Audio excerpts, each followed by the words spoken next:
Type by Herman Melville. I the sea, longings for Shaw, a land-sick ship, destination of the voyages. The Marquesas, adventure of a missionary's wife among the savages, characteristic anecdote of the Queen of Nukuheva. 6 months at sea? Yes, Rita, as I live, 6 months out of sight of land, cruising after the sperm whale beneath the scorching sun of the line, and tossed on the billows of the wide-rolling Pacific, the sky above, the sea around, and nothing else. Weeks and weeks ago our fresh provisions were all exhausted. There is not a sweet potato left, not a single yam. Those glorious bunches of bananas, which once decorated our stern and quarterdeck, have, alas, disappeared, and the delicious oranges which hung suspended from our tops and stays, they too are gone? Yes, they are all departed, and there is nothing left us but salt hoss and sea biscuit. Oh, ye stateroom sailors, who make so much ado about a 14 days' passage across the Atlantic, who so pathetically relate the privations and hardships of the sea, where, after a day of breakfasting, lunching, dining off 5 courses, chatting, playing whist, and drinking champagne punch, it was your hard lot to be shut up in little cabinets of mahogany and maple, and sleep for 10 hours, with nothing to disturb you but those good-for-nothing tars shouting and tramping overhead. What would you say to our 6 months out of sight of land? Oh, for a refreshing glimpse of one blade of grass, for a snuff at the fragrance of a handful of the loamy earth. Is there nothing fresh around us? Is there no green thing to be seen? Yes, the inside of our bulwarks is painted green, but what a vile and sickly hue it is, as if nothing bearing even the semblance of verdure could flourish this weary way from land. Even the bark that once clung to the wood we use for fuel has been gnawed off and devoured by the captain's pig, and so long ago, too, that the pig himself has in turn been devoured. There is but one solitary tenant in the chicken coop, once a gay and dapper young cock, bearing him so bravely among the coy hens. But look at him now, there he stands, moping all the day long on that everlasting one leg of his. He turns with disgust from the mouldy con before him, and the brackish water in his little trough. He mourns no doubt his lost companions, literally snatched from him one by one, and never seen again. But his days of mourning will be few, for Mungo, our black cook, told me yesterday that the word had at last gone forth, and poor Pedro's fate was sealed. His attenuated body will be laid out upon the captain's table next Sunday, and long before night will be buried with all the usual ceremonies beneath that worthy individual's vest. Who would believe that there could be anyone so cruel as to long for the decapitation of the luckless Pedro? Yet the sailors pray every minute, selfish fellows, that the miserable fowl may be brought to his end. They say the captain will never point the ship for the land so long as he has in anticipation a mess of fresh meat. This unhappy bird can alone furnish it, and when he is once devoured, the captain will come to his senses. I wish thee no harm, Pedro, but as thou art doomed, sooner or later, to meet the fate of all thy race, and if putting a period to thy existence is to be the signal for our deliverance, why, truth to speak, I wish thy throat cut this very moment, for, oh, how I wish to see the living earth again. The old ship herself longs to look out upon the land from her hawse-holes once more, and Jack Lewis said right the other day when the captain found fault with his steering. Why d'ye see, Captain Vangs, says bold Jack, I'm as good a helmsman as ever put hand to spoke, but none of us can steer the old lady now. We can't keep her full and by, sir. Watch her ever so close, she will fall off, and then, sir, when I put the helm down so gently, and try like to coax her to the work, she won't take it kindly, but will fall round off again, and it's all because she knows the land is under the lee, sir, and she won't go any more to windward. Aye, and why should she, Jack? Didn't every one of her stout timbers grow on Shaw, and hasn't she sensibilities, as well as we, poor old ship? Her very looks denote her desires, how deplorably she appears. The paint on her sides, burnt up by the scorching sun, is puffed out and cracked. See the weeds she trails along with her, and what an unsightly bunch of those horrid barnacles has formed about her stern piece, and every time she rises on a sea, she shows her copper torn away, or hanging in jagged strips. Poor old ship, I say again. For 6 months she has been rolling and pitching about, never for one moment at rest. But courage, old lass, I hope to see thee soon within a biscuit's toss of the merry land, riding snugly at anchor in some green cove, and sheltered from the boisterous winds. Hurrah, my lads, it's a settled thing. Next week we shape our course to the Marquesas.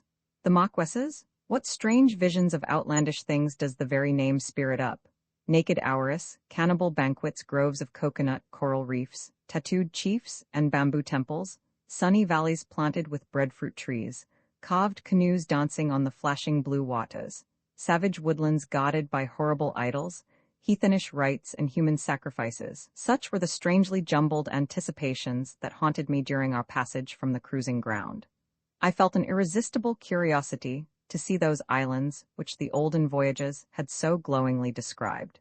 The group for which we were now steering, although among the earliest of European discoveries in the South Seas, having been first visited in the year 1595, still continues to be tenanted by beings as strange and barbarous as ever. The missionaries sent on a heavenly errand had sailed by their lovely shawls and had abandoned them to their idols of wood and stone. How interesting the circumstances under which they were discovered. In the watery path of Mendana, cruising in quest of some region of gold, these isles had sprung up like a scene of enchantment, and for a moment the Spaniard believed his bright dream was realized. In honor of the Marquess de Mendoza, then Viceroy of Peru, under whose auspices the navigator sailed, he bestowed upon them the name which denoted the rank of his patron, and gave to the world on his return a vague and magnificent account of their beauty.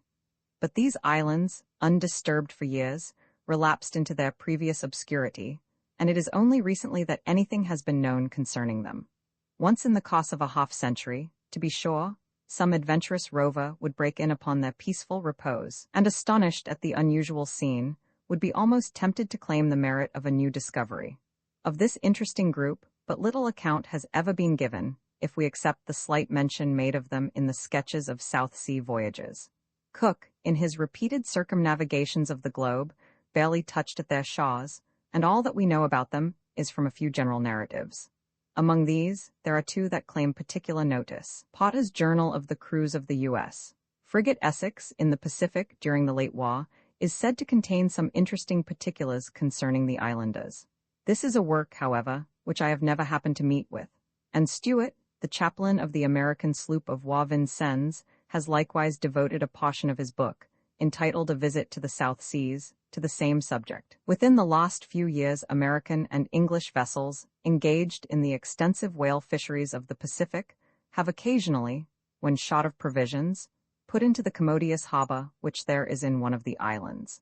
But a fear of the natives, founded on the recollection of the dreadful fate which many white men have received at their hands, has deterred their crews from intermixing with the population sufficiently to gain any insight into their peculiar customs and manners. The Protestant missions appear to have despaired of reclaiming these islands from heathenism. The usage they have in every case received from the natives has been such as to intimidate the boldest of their number. Ellis, in his Polynesian researches, gives some interesting accounts of the abortive attempts made by the Tahiti mission to establish a branch mission upon certain islands of the group. A short time before my visit to the Marquesas, a somewhat amusing incident took place in connection with these efforts, which I cannot avoid relating. An intrepid missionary, undaunted by the ill success that had attended all previous endeavors to conciliate the savages, and believing much in the efficacy of female influence, introduced among them his young and beautiful wife, the first white woman who had ever visited their shores. The islanders at first gazed in mute admiration at so unusual a prodigy, and seemed inclined to regard it as some new divinity. But after a short time, becoming familiar with its charming aspect, and jealous of the folds which encircled its form, they sought to pierce the sacred veil of calico in which it was enshrined, and in the gratification of their curiosity, so far overstepped the limits of good breeding, as deeply to offend the lady's sense of decorum. Her sex once ascertained, their idolatry was changed into contempt, and there was no end to the contumely showered upon her by the savages, who were exasperated at the deception which they conceived had been practiced upon them. To the horror of her affectionate spouse, she was stripped of her garments, and given to understand that she could no longer carry on her deceits with impunity. The gentle dame was not sufficiently evangelical to endure this, and, fearful of further improprieties, she forced her husband to relinquish his undertaking, and together they returned to Tahiti. Not thus shy of exhibiting her charms was the island queen herself, the beauteous wife of Muviana, the king of Nukuheva. Between 2 and 3 years after the adventures recorded in this volume, I chanced, while aboard of a man-of-war, to touch at these islands. The French had then held possession of the Marquesas some time, and already prided themselves upon the beneficial effects of their jurisdiction, as discernible in the deportment of the natives. To be sure, in one of their efforts at reform, they had slaughtered about 150 of them at Whittyhoo, but let that pass. At the time I mention, the French squadron was rendezvousing in the Bay of Nukuheva, and during an interview between one of their captains and our worthy Commodore, it was suggested by the former that we, as the flagship of the American squadron, should receive in state a visit from the royal pair. The French officer likewise represented, with evident satisfaction, that under their tuition the king and queen had imbibed proper notions of their elevated station, and on all ceremonious occasions conducted themselves with suitable dignity. Accordingly, preparations were made to give their majesties a reception on board in a style corresponding with their rank. One bright afternoon, a gig, gaily bedizened with streamers, was observed to shove off from the side of one of the French frigates and pull directly for our gangway. In the stern sheets reclined Moana and his consort. As they approached, we paid them all the honors due to royalty, manning our yards, firing a salute, and making a prodigious hubbub. They ascended the accommodation ladder, were greeted by the Commodore, hat in hand, and passing along the quarterdeck, the Marine Guard presented arms, while the band struck up the King of the Cannibal Islands. So far all went well. The French officers grimaced and smiled in exceedingly high spirits, wonderfully pleased with the discreet manner in which these distinguished personages behaved themselves. Their appearance was certainly calculated to produce an effect. His Majesty was arrayed in a magnificent military uniform, stiff with gold lace and embroidery, while his shaven crown was concealed by a huge chapeau bras, waving with ostrich plumes. There was one slight blemish, however, in his appearance. A broad patch of tattooing stretched completely across his face, in a line with his eyes, making him look as if he wore a huge pair of goggles, and royalty in goggles suggested some ludicrous ideas. But it was in the adornment of the fair person of his dark-complexioned spouse that the tailors of the fleet had evinced the gaiety of their national taste. She was habited in a gaudy tissue of scarlet cloth, trimmed with yellow silk, which, descending a little below the knees, exposed to view her bare legs, embellished with spiral tattooing, and somewhat resembling two miniature Trajan's columns. Upon her head was a fanciful turban of purple velvet, figured with silver sprigs and surmounted by a tuft of variegated feathers. The ship's company, crowding into the gangway to view the sight, soon arrested Her Majesty's attention. She singled out from their number an old salt, whose bare arms and feet and exposed breast were covered with as many inscriptions in India ink as the lid of an Egyptian sarcophagus. Notwithstanding all the sly hints and remonstrances of the French officers, she immediately approached the man, and pulling further open the bosom of his duck frock, and rolling up the leg of his wide trousers, she gazed with admiration at the bright blue and vermilion pricking thus disclosed to view.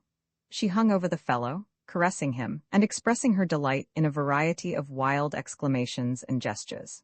The embarrassment of the polite Gauls at such an unlooked-for occurrence may be easily imagined, but picture their consternation when all at once the royal lady, eager to display the hieroglyphics on her own sweet form, bent forward for a moment, and turning sharply round, threw up the skirt of her mantle, and revealed a sight from which the aghast Frenchmen retreated precipitately, and tumbling into their boats, fled the scene of so shocking a catastrophe. The head of the valley, cautious advance, a path, fruit, discovery of two of the natives, their singular conduct, approach towards the inhabited parts of the vale, sensation produced by our appearance, reception at the house of one of the natives. How to obtain the fruit which we felt convinced must grow near at hand was our first thought. Typee hapa, a frightful death at the hands of the fiercest of cannibals, or a kindly reception from a gentler race of savages? But it was too late now to discuss a question which would so soon be answered. The part of the valley in which we found ourselves appeared to be altogether uninhabited. An almost impenetrable thicket extended from side to side, without presenting a single plant affording the nourishment we had confidently calculated upon, and with this object we followed the course of the stream, casting quick glances as we proceeded into the thick jungles on each hand. My companion, to whose solicitations I had yielded in descending into the valley, now that the step was taken, began to manifest a degree of caution I had little expected from him. He proposed that in the event of our finding an adequate supply of fruit, we should remain in this unfrequented portion of the country, where we should run little chance of being surprised by its occupants, whoever they might be, until sufficiently recruited to resume our journey. When laying a store of food equal to our wants, we might easily regain the Bay of Nukuheva, after the lapse of a sufficient interval to ensure the departure of our vessel. I objected strongly to this proposition, plausible as it was, as the difficulties of the route would be almost insurmountable, unacquainted as we were with the general bearings of the country, and I reminded my companion of the hardships which we had already encountered in our uncertain wanderings. In a word, I said that since we had deemed it advisable to enter the valley, we ought manfully to face the consequences, whatever they might be, the more especially as I was convinced there was no alternative left us but to fall in with the natives at once, and boldly risk the reception they might give us. And that, as to myself, I felt the necessity of rest and shelter, and that until I had obtained them, I should be wholly unable to encounter such sufferings as we had lately passed through. To the justice of these observations, Toby somewhat reluctantly assented. We were surprised that, after moving as far as we had along the valley, we should still meet with the same impervious thickets, and thinking that although the borders of the stream might be lined for some distance with them, yet beyond them might be more open ground, I requested Toby to keep a bright lookout upon one side, while I did the same on the other, in order to discover some opening in the bushes, and especially to watch for the slightest appearance of a path or anything else that might indicate the vicinity of the islanders. What furtive and anxious glances we cast into those dim-looking shadows, with what apprehensions we proceeded, ignorant at what moment we might be greeted by the javelin of some ambushed savage. At last my companion paused, and directed my attention to a narrow opening in the foliage. We struck into it, and it soon brought us by an indistinctly traced path to a comparatively clear space, at the further end of which we descried a number of the trees, the native name of which is annui, and which bear a most delicious fruit. What a race! I hobbling over the ground like some decrepit wretch, and Toby leaping forward like a greyhound. He quickly cleared one of the trees on which there were 2 or 3 of the fruit, but to our chagrin they proved to be much decayed, the rinds partly opened by the birds, and their hearts half devoured. However, we quickly dispatched them, and no ambrosia could have been more delicious. We looked about us uncertain whither to direct our steps, since the path we had so far followed appeared to be lost in the open space around us. At last we resolved to enter a grove near at hand, and had advanced a few rods, when, just upon its skirts, I picked up a slender breadfruit shoot perfectly green, and with the tender bark freshly stripped from it. It was still slippery with moisture, and appeared as if it had been but that moment thrown aside. I said nothing, but merely held it up to Toby, who started at this undeniable evidence of the vicinity of the savages. The plot was now thickening. A short distance further lay a little faggot of the same shoots bound together with a strip of bark. Could it have been thrown down by some solitary native, who, alarmed at seeing us, had hurried forward to carry the tidings of our approach to his countrymen? Typee hapa! But it was too late to recede, so we moved on slowly, my companion in advance casting eager glances under the trees on each side, until all at once I saw him recoil as if stung by an adder. Sinking on his knee, he waved me off with one hand, while with the other he held aside some intervening leaves, and gazed intently at some object. Disregarding his injunction, I quickly approached him and caught a glimpse of 2 figures partly hidden by the dense foliage. They were standing close together, and were perfectly motionless. They must have previously perceived us, and withdrawn into the depths of the wood to elude our observation. My mind was at once made up.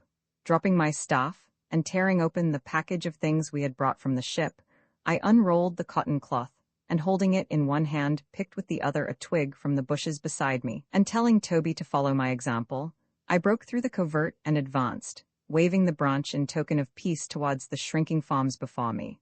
They were a boy and a girl, slender and graceful, and completely naked, with the exception of a slight girdle of bark, from which depended at opposite points 2 of the russet leaves of the breadfruit tree.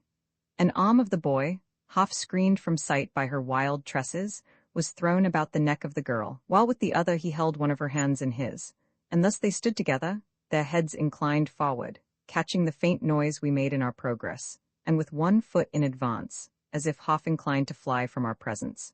As we drew near, their alarm evidently increased. Apprehensive that they might fly from us altogether, I stopped short and motioned them to advance and receive the gift I extended towards them, but they would not. I then uttered a few words of their language with which I was acquainted. Scarcely expected that they would understand me, but to show that we had not dropped from the clouds upon them. This appeared to give them a little confidence, so I approached nearer, presenting the cloth with one hand and holding the bough with the other, while they slowly retreated. At last, they suffered us to approach so near to them that we were enabled to throw the cotton cloth across their shoulders, giving them to understand that it was theirs, and by a variety of gestures endeavoring to make them understand that we entertained the highest possible regard for them. The frightened pair now stood still, whilst we endeavored to make them comprehend the nature of our wants. In doing this, Toby went through with a complete series of pantomimic illustrations, opening his mouth from ear to ear and thrusting his fingers down his throat, gnashing his teeth and rolling his eyes about, till I verily believe the poor creatures took us for a couple of white cannibals who were about to make a meal of them. When, however, they understood us, they showed no inclination to relieve our wants. At this juncture, it began to rain violently, and we motioned them to lead us to some place of shelter. With this request they appeared willing to comply, but nothing could evince more strongly the apprehension with which they regarded us than the way in which, whilst walking before us, they kept their eyes constantly turned back to watch every movement we made, and even our very looks. "Type or hapa, Toby?" asked I as we walked after them. "Of course hapa," he replied, with a show of confidence which was intended to disguise his doubts. "We shall soon know," I exclaimed, and at the same moment I stepped forward towards our guides and pronouncing the two names interrogatively and pointing to the lowest part of the valley, endeavored to come to the point at once. They repeated the words after me again and again, but without giving any peculiar emphasis to either, so that I was completely at a loss to understand them. For a couple of wilier young things than we afterwards found them to have been on this particular occasion never probably fell in any traveller's way. More and more curious to ascertain our fate, I now threw together in the form of a question the words hapa and motaki, the latter being equivalent to the word good. The two natives interchanged glances of peculiar meaning with one another at this, and manifested no little surprise. But on the repetition of the question after some consultation together, to the great joy of Toby, they answered in the affirmative. Toby was now in ecstasies, especially as the young savages continued to reiterate their answer with great energy, as though desirous of impressing us with the idea that being among the hapas, we ought to consider ourselves perfectly secure. Although I had some lingering doubts, I feigned great delight with Toby at this announcement, while my companion broke out into a pantomimic abhorrence of Type, and immeasurable love for the particular valley in which we were, our guides all the while gazing uneasily at one another, as if at a loss to account for our conduct. They hurried on, and we followed them, until suddenly they set up a strange halloo, which was answered from beyond the grove through which we were passing, and the next moment we entered upon some open ground, at the extremity of which we descried a long, low hut, and in front of it were several young girls. As soon as they perceived us, they fled with wild screams into the adjoining thickets, like so many startled fawns.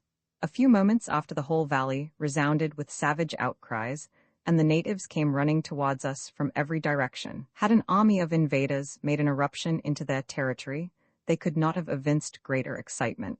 We were soon completely encircled by a dense throng, and in their eager desire to behold us, they almost arrested our progress. An equal number surrounded our youthful guides, who with amazing volubility appeared to be detailing the circumstances which had attended their meeting with us.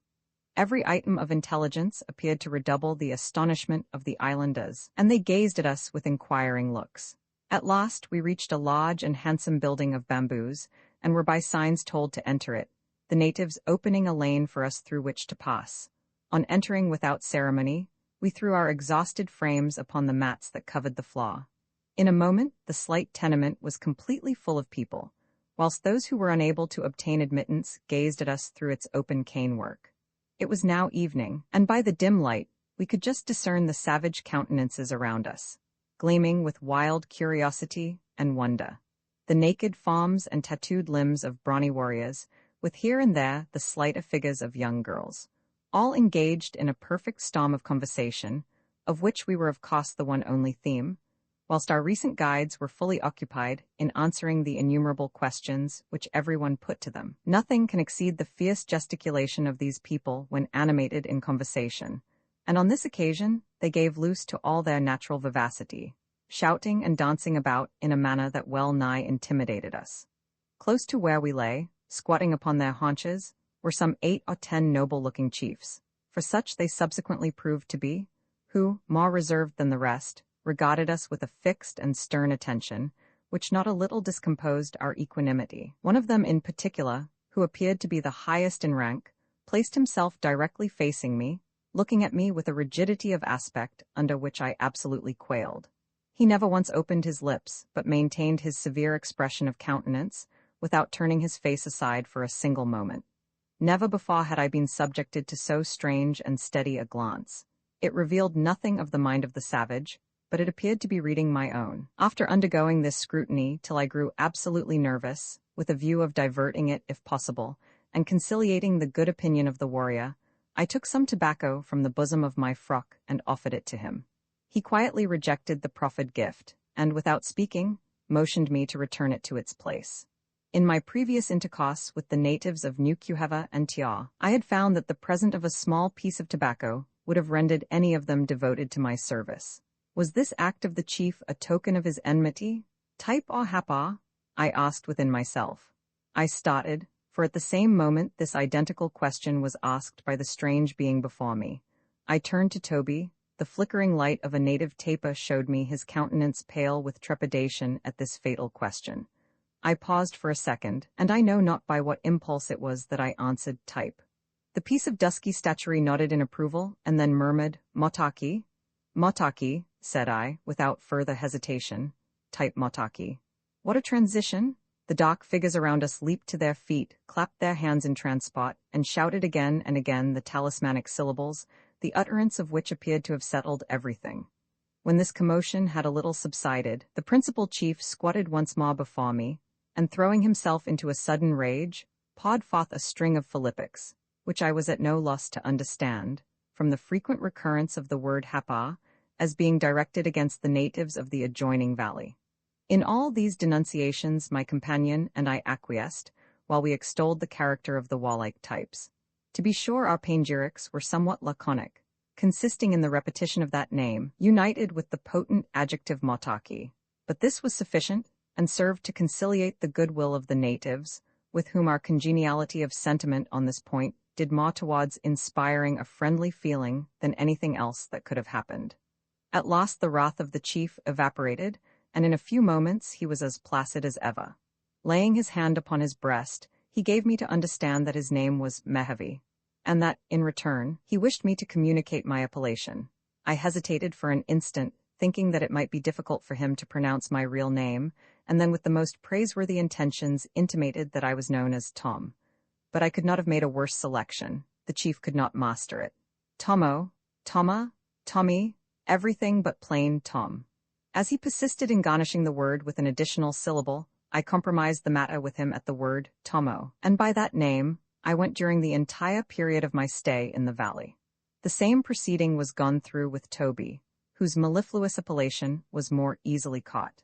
An exchange of names is equivalent to a ratification of goodwill and amity among these simple people, and as we were aware of this fact, we were delighted that it had taken place on the present occasion. Reclining upon our mats, we now held a kind of levee, giving audience to successive troops of the natives, who introduced themselves to us by pronouncing their respective names, and retired in high good humor on receiving ours in return. During this ceremony, the greatest merriment prevailed, nearly every announcement on the part of the islanders being followed by a fresh sally of gaiety, which induced me to believe that some of them at least were innocently diverting the company at our expense by bestowing upon themselves a string of absurd titles, of the humor of which we were of course entirely ignorant. All this occupied about an hour, when the throng having a little diminished, I turned to Mehevi and gave him to understand that we were in need of food and sleep. Immediately, the attentive chief addressed a few words to one of the crowd, who disappeared, and returned in a few moments with a calabash of popo, and 2 or 3 young coconuts stripped of their husks, and with their shells partly broken. We both of us forthwith placed one of these natural goblets to our lips, and drained it in a moment of the refreshing draught it contained. The popo was then placed before us, and even famished as I was, I paused to consider in what manner to convey it to my mouth. This staple article of food among the Maquis Islanders is manufactured from the produce of the breadfruit tree. It somewhat resembles in its plastic nature our bookbinder's paste, is of a yellow color, and somewhat taut to the taste. Such was the dish, the merits of which I was now eager to discuss. I eyed it wistfully for a moment and then, unable any longer to stand on ceremony, plunged my hand into the yielding mass, and to the boisterous mirth of the natives, drew it forth laden with the po-po, which adhered in lengthy strings to every finger. So stubborn was its consistency, that in conveying my heavily weighted hand to my mouth, the connecting links almost raised the calabash from the mats on which it had been placed. This display of awkwardness, in which, by the by, Toby kept me company, convulsed the bystanders with uncontrollable laughter. As soon as their merriment had somewhat subsided, Mehevi, motioning us to be attentive, dipped the forefinger of his right hand in the dish, and giving it a rapid and scientific twirl, drew it out coated smoothly with the preparation. With a second peculiar flourish, he prevented the po-po from dropping to the ground as he raised it to his mouth, into which the finger was inserted and drawn forth perfectly free from any adhesive matter. This performance was evidently intended for our instruction, so I again essayed the feat on the principles inculcated, but with very ill success. A starving man, however, little heeds conventional proprieties, especially on a South Sea island, and accordingly Toby and I partook of the dish after our own clumsy fashion, beplastering our faces all over with the glutinous compound, and daubing our hands nearly to the wrist. This kind of food is by no means disagreeable to the palate of a European, though at first the mode of eating it may be. For my own part, after the lapse of a few days, I became accustomed to its singular flavor, and grew remarkably fond of it. So much for the first course. Several other dishes followed it, some of which were positively delicious. We concluded our banquet by tossing off the contents of 2 more young coconuts, after which we regaled ourselves with the soothing fumes of tobacco, inhaled from a quaintly carved pipe which passed round the circle. During the repast, the natives eyed us with intense curiosity, observing our minutest motions, and appearing to discover abundant matter for comment in the most trifling occurrence. Their surprise mounted the highest when we began to remove our uncomfortable garments, which were saturated with rain. They scanned the whiteness of our limbs, and seemed utterly unable to account for the contrast they presented to the swarthy hue of our faces embrowned from a 6 months' exposure to the scorching sun of the line. They felt our skin, much in the same way that a silk mercer would handle a remarkably fine piece of satin, and some of them went so far in their investigation as to apply the olfactory organ. Their singular behavior almost led me to imagine that they never before had beheld a white man, but a few moments' reflection convinced me that this could not have been the case, and a more satisfactory reason for their conduct has since suggested itself to my mind. Deterred by the frightful stories related of its inhabitants, ships never enter this bay, while their hostile relations with the tribes in the adjoining valleys prevent the types from visiting that section of the island where vessels occasionally lie. At long intervals, however, some intrepid captain will touch on the skirts of the bay, with 2 or 3 armed boats' crews and accompanied by interpreters. The natives who live near the sea descry the strangers long before they reach their waters, and aware of the purpose for which they come, proclaim loudly the news of their approach. By a species of vocal telegraph, the intelligence reaches the inmost recesses of the vale in an inconceivably short space of time, drawing nearly its whole population down to the beach laden with every variety of fruit. The interpreter, who is invariably a tabooed Kanaka, one leaps ashore with the goods intended for barter, while the boats with their oars shipped, and every man on his thwart, lie just outside the surf, heading off the shore, in readiness at the first untoward event to escape to the open sea.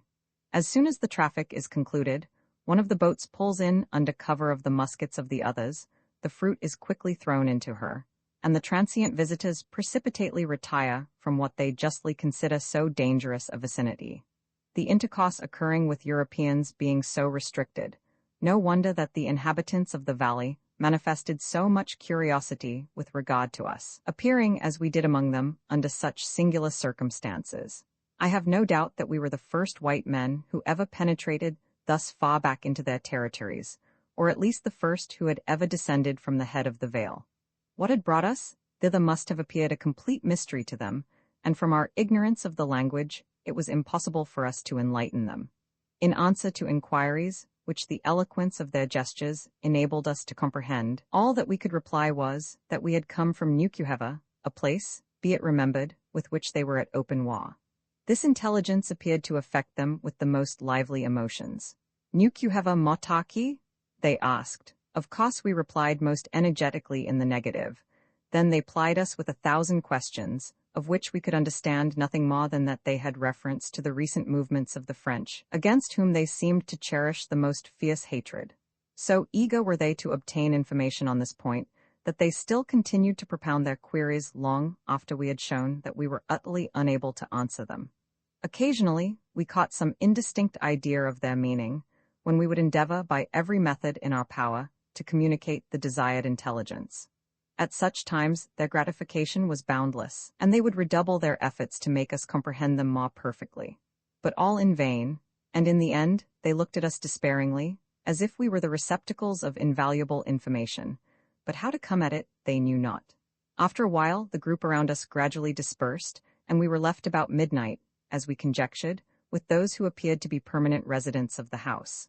These individuals now provided us with fresh mats to lie upon, covered us with several folds of tapa, and then extinguishing the tapers that had been burning, threw themselves down beside us, and after a little desultory conversation were soon sound asleep. Roman 11 Midnight Reflections, Morning Visitors, a warrior in costume, a savage Aesculapius, practice of the healing art, body servant, a dwelling house of the valley described, portraits of its inmates. Various and conflicting were the thoughts which oppressed me during the silent hours that followed the events related in the preceding chapter. Toby, wearied with the fatigues of the day, slumbered heavily by my side, but the pain under which I was suffering effectually prevented my sleeping, and I remained distressingly alive to all the fearful circumstances of our present situation. Was it possible that, after all our vicissitudes, we were really in the terrible valley of Type, and at the mercy of its inmates, a fierce and unrelenting tribe of savages? Type or Hapa? I shuddered when I reflected that there was no longer any room for doubt, and that, beyond all hope of escape, we were now placed in those very circumstances from the bare thought of which I had recoiled with such abhorrence but a few days before. What might not be our fearful destiny? To be sure, as yet we had been treated with no violence, nay, had been even kindly and hospitably entertained. But what dependence could be placed upon the fickle passions which sway the bosom of a savage? His inconstancy and treachery are proverbial. Might it not be that beneath these fair appearances the islanders covered some perfidious design, and that their friendly reception of us might only precede some horrible catastrophe? How strongly did these forebodings spring up in my mind as I lay restlessly upon a couch of mats, surrounded by the dimly revealed forms of those whom I so greatly dreaded. From the excitement of these fearful thoughts, I sank towards morning into an uneasy slumber, and on awaking, with a start, in the midst of an appalling dream, looked up into the eager countenance of a number of the natives who were bending over me. It was broad day, and the house was nearly filled with young females, fancifully decorated with flowers, who gazed upon me as I rose with faces in which childish delight and curiosity were vividly portrayed. After waking Toby, they seated themselves round us on the mats, and gave full play to that prying inquisitiveness which time out of mind has been attributed to the adorable sex. As these unsophisticated young creatures were attended by no jealous duennas, their proceedings were altogether informal and void of artificial restraint. Long and minute was the investigation with which they honored us, and so uproarious their mirth, that I felt infinitely sheepish, and Toby was immeasurably outraged at their familiarity. These lively young ladies were at the same time wonderfully polite and humane, fanning aside the insects that occasionally lighted on our brows, presenting us with food, and compassionately regarding me in the midst of my afflictions. But in spite of all their blandishments, my feelings of propriety were exceedingly shocked, for I could but consider them as having overstepped the due limits of female decorum. Having diverted themselves to their heart's content, our young visitants now withdrew, and gave place to successive troops of the other sex, who continued flocking towards the house until near noon, by which time I have no doubt that the greater part of the inhabitants of the valley had bathed themselves in the light of our benignant countenances. At last, when their numbers began to diminish, a superb-looking warrior stooped the towering plumes of his headdress beneath the low pottle, and entered the house. I saw at once that he was some distinguished personage, the natives regarding him with the utmost deference, and making room for him as he approached. His aspect was imposing. The splendid long drooping tail feathers of the tropical bird, thickly interspersed with the gaudy plumage of the cock, were disposed in an immense upright semicircle upon his head, their lower extremities being fixed in a crescent of guinea heads which spanned the forehead. Around his neck were several enormous necklaces of bars' tusks, polished like ivory, and disposed in such a manner as that the longest and largest were upon his capacious chest. Thrust forward through the large apertures in his ears were two small and finely shaped sperm whale teeth, presenting their cavities in front, stuffed with freshly plucked leaves, and curiously wrought at the other end into strange little images and devices. These barbaric trinkets, garnished in this manner at their open extremities, and tapering and curving round to a point behind the ear, resembled not a little a pair of cornucopias.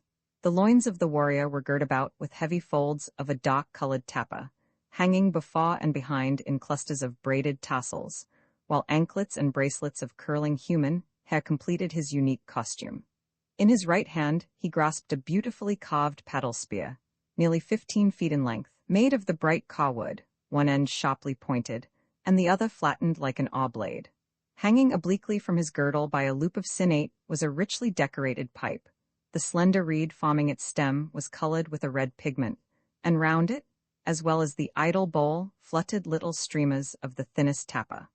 But that which was most remarkable in the appearance of this splendid islander was the elaborate tattooing displayed on every noble limb. All imaginable lines and curves and figures were delineated over his whole body, and in their grotesque variety and infinite profusion, I could only compare them to the crowded groupings of quaint patterns we sometimes see in costly pieces of lacework.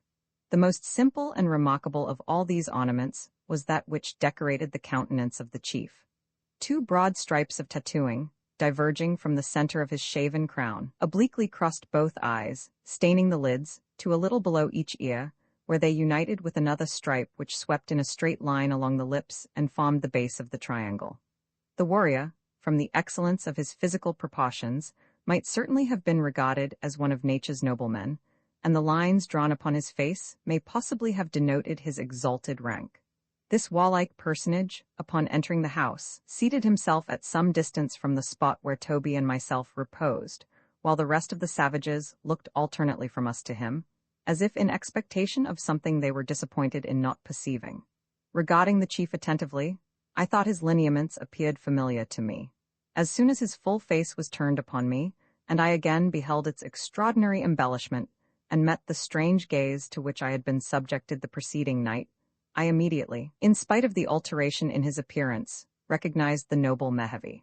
On addressing him, he advanced at once in the most cordial manner, and greeting me warmly, seemed to enjoy not a little the effect his barbaric costume had produced upon me.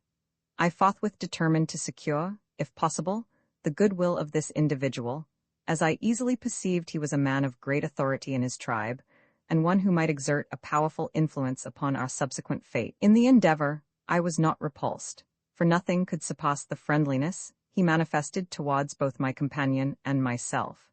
He extended his sturdy limbs by our side, and endeavored to make us comprehend the full extent of the kindly feelings by which he was actuated.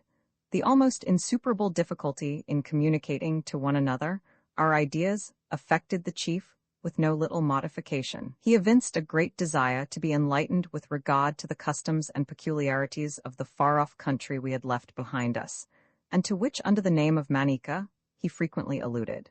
But that which more than any other subject engaged his attention was the late proceedings of the Franny, as he called the French, in the neighboring bay of New Cuheva. This seemed a never-ending theme with him, and one concerning which he was never weary of interrogating us. All the information we succeeded in imparting to him on this subject was little more than that we had seen 6 men of war lying in the hostile bay at the time we had left it. When he received this intelligence, Melville, by the aid of his fingers, went through a long numerical calculation, as if estimating the number of Frenchmen the squadron might contain. It was just after employing his faculties in this way that he happened to notice the swelling in my limb. He immediately examined it with the utmost attention, and after doing so, dispatched a boy who happened to be standing by with some message. After the lapse of a few moments, the stripling re-entered the house with an aged islander, who might have been taken for old Hippocrates himself. His head was as bald as the polished surface of a coconut shell, which article it precisely resembled in smoothness and color, while a long silvery beard swept almost to his girdle of bark. Encircling his temples was a bandeau of the twisted leaves of the omu tree, pressed closely over the brows to shield his feeble vision from the glare of the sun. His tottering steps were supported by a long, slim staff, resembling the wand with which a theatrical magician appears on the stage, and in one hand he carried a freshly plaited fan of the green leaflets of the coconut tree. A flowing robe of tapa, knotted over the shoulder, hung loosely round his stooping form, and heightened the venerableness of his aspect. Melville, saluting this old gentleman, motioned him to a seat between us, and then uncovering my limb, desired him to examine it. The leech gazed intently from me to Toby, and then proceeded to business. After diligently observing the ailing member, he commenced manipulating it, and on the supposition probably that the complaint had deprived the leg of all sensation, began to pinch and hammer it in such a manner that I absolutely roared with pain. Thinking that I was as capable of making an application of thumps and pinches to the part as anyone else, I endeavored to resist this species of medical treatment. But it was not so easy a matter to get out of the clutches of the old wizard. He fastened on the unfortunate limb as if it were something for which he had been long seeking, and muttering some kind of incantation, continued his discipline, pounding it after a fashion that set me well nigh crazy, while Melville, upon the same principle which prompts an affectionate mother to hold a struggling child in a dentist's chair, restrained me in his powerful grasp, and actually encouraged the wretch in this infliction of torture. Almost frantic with rage and pain, I yelled like a bedlamite, while Toby, throwing himself into all the attitudes of a posture master, vainly endeavored to expostulate with the natives by signs and gestures. To have looked at my companion, as, sympathizing with my sufferings, he strove to put an end to them, one would have thought that he was the deaf and dumb alphabet incarnated. Whether my tormentor yielded to Toby's entreaties, or paused from sheer exhaustion, I do not know. But all at once he ceased his operations, and at the same time the chief relinquishing his hold upon me, I fell back, faint and breathless with the agony I had endured. My unfortunate limb was now left much in the same condition as a rump steak, after undergoing the castigating process, which precedes cooking. My physician, having recovered from the fatigues of his exertions, as if anxious to make amends for the pain to which he had subjected me, now took some herbs out of a little wallet that was suspended from his waist, and moistening them in water, applied them to the inflamed pot, stooping over it at the same time, and either whispering a spell, or having a little confidential chat with some imaginary demon located in the calf of my leg. My limb was now swathed in leafy bandages, and grateful to Providence for the cessation of hostilities, I was suffered to rest. Melville shortly after rose to depart, but before he went he spoke authoritatively to one of the natives whom he addressed as Kori, and from the little I could understand of what took place, pointed him out to me as a man whose peculiar business thenceforth would be to attend upon my person. I am not certain that I comprehended as much as this at the time, but the subsequent conduct of my trusty body servant fully assured me that such must have been the case. I could not but be amused at the manner in which the chief addressed me upon this occasion, talking to me for at least 15 or 20 minutes as calmly as if I could understand every word that he said. I remarked this peculiarity very often afterwards in many other of the islanders. Melville having now departed, and the family physician having likewise made his exit, we were left about sunset with 10 or 12 natives, who by this time, I had ascertained, composed the household of which Toby and I were members. As the dwelling to which we had been first introduced was the place of my permanent abode while I remained in the valley, and as I was necessarily placed upon the most intimate footing with its occupants, I may as well here enter into a little description of it and its inhabitants. This description will apply also to nearly all the other dwelling places in the vale, and will furnish some idea of the generality of the natives. Near one side of the valley, and about midway up the ascent of a rather abrupt rise of ground, waving with the richest verdure, a number of large stones were laid in successive causes, to the height of nearly 8 feet, and disposed in such a manner that their level surface corresponded in shape with the habitation which was perched upon it. A narrow space, however, was reserved in front of the dwelling, upon the summit of this pile of stones, called by the natives a Typee, which being enclosed by a little picket of canes, gave it somewhat the appearance of a veranda. The frame of the house was constructed of large bamboos planted uprightly and secured together at intervals by transverse stalks of the light wood of the hibiscus, lashed with thongs of bark.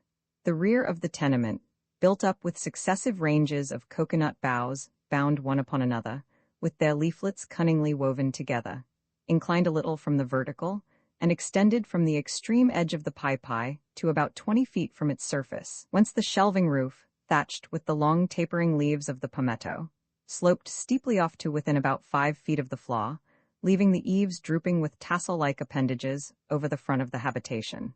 This was constructed of light and elegant canes in a kind of open screenwork, tastefully adorned with bindings of variegated sinnate, which served to hold together its various parts.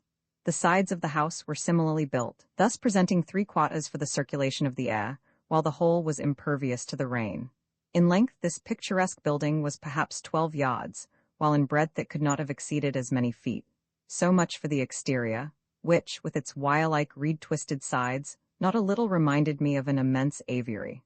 Stooping a little, you passed through a narrow aperture in its front, and facing you, on entering, lay 2 long, perfectly straight, and well-polished trunks of the coconut tree, extending the full length of the dwelling, one of them placed closely against the rear, and the other lying parallel with it, some 2 yards distant, the interval between them being spread with a multitude of gaily worked mats, nearly all of a different pattern.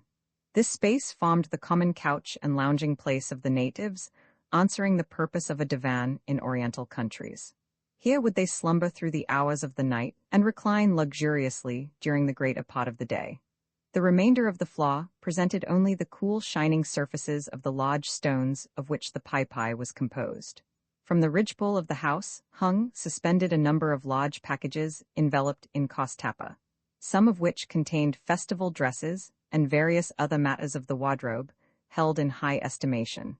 These were easily accessible by means of a line, which, passing over the ridgepole, had one end attached to a bundle, while with the other, which led to the side of the dwelling and was there secured, the package could be lowered or elevated at pleasure. Against the farther wall of the house were arranged in tasteful figures a variety of spears and javelins, and other implements of savage warfare. Outside of the habitation, and built upon the piazza-like area in its front, was a little shed used as a sort of larder or pantry, and in which were stored various articles of domestic use and convenience.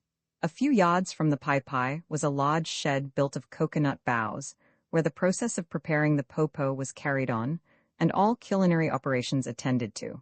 Thus much for the house and its appurtenances, and it will be readily acknowledged that a more commodious and appropriate dwelling for the climate and the people could not possibly be devised.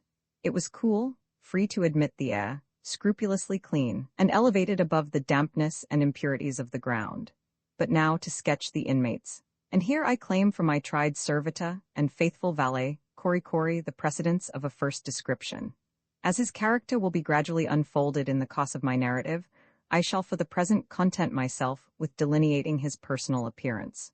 Cori, though the most devoted and best-natured serving man in the world, was, alas, a hideous object to look upon. He was some 25 years of age, and about 6 feet in height, robust and well-made, and of the most extraordinary aspect.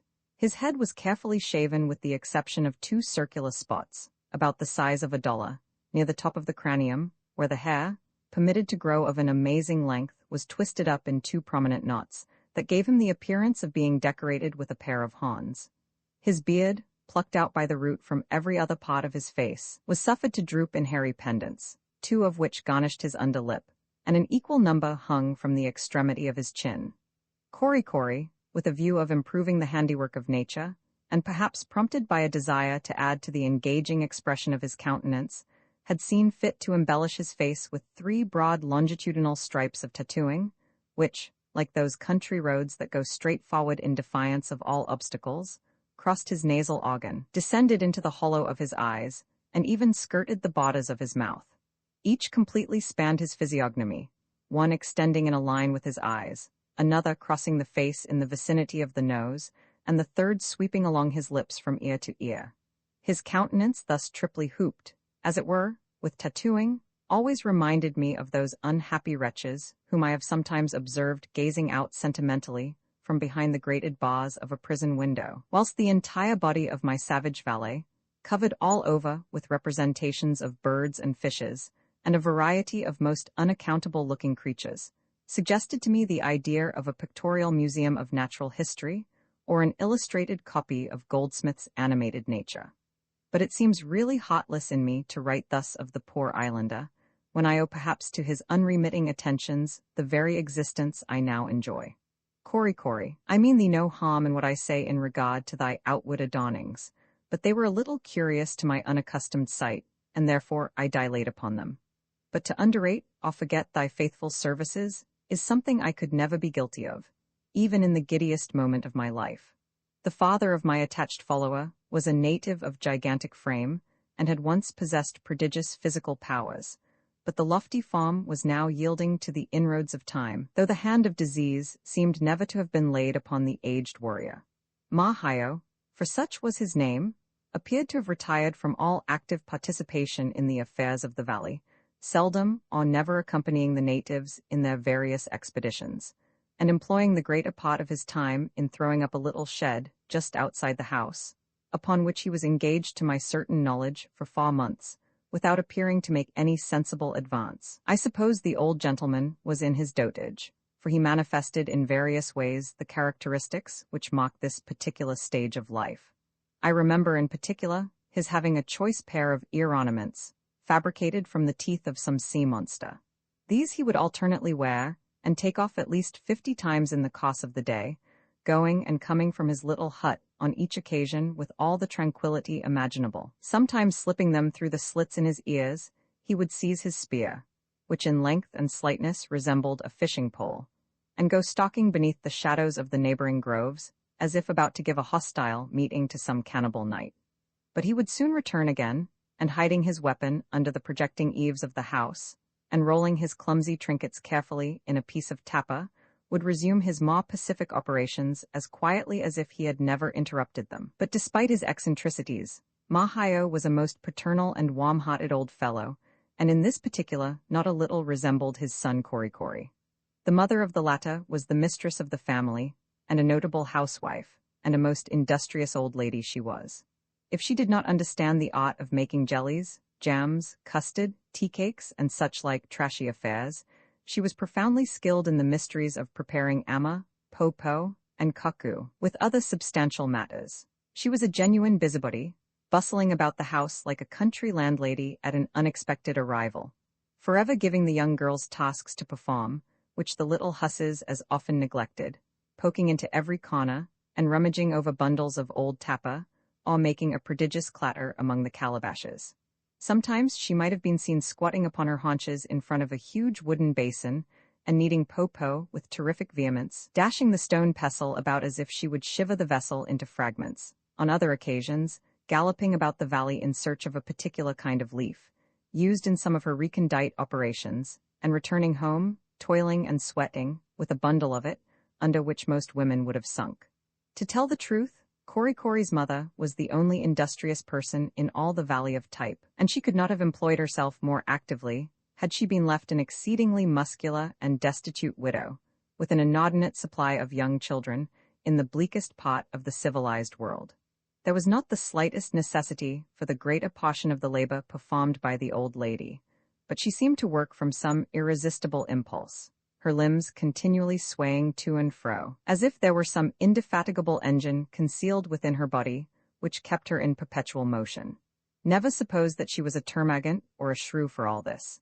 She had the kindliest heart in the world, and acted towards me in particular in a truly maternal manner, occasionally putting some little morsel of choice food into my hand, some outlandish kind of savage sweetmeat or pastry, like a doting mother petting a sickly urchin with tots and sugar plums. Warm indeed are my remembrances of the dear, good, affectionate old Tina. Besides the individuals I have mentioned, there belonged to the household 3 young men, dissipated, good-for-nothing, roistering blades of savages, who were either employed in prosecuting love affairs with the maidens of the tribe, or grew boozy on ava and tobacco in the company of congenial spirits, the scapegraces of the valley.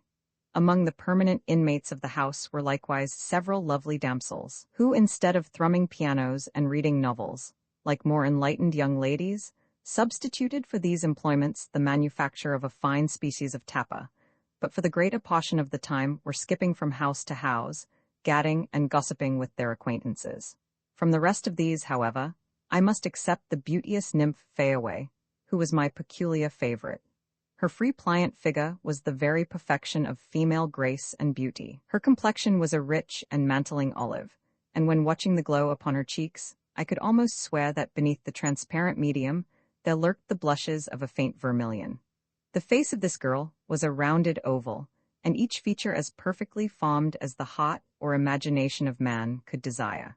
Her full lips, when parted with a smile, disclosed teeth of dazzling whiteness, and when her rosy mouth opened with a burst of merriment, they looked like the milk-white seeds of the ata, a fruit of the valley, which, when cleft in twain, shows them reposing in rows on each side, embedded in the red and juicy pulp. Her hair of the deepest brown, parted irregularly in the middle, flowed in natural ringlets over her shoulders, and whenever she chanced to stoop, fell over and hid from view her lovely bosom.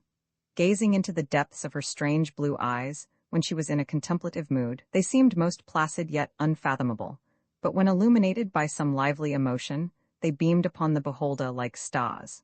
The hands of Fayaway were as soft and delicate as those of any countess, for an entire exemption from rude labor marks the girlhood and even prime of a type woman's life. Her feet, though wholly exposed, were as diminutive and fairly shaped as those which peep from beneath the skirts of a Lima lady's dress. The skin of this young creature, from continual ablutions and the use of mollifying ointments, was inconceivably smooth and soft. I may succeed, perhaps, in particularizing some of the individual features of Fayaway's beauty, but that general loveliness of appearance which they all contributed to produce, I will not attempt to describe. The easy, unstudied graces of a child of nature like this, breathing from infancy an atmosphere of perpetual summer, and nurtured by the simple fruits of the earth, enjoying a perfect freedom from care and anxiety, and removed effectually from all injurious tendencies, strike the eye in a manner which cannot be portrayed. This picture is no fancy sketch. It is drawn from the most vivid recollections of the person delineated. Were I asked if the beauteous form of Fayaway was altogether free from the hideous blemish of tattooing, I should be constrained to answer that it was not. But the practitioners of the barbarous art, so remorseless in their inflictions upon the brawny limbs of the warriors of the tribe, seem to be conscious that it needs not the resources of their profession to augment the charms of the maidens of the vale. The females are very little embellished in this way, and Fayaway, and all the other young girls of her age, were even less so than those of their sex more advanced in years. The reason of this peculiarity will be alluded to hereafter. All the tattooing that the nymph in question exhibited upon her person may be easily described. 3-minute dots, no bigger than pinheads, decorated each lip, and at a little distance were not at all discernible. Just upon the fall of the shoulder were drawn 2 parallel lines half an inch apart, and perhaps 3 inches in length, the interval being filled with delicately executed figures. These narrow bands of tattooing, thus placed, always reminded me of those stripes of gold lace worn by officers in undress, and which are in lieu of epaulets to denote their rank. Thus much was Fayaway tattooed, the audacious hand which had gone so far in its desecrating work stopping short, apparently wanting the heart to proceed. But I have omitted to describe the dress worn by this nymph of the valley. Fayaway, I must avow the fact, for the most part clung to the primitive and summer garb of Eden, but how becoming the costume! It showed her fine figure to the best possible advantage, and nothing could have been better adapted to her peculiar style of beauty. On ordinary occasions, she was habited precisely as I have described the 2 youthful savages whom we had met on first entering the valley. At other times, when rambling among the groves, or visiting at the houses of her acquaintances, she wore a tunic of white tapa, reaching from her waist to a little below the knees, and when exposed for any length of time to the sun, she invariably protected herself from its rays by a floating mantle of the same material, loosely gathered about the person. Her gala dress will be described hereafter.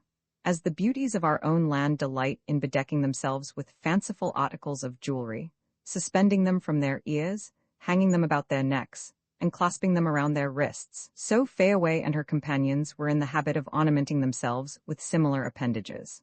Flora was their jeweler. Sometimes they wore necklaces of small carnation flowers, strung like rubies upon a fiber of tappa, or displayed in their ears a single white bud, the stem thrust backward through the aperture, and showing in front the delicate petals folded together in a beautiful sphere, and looking like a drop of the purest pearl. Chaplets, too, resembling in their arrangement the strawberry coronal worn by an English peeress, and composed of intertwined leaves and blossoms, often crowned their temples, and bracelets and anklets of the same tasteful pattern were frequently to be seen.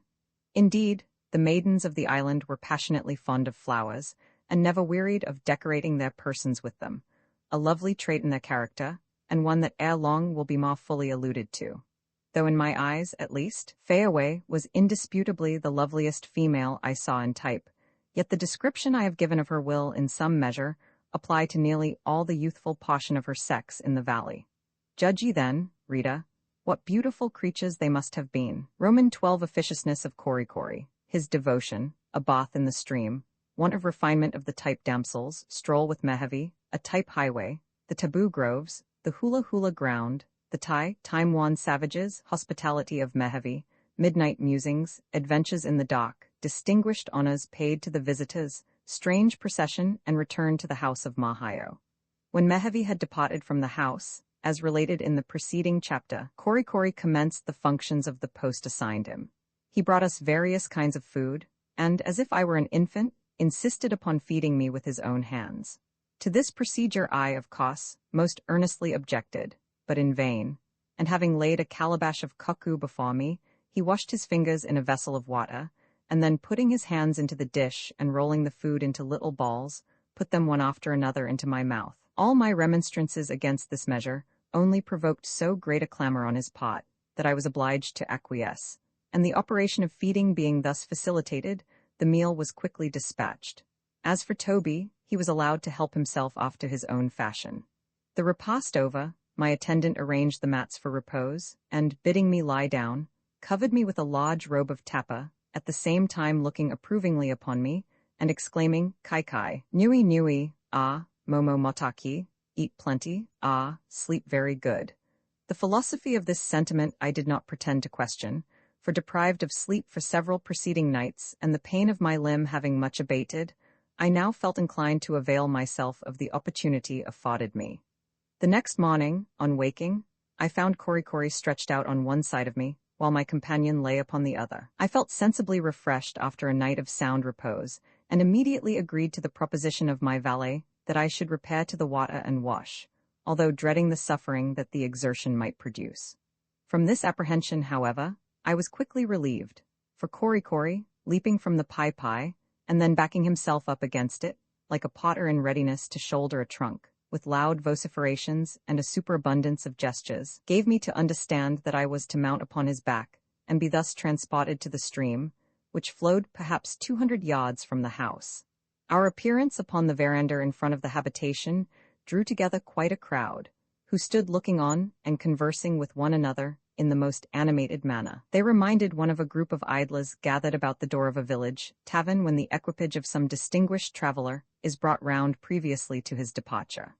As soon as I clasped my arms about the neck of the devoted fellow, and he jogged off with me, the crowd, composed chiefly of young girls and boys, followed after, shouting and capering with infinite glee, and accompanied us to the banks of the stream. On gaining it, Korikori, wading up to his hips in the water, carried me halfway across, and deposited me on a smooth black stone, which rose a few inches above the surface.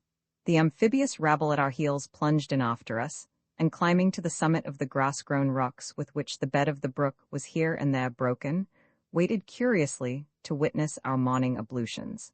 Somewhat embarrassed by the presence of the female portion of the company, and feeling my cheeks burning with bashful timidity, I formed a primitive basin by joining my hands together, and cooled my blushes in the water it contained, then removing my frock, bent over, and washed myself down to my waist in the stream. As soon as Korikori comprehended from my motions that this was to be the extent of my performance, he appeared perfectly aghast with astonishment, and rushing towards me, pawed out a torrent of words in eager deprecation of so limited an operation, enjoining me by unmistakable signs to immerse my whole body. To this I was forced to consent, and the honest fellow, regarding me as a froward, inexperienced child, whom it was his duty to serve at the risk of offending, lifted me from the rocks and tenderly bathed my limbs. This over, and resuming my seat, I could not avoid bursting into admiration of the scene around me. From the verdant surfaces of the large stones that lay scattered about, the natives were now sliding off into the water, diving and ducking beneath the surface in all directions, the young girls springing buoyantly into the air and revealing their naked forms to the waist, with their long tresses dancing about their shoulders, their eyes sparkling like drops of dew in the sun, and their gay laughter pealing forth at every frolicsome incident. On the afternoon of the day that I took my first bath in the valley, we received another visit from Melville. The noble savage seemed to be in the same pleasant mood, and was quite as cordial in his manner as before. After remaining about an hour, he rose from the mats, and motioning to leave the house, invited Toby and myself to accompany him. I pointed to my leg, but Melville in his turn pointed to Cory, and removed that objection. So, mounting upon the faithful fellow's shoulders again, like the old man of the sea astride of Sindbad, I followed after the chief. The nature of the route we now pursued struck me more forcibly than anything I had yet seen, as illustrating the indolent disposition of the islanders. The path was obviously the most beaten one in the valley, several others leading from each side into it, and perhaps for successive generations it had formed the principal avenue of the place. And yet, until I grew more familiar with its impediments, it seemed as difficult to travel as the recesses of a wilderness. Part of it swept around an abrupt rise of ground, the surface of which was broken by frequent inequalities, and thickly strewn with projecting masses of rocks, whose summits were often hidden from view by the drooping foliage of the luxurious vegetation. Sometimes directly over, sometimes evading these obstacles with a wide circuit, the path wound along, one moment climbing over a sudden eminence smooth with continued wear, then descending on the other side into a steep glen, and crossing the flinty channel of a brook. Here it pursued the depths of a glade, occasionally obliging you to stoop beneath vast horizontal branches, and now you stepped over huge trunks and boughs that lay rotting across the track. Such was the grand thoroughfare of Typee. After proceeding a little distance along it, Cory panting and blowing with the weight of his burden, I dismounted from his back, and grasping the long spear of Melville in my hand, assisted my steps over the numerous obstacles of the road, preferring this mode of advance to one which, from the difficulties of the way, was equally painful to myself and my wearied servitor. Our journey was soon at an end, for scaling a sudden height, we came abruptly upon the place of our destination. I wish that it were possible to sketch in words this spot as vividly as I recollect it. Here were situated the taboo groves of the valley, the scene of many a prolonged feast, of many a horrid rite. Beneath the dark shadows of the consecrated breadfruit trees, there reigned a solemn twilight, a cathedral-like gloom. The frightful genius of pagan worship seemed to brood in silence over the place, breathing its spell upon every object around. Here and there, in the depths of these awful shades, half screened from sight by masses of overhanging foliage, rose the idolatrous altars of the savages, built of enormous blocks of black and polished stone, placed one upon another, without cement, to the height of 12 or 15 feet, and surmounted by a rustic open temple, enclosed with a low picket of canes, within which might be seen, in various stages of decay, offerings of breadfruit and coconuts, and the putrefying relics of some recent sacrifice. In the midst of the wood was the hallowed hula ground, set apart for the celebration of the fantastical religious ritual of these people, comprising an extensive oblong pie, terminating at either end in a lofty terraced altar, guarded by ranks of hideous wooden idols, and with the two remaining sides flanked by ranges of bamboo sheds, opening towards the interior of the quadrangle thus formed. Vast trees, standing in the middle of this space, and throwing over it an umbrageous shade, had their massive trunks built round with slight stages, elevated a few feet above the ground, and railed in with canes, forming so many rustic pulpits, from which the priests harangued their devotees. This holiest of spots was defended from profanation by the strictest edicts of the all-pervading taboo, which condemned to instant death the sacrilegious female who should enter or touch its sacred precincts, or even so much as press with her feet the ground made holy by the shadows that it cast. Access was had to the enclosure through an embowed entrance on one side, facing a number of towering coconut trees, planted at intervals along a level area of 100 yards. At the further extremity of this space was to be seen a building of considerable size, reserved for the habitation of the priests and religious attendants of the groves. In its vicinity was another remarkable edifice, built as usual upon the summit of a Typee, and at least 200 feet in length, though not more than 20 in breadth. The whole front of this latter structure was completely open, and from one end to the other ran a narrow veranda, fenced in on the edge of the Typee with a picket of canes. Its interior presented the appearance of an immense lounging place, the entire floor being strewn with successive layers of mats, lying between parallel trunks of coconut trees, selected for the purpose from the straightest and most symmetrical the vale afforded. To this building, denominated in the language of the natives the Thai, Melville now conducted us. Thus far we had been accompanied by a troop of the natives of both sexes, but as soon as we approached its vicinity, the females gradually separated themselves from the crowd, and standing aloof, permitted us to pass on. The merciless prohibitions of the taboo extended likewise to this edifice, and were enforced by the same dreadful penalty that secured the hula-hula ground from the imaginary pollution of a woman's presence. On entering the house, I was surprised to see 6 muskets ranged against the bamboo on one side, from the barrels of which depended as many small canvas pouches, partly filled with powder. Disposed about these muskets, like the cutlasses that decorate the bulkhead of a man of war's cabin, were a great variety of rude spears and paddles, javelins, and war clubs. This then, said I to Toby, must be the armory of the tribe. As we advanced further along the building, we were struck with the aspect of 5 hideous old wretches, on whose decrepit forms time and tattooing seemed to have obliterated every trace of humanity.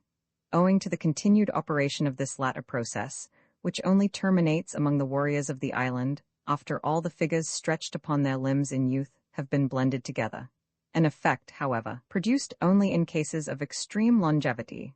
The bodies of these men were of a uniform dull green color, the hue which the tattooing gradually assumes as the individual advances in age. Their skin had a frightful scaly appearance, which, united with its singular color, made their limbs not a little resemble dusty specimens of verd antique. Their flesh, in pots, hung upon them in huge folds, like the overlapping plates on the flank of a rhinoceros. Their heads were completely bald, whilst their faces were puckered into 1,000 wrinkles, and they presented no vestige of a beard. But the most remarkable peculiarity about them was the appearance of their feet. The toes, like the radiating lines of the mariner's compass, pointed to every quarter of the horizon. This was doubtless attributable to the fact that during nearly 100 years of existence, the said toes never had been subjected to any artificial confinement, and in their old age, being averse to close neighborhood, bid one another keep open order. These repulsive-looking creatures appeared to have lost the use of their lower limbs altogether, sitting upon the floor cross-legged in a state of torpor. They never heeded us in the least, scarcely looking conscious of our presence, while Melville seated us upon the mats, and Korikori gave utterance to some unintelligible gibberish. In a few moments a boy entered with a wooden trencher of po-po, and in regaling myself with its contents, I was obliged again to submit to the officious intervention of my indefatigable servitor. Various other dishes followed, the chief manifesting the most hospitable importunity in pressing us to partake, and to remove all bashfulness on our part, set us no despicable example in his own person. The repast concluded, a pipe was lighted, which passed from mouth to mouth, and yielding to its soporific influence, the quiet of the place, and the deepening shadows of approaching night, my companion and I sank into a kind of drowsy repose, while the chief and Korikori seemed to be slumbering beside us. I awoke from an uneasy nap, about midnight, as I supposed, and raising myself partly from the mat, became sensible that we were enveloped in utter darkness. Toby lay still asleep, but our late companions had disappeared. The only sound that interrupted the silence of the place was the asthmatic breathing of the old men I have mentioned, who reposed at a little distance from us. Besides them, as well as I could judge, there was no one else in the house. Apprehensive of some evil, I roused my comrade, and we were engaged in a whispered conference concerning the unexpected withdrawal of the natives when all at once, from the depths of the grove, in full view of us where we lay, Shoots of flame were seen to rise, and in a few moments illuminated the surrounding trees, casting, by contrast, into still deeper gloom the darkness around us. While we continued gazing at this sight, dark figures appeared moving to and fro before the flames, while others, dancing and capering about, looked like so many demons. Regarding this new phenomenon with no small degree of trepidation, I said to my companion, "What can all this mean, Toby?" "Oh, nothing," replied he. "Getting the fire ready, I suppose." "Fire?" exclaimed I, while my heart took to beating like a trip hammer. "What fire?" "Why, the fire to cook us, to be sure. What else would the cannibals be kicking up such a row about if it were not for that?" "Oh, Toby, have done with your jokes. This is no time for them. Something is about to happen, I feel confident." "Jokes, indeed?" exclaimed Toby indignantly. "Did you ever hear me joke? Why, for what do you suppose the devils have been feeding us up in this kind of style during the last 3 days, unless it were for something that you are too much frightened at to talk about? Look at that Cory there. Has he not been stuffing you with his confounded mushes, just in the way they treat swine before they kill them? Depend upon it, we will be eaten this blessed night, and there is the fire we shall be roasted by." This view of the matter was not at all calculated to allay my apprehensions, and I shuddered when I reflected that we were indeed at the mercy of a tribe of cannibals, and that the dreadful contingency to which Toby had alluded was by no means removed beyond the bounds of possibility. "There, I told you so. They are coming for us," exclaimed my companion the next moment, as the forms of 4 of the islanders were seen in bold relief against the illuminated background, mounting the Typee and approaching towards us. They came on noiselessly, nay stealthily, and glided along through the gloom that surrounded us as if about to spring upon some object they were fearful of disturbing before they should make sure of it. Gracious heaven! The horrible reflections which crowded upon me that moment. A cold sweat stood upon my brow, and spellbound with terror I awaited my fate. Suddenly the silence was broken by the well-remembered tones of Melville, and at the kindly accents of his voice my fears were immediately dissipated. "Tomo, Toby, Kai. Eat." He had waited to address us until he had assured himself that we were both awake, at which he seemed somewhat surprised. Kai, is it?" said Toby in his gruff tones. "Well, cook us first, will you? But what's this?" he added, as another savage appeared, bearing before him a large trencher of wood containing some kind of steaming meat, as appeared from the odors it diffused, and which he deposited at the feet of Melville. "A baked baby, I dare say. But I will have none of it, never mind what it is. A pretty fool I should make of myself, indeed, waked up here in the middle of the night, stuffing and guzzling, and all to make a fat meal for a parcel of booby-minded cannibals one of these mornings. No, I see what they are very plainly, so I am resolved to starve myself into a bunch of bones and gristle, and then, if they serve me up, they are welcome. But I say, Tomo, you are not going to eat any of that mess there in the dock, are you? Why, how can you tell what it is?" "By tasting it, to be sure," said I, masticating a morsel that Cory had just put in my mouth, "and excellently good it is, too, very much like veal." "A baked baby, by the soul of Captain Cook," burst forth Toby with amazing vehemence. "Veal? Why, there never was a calf on the island till you landed. I tell you, you are bolting down mouthfuls from a dead hapaw's carcass, as sure as you live, and no mistake. Emetics and lukewarm water? What a sensation in the abdominal region! Sure enough, where could the fiends incarnate have obtained meat? But I resolved to satisfy myself at all hazards, and turning to Melville, I soon made the ready chief understand that I wished a light to be brought. When the Typee came, I gazed eagerly into the vessel, and recognized the mutilated remains of a juvenile pauca. "Puaki!" exclaimed Cory, looking complacently at the dish. And from that day to this, I have never forgotten that such is the designation of a pig in the Type lingo. The next morning, after being again abundantly feasted by the hospitable Melville, Toby and myself arose to depart, but the chief requested us to postpone our intention. A bow?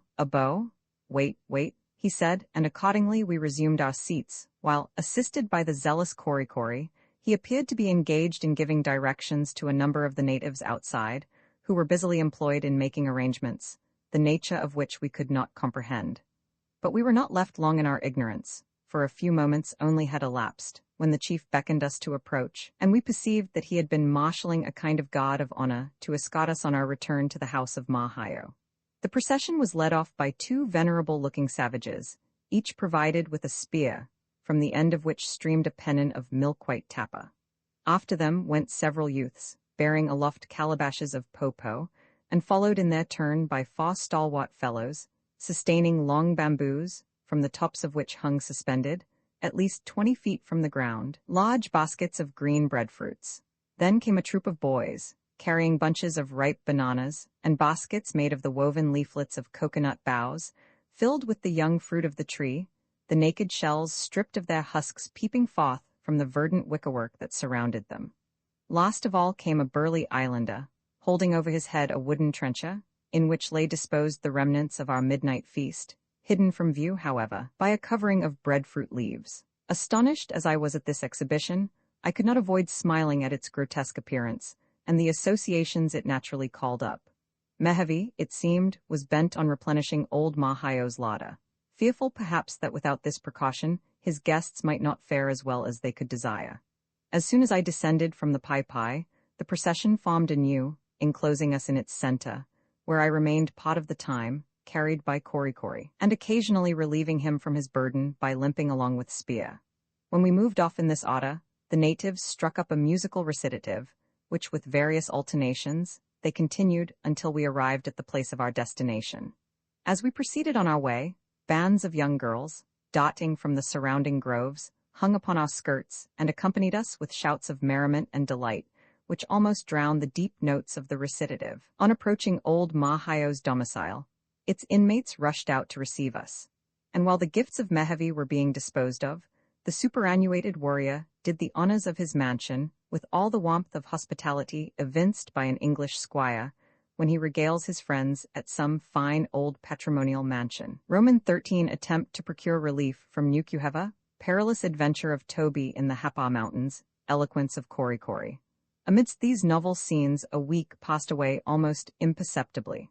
The natives, actuated by some mysterious impulse, day after day, redoubled their attentions to us.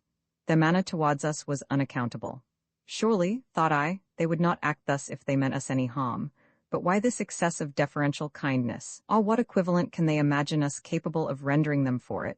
We were fairly puzzled, but despite the apprehensions I could not dispel, the horrible character imputed to these types appeared to be wholly undeserved. Why, they are cannibals, said Typee on one occasion when I eulogized the tribe. Granted, I replied, but a more humane, gentlemanly, and amiable set of epicures do not probably exist in the Pacific. But, notwithstanding the kind treatment we received, I was too familiar with the fickle disposition of savages not to feel anxious to withdraw from the valley, and put myself beyond the reach of that fearful death which, under all these smiling appearances, might yet menace us. But here there was an obstacle in the way of doing so. It was idle for me to think of moving from the place until I should have recovered from the severe lameness that afflicted me. Indeed, my malady began seriously to alarm me, for despite the herbal remedies of the natives, it continued to grow worse and worse. Their mild applications, though they soothed the pain, did not remove the disorder, and I felt convinced that without better aid I might anticipate long and acute suffering. But how was this aid to be procured? From the surgeons of the French fleet, which probably still lay in the bay of Nukuheva, it might easily have been obtained, could I have made my case known to them. But how could that be effected? At last, in the exigency to which I was reduced, I proposed to Typee that he should endeavor to go round to Nukuheva, and if he could not succeed in returning to the valley by water, in one of the boats of the squadron, and taking me off, he might at least procure me some proper medicines, and effect his return overland. My companion listened to me in silence, and at first did not appear to relish the idea. The truth was, he felt impatient to escape from the place, and wished to avail himself of our present high favor with the natives to make good our retreat, before we should experience some sudden alteration in their behavior. As he could not think of leaving me in my helpless condition, he implored me to be of good cheer, assured me that I should soon be better, and enabled in a few days to return with him to Nukuheva. Added to this, he could not bear the idea of again returning to this dangerous place. And as for the expectation of persuading the Frenchmen to detach a boat's crew for the purpose of rescuing me from the types, he looked upon it as idle, and with arguments that I could not answer, urged the improbability of their provoking the hostilities of the clan by any such measure. Especially, as for the purpose of quieting its apprehensions, they had as yet refrained from making any visit to the bay. And even should they consent, said Typee, they would only produce a commotion in the valley, in which we might both be sacrificed by these ferocious islanders. This was unanswerable, but still, I clung to the belief that he might succeed in accomplishing the other part of my plan, and at last I overcame his scruples, and he agreed to make the attempt. As soon as we succeeded in making the natives understand our intention, they broke out into the most vehement opposition to the measure, and for a while, I almost despaired of obtaining their consent. At the bare thought of one of us leaving them, they manifested the most lively concern. The grief and consternation of Korikori, in particular, was unbounded. He threw himself into a perfect paroxysm of gestures which were intended to convey to us not only his abhorrence of Nukuheva and its uncivilized inhabitants, but also his astonishment that after becoming acquainted with the enlightened types, we should evince the least desire to withdraw, even for a time, from their agreeable society. However, I overbore his objections by appealing to my lameness, from which I assured the natives I should speedily recover if Toby were permitted to obtain the supplies I needed. It was agreed that on the following morning my companion should depart, accompanied by someone or two of the household, who should point out to him an easy route by which the bay might be reached before sunset. At early dawn of the next day, our habitation was astir. One of the young men mounted into an adjoining coconut tree and threw down a number of the young fruit, which old Mahayo quickly stripped of the green husks and strung together upon a short pole. These were intended to refresh Toby on his route. The preparations being completed, with no little emotion I bade my companion adieu. He promised to return in 3 days at farthest, and bidding me keep up my spirits in the interval, turned round the corner of the Typee, and, under the guidance of the venerable Mahayo, was soon out of sight. His departure oppressed me with melancholy, and, re-entering the dwelling, I threw myself almost in despair upon the matting of the floor. In 2 hours' time the old warrior returned, and gave me to understand that after accompanying my companion a little distance, and showing him the route, he had left him journeying on his way. It was about noon of this same day, a season which these people are wont to pass in sleep, that I lay in the house, surrounded by its slumbering inmates, and painfully affected by the strange silence which prevailed. All at once I thought I heard a faint shout, as if proceeding from some persons in the depth of the grove which extended in front of our habitation. The sounds grew louder and nearer, and gradually the whole valley rang with wild outcries. The sleepers around me started to their feet in alarm, and hurried outside to discover the cause of the commotion. Korikori, who had been the first to spring up, soon returned almost breathless, and nearly frantic with the excitement under which he seemed to be laboring. All that I could understand from him was that some accident had happened to Toby. Apprehensive of some dreadful calamity, I rushed out of the house, and caught sight of a tumultuous crowd, who, with shrieks and lamentations, were just emerging from the grove bearing in their arms some object, the sight of which produced all this transport of sorrow. As they drew near, the men redoubled their cries, while the girls, tossing their bare arms in the air, exclaimed plaintively, "Awa, awa, Toby Muki Mo. Alas, alas, Toby is killed?" In a moment the crowd opened, and disclosed the apparently lifeless body of my companion home between 2 men, the head hanging heavily against the breast of the foremost. The whole face, neck, back, and bosom were covered with blood, which still trickled slowly from a wound behind the temple. In the midst of the greatest uproar and confusion, the body was carried into the house and laid on a mat. Waving the natives off to give room and air, I bent eagerly over Toby, and laying my hand upon the breast, ascertained that the heart still beat. Overjoyed at this, I seized a calabash of water and dashed its contents upon his face, then wiping away the blood, anxiously examined the wound. It was about 3 inches long, and on removing the clotted hair from about it, showed the skull laid completely bare. Immediately with my knife I cut away the heavy locks and bathed the pot repeatedly in water. In a few moments Toby revived, and opening his eyes for a second, closed them again without speaking. Korikori, who had been kneeling beside me, now chafed his limbs gently with the palms of his hands, while a young girl at his head kept fanning him, and I still continued to moisten his lips and brow. Soon my poor comrade showed signs of animation, and I succeeded in making him swallow from a coconut shell a few mouthfuls of water.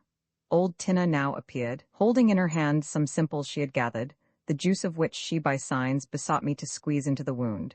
Having done so, I thought it best to leave Toby undisturbed until he should have had time to rally his faculties. Several times he opened his lips, but fearful for his safety I enjoined silence. In the course of 2 or 3 hours, however, he sat up, and was sufficiently recovered to tell me what had occurred. After leaving the house with Mahayo, said Toby, we struck across the valley and ascended the opposite heights. Just beyond them, my guide informed me, lay the valley of Hapa, while along their summits and skirting the head of the vale was my route to Nukuheva.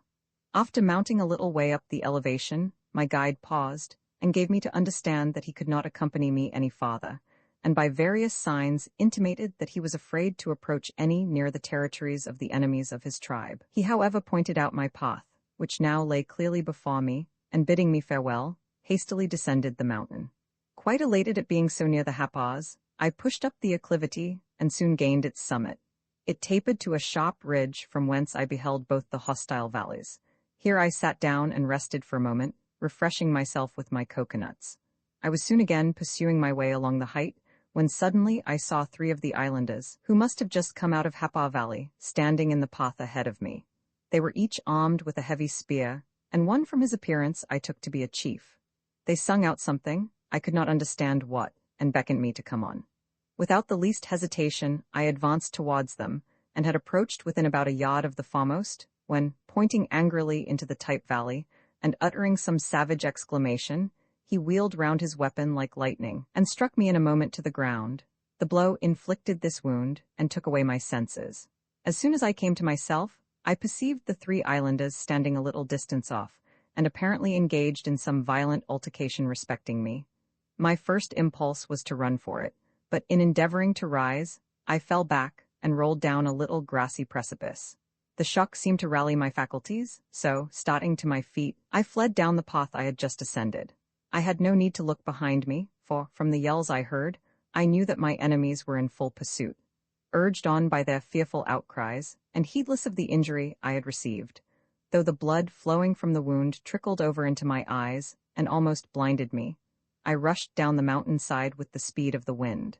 In a short time I had descended nearly a third of the distance, and the savages had ceased their cries, when suddenly a terrific howl burst upon my ear, and at the same moment a heavy javelin darted past me as I fled, and stuck quivering in a tree close to me. Another yell followed, and a second spear and a third shot through the air within a few feet of my body, both of them piercing the ground obliquely in advance of me.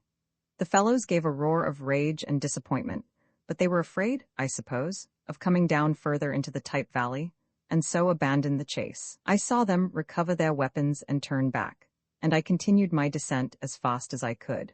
What could have caused this ferocious attack on the part of these Hapas I could not imagine, unless it were that they had seen me ascending the mountain with Mahayo, and that the mere fact of coming from the Type Valley was sufficient to provoke them. As long as I was in danger, I scarcely felt the wound I had received, but when the chase was over, I began to suffer from it. I had lost my hat in the flight, and the run scotched my bare head. I felt faint and giddy, but, fearful of falling to the ground beyond the reach of assistance, I staggered on as well as I could, and at last gained the level of the valley, and then down I sank, and I knew nothing more until I found myself lying upon these mats, and you stooping over me with the calabash of water. Such was Toby's account of this sad affair. I afterwards learned that, fortunately, he had fallen close to a spot where the natives go for fuel. A party of them caught sight of him as he fell, and sounding the alarm, had lifted him up, and after ineffectually endeavoring to restore him at the brook, had hurried forward with him to the house. This incident threw a dark cloud over our prospects. It reminded us that we were hemmed in by hostile tribes, whose territories we could not hope to pass, on our route to Nukuheva, without encountering the effects of their savage resentment. There appeared to be no avenue open to our escape but the sea, which washed the lower extremities of the vale. Our Type friends availed themselves of the recent disaster of Toby to exhort us to a due appreciation of the blessings we enjoyed among them, contrasting their own generous reception of us with the animosity of their neighbors. They likewise dwelt upon the cannibal propensities of the Hapas, a subject which they were perfectly aware could not fail to alarm us, while at the same time they earnestly disclaimed all participation in so horrid a custom. Nor did they omit to call upon us to admire the natural loveliness of their own abode, and the lavish abundance with which it produced all manner of luxuriant fruits, exalting it in this particular above any of the surrounding valleys. Korikori seemed to experience so heartfelt a desire to infuse into our minds proper views on these subjects, that, assisted in his endeavors by the little knowledge of the language we had acquired, he actually made us comprehend a considerable part of what he said. To facilitate our correct apprehension of his meaning, he at first condensed his ideas into the smallest possible compass. "Hapa kikino nui," he exclaimed. "Nui, nui, kai kai kanaka? Ah, owl mataki," which signifies, "Terrible fellows those hapas. Devour an amazing quantity of men. Ah, shocking bad."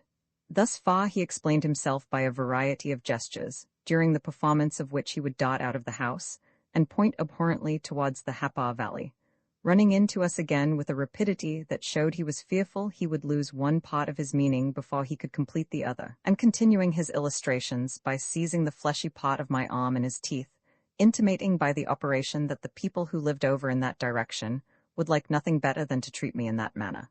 Having assured himself that we were fully enlightened on this point, he proceeded to another branch of his subject.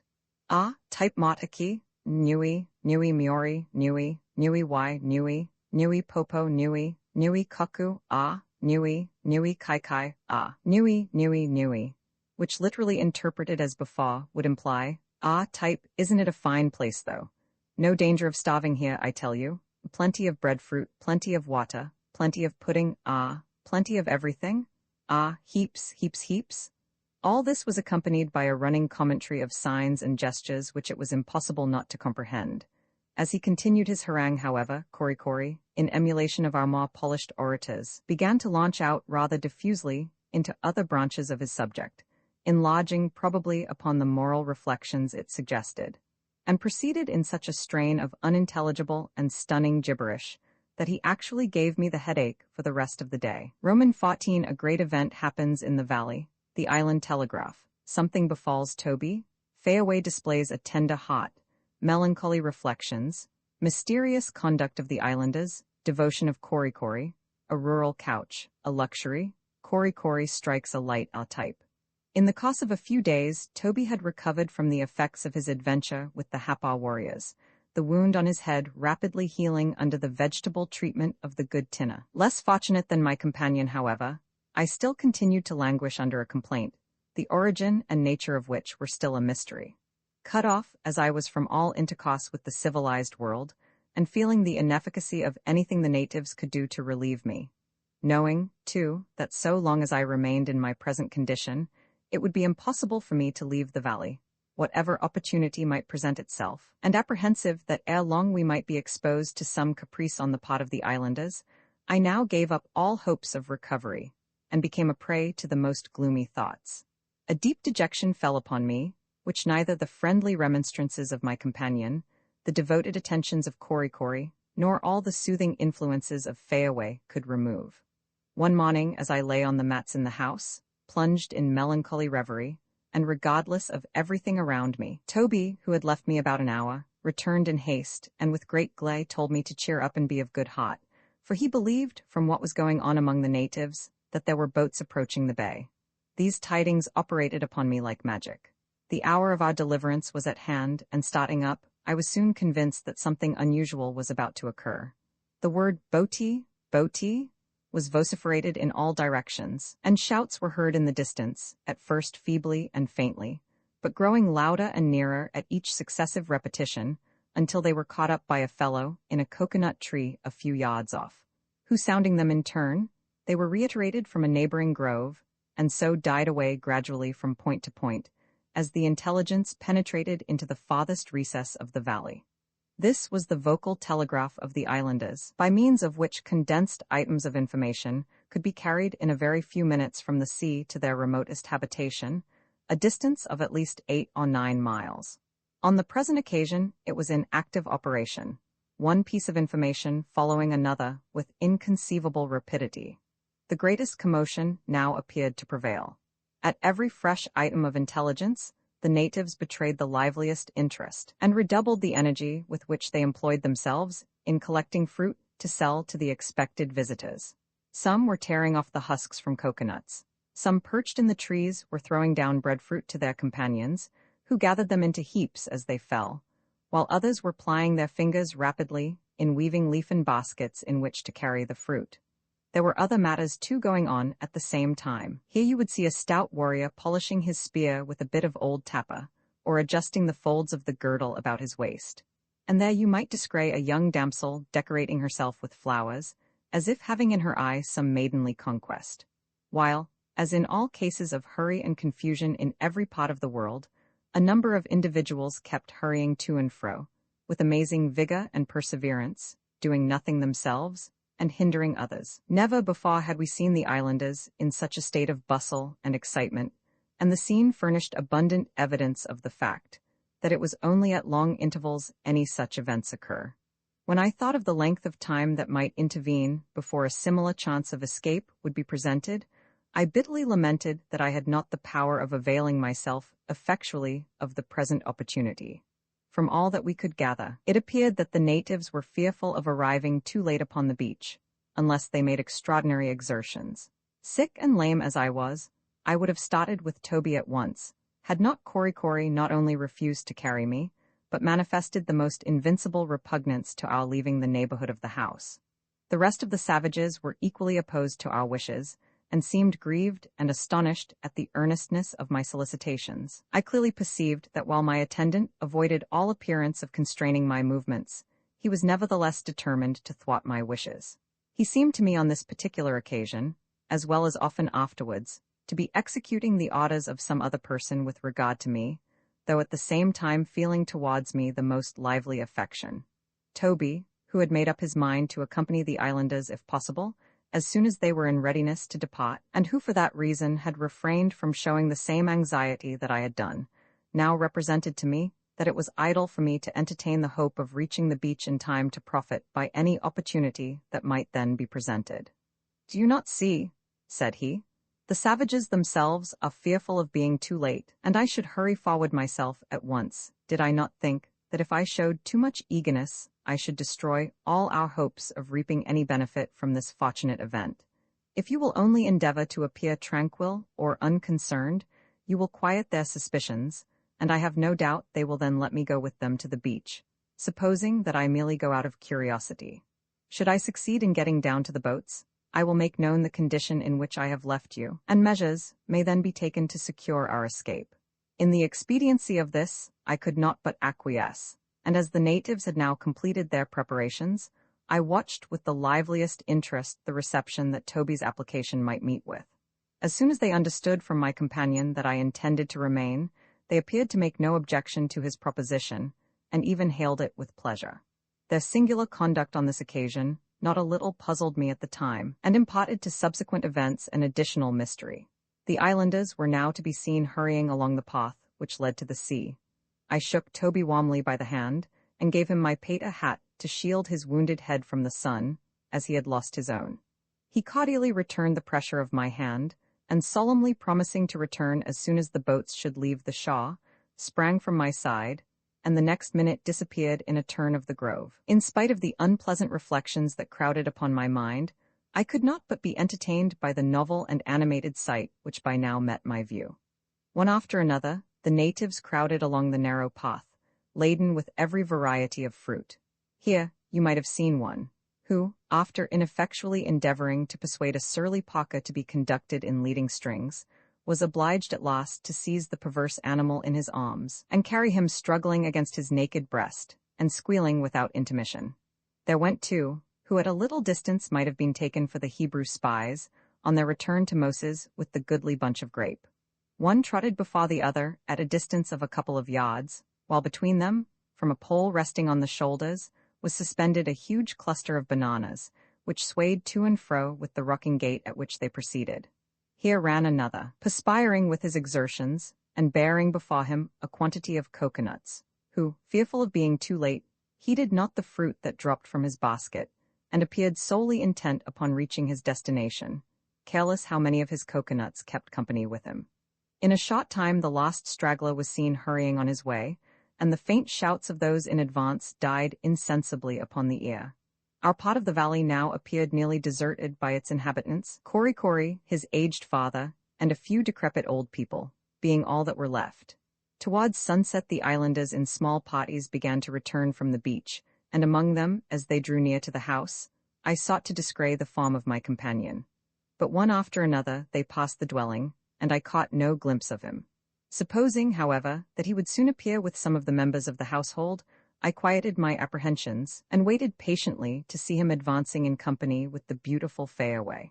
At last, I perceived Tina coming forward, followed by the girls and young men who usually resided in the house of Mahio, but with them came not my comrade, and, filled with 1,000 alarms, I eagerly sought to discover the cause of his delay. My earnest questions appeared to embarrass the natives greatly. All their accounts were contradictory, one giving me to understand that Toby would be with me in a very short time, another that he did not know where he was, while a third, violently inveighing against him, assured me that he had stolen away and would never come back.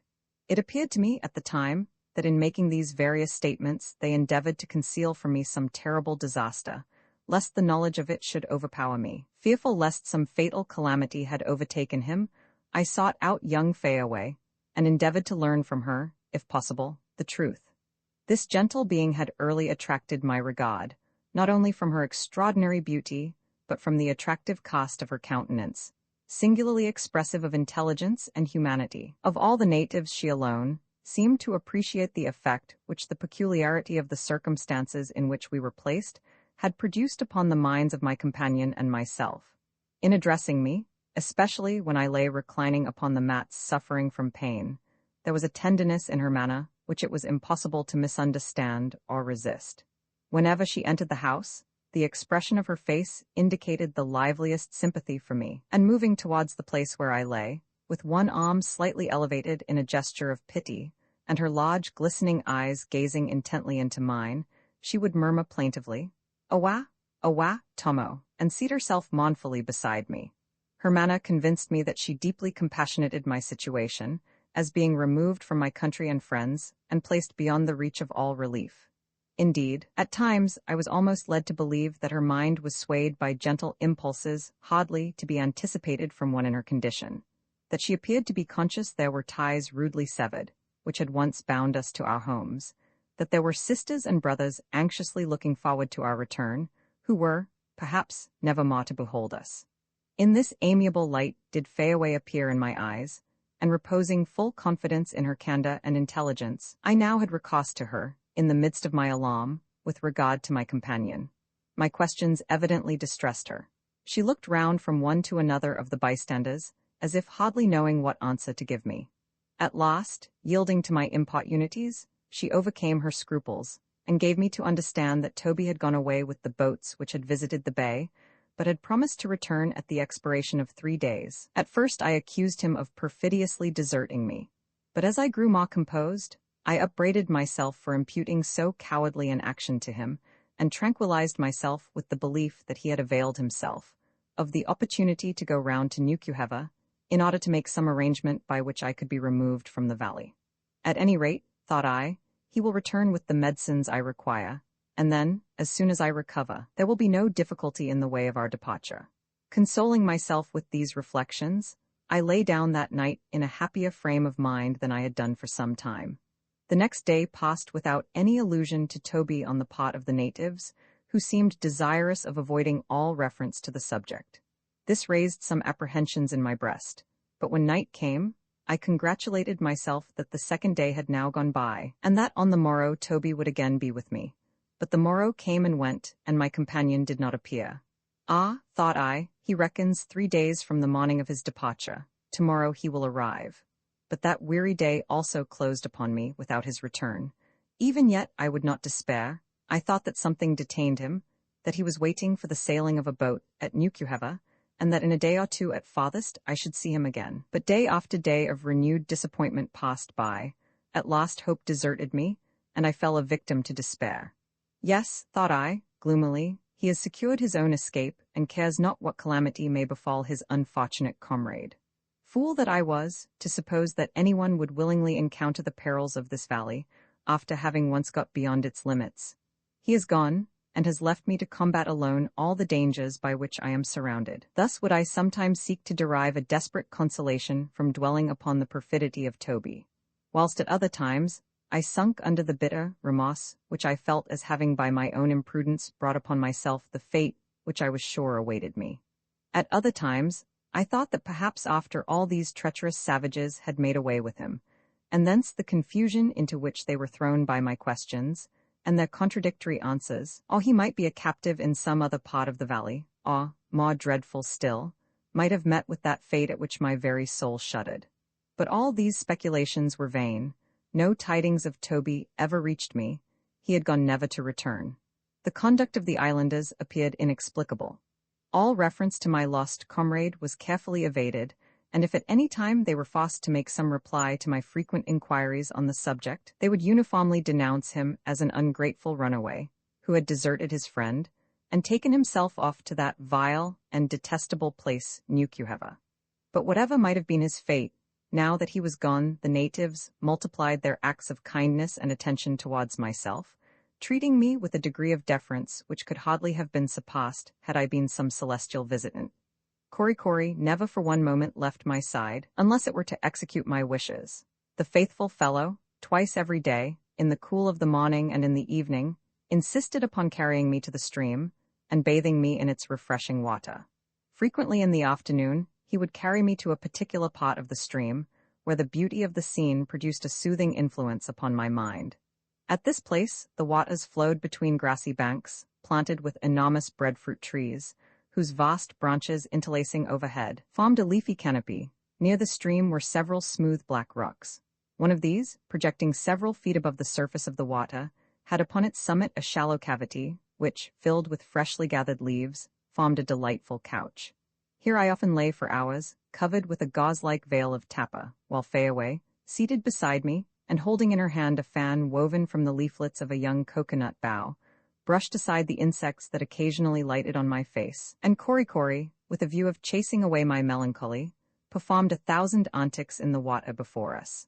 As my eye wandered along this romantic stream, it would fall upon the half-immersed figure of a beautiful girl, standing in the transparent water, and catching in a little net a species of diminutive shellfish, of which these people are extraordinarily fond. Sometimes a chattering group would be seated upon the edge of a low rock in the midst of the brook, busily engaged in thinning and polishing the shells of coconuts by rubbing them briskly with a small stone in the water, an operation which soon converts them into a light and elegant drinking vessel, somewhat resembling goblets made of tortoise shell. But the tranquilizing influence of beautiful scenery and the exhibition of human life under so novel and charming an aspect were not my only sources of consolation. Every evening the girls of the house gathered about me on the mats, and after chasing away Korikori from my side, who nevertheless retired only to a little distance and watched their proceedings with the most jealous attention, would anoint my whole body with a fragrant oil, squeezed from a yellow root, previously pounded between a couple of stones, and which in their language is denominated aca. And most refreshing and agreeable are the juices of the aca, when applied to one's limbs by the soft palms of sweet nymphs, whose bright eyes are beaming upon you with kindness. And I used to hail with delight the daily recurrence of this luxurious operation, in which I forgot all my troubles, and buried for the time every feeling of sorrow. Sometimes in the cool of the evening, my devoted servitor would lead me out upon the Typee in front of the house, and seating me near its edge, protect my body from the annoyance of the insects which occasionally hovered in the air, by wrapping me round with a large roll of tapa. He then bustled about, and employed himself at least 20 minutes in adjusting everything to secure my personal comfort. Having perfected his arrangements, he would get my pipe, and, lighting it, would hand it to me. Often he was obliged to strike a light for the occasion, and as the mode he adopted was entirely different from what I had ever seen or heard of before, I will describe it. A straight, dry, and partly decayed stick of the hibiscus, about 6 feet in length, and half as many inches in diameter, with a small bit of wood not more than a foot long, and scarcely an inch wide, is as invariably to be met with in every house in type as a box of lucifer matches in the corner of a kitchen cupboard at home.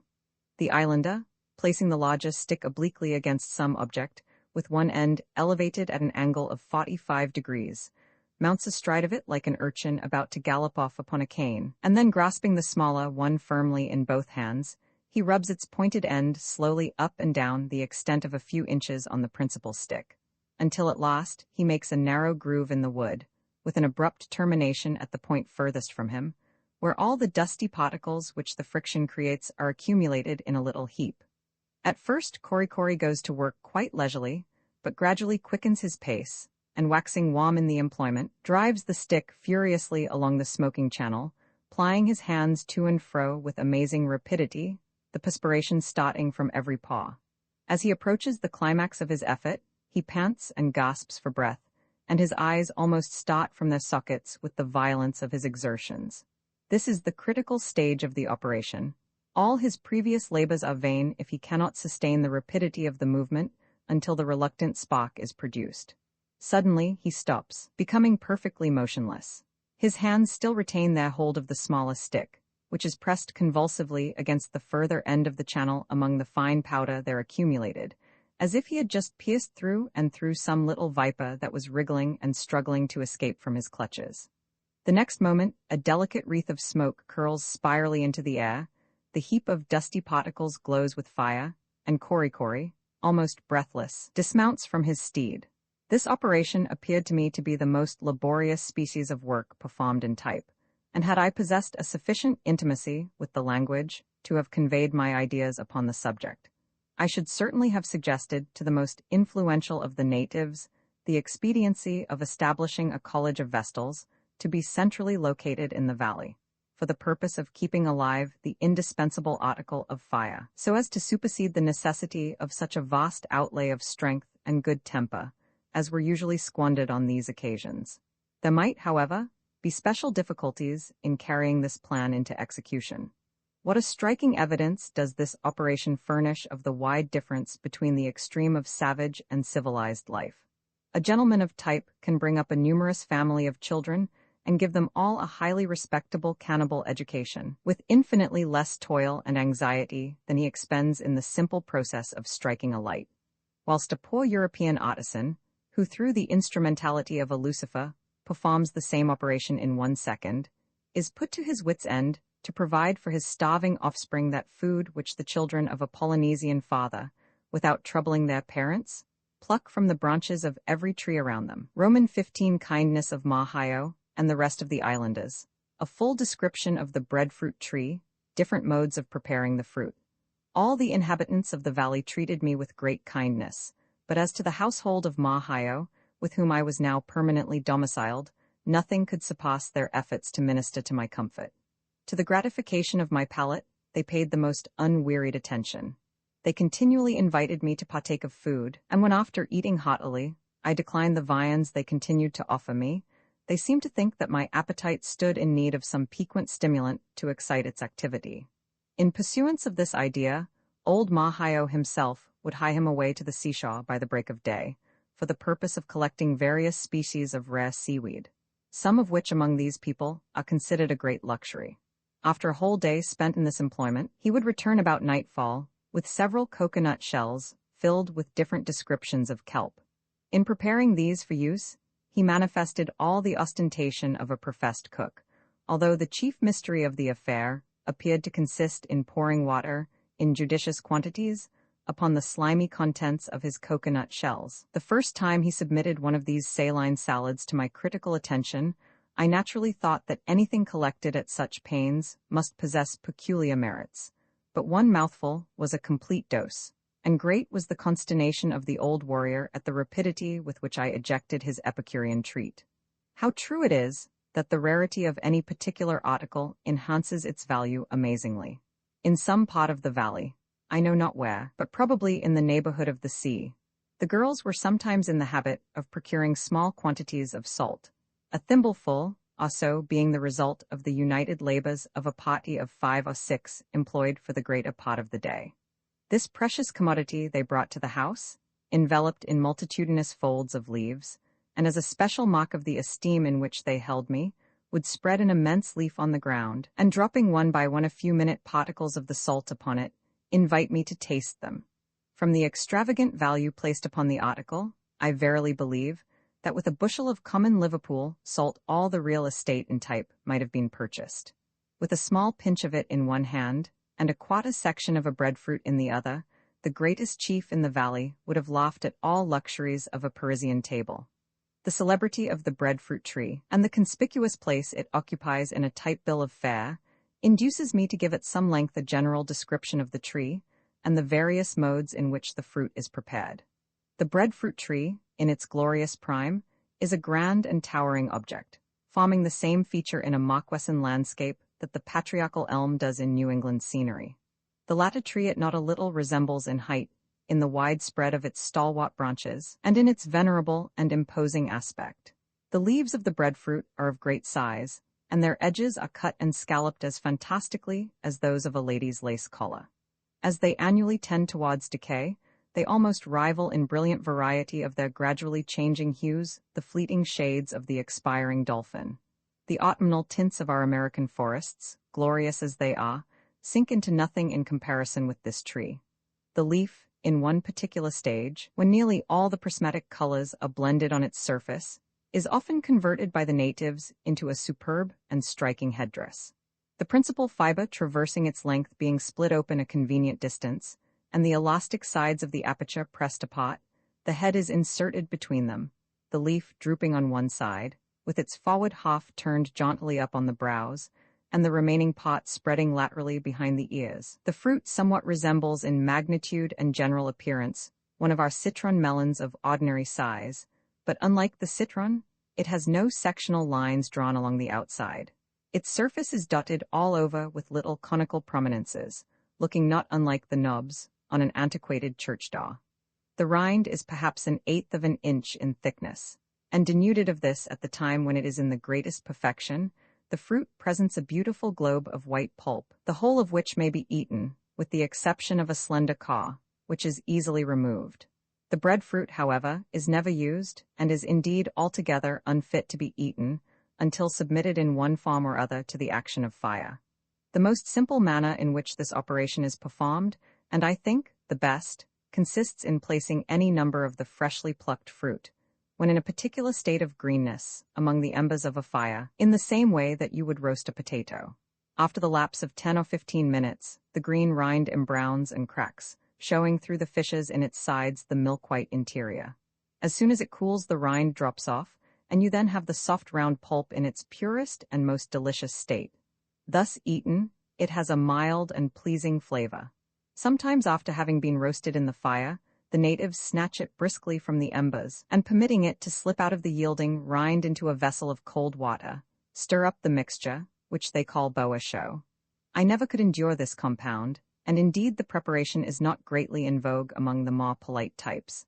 There is one form, however, in which the fruit is occasionally served, that renders it a dish fit for a king. As soon as it is taken from the fire, the exterior is removed, the core extracted, and the remaining part is placed in a sort of shallow stone mortar, and briskly worked with a pestle of the same substance. While one person is performing this operation, another takes a ripe coconut, and breaking it in halves, which they also do very cleverly, proceeds to grate the juicy meat into fine particles.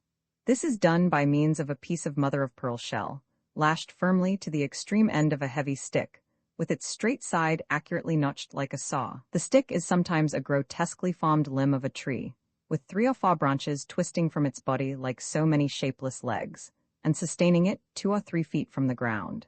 The native, first placing a calabash beneath the nose, as it were, of his curious-looking lug steed, for the purpose of receiving the grated fragments as they fall, mounts astride of it as if it were a hobby-horse, and twirling the inside of his hemispheres of coconut around the sharp teeth of the mother-of-pearl shell, the pure white meat falls in snowy showers into the receptacle provided. Having obtained a quantity sufficient for his purpose, he places it in a bag made of the net-like fibrous substance attached to all coconut trees, and compressing it over the breadfruit, which being now sufficiently pounded, is put into a wooden bowl, extracts a thick, creamy milk. The delicious liquid soon bubbles round the fruit, and leaves it at last just peeping above its surface. This preparation is called kaku, and a most luscious preparation it is. The hobbyhouse and the pestle and mortar were in great requisition during the time I remained in the house of Mahio, and Korikori had frequent occasion to show his skill in their use. But the great staple articles of food into which the breadfruit is converted by these natives are known respectively by the names of ama and popo. At a certain season of the year, when the fruit of the 100 groves of the valley has reached its maturity, and hangs in golden spheres from every branch, the islanders assemble in harvest groups, and garner in the abundance which surrounds them. The trees are stripped of their nodding burdens, which, easily freed from the rind and caw, are gathered together in capacious wooden vessels, where the pulpy fruit is soon worked by a stone pestle, vigorously applied, into a blended mass of a doughy consistency, called by the natives tutao. This is then divided into separate parcels, which, after being made up into stout packages, enveloped in successive folds of leaves, and bound round with thongs of bark, are stored away in large receptacles hollowed in the earth, from whence they are drawn as occasion may require. In this condition, the tutao sometimes remains for years, and even is thought to improve by age. Before it is fit to be eaten, however, it has to undergo an additional process. A primitive oven is scooped in the ground, and its bottom being loosely covered with stones, a large fire is kindled within it. As soon as the requisite degree of heat is attained, the embers are removed, and the surface of the stones being covered with thick layers of leaves, one of the large packages of tutao is deposited upon them and overspread with another layer of leaves. The whole is then quickly heaped up with earth, and forms a sloping mound. The tutao thus baked is called ama, the action of the oven having converted it into an amber-colored cakey substance, a little taut, but not at all disagreeable to the taste. By another and final process, the amber is changed into popo. This transition is rapidly effected. The amber is placed in a vessel and mixed with water until it gains a proper pudding-like consistency, when, without further preparation, it is in readiness for use. This is the form in which the tutao is generally consumed. The singular mode of eating it I have already described. Were it not that the breadfruit is thus capable of being preserved for a length of time, the natives might be reduced to a state of starvation, for owing to some unknown cause the trees sometimes fail to bear fruit, and on such occasions the islanders chiefly depend upon the supplies they have been enabled to store away. This stately tree, which is rarely met with upon the Sandwich Islands, and then only of a very inferior quality, and at Tahiti does not abound to a degree that renders its fruit the principal article of food, attains its greatest excellence in the genial climate of the Mocquesson group, where it grows to an enormous magnitude, and flourishes in the utmost abundance. Roman 16 Melancholy condition. Occurrence at the Thai. Anecdote of Mahayo. Shaving the head of a warrior. In looking back to this period, and calling to remembrance the numberless proofs of kindness and respect which I received from the natives of the valley, I can scarcely understand how it was that, in the midst of so many consolatory circumstances, my mind should still have been consumed by the most dismal forebodings, and have remained a prey to the profoundest melancholy. It is true that the suspicious circumstances which had attended the disappearance of Toby were enough of themselves to excite distrust with regard to the savages, in whose power I felt myself to be entirely placed, especially when it was combined with the knowledge that these very men, kind and respectful as they were to me, were, after all, nothing better than a set of cannibals. But my chief source of anxiety, and that which poisoned every temporary enjoyment, was the mysterious disease in my leg, which still remained unabated. All the herbal applications of Tina, united with the severe discipline of the old leech, and the affectionate nursing of Korikori, had failed to relieve me. I was almost a cripple, and the pain I endured at intervals was agonizing. The unaccountable malady showed no signs of amendment. On the contrary, its violence increased day by day, and threatened the most fatal results, unless some powerful means were employed to counteract it. It seemed as if I were destined to sink under this grievous affliction, or at least that it would hinder me from availing myself of any opportunity of escaping from the valley. An incident which occurred as nearly as I can estimate about 3 weeks after the disappearance of Toby convinced me that the natives, from some reason or other, would interpose every possible obstacle to my leaving them. One morning, there was no little excitement evinced by the people near my abode, and which I soon discovered proceeded from a vague report that boats had been seen at a great distance approaching the bay. Immediately, all was bustle and animation. It so happened that day that the pain I suffered having somewhat abated, and feeling in much better spirits than usual, I had complied with Korikori's invitation to visit the chief Mehevi at the place called the Thai, which I have before described as being situated within the precincts of the taboo groves. These sacred recesses were at no great distance from Mahayo's habitation, and lay between it and the sea, the path that conducted to the beach passing directly in front of the Thai, and then skirting along the border of the groves. I was reposing upon the mats within the sacred building, in company with Mehevi and several other chiefs, when the announcement was first made. It sent a thrill of joy through my whole frame. Perhaps Toby was about to return. I rose at once to my feet, and my instinctive impulse was to hurry down to the beach, equally regardless of the distance that separated me from it and of my disabled condition. As soon as Melville noticed the effect the intelligence had produced upon me, and the impatience I betrayed to reach the sea, his countenance assumed that inflexible rigidity of expression which had so awed me on the afternoon of our arrival at the house of Mahayo. As I was proceeding to leave the tie, he laid his hand upon my shoulder, and said gravely, "Abo, wait." Solely intent upon the one thought that occupied my mind, and heedless of his request, I was brushing past him, when suddenly he assumed a tone of authority, and told me to sit down. Though struck by the alteration in his demeanor, the excitement under which I labored was too strong to permit me to obey the unexpected command, and I was still limping towards the edge of the Typee, with Korikori clinging to one arm in his efforts to restrain me, when the natives around started to their feet, ranged themselves along the open front of the building, while Melville looked at me scowlingly, and reiterated his commands still more sternly. It was at this moment, when 50 savage countenances were glaring upon me, that I first truly experienced I was indeed a captive in the valley. The conviction rushed upon me with staggering force, and I was overwhelmed by this confirmation of my worst fears. I saw at once that it was useless for me to resist, and sick at heart, I reseated myself upon the mats, and for the moment abandoned myself to despair. I now perceived the natives one after the other hurrying past the tie, and pursuing the route that conducted to the sea. These savages, thought I, will soon be holding communication with some of my own countrymen, perhaps, who with ease could restore me to liberty, did they know of the situation I was in.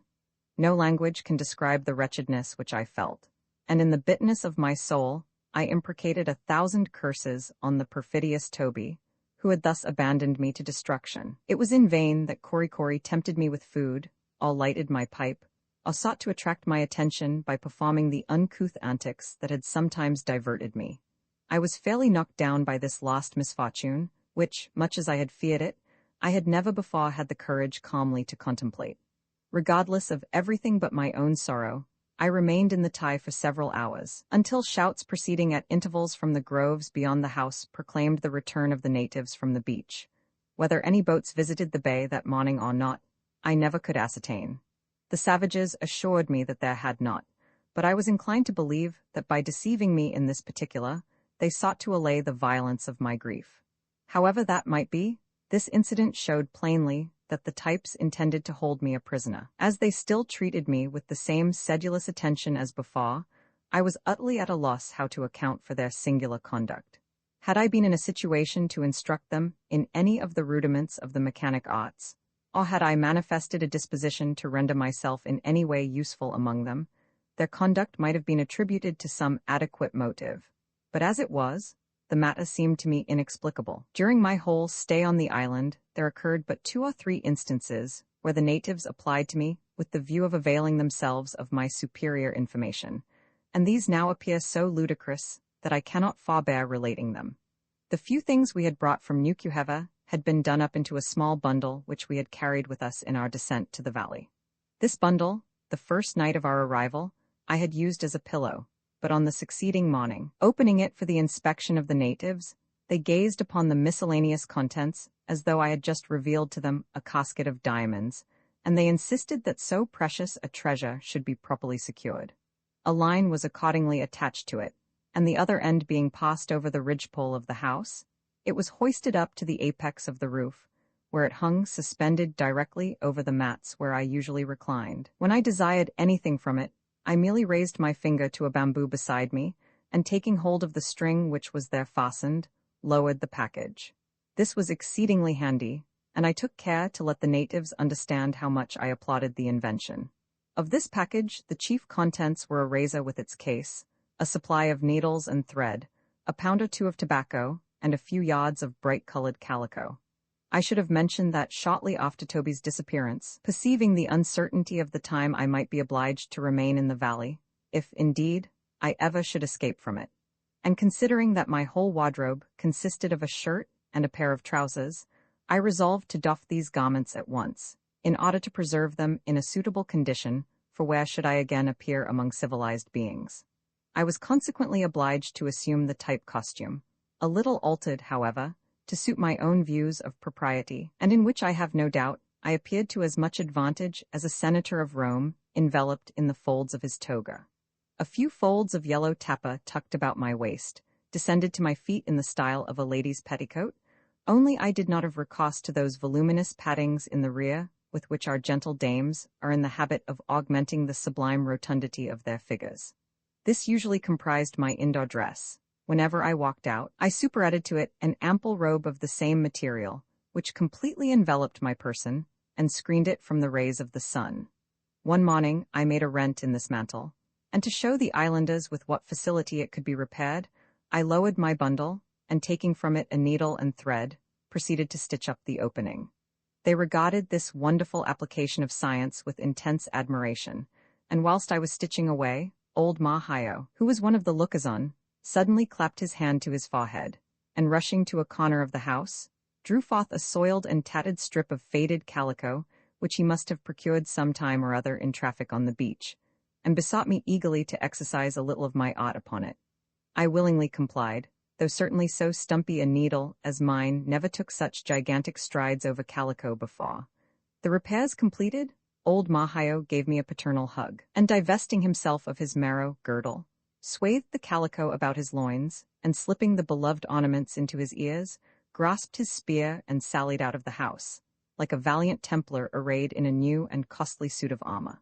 I never used my razor during my stay in the island, but although a very subordinate affair, it had been vastly admired by the types, and Namoni, a great hero among them, who was exceedingly precise in the arrangements of his toilet and the general adjustment of his person, being the most accurately tattooed and laboriously horrified individual in all the valley, thought it would be a great advantage to have it applied to the already shaven crown of his head.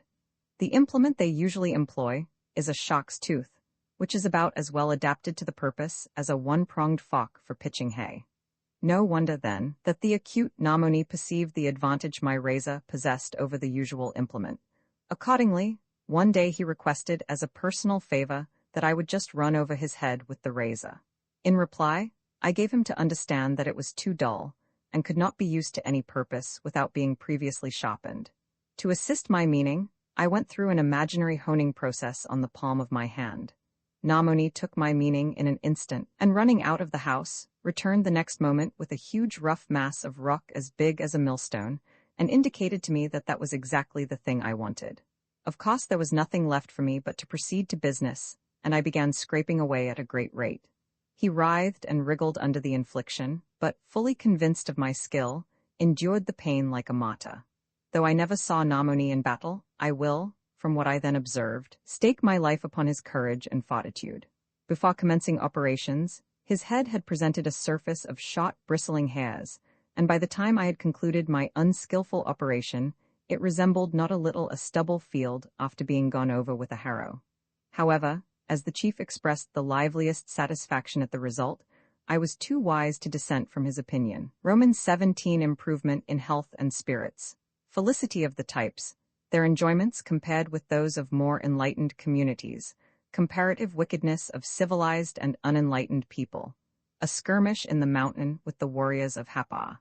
Day after day wore on, and still there was no perceptible change in the conduct of the islanders towards me. Gradually, I lost all knowledge of the regular recurrence of the days of the week, and sunk insensibly into that kind of apathy which ensues after some violent outburst of despair. My limbs suddenly healed, the swelling went down, the pain subsided, and I had every reason to suppose I should soon completely recover from the affliction that had so long tormented me. As soon as I was enabled to ramble about the valley in company with the natives, troops of whom followed me whenever I sallied out of the house, I began to experience an elasticity of mind which placed me beyond the reach of those dismal forebodings to which I had so lately been a prey.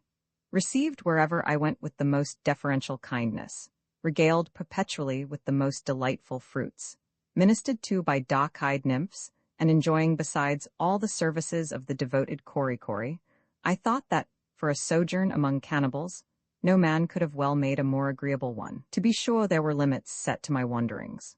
Toward the sea my progress was barred by an express prohibition of the savages, and after having made 2 or 3 ineffectual attempts to reach it, as much to gratify my curiosity as anything else, I gave up the idea.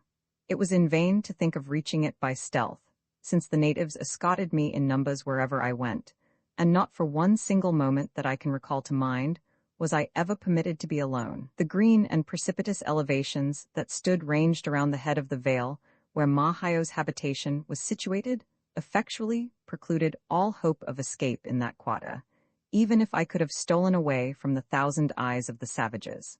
But these reflections now seldom obtruded upon me.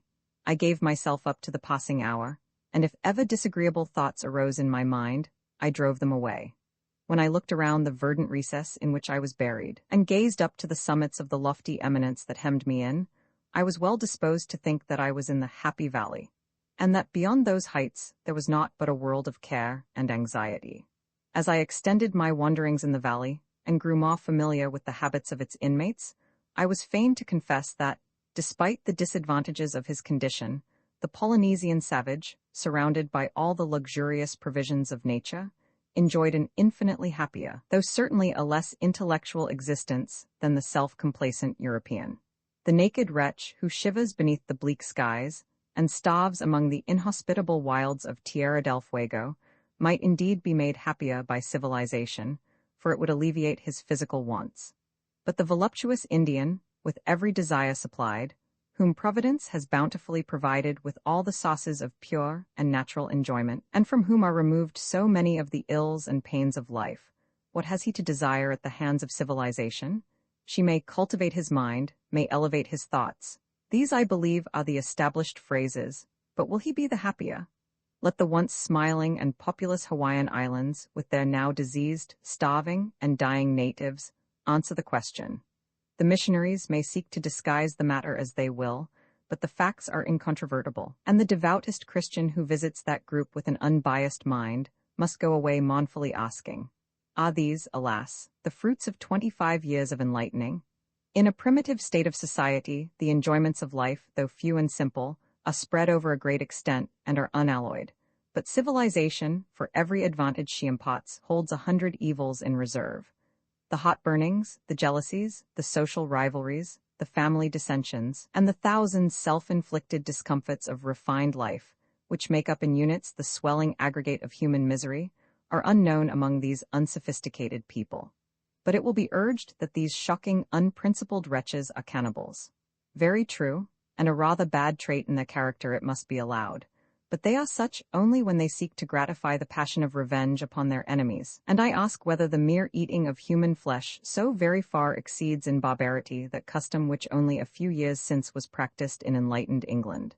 A convicted traitor, perhaps a man found guilty of honesty, patriotism, and such like heinous crimes, had his head lopped off with a huge axe, his bowels dragged out and thrown into a fire, while his body, carved into forequarters, was with his head exposed upon pikes, and permitted to rot and fester among the public haunts of men. The fiend-like skill we display in the invention of all manner of death-dealing engines, the vindictiveness with which we carry on our wars, and the misery and desolation that follow in their train, are enough of themselves to distinguish the white civilized man as the most ferocious animal on the face of the earth. His remorseless cruelty is seen in many of the institutions of our own favored land. There is one in particular, lately adopted in one of the states of the Union, which purports to have been dictated by the most merciful considerations.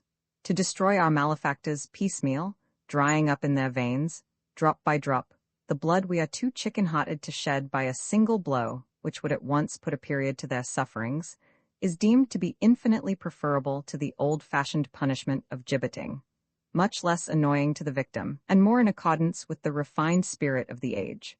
And yet how feeble is all language to describe the horrors we inflict upon these wretches, whom we mason up in the cells of our prisons, and condemn to perpetual solitude in the very heart of our population. But it is needless to multiply the examples of civilized barbarity. They far exceed in the amount of misery they cause the crimes which we regard with such abhorrence in our less enlightened fellow creatures. The term savage is, I conceive, often misapplied, and indeed, When I consider the vices, cruelties, and enormities of every kind that spring up in the tainted atmosphere of a feverish civilization, I am inclined to think that so far as the relative wickedness of the parties is concerned, 4 or 5 Marquesan Islanders sent to the United States as missionaries might be quite as useful as an equal number of Americans dispatched to the islands in a similar capacity. I once heard it given as an instance of the frightful depravity of a certain tribe in the Pacific that they had no word in their language to express the idea of virtue. The assertion was unfounded, but were it otherwise, it might be met by stating that their language is almost entirely destitute of terms to express the delightful ideas conveyed by our endless catalogue of civilized crimes. In the altered frame of mind to which I have referred, every object that presented itself to my notice in the valley struck me in a new light, and the opportunities I now enjoyed of observing the manners of its inmates tended to strengthen my favorable impressions. One peculiarity that fixed my admiration was the perpetual hilarity reigning through the whole extent of the vale. There seemed to be no cares, griefs, troubles, or vexations in all type. The hours tripped along as gaily as the laughing couples down a country dance. There were none of those thousand sauces of irritation that the ingenuity of civilized man has created to mar his own felicity. There were no foreclosures of mortgages, no protested notes, no bills payable, no debts of honor in type. No unreasonable tailors and shoemakers perversely bent on being paid, no duns of any description, no assault and battery attorneys, to foment discord, backing their clients up to a quarrel, and then knocking their heads together, no poor relations, everlastingly occupying the spare bedchamber and diminishing the elbow room at the family table, no destitute widows with their children starving on the cold charities of the world, no beggars, no debtors' prisons, no proud and hard-hearted nabobs in type, or to sum up all in one word, no money. That root of all evil was not to be found in the valley. In this secluded abode of happiness there were no cross old women, no cruel stepdames, no withered spinsters, no lovesick maidens, no sour old bachelors, no inattentive husbands, no melancholy young men, no blubbering youngsters, and no squalling brats. All was mirth, fun, and high good humor. Blue devils, hypochondria, and doleful dumps went and hid themselves among the nooks and crannies of the rocks. Here you would see a parcel of children frolicking together the livelong day, and no quarreling, no contention among them. The same number in our own land could not have played together for the space of an hour without biting or scratching one another. There you might have seen a throng of young females, not filled with envyings of each other's charms, nor displaying the ridiculous affectations of gentility, nor yet moving in whalebone corsets, like so many automatons, but free, inartificially happy, and unconstrained. There were some spots in that sunny vale where they would frequently resort to decorate themselves with garlands of flowers. To have seen them reclining beneath the shadows of one of the beautiful groves, the ground about them strewn with freshly gathered buds and blossoms, employed in weaving chaplets and necklaces, one would have thought that all the train of Flora had gathered together to keep a festival in honor of their mistress. With the young men, there seemed almost always some matter of diversion or business on hand that afforded a constant variety of enjoyment. But whether fishing, or carving canoes, or polishing their ornaments, never was there exhibited the least sign of strife or contention among them. As for the warriors, they maintained a tranquil dignity of demeanor, journeying occasionally from house to house, where they were always sure to be received with the attention bestowed upon distinguished guests. The old men, of whom there were many in the vale, seldom stirred from their mats, where they would recline for hours and hours, smoking and talking to one another with all the garrulity of age. But the continual happiness, which so far as I was able to judge appeared to prevail in the valley, sprang principally from that all-pervading sensation which Rousseau has told us he at one time experienced, the mere buoyant sense of a healthful physical existence. And indeed, in this particular, the types had ample reason to felicitate themselves, for sickness was almost unknown. During the whole period of my stay, I saw but one invalid among them, and on their smooth skins you observed no blemish or mark of disease. The general repose, however, upon which I have just been descanting, was broken in upon about this time by an event which proved that the islanders were not entirely exempt from those occurrences which disturb the quiet of more civilized communities. Having now been a considerable time in the valley, I began to feel surprised that the violent hostility subsisting between its inhabitants and those of the adjoining bay of Hapa should never have manifested itself in any warlike encounter. Although the valiant types would often by gesticulations declare their undying hatred against their enemies, and the disgust they felt at their cannibal propensities. Although they dilated upon the manifold injuries they had received at their hands, yet with a forbearance truly commendable, they appeared to sit down under their grievances, and to refrain from making any reprisals. The Hapas, entrenched behind their mountains, and never even showing themselves on their summits, did not appear to me to furnish adequate cause for that excessive animosity evinced towards them by the heroic tenants of our vale, and I was inclined to believe that the deeds of blood attributed to them had been greatly exaggerated. On the other hand, as the clamors of war had not up to this period disturbed the serenity of the tribe, I began to distrust the truth of those reports which ascribed so fierce and belligerent a character to the Type nation.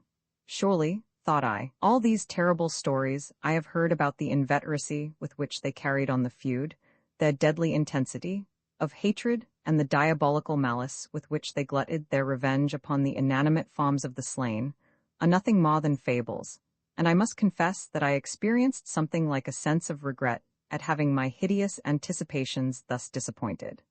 I felt in some sort like a 'prentice boy who, going to the play in the expectation of being delighted with a cut-and-thrust tragedy, is almost moved to tears of disappointment at the exhibition of a genteel comedy.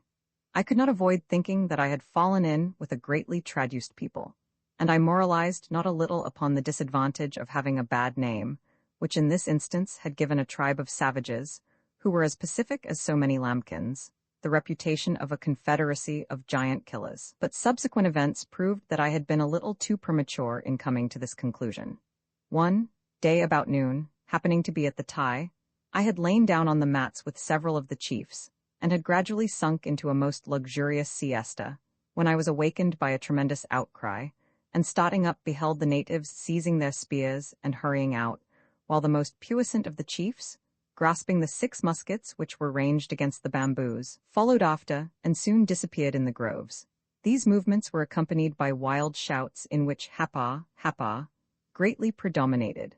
The islanders were now seen running past the Typee, and striking across the valley to the Hapa side.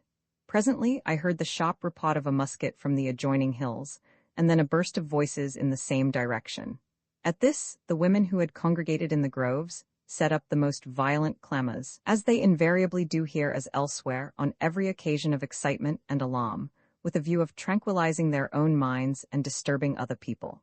On this particular occasion, they made such an outrageous noise, and continued it with such perseverance, that for a while, had entire volleys of musketry been fired off in the neighboring mountains, I should not have been able to have heard them. When this female commotion had a little subsided, I listened eagerly for further information. At last bang went another shot, and then a second volley of yells from the hills. Again, all was quiet, and continued so for such a length of time that I began to think the contending armies had agreed upon a suspension of hostilities, when pop went a third gun, followed as before with a yell. After this, for nearly 2 hours, nothing occurred worthy of comment, save some straggling shouts from the hillside, sounding like the halloos of a parcel of truant boys who had lost themselves in the woods. During this interval, I had remained standing on the piazza of the Typee, which directly fronted the Hapa mountain, and with no one near me but Korikori and the old superannuated savages I have described. These latter never stirred from their mats, and seemed altogether unconscious that anything unusual was going on. As for Korikori, he appeared to think that we were in the midst of great events, and sought most zealously to impress me with a due sense of their importance. Every sound that reached us conveyed some momentous item of intelligence to him.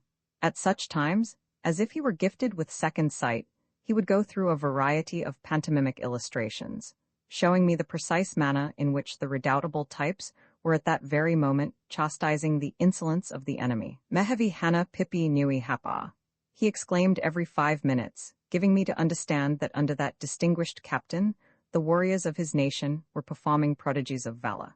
Having heard only 4 reports from the muskets, I was led to believe that they were worked by the islanders in the same manner as the Sultan Solomon's ponderous artillery at the siege of Byzantium, one of them taking an hour or 2 to load and train.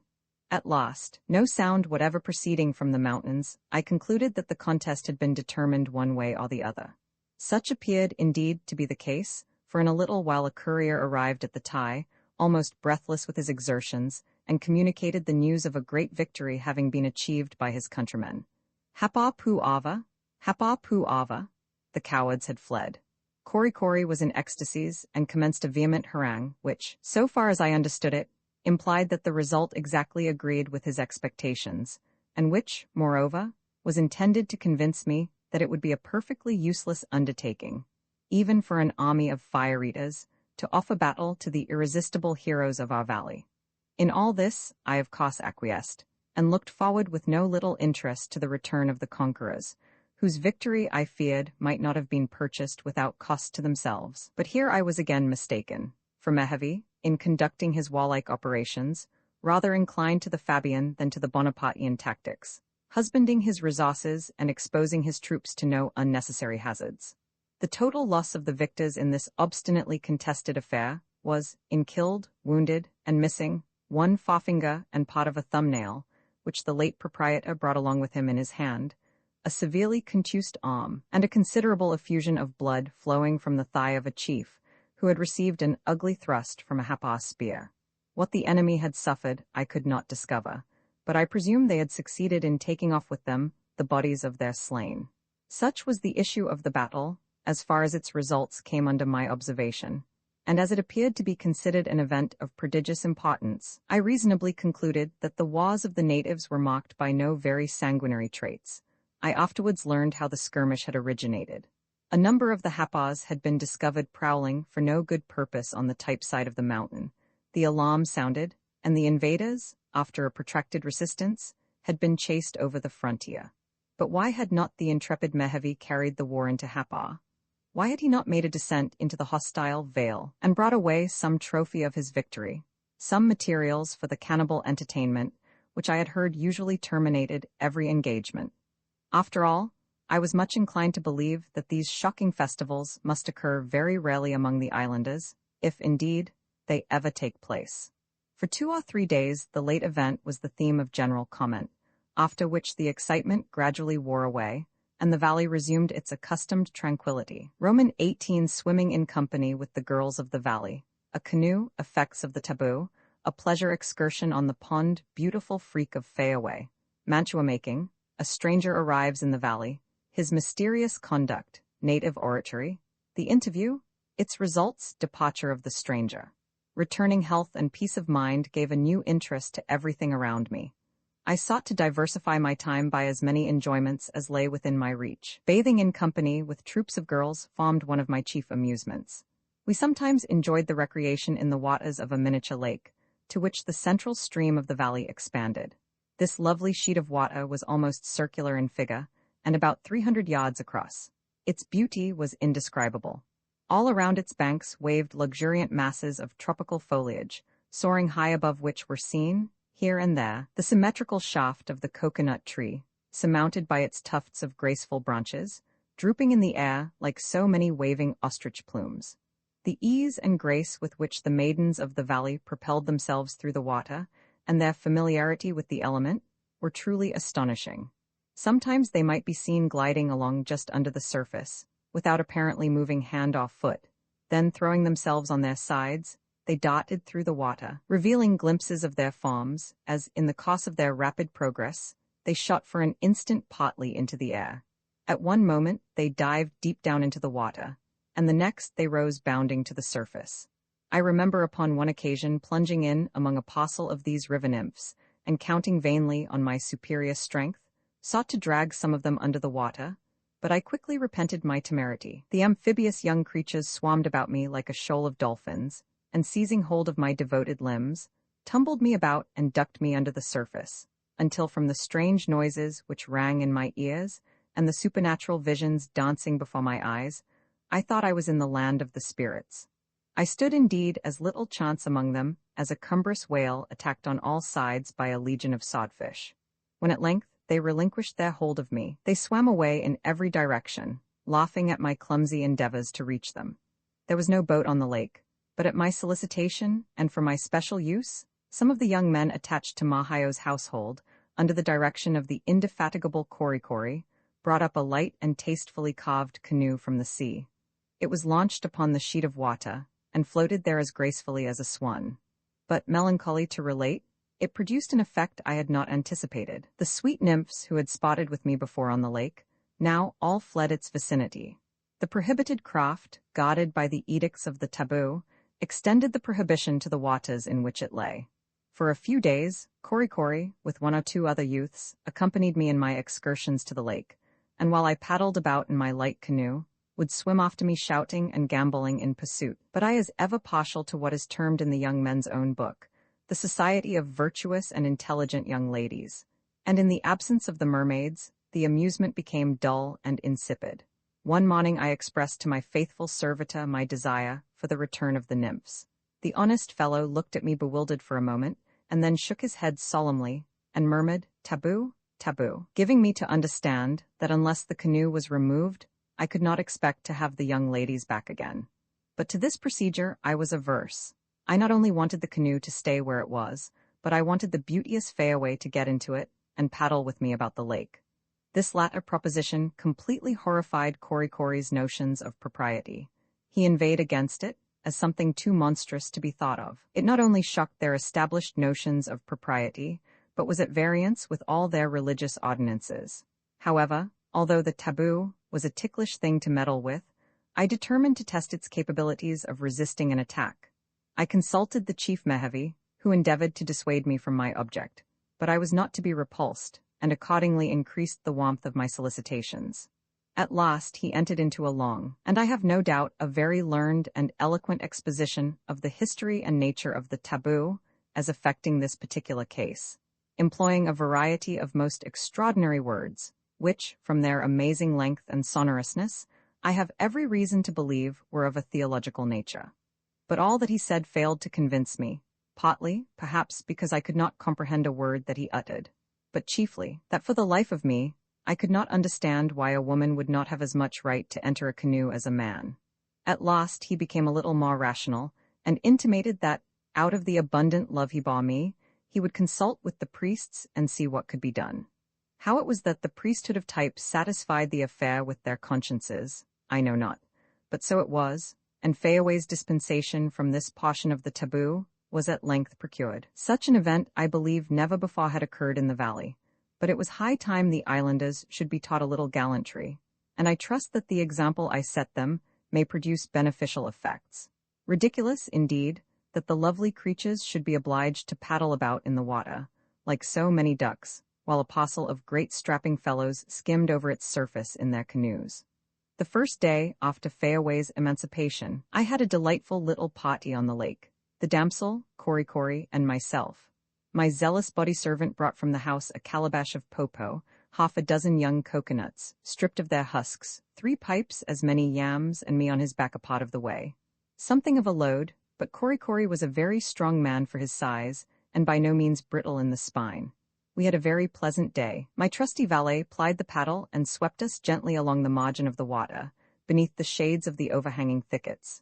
Fayaway and I reclined in the stern of the canoe, on the very best terms possible with one another, the gentle nymph occasionally placing her pipe to her lip, and exhaling the mild fumes of the tobacco, to which her rosy breath added a fresh perfume. Strange as it may seem, there is nothing in which a young and beautiful female appears to more advantage than in the act of smoking. How captivating is a Peruvian lady, swinging in her gaily woven hammock of grass, extended between 2 orange trees, and inhaling the fragrance of a choice cigarro.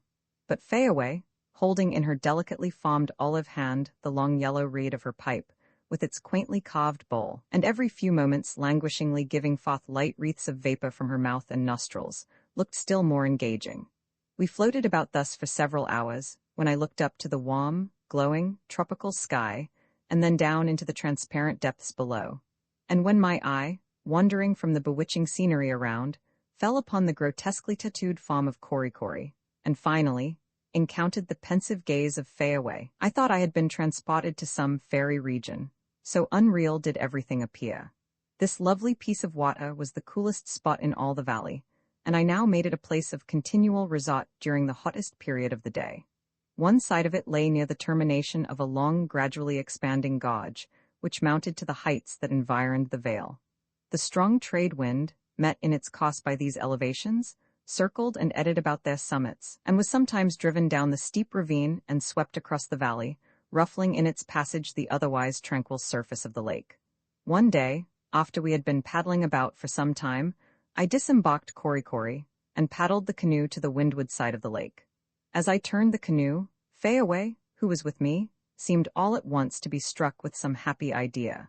With a wild exclamation of delight, she disengaged from her person the ample robe of tapa which was knotted over her shoulder, for the purpose of shielding her from the sun, and spreading it out like a sail, stood erect with upraised arms in the head of the canoe. We American sailors pride ourselves upon our straight, clean spars, but a prettier little mast than Fayaway made was never shipped aboard of any craft. In a moment the tapa was distended by the breeze. The long brown tresses of Fayaway streamed in the air, and the canoe glided rapidly through the water and shot towards the shore. Seated in the stern, I directed its course with my paddle until it dashed up the soft sloping bank, and Fayaway, with a light spring, alighted on the ground, whilst Korikori, who had watched our maneuvers with admiration, now clapped his hands in transport and shouted like a madman. Many a time afterwards was this feat repeated. If the reader has not observed ere this that I was the declared admirer of Miss Fayaway, all I can say is that he is little conversant with affairs of the heart, and I certainly shall not trouble myself to enlighten him any farther. Out of the calico I had brought from the ship, I made a dress for this lovely girl. In it she looked, I must confess, something like an opera dancer. The drapery of the latter damsel generally commences a little above the elbows, but my island beauties began at the waist, and terminated sufficiently far above the ground to reveal the most bewitching ankle in the universe. The day that Fayaway first wore this robe was rendered memorable by a new acquaintance being introduced to me. In the afternoon, I was lying in the house when I heard a great uproar outside, but being by this time pretty well accustomed to the wild halloos which were almost continually ringing through the valley, I paid little attention to it, until old Ma Hayo, under the influence of some strange excitement, rushed into my presence and communicated the astounding tidings. Manu Pemi, which being interpreted implied that an individual by the name of Manu was approaching. My worthy old friend evidently expected that this intelligence would produce a great effect upon me, and for a time he stood earnestly regarding me, as if curious to see how I should conduct myself. But as I remained perfectly unmoved, the old gentleman darted out of the house again, in as great a hurry as he had entered it. Manu, cogitated I have never heard that name before. Some distinguished character, I presume, from the prodigious riot the natives are making, the tumultuous noise drawing nearer and nearer every moment, while Manu was shouted by every tongue. I made up my mind that some savage warrior of consequence, who had not yet enjoyed the honor of an audience, was desirous of paying his respects on the present occasion. So vain had I become by the lavish attention to which I had been accustomed, that I felt half inclined, as a punishment for such neglect, to give this Manu a cold reception, when the excited throng came within view, convoying one of the most striking specimens of humanity that I ever beheld. The stranger could not have been more than 25 years of age, and was a little above the ordinary height. Had he been a single hair's breadth taller, the matchless symmetry of his form would have been destroyed. His unclad limbs were beautifully formed, whilst the elegant outline of his figure, together with his beardless cheeks, might have entitled him to the distinction of standing for the statue of the Polynesian Apollo, and indeed the oval of his countenance and the regularity of every feature reminded one of an antique bust. But the marble repose of art was supplied by a warmth and liveliness of expression only to be seen in the South Sea Islander under the most favorable developments of nature. The hair of Manu was a rich curling brown, and twined about his temples and neck in little close curling ringlets, which danced up and down continually when he was animated in conversation. His cheek was of a feminine softness, and his face was free from the least blemish of tattooing, although the rest of his body was drawn all over with fanciful figures, which, unlike the unconnected sketching usual among these natives, appeared to have been executed in conformity with some general design. The tattooing on his back in particular attracted my attention. The artist employed must indeed have excelled in his profession. Traced along the course of the spine was accurately delineated the slender, tapering and diamond-checkered shaft of the beautiful atu tree. Branching from the stem on each side, and disposed alternately, or the graceful branches drooping with leaves all correctly drawn and elaborately finished. Indeed, the best specimen of the fine arts I had yet seen in type. A rear view of the stranger might have suggested the idea of a spreading vine tacked against a garden wall. Upon his breast, arms, and legs were exhibited an infinite variety of figures, every one of which, however, appeared to have reference to the general effect sought to be produced. The tattooing I have described was of the brightest blue, and when contrasted with the light olive color of the skin, produced an unique and even elegant effect. A slight girdle of white tappa, scarcely 2 inches in width, but hanging before and behind in spreading tassels, composed the entire costume of the stranger. He advanced surrounded by the islanders, carrying under one arm a small roll of native cloth, and grasping in his other hand a long and richly decorated spear. His manner was that of a traveler conscious that he is approaching a comfortable stage in his journey. Every moment he turned good-humoredly on the throng around him, and gave some dashing sort of reply to their incessant queries, which appeared to convulse them with uncontrollable mirth. Struck by his demeanor, and the peculiarity of his appearance, so unlike that of the shaven-crowned and face-tattooed natives in general, I involuntarily rose as he entered the house, and proffered him a seat on the mats beside me. But without deigning to notice the civility, or even the more incontrovertible fact of my existence, the stranger passed on, utterly regardless of me, and flung himself upon the further end of the long couch that traversed the sole apartment of Ma Hio's habitation. Had the belle of the season, in the pride of her beauty and power, been cut in a place of public resort by some supercilious exquisite, she could not have felt greater indignation than I did at this unexpected slight. I was thrown into utter astonishment. The conduct of the savages had prepared me to anticipate from every newcomer the same extravagant expressions of curiosity and regard. The singularity of his conduct, however, only roused my desire to discover who this remarkable personage might be, who now engrossed the attention of everyone. Tina placed before him a calabash of po-po, from which the stranger regaled himself, alternating every mouthful with some rapid exclamation, which was eagerly caught up and echoed by the crowd that completely filled the house. When I observed the striking devotion of the natives to him, and their temporary withdrawal of all attention from myself, I felt not a little piqued. The glory of Tomo is departed, thought I, and the sooner he removes from the valley the better. These were my feelings at the moment, and they were prompted by that glorious principle inherent in all heroic natures. The strong-rooted determination to have the biggest share of the pudding ought to go without any of it. Manu, that all-attractive personage, having satisfied his hunger and inhaled a few whiffs from a pipe which was handed to him, launched out into an harangue, which completely enchained the attention of his auditors. Little as I understood of the language, yet from his animated gestures and the varying expression of his features, reflected as from so many mirrors in the countenances around him, I could easily discover the nature of those passions which he sought to arouse.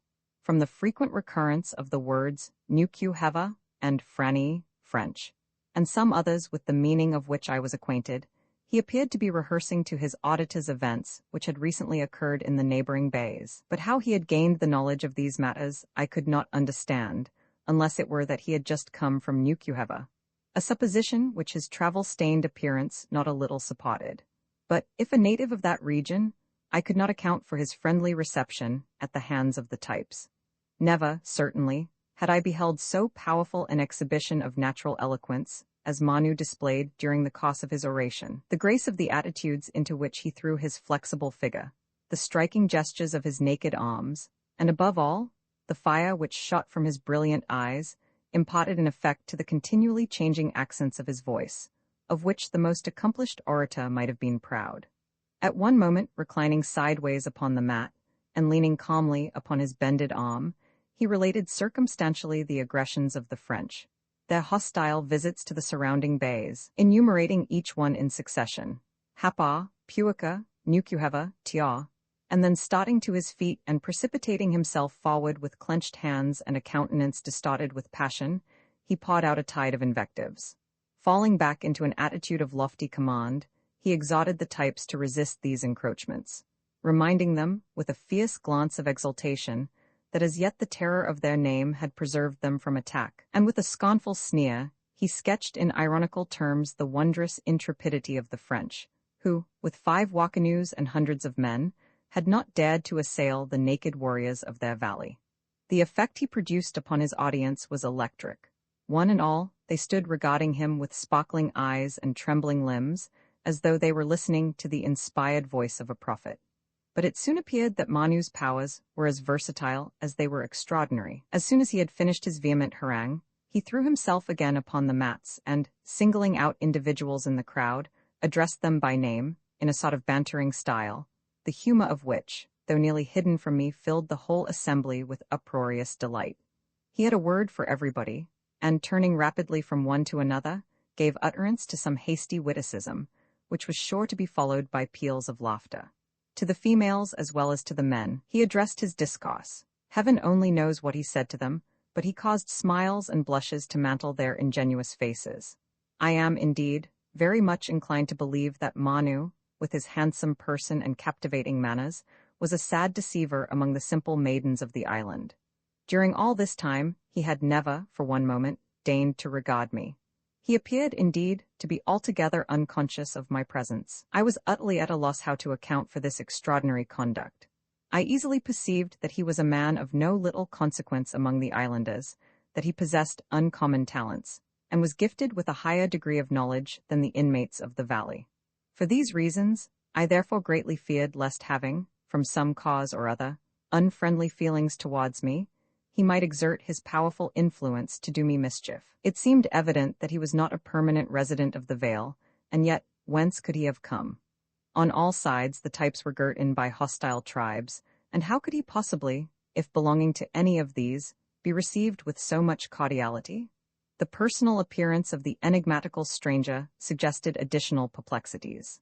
The face, free from tattooing, and the unshaven crown, were peculiarities I had never before remarked in any part of the island, and I had always heard that the contrary were considered the indispensable distinction of a Marquesan warrior. Altogether, the matter was perfectly incomprehensible to me, and I awaited its solution with no small degree of anxiety. At length, from certain indications, I suspected that he was making me the subject of his remarks, although he appeared cautiously to avoid either pronouncing my name or looking in the direction where I lay. All at once he rose from the mats where he had been reclining, and, still conversing, moved towards me, his eye purposely evading mine, and seated himself within less than a yard of me. I had hardly recovered from my surprise, when he suddenly turned round, and with a most benignant countenance extended his right hand gracefully towards me. Of course I accepted the courteous challenge, and as soon as our palms met, he bent towards me, and murmured in musical accents, "How you do? How long you been in this bay? You like this bay?"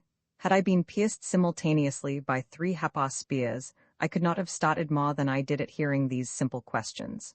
For a moment I was overwhelmed with astonishment, and then answered something I know not what. But as soon as I regained my self-possession, the thought darted through my mind that from this individual I might obtain that information regarding Typee which I suspected the natives had purposely withheld from me. Accordingly, I questioned him concerning the disappearance of my companion, but he denied all knowledge of the matter. I then inquired from whence he had come. He replied, from Nukuheva.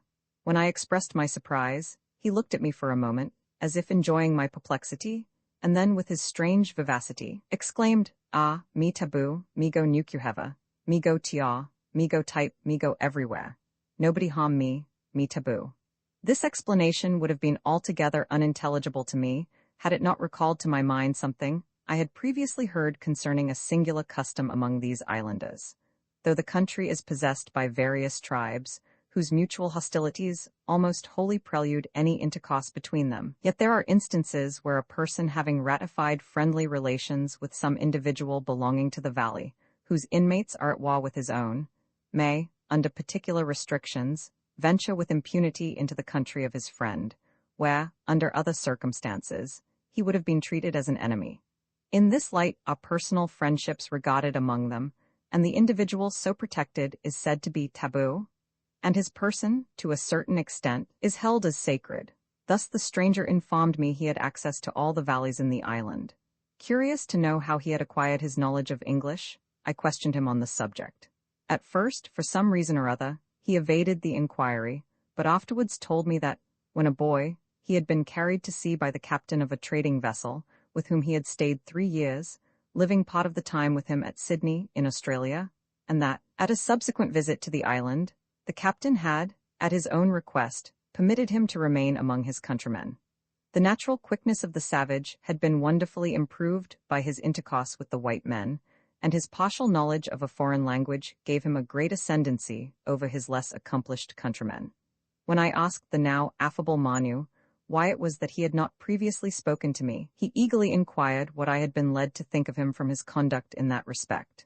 I replied that I had supposed him to be some great chief or warrior, who had seen plenty of white men before, and did not think it worthwhile to notice a poor sailor. At this declaration of the exalted opinion I had formed of him, he appeared vastly gratified, and gave me to understand that he had purposely behaved in that manner, in order to increase my astonishment as soon as he should see proper to address me. Manu now sought to learn my version of the story as to how I came to be an inmate of the Type Valley. When I related to him the circumstances under which Toby and I had entered it, he listened with evident interest. But as soon as I alluded to the absence, yet unaccounted for, of my comrade, he endeavored to change the subject, as if it were something he desired not to agitate. It seemed, indeed, as if everything connected with Toby was destined to beget distrust and anxiety in my bosom. Notwithstanding Manu's denial of any knowledge of his fate, I could not avoid suspecting that he was deceiving me, and this suspicion revived those frightful apprehensions with regard to my own fate, which, for a short time past, had subsided in my breast. Influenced by these feelings, I now felt a strong desire to avail myself of the stranger's protection, and under his safeguard to return to Nukuheva. But as soon as I hinted at this, he unhesitatingly pronounced it to be entirely impracticable, assuring me that the Types would never consent to my leaving the valley. Although what he said merely confirmed the impression which I had before entertained, still it increased my anxiety to escape from a captivity which, however endurable, nay, delightful it might be in some respects, involved in its issues a fate marked by the most frightful contingencies. I could not conceal from my mind that Toby had been treated in the same friendly manner as I had been, and yet all their kindness terminated with his mysterious disappearance. Might not the same fate await me? A fate too dreadful to think of. Stimulated by these considerations, I urged anew my request to Manu, but he only set forth in stronger colors the impossibility of my escape, and repeated his previous declaration that the Types would never be brought to consent to my departure. When I endeavored to learn from him the motives which prompted them to hold me a prisoner, Manu again presumed that mysterious tone which had tormented me with apprehension when I had questioned him with regard to the fate of my companion. Thus repulsed, in a manner which only served, by arousing the most dreadful forebodings, to excite me to renewed attempts, I conjured him to intercede for me with the natives, and endeavor to procure their consent to my leaving them.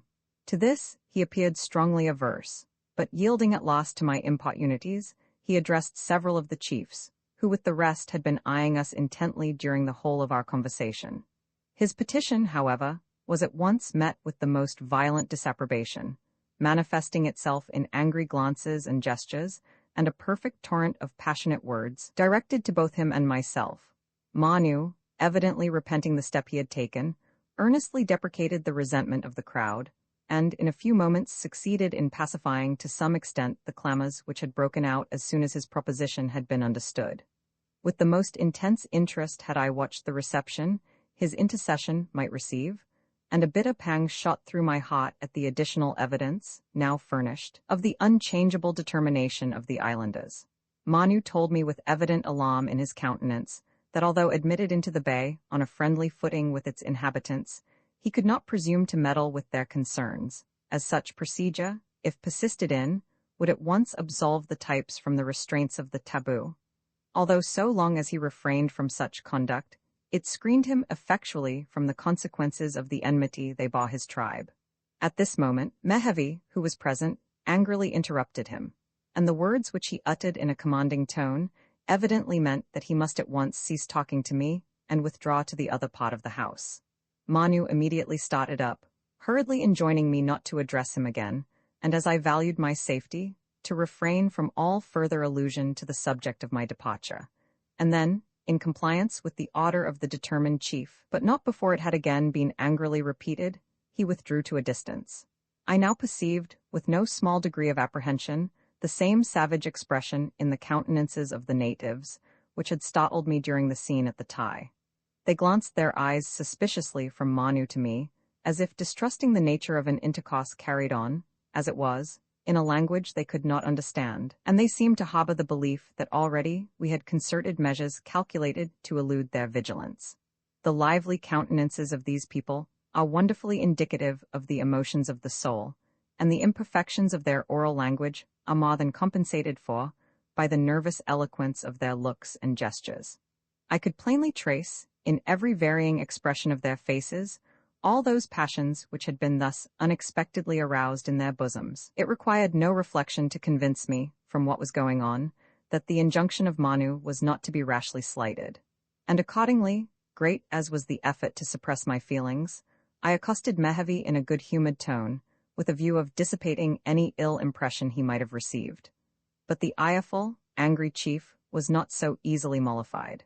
He rejected my advances with that peculiarly stern expression I have before described, and took care by the whole of his behavior towards me to show the displeasure and resentment which he felt. Manu, at the other extremity of the house, apparently desirous of making a diversion in my favor, exerted himself to amuse with his pleasantries the crowd about him, but his lively attempts were not so successful as they had previously been, and, foiled in his efforts, he rose gravely to depart.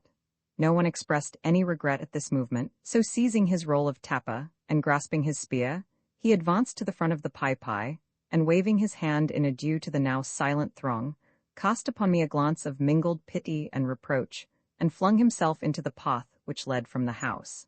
I watched his receding figure until it was lost in the obscurity of the grove, and then gave myself up to the most desponding reflections. Roman 19 Reflections after Manu's departure, Battle of the Popguns, Strange conceit of Mahayo, Process of making tappa. The knowledge I had now obtained as to the intention of the savages deeply affected me. Manu, I perceived, was a man who, by reason of his superior acquirements, and the knowledge he possessed of the events which were taking place in the different bays of the island, was held in no little estimation by the inhabitants of the valley. He had been received with the most cordial welcome and respect. The natives had hung upon the accents of his voice, and had manifested the highest gratification at being individually noticed by him. And yet, despite all this, a few words urged in my behalf, with the intent of obtaining my release from captivity, had sufficed not only to banish all harmony and goodwill, but if I could believe what he told me, had gone on to endanger his own personal safety. How strongly rooted, then, must be the determination of the types with regard to me, and how suddenly could they display the strangest passions.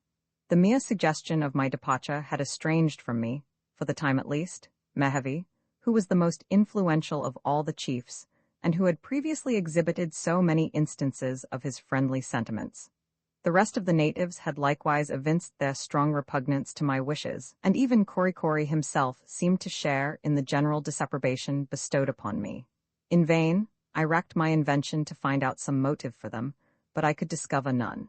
But however this might be, the scene which had just occurred admonished me of the danger of trifling with the wayward and passionate spirits against whom it was vain to struggle, and might even be fatal to do so. My only hope was to induce the natives to believe that I was reconciled to my detention in the valley, and by assuming a tranquil and cheerful demeanor, to allay the suspicions which I had so unfortunately aroused. Their confidence revived, they might in a short time remit in some degree their watchfulness over my movements, and I should then be the better enabled to avail myself of any opportunity which presented itself for escape. I determined, therefore, to make the best of a bad bargain, and to bear up manfully against whatever might betide. In this endeavor, I succeeded beyond my own expectations. At the period of Manu's visit, I had been in the valley, as nearly as I could conjecture, some 2 months. Although not completely recovered from my strange illness, which still lingered about me, I was free from pain and able to take exercise. In short, I had every reason to anticipate a perfect recovery. Freed from apprehension on this point, and resolved to regard the future without flinching, I flung myself anew into all the social pleasures of the valley, and sought to bury all regrets, and all remembrances of my previous existence in the wild enjoyments it afforded. In my various wanderings through the vale, and as I became better acquainted with the character of its inhabitants, I was ma struck with the light-hearted joyousness that everywhere prevailed. The minds of these simple savages, unoccupied by matters of grave moment, were capable of deriving the utmost delight from circumstances which would have passed unnoticed in more intelligent communities. All their enjoyment, indeed, seemed to be made up of the little trifling incidents of the passing hour. But these diminutive items swelled altogether to an amount of happiness seldom experienced by more enlightened individuals, whose pleasures are drawn from more elevated but rarer sources.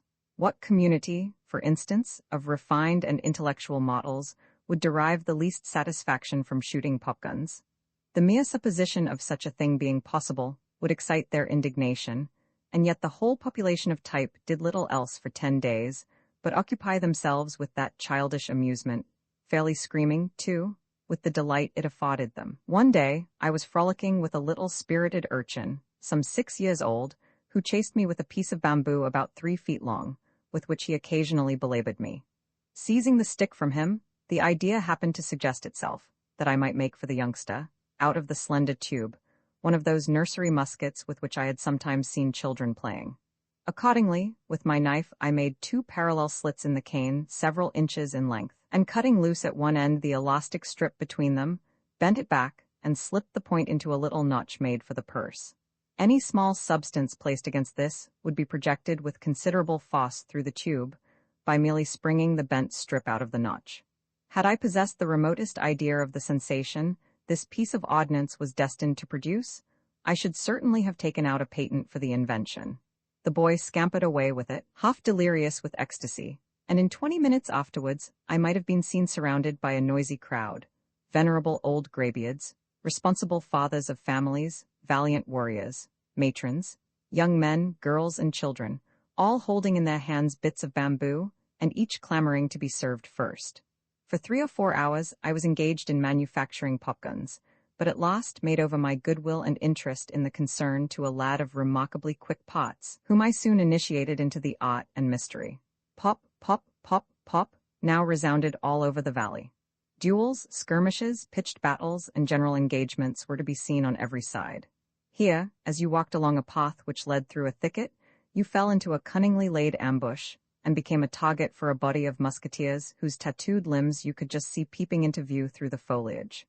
There you were assailed by the intrepid garrison of a house, who leveled their bamboo rifles at you from between the upright canes which composed its sides. Farther on you were fired upon by a detachment of sharpshooters, mounted upon the top of a pie. Pop, pop, pop, pop. Green guavas, seeds, and berries were flying about in every direction, and during this dangerous state of affairs, I was half afraid that, like the man and his brazen bull, I should fall a victim to my own ingenuity. Like everything else, however, the excitement gradually wore away, though ever after occasionally popguns might be heard at all hours of the day. It was towards the close of the popgun war that I was infinitely diverted with a strange freak of Mahayos.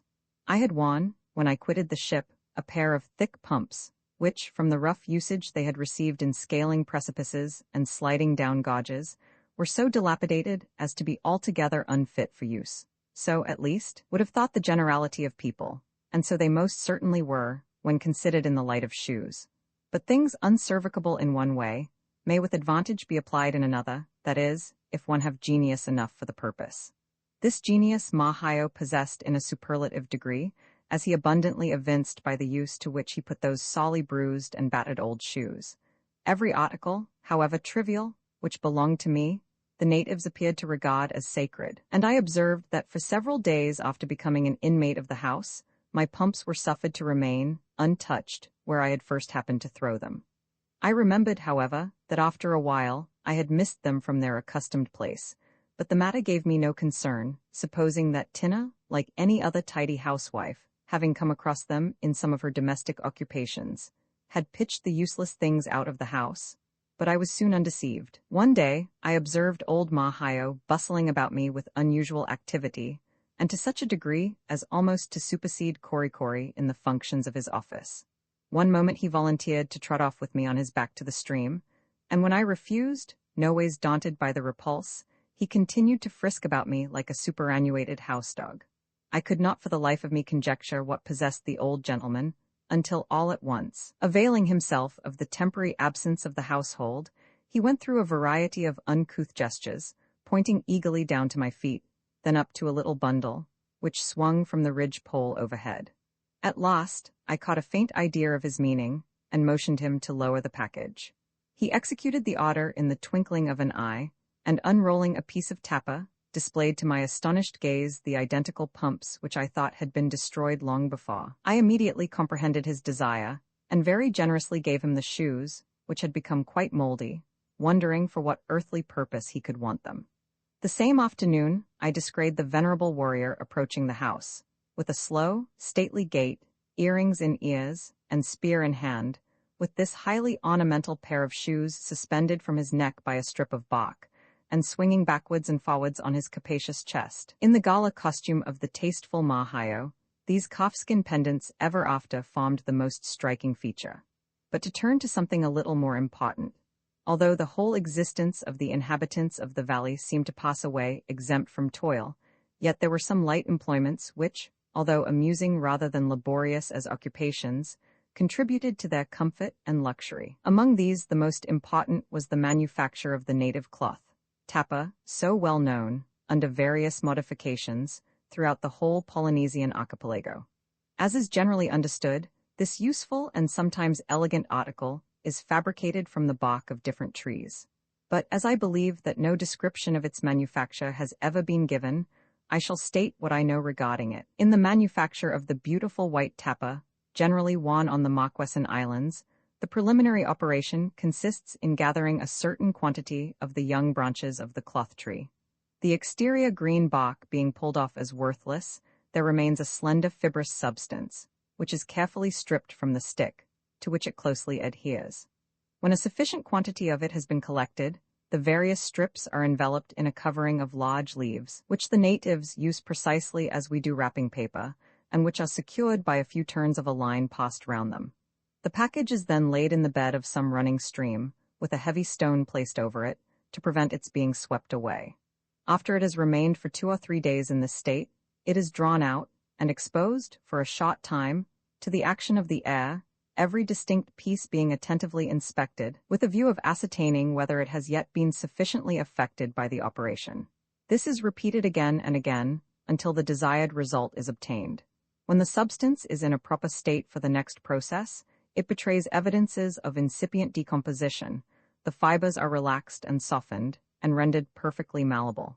The different strips are now extended, one by one, in successive layers, upon some smooth surface, generally the prostrate trunk of a coconut tree, and the heap thus formed is subjected, at every new increase, to a moderate beating, with a sort of wooden mallet, leisurely applied. The mallet is made of a hard, heavy wood resembling ebony, is about 12 inches in length, and perhaps 2 in breadth, with a rounded handle at one end, and in shape is the exact counterpart of one of our four-sided razor strops. The flat surfaces of the implement are marked with shallow parallel indentations, varying in depth on the different sides, so as to be adapted to the several stages of the operation. These marks produce the corduroy sort of stripes discernible in the tapper in its finished state. After being beaten in the manner I have described, the material soon becomes blended in one mass, which, moistened occasionally with water, is at intervals hammered out, by a kind of gold-beating process, to any degree of thinness required. In this way the cloth is easily made to vary in strength and thickness, so as to suit the numerous purposes to which it is applied. When the operation last described has been concluded, the new-made tapper is spread out on the grass to bleach and dry, and soon becomes of a dazzling whiteness. Sometimes, in the first stages of the manufacture, the substance is impregnated with a vegetable juice, which gives it a permanent color. A rich brown and a bright yellow are occasionally seen, but the simple taste of the Type people inclines them to prefer the natural tint. The notable wife of Kamehameha, the renowned conqueror and king of the Sandwich Islands, used to pride herself in the skill she displayed in dyeing her tappa with contrasting colors disposed in regular figures, and in the midst of the innovations of the times was regarded, towards the decline of her life, as a lady of the old school, clinging as she did to the national cloth, in preference to the frippery of the European calicoes. But the art of printing the tapper is unknown upon the Marquesan Islands. In passing along the valley, I was often attracted by the noise of the mallet, which, when employed in the manufacture of the cloth, produces at every stroke of its hard, heavy wood a clear, ringing, and musical sound, capable of being heard at a great distance. When several of these implements happen to be in operation at the same time, near one another, the effect upon the ear of a person, at a little distance, is really charming. Roman II Passage from the cruising ground to the Marquesas. Sleepy times aboard ship, South Sea scenery. Land ho, the French squadron discovered at anchor in the Bay of Nukuheva, strange pilot, escort of canoes, a flotilla of coconuts, swimming visitors, the dolly boarded by them, state of affairs that ensue. I can never forget the 18 or 20 days during which the light trade winds were silently sweeping us towards the islands. In pursuit of the sperm whale, we had been cruising on the line some 20 degrees to the westward of the Galapagos, and all that we had to do, when our course was determined on, was to square in the yards and keep the vessel before the breeze, and then the good ship and the steady gale did the rest between them. The man at the wheel never vexed the old lady with any superfluous steering, but comfortably adjusting his limbs at the tiller, would doze away by the hour. True to her work, the dolly headed to her course, and like one of those characters who always do best when let alone, she jogged on her way like a veteran old sea-pacer as she was. What a delightful, lazy, languid time we had whilst we were thus gliding along. There was nothing to be done, a circumstance that happily suited our disinclination to do anything. We abandoned the forepeak altogether, and spreading an awning over the forecastle, slept, ate, and lounged under it the livelong day. Everyone seemed to be under the influence of some narcotic. Even the officers aft, whose duty required them never to be seated while keeping a deck watch, vainly endeavored to keep on their pins, and were obliged invariably to compromise the matter by leaning up against the bulwarks and gazing abstractedly over the side. Reading was out of the question. Take a book in your hand, and you were asleep in an instant. Although I could not avoid yielding in a great measure to the general languor, still at times I contrived to shake off the spell, and to appreciate the beauty of the scene around me. The sky presented a clear expanse of the most delicate blue, except along the skirts of the horizon, where you might see a thin drapery of pale clouds which never varied their form or color. The long, measured, dirge-like well of the Pacific came rolling along, with its surface broken by little tiny waves, sparkling in the sunshine. Every now and then a shoal of flying fish, scared from the water under the bows, would leap into the air, and fall the next moment like a shower of silver into the sea. Then you would see the superb albacore, with his glittering sides, sailing aloft, and often describing an arc in his descent, disappear on the surface of the water. Far off, the lofty jet of the whale might be seen, and nearer at hand the prowling shark, that villainous footpad of the seas, would come skulking along, and, at a wary distance, regard us with his evil eye. At times, some shapeless monster of the deep, floating on the surface, would, as we approached, sink slowly into the blue waters, and fade away from the sight. But the most impressive feature of the scene was the almost unbroken silence that reigned over sky and water. Scarcely a sound could be heard but the occasional breathing of the grampus, and the rippling at the cutwater. As we drew nearer the land, I hailed with delight the appearance of innumerable seafowl. Screaming and whirling in spiral tracks, they would accompany the vessel, and at times alight on our yards and stays. That piratical-looking fellow, appropriately named the man-of-war's hawk, with his blood-red bill and raven plumage, would come sweeping round us in gradually diminishing circles, till you could distinctly mark the strange flashings of his eye, and then, as if satisfied with his observation, would sail up into the air and disappear from the view. Soon, other evidences of our vicinity to the land were apparent, and it was not long before the glad announcement of its being in sight was heard from aloft, given with that peculiar prolongation of sound that a sailor loves. Land ho? The captain, darting on deck from the cabin, bawled lustily for his spyglass. The mate in still louder accents hailed the masthead with a tremendous "where away." The black cook thrust his woolly head from the galley, and Boatswain, the dog, leaped up between the knightheads and barked most furiously. Land ho? Aye, there it was. A hardly perceptible blue irregular outline, indicating the bold contour of the lofty heights of Nukuheva. This island, although generally called one of the Marquesas, is by some navigators considered as forming one of a distinct cluster, comprising the islands of Ruhuka, Ropo, and Nukuheva, upon which three the appellation of the Washington Group has been bestowed. They form a triangle, and lie within the parallels of 8 degrees 38 and 9 degrees 32 south latitude, and 139 degrees 20 and 140 degrees 10 west longitude from Greenwich. With how little propriety they ought to be regarded as forming a separate group will be at once apparent when it is considered that they lie in the immediate vicinity of the other islands, that is to say, less than a degree to the northwest of them, that their inhabitants speak the Mocquesson dialect, and that their laws, religion, and general customs are identical.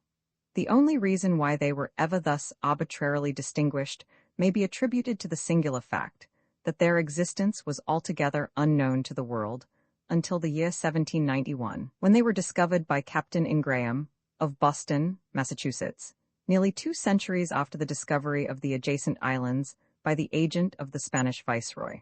Notwithstanding this, I shall follow the example of most voyages and treat of them as forming part and parcel of Marquesas.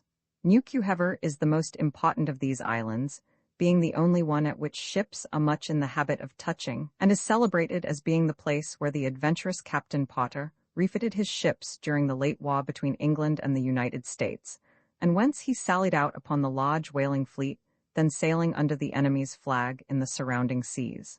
This island is about 20 miles in length and nearly as many in breadth. It has 3 good harbors on its coast, the largest and best of which is called by the people living in its vicinity Taohe, and by Captain Potter was denominated Massachusetts Bay. Among the adverse tribes dwelling about the shores of the other bays, and by all voyages, it is generally known by the name bestowed upon the island itself, New Cuhever. Its inhabitants have become somewhat corrupted, owing to their recent commerce with Europeans, but so far as regards their peculiar customs and general mode of life, they retain their original primitive character, remaining very nearly in the same state of nature in which they were first beheld by white men. The hostile clans, residing in the more remote sections of the island, and very seldom holding any communication with foreigners, are in every respect unchanged from their earliest known condition. In the Bay of New Cuhever was the anchorage we desired to reach.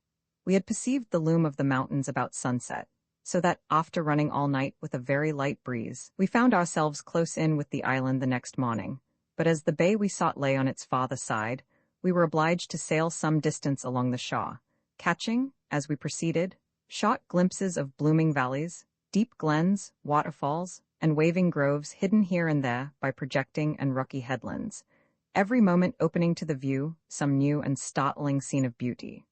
Those who for the first time visit the South Sea generally are surprised at the appearance of the islands when beheld from the sea. From the vague accounts we sometimes have of their beauty, many people are apt to picture to themselves enameled and softly swelling plains, shaded over with delicious groves, and watered by purling brooks, and the entire country but little elevated above the surrounding ocean. The reality is very different: bold rock-bound coasts, with the surf beating high against the lofty cliffs, and broken here and there into deep inlets, which open to the view thickly wooded valleys, separated by the spurs of mountains clothed with tufted grass, and sweeping down towards the sea from an elevated and furrowed interior, form the principal features of these islands. Towards noon, we drew abreast the entrance to the harbor, and at last we slowly swept by the intervening promontory, and entered the Bay of New Cuhever.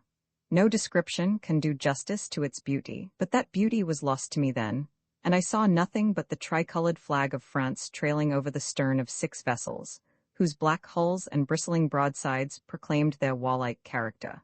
There they were, floating in that lovely bay, the green eminences of the shore looking down so tranquilly upon them, as if rebuking the sternness of their aspect. To my eye, nothing could be more out of keeping than the presence of these vessels, but we soon learnt what brought them there. The whole group of islands had just been taken possession of by Rear Admiral du Petit-Thouars, in the name of the invincible French nation. This item of information was imparted to us by a most extraordinary individual, a genuine South Sea vagabond, who came alongside of us in a whaleboat as soon as we entered the bay, and by the aid of some benevolent persons at the gangway, was assisted on board, for our visitor was in that interesting stage of intoxication when a man is amiable and helpless. Although he was utterly unable to stand erect or to navigate his body across the deck, he still magnanimously proffered his services to pilot the ship to a good and secure anchorage. Our captain, however, rather distrusted his ability in this respect, and refused to recognize his claim to the character he assumed. But our gentleman was determined to play his part, for, by dint of much scrambling, he succeeded in getting into the weather-quarter boat, where he steadied himself by holding on to a shroud, and then commenced issuing his commands with amazing volubility and very peculiar gestures. Of course no one obeyed his orders, but as it was impossible to quiet him, we swept by the ships of the squadron with this strange fellow performing his antics in full view of all the French officers. We afterwards learned that our eccentric friend had been a lieutenant in the English Navy, but having disgraced his flag by some criminal conduct in one of the principal ports on the Main, he had deserted his ship, and spent many years wandering among the islands of the Pacific, until accidentally being at Nukuheva when the French took possession of the place, he had been appointed pilot of the harbor by the newly constituted authorities. As we slowly advanced up the bay, numerous canoes pushed off from the surrounding shores, and we were soon in the midst of quite a flotilla of them, their savage occupants struggling to get aboard of us, and jostling one another in their ineffectual attempts. Occasionally, the projecting outriggers of their slight shallops running foul of one another would become entangled beneath the water, threatening to capsize the canoes, when a scene of confusion would ensue that baffles description. Such strange outcries and passionate gesticulations I never certainly heard or saw before. You would have thought the islanders were on the point of flying at each other's throats, whereas they were only amicably engaged in disentangling their boats. Scattered here and there among the canoes might be seen numbers of coconuts floating closely together in circular groups, and bobbing up and down with every wave. By some inexplicable means, these coconuts were all steadily approaching towards the ship. As I leaned curiously over the side, endeavoring to solve their mysterious movements, one mass far in advance of the rest attracted my attention.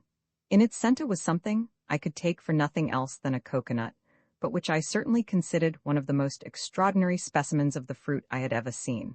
It kept twirling and dancing about among the rest in the most singular manner, and as it drew nearer, I thought it bore a remarkable resemblance to the brown-shaven skull of one of the savages. Presently it betrayed a pair of eyes, and soon I became aware that what I had supposed to have been one of the fruit was nothing else than the head of an islander, who had adopted this singular method of bringing his produce to market. The coconuts were all attached to one another by strips of the husk, partly torn from the shell, and rudely fastened together. Their proprietor, inserting his head into the midst of them, impelled his necklace of coconuts through the water by striking out beneath the surface with his feet. I was somewhat astonished to perceive that among the number of natives that surrounded us, not a single female was to be seen.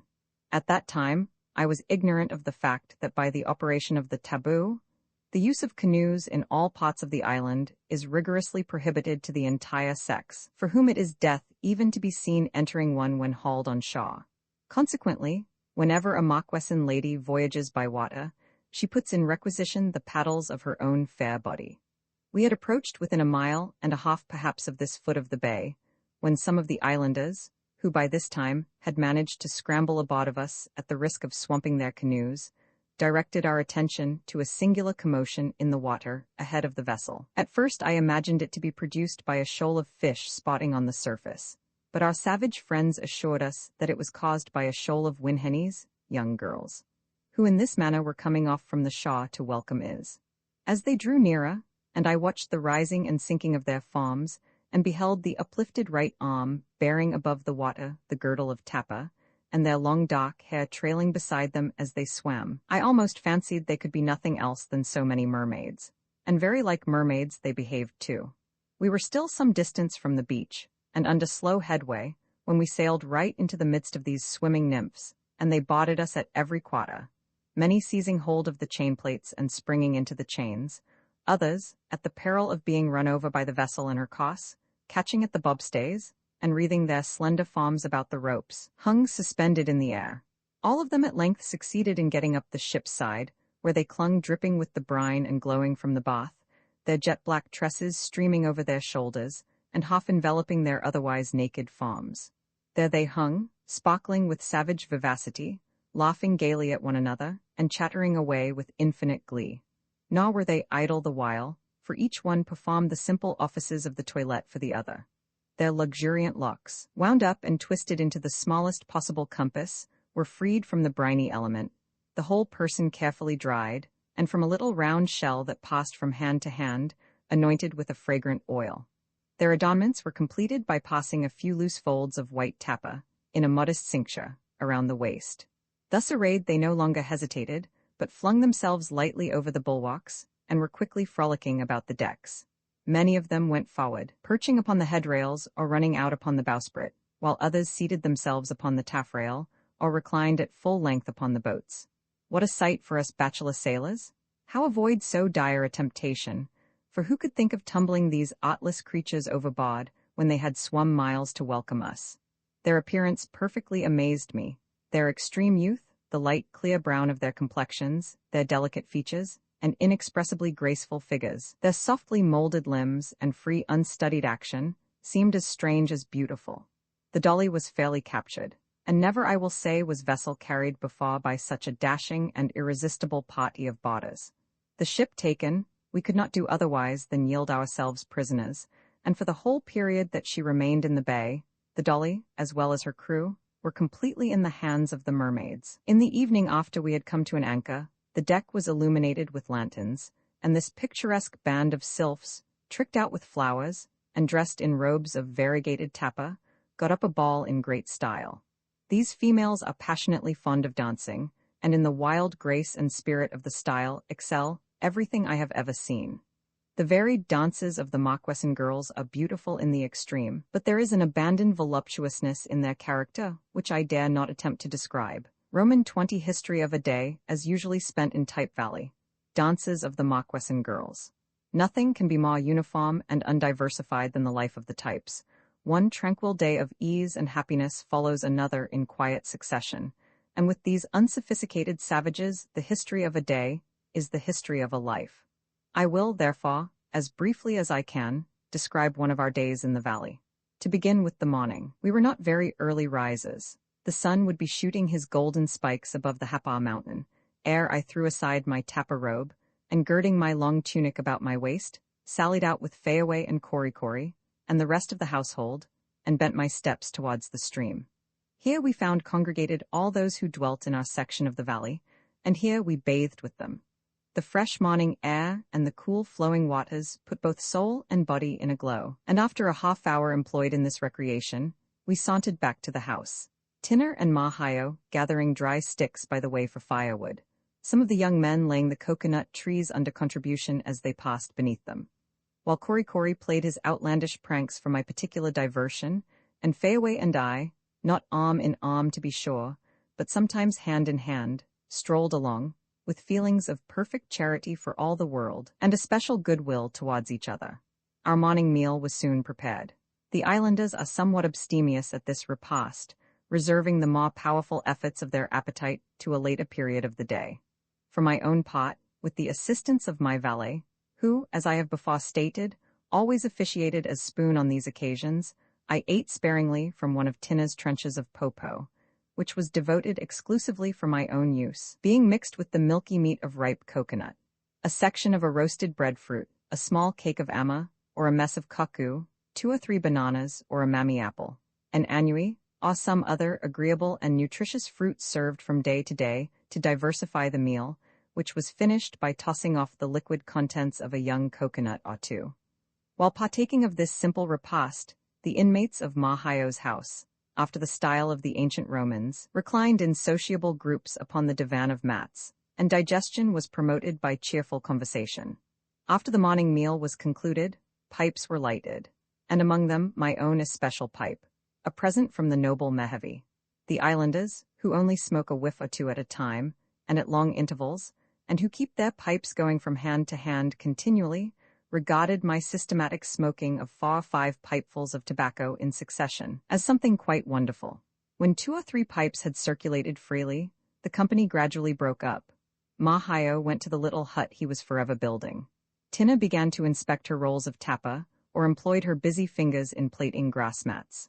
The girls anointed themselves with their fragrant oils, dressed their hair, all looked over their curious finery, and compared together their ivory trinkets, fashioned out of baw's tusks or whale's teeth. The young men and warriors produced their spears, paddles, canoe gear, battle clubs, and wakonchs, and occupied themselves in carving all sorts of figures upon them with pointed bits of shell or flint, and adorning them, especially the waconchs, with tassels of braided bark and tufts of human hair.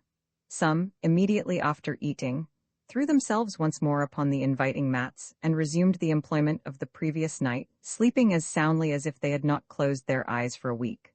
Others sallied out into the groves, for the purpose of gathering fruit or fibers of bark and leaves, the last two being in constant requisition, and applied to 100 uses.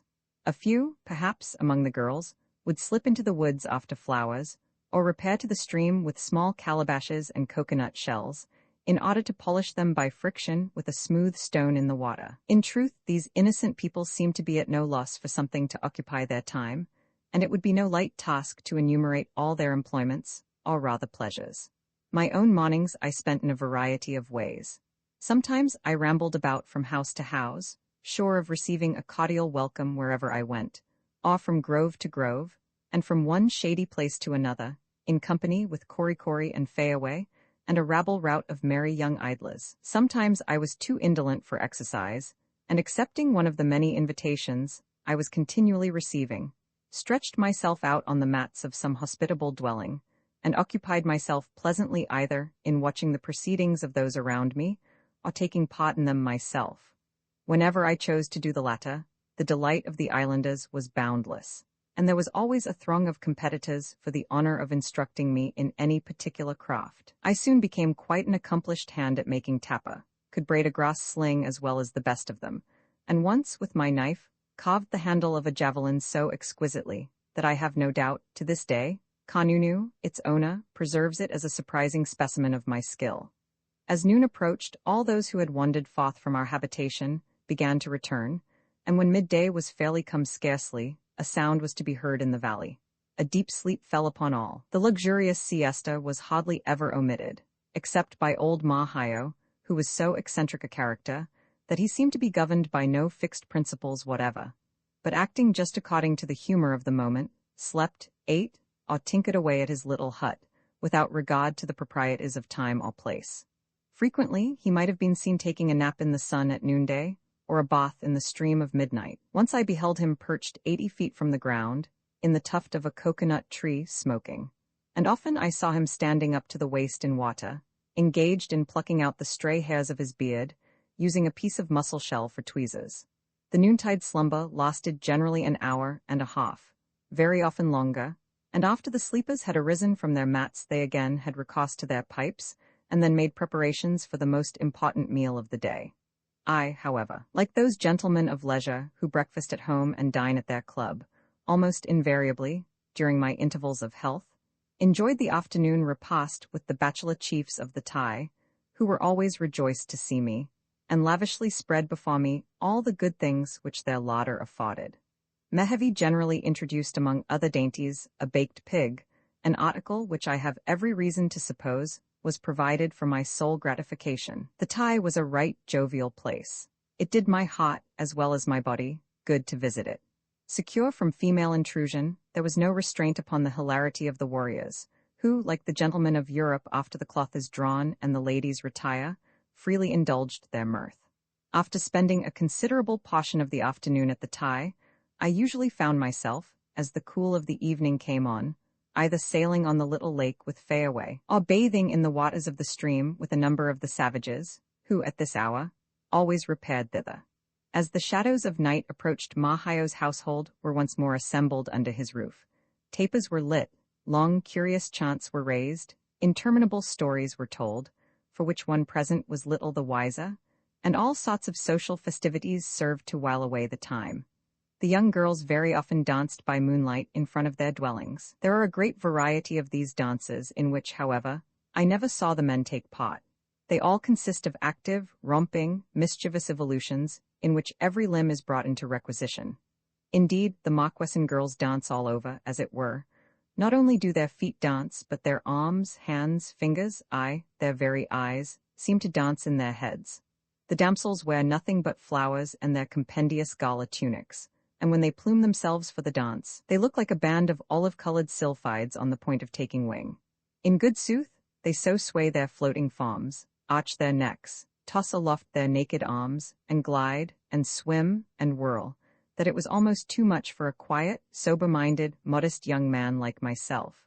Unless some particular festivity was going forward, the inmates of Mahayo's house retired to their mats rather early in the evening, but not for the night, since, after slumbering lightly for a while, they rose again, relit their tapers, partook of the third and last meal of the day, at which Popo alone was eaten, and then, after inhaling a narcotic whiff from a pipe of tobacco, disposed themselves for the great business of night, sleep.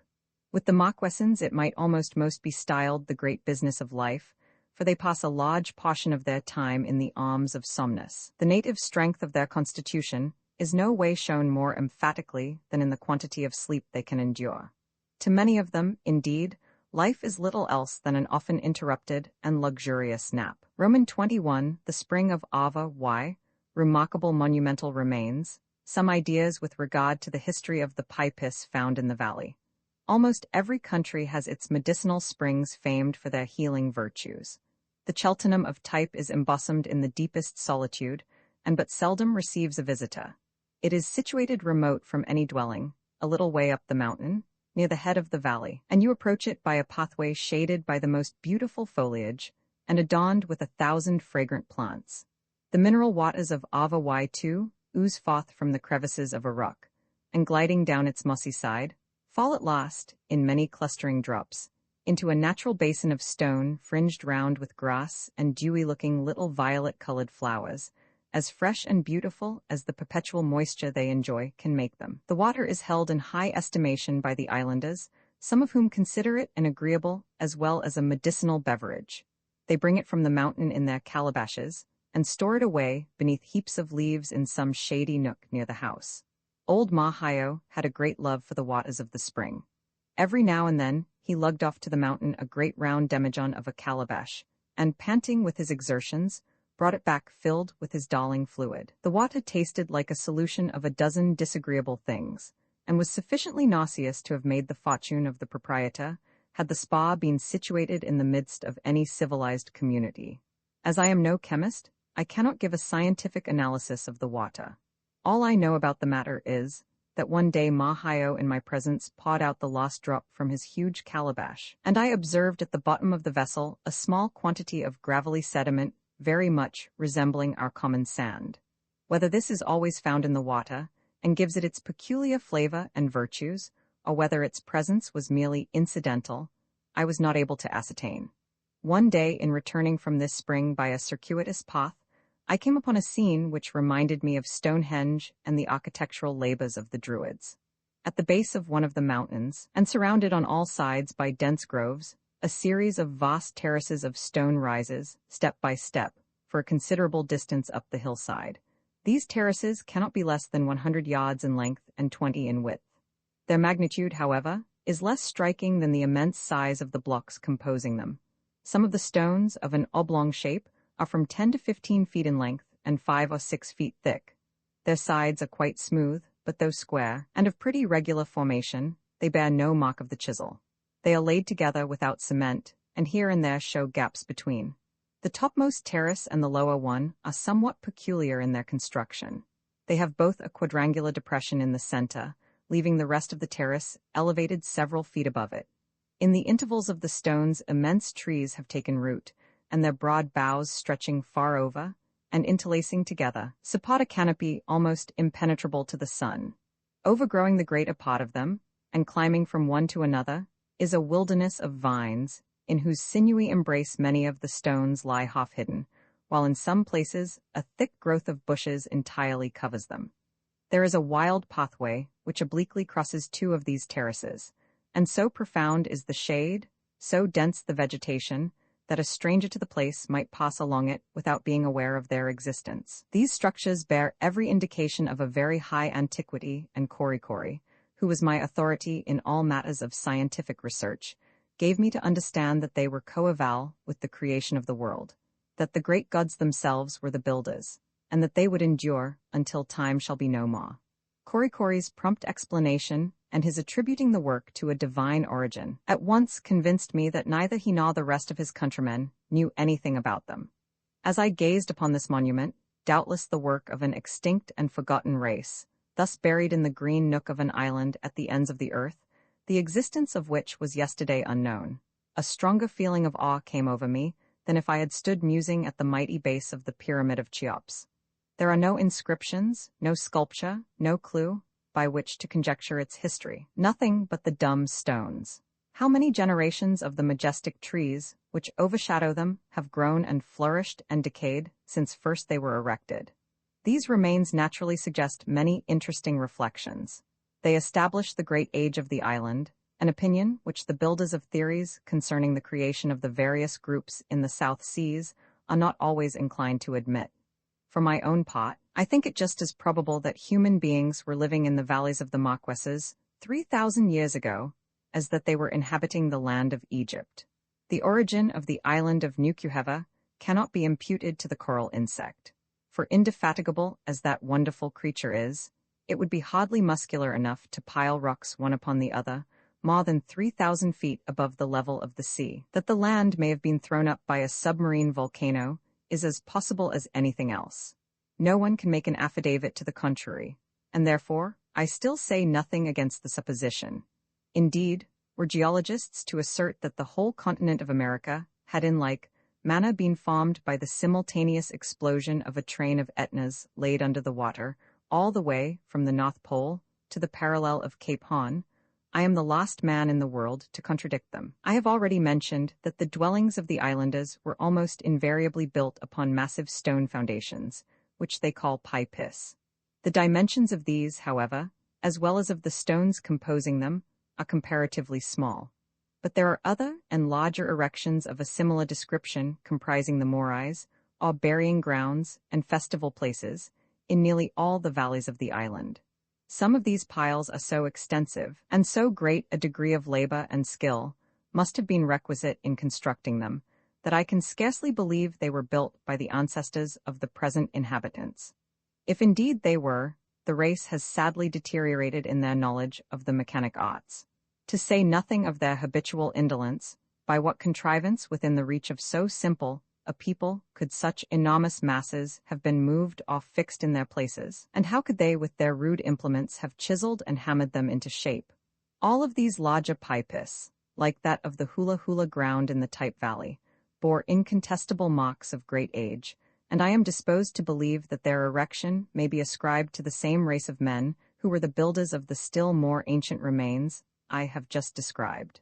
According to Korikori's account, the Typee upon which stands the Hula Hula ground was built a great many moons ago, under the direction of Monoo, a great chief and warrior, and, as it would appear, master mason among the Types. It was erected for the express purpose to which it is at present devoted, in the incredibly short period of one sun, and was dedicated to the immortal wooden idols by a grand festival, which lasted 10 days and nights. Among the smaller Typees, upon which stand the dwelling houses of the natives, I never observed any which intimated a recent erection. There are in every part of the valley a great many of these massive stone foundations, which have no houses upon them.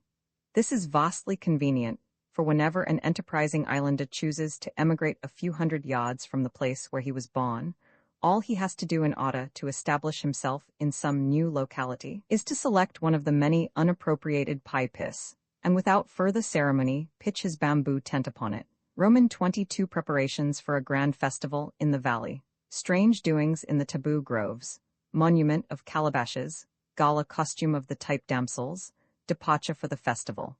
From the time that my lameness had decreased, I had made a daily practice of visiting Mehevi at the Ty, who invariably gave me a most cordial reception. I was always accompanied in these excursions by Fayaway and the ever-present Korikori.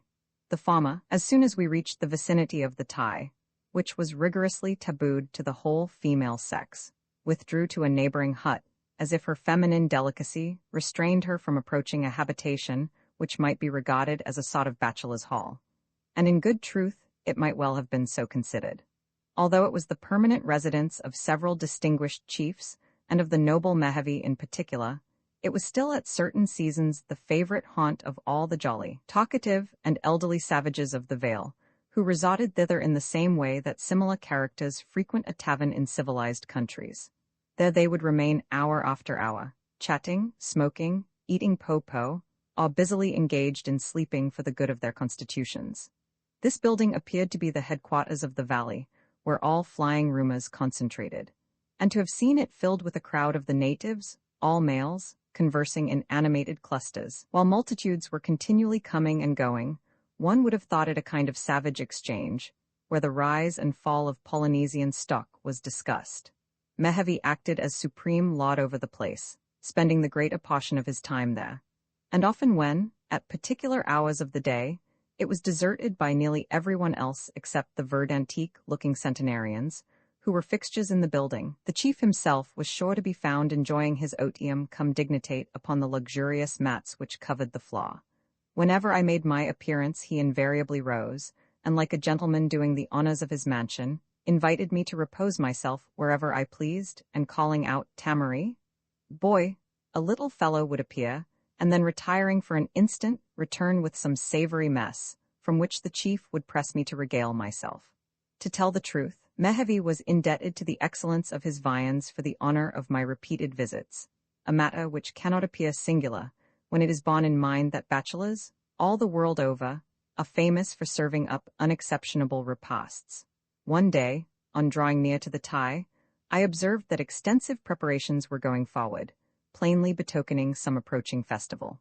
Some of the symptoms reminded me of the stir produced among the scullions of a large hotel, where a grand jubilee dinner is about to be given. The natives were hurrying about hither and thither, engaged in various duties, some lugging off to the stream enormous hollow bamboos, for the purpose of filling them with water, others chasing furious-looking hogs through the bushes, in their endeavors to capture them, and numbers employed in kneading great mountains of po-po, heaped up in huge wooden vessels. After observing these lively indications for a while, I was attracted to a neighboring grove by a prodigious squeaking which I heard there. On reaching the spot, I found it proceeded from a large hog, which a number of natives were forcibly holding to the earth, while a muscular fellow, armed with a bludgeon, was ineffectually aiming murderous blows at the skull of the unfortunate Parker. Again and again, he missed his writhing and struggling victim, but though puffing and panting with his exertions, he still continued them, and after striking a sufficient number of blows to have demolished an entire drove of oxen, with one crashing stroke he laid him dead at his feet. Without letting any blood from the body, it was immediately carried to a fire which had been kindled near at hand, and 4 savages, taking hold of the carcass by its legs, passed it rapidly to and fro in the flames. In a moment, the smell of burning bristles betrayed the object of this procedure. Having got thus far in the matter, the body was removed to a little distance, and, being disemboweled, the entrails were laid aside as choice parts, and the whole carcass thoroughly washed with water. An ample, thick green cloth, composed of the long, thick leaves of a species of palm tree, ingeniously tacked together with little pins of bamboo, was now spread upon the ground, in which the body being carefully rolled, it was borne to an oven previously prepared to receive it. Here it was at once laid upon the heated stones at the bottom, and covered with thick layers of leaves, the whole being quickly hidden from sight by a mound of earth raised over it. Such is the summary style in which the types convert perverse-minded and rebellious hogs into the most docile and amiable pork, a morsel of which placed on the tongue melts like a soft smile from the lips of beauty. I commend their peculiar mode of proceeding to the consideration of all butchers, cooks, and housewives. The hapless Parker whose fate I have just rehearsed was not the only one who suffered in that memorable day. Many a dismal grunt, many an imploring squeak, proclaimed what was going on throughout the whole extent of the valley, and I verily believe the firstborn of every litter perished before the setting of that fatal sun. The scene around the Typee was now most animated. Hogs and po-po were baking in numerous ovens, which, heaped up with fresh earth into slight elevations, looked like so many anthills. Scores of the savages were vigorously plying their stone pestles in preparing masses of po-po, and numbers were gathering green breadfruit and young coconuts in the surrounding groves, when an exceeding great multitude, with a view of encouraging the rest in their labors, stood still and kept shouting most lustily without intermission. It is a peculiarity among these people that, when engaged in an employment, they always make a prodigious fuss about it. So seldom do they ever exert themselves, that when they do work, they seem determined that so meritorious an action shall not escape the observation of those around if, for example, they have occasion to remove a stone to a little distance, which perhaps might be carried by two able-bodied men, a whole swarm gather about it, and after a vast deal of palavering, lift it up among them, everyone struggling to get hold of it, and bear it off yelling and panting as if accomplishing some mighty achievement. Seeing them on these occasions, one is reminded of an infinity of black ants clustering about and dragging away to some hole the leg of a deceased fly. Having for some time attentively observed these demonstrations of good cheer, I entered the Typee, where Melville sat complacently looking out upon the busy scene, and occasionally issuing his orders. The chief appeared to be in an extraordinary flow of spirits, and gave me to understand that on the morrow there would be grand doings in the groves generally, and at the Typee in particular, and urged me by no means to absent myself. In commemoration of what event, however, or in honor of what distinguished personage, the feast was to be given, altogether past my comprehension. Melville sought to enlighten my ignorance, but he failed as signally as when he had endeavored to initiate me into the perplexing arcana of the taboo. On leaving the Typee, Cory, who had as a matter of course accompanied me, observing that my curiosity remained unabated, resolved to make everything plain and satisfactory. With this intent, he escorted me through the taboo groves, pointing out to my notice a variety of objects, and endeavored to explain them in such an indescribable jargon of words that it almost put me in bodily pain to listen to him. In particular, he led me to a remarkable pyramidical structure some 3 yards square at the base, and perhaps 10 feet in height, which had lately been thrown up, and occupied a very conspicuous position. It was composed principally of large, empty calabashes, with a few polished coconut shells, and looked not unlike a cenotaph of skulls. My cicerone perceived the astonishment with which I gazed at this monument of savage crockery, and immediately addressed himself in the task of enlightening me, but all in vain. And to this hour the nature of the monument remains a complete mystery to me. As, however, it formed so prominent a feature in the approaching revels, I bestowed upon the latter, in my own mind, the title of the Feast of Calabashes. The following morning, awaking rather late, I perceived the whole of Mahio's family busily engaged in preparing for the festival. The old warrior himself was arranging in round balls the 2 gray locks of hair that were suffered to grow from the crown of his head. His earrings and spear, both well polished, lay beside him, while the highly decorative pair of shoes hung suspended from a projecting cane against the side of the house. The young men were similarly employed, and the fair damsels, including Fayaway, were anointing themselves with aka, arranging their long tresses, and performing other matters connected with the duties of the toilet. Having completed their preparations, the girls now exhibited themselves in gala costume, the most conspicuous feature of which was a necklace of beautiful white flowers, with the stems removed and strung closely together upon a single fiber of tapa. Corresponding ornaments were inserted in their ears, and woven garlands upon their heads. About their waist they wore a short tunic of spotless white tapa, and some of them superadded to this a mantle of the same material, tied in an elaborate bow upon the left shoulder, and falling about the figure in picturesque folds. Thus arrayed, I would have matched the charming Fayaway against any beauty in the world. People may say what they will about the taste evinced by our fashionable ladies in dress. Their jewels, their feathers, their silks, and their furbelows would have sunk into utter insignificance beside the exquisite simplicity of attire adopted by the nymphs of the Vale on this festive occasion. I should like to have seen a gallery of coronation beauties, at Westminster Abbey, confronted for a moment by this band of island girls. Their stiffness, formality, and affectation contrasted with the artless vivacity and unconcealed natural graces of these savage maidens. It would be the Venus de Medici placed beside a milliner's doll. It was not long before Cory and myself were left alone in the house, the rest of its inmates having departed for the taboo groves. My valet was all impatience to follow them, and was as fidgety about my dilatory movements as a diner out waiting hat in hand at the bottom of the stairs for some lagging companion. At last, yielding to his importunities, I set out for the Typee. As we passed the houses peeping out from the groves through which our route lay, I noticed that they were entirely deserted by their inhabitants. When we reached the rock that abruptly terminated the path, and concealed from us the festive scene, wild shouts and a confused blending of voices assured me that the occasion, whatever it might be, had drawn together a great multitude. Cory, previous to mounting the elevation, paused for a moment, like a dandy at a ballroom to put a hasty finish to his toilet. During this short interval, the thought struck me that I ought myself perhaps to be taking some little pains with my appearance. But as I had no holiday raiment, I was not a little puzzled to devise some means of decorating myself. However, as I felt desirous to create a sensation, I determined to do all that lay in my power, and knowing that I could not delight the savages more than by conforming to their style of dress, I removed from my person the large robe of tapa which I was accustomed to wear over my shoulders whenever I sallied into the open air, and remained merely girt about with a short tunic descending from my waist to my knees. My quick-witted attendant fully appreciated the compliment I was paying to the costume of his race, and began more sedulously to arrange the folds of the one only garment which remained to me. Whilst he was doing this, I caught sight of a knot of young lasses, who were sitting near us on the grass, surrounded by heaps of flowers, which they were forming into garlands. I motioned to them to bring some of their handiwork to me, and in an instant a dozen wreaths were at my disposal. One of them I put round the apology for a hat which I had been forced to construct for myself out of palmetto leaves, and some of the others I converted into a splendid girdle. These operations finished, with the slow and dignified step of a full-dressed beau I ascended the rock. Roman 23, the Feast of Calabashes.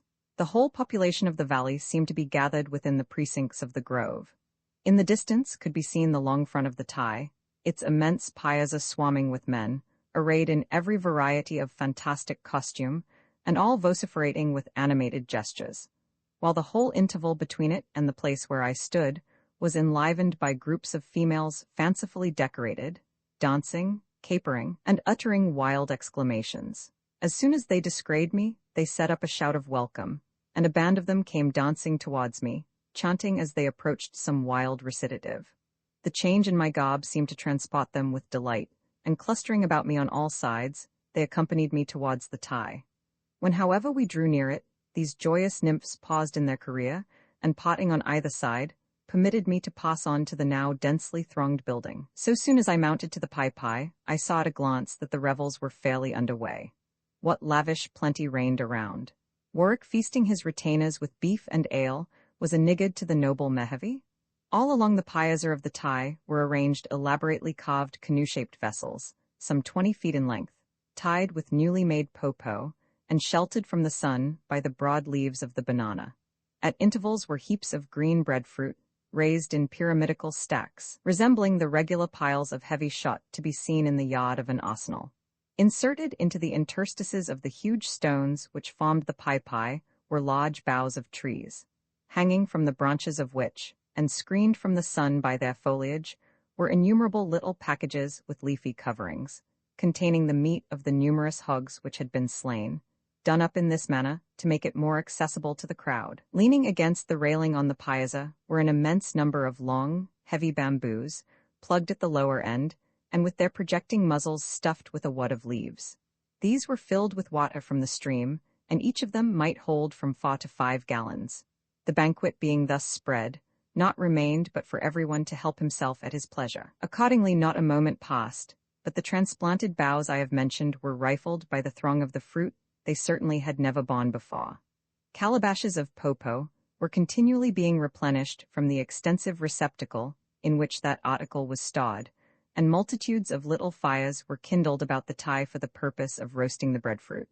Within the building itself was presented a most extraordinary scene. The immense lounge of mats lying between the parallel rows of the trunks of coconut trees, and extending the entire length of the house, at least 200 feet, was covered by the reclining forms of a host of chiefs and warriors who were eating at a great rate, or soothing the cares of Polynesian life in the sedative fumes of tobacco. The smoke was inhaled from large pipes, the bowls of which, made out of small coconut shells, were curiously carved in strange heathenish devices. These were passed from mouth to mouth by the recumbent smokers, each of whom, taking 2 or 3 prodigious whiffs, handed the pipe to his neighbor, sometimes for that purpose stretching indolently across the body of some dozing individual whose exertions at the dinner table had already induced sleep. The tobacco used among the types was of a very mild and pleasing flavor, and as I always saw it in leaves, and the natives appeared pretty well supplied with it, I was led to believe that it must have been the growth of the valley. Indeed, Korikori gave me to understand that this was the case, but I never saw a single plant growing on the island. At Nukuheva, and, I believe, in all the other valleys, the weed is very scarce, being only obtained in small quantities from foreigners, and smoking is consequently with the inhabitants of these places a very great luxury. How it was that the types were so well furnished with it, I cannot divine. I should think them too indolent to devote any attention to its culture. And indeed, as far as my observation extended, not a single atom of the soil was under any other cultivation than that of shower and sunshine. The tobacco plant, however, like the sugarcane, may grow wild in some remote part of the vale. There were many in the Thai for whom the tobacco did not furnish a sufficient stimulus, and who accordingly had recourse to ava as a more powerful agent in producing the desired effect.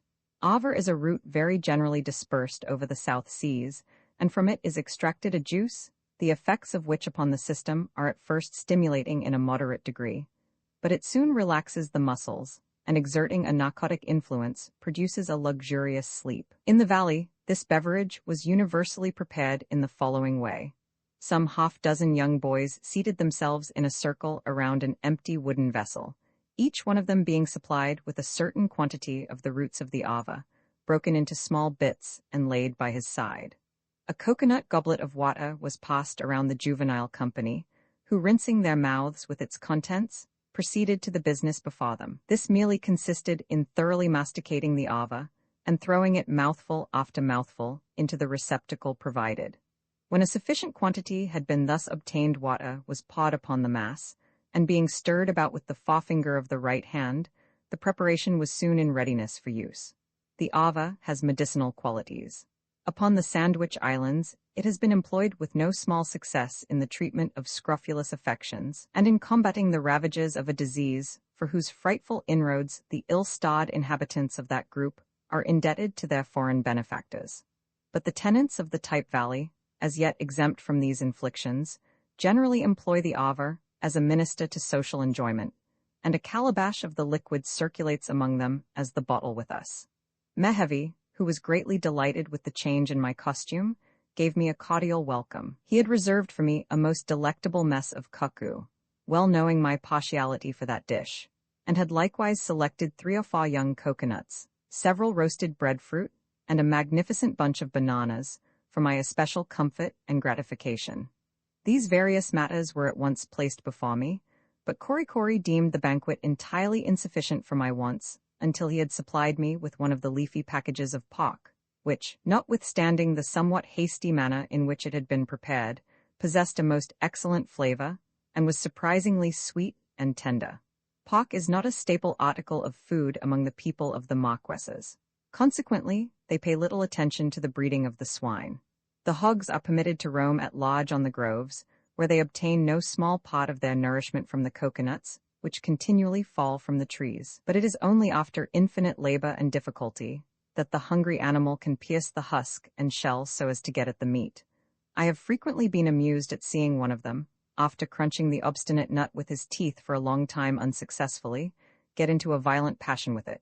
He would then root furiously under the coconut, and with a fling of his snout, toss it before him on the ground.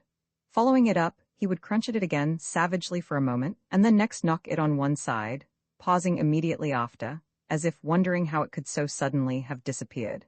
In this way the persecuted coconuts were often chased half across the valley.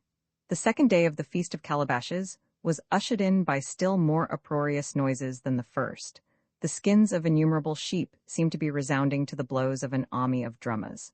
Startled from my slumbers by the din, I leaped up, and found the whole household engaged in making preparations for immediate departure.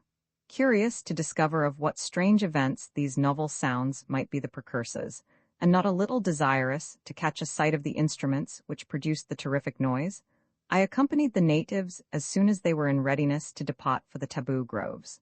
The comparatively open space that extended from the Thai toward the rock, to which I have before alluded as forming the ascent to the place, was, with the building itself, now altogether deserted by the men, the whole distance being filled by bands of females, shouting and dancing under the influence of some strange excitement. I was amused at the appearance of 4 or 5 old women who, in a state of utter nudity, with their arms extended flatly down their sides, and holding themselves perfectly erect, were leaping stiffly into the air, like so many sticks bobbing to the surface, after being pressed perpendicularly into the water. They preserved the utmost gravity of countenance and continued their extraordinary movements without a single moment's cessation. They did not appear to attract the observation of the crowd around them, but I must candidly confess that, for my own part, I stared at them most pertinaciously. Desirous of being enlightened in regard to the meaning of this peculiar diversion, I turned inquiringly to Korikori. That learned type immediately proceeded to explain the whole matter thoroughly. But all that I could comprehend from what he said was that the leaping figures before me were bereaved widows, whose partners had been slain in battle many moons previously, and who, at every festival, gave public evidence in this manner of their calamities. It was evident that Korikori considered this an all-sufficient reason for so indecorous a custom, but I must say that it did not satisfy me as to its propriety. Leaving these afflicted females, we passed on to the hula-hula ground. Within the spacious quadrangle, the whole population of the valley seemed to be assembled, and the sight presented was truly remarkable.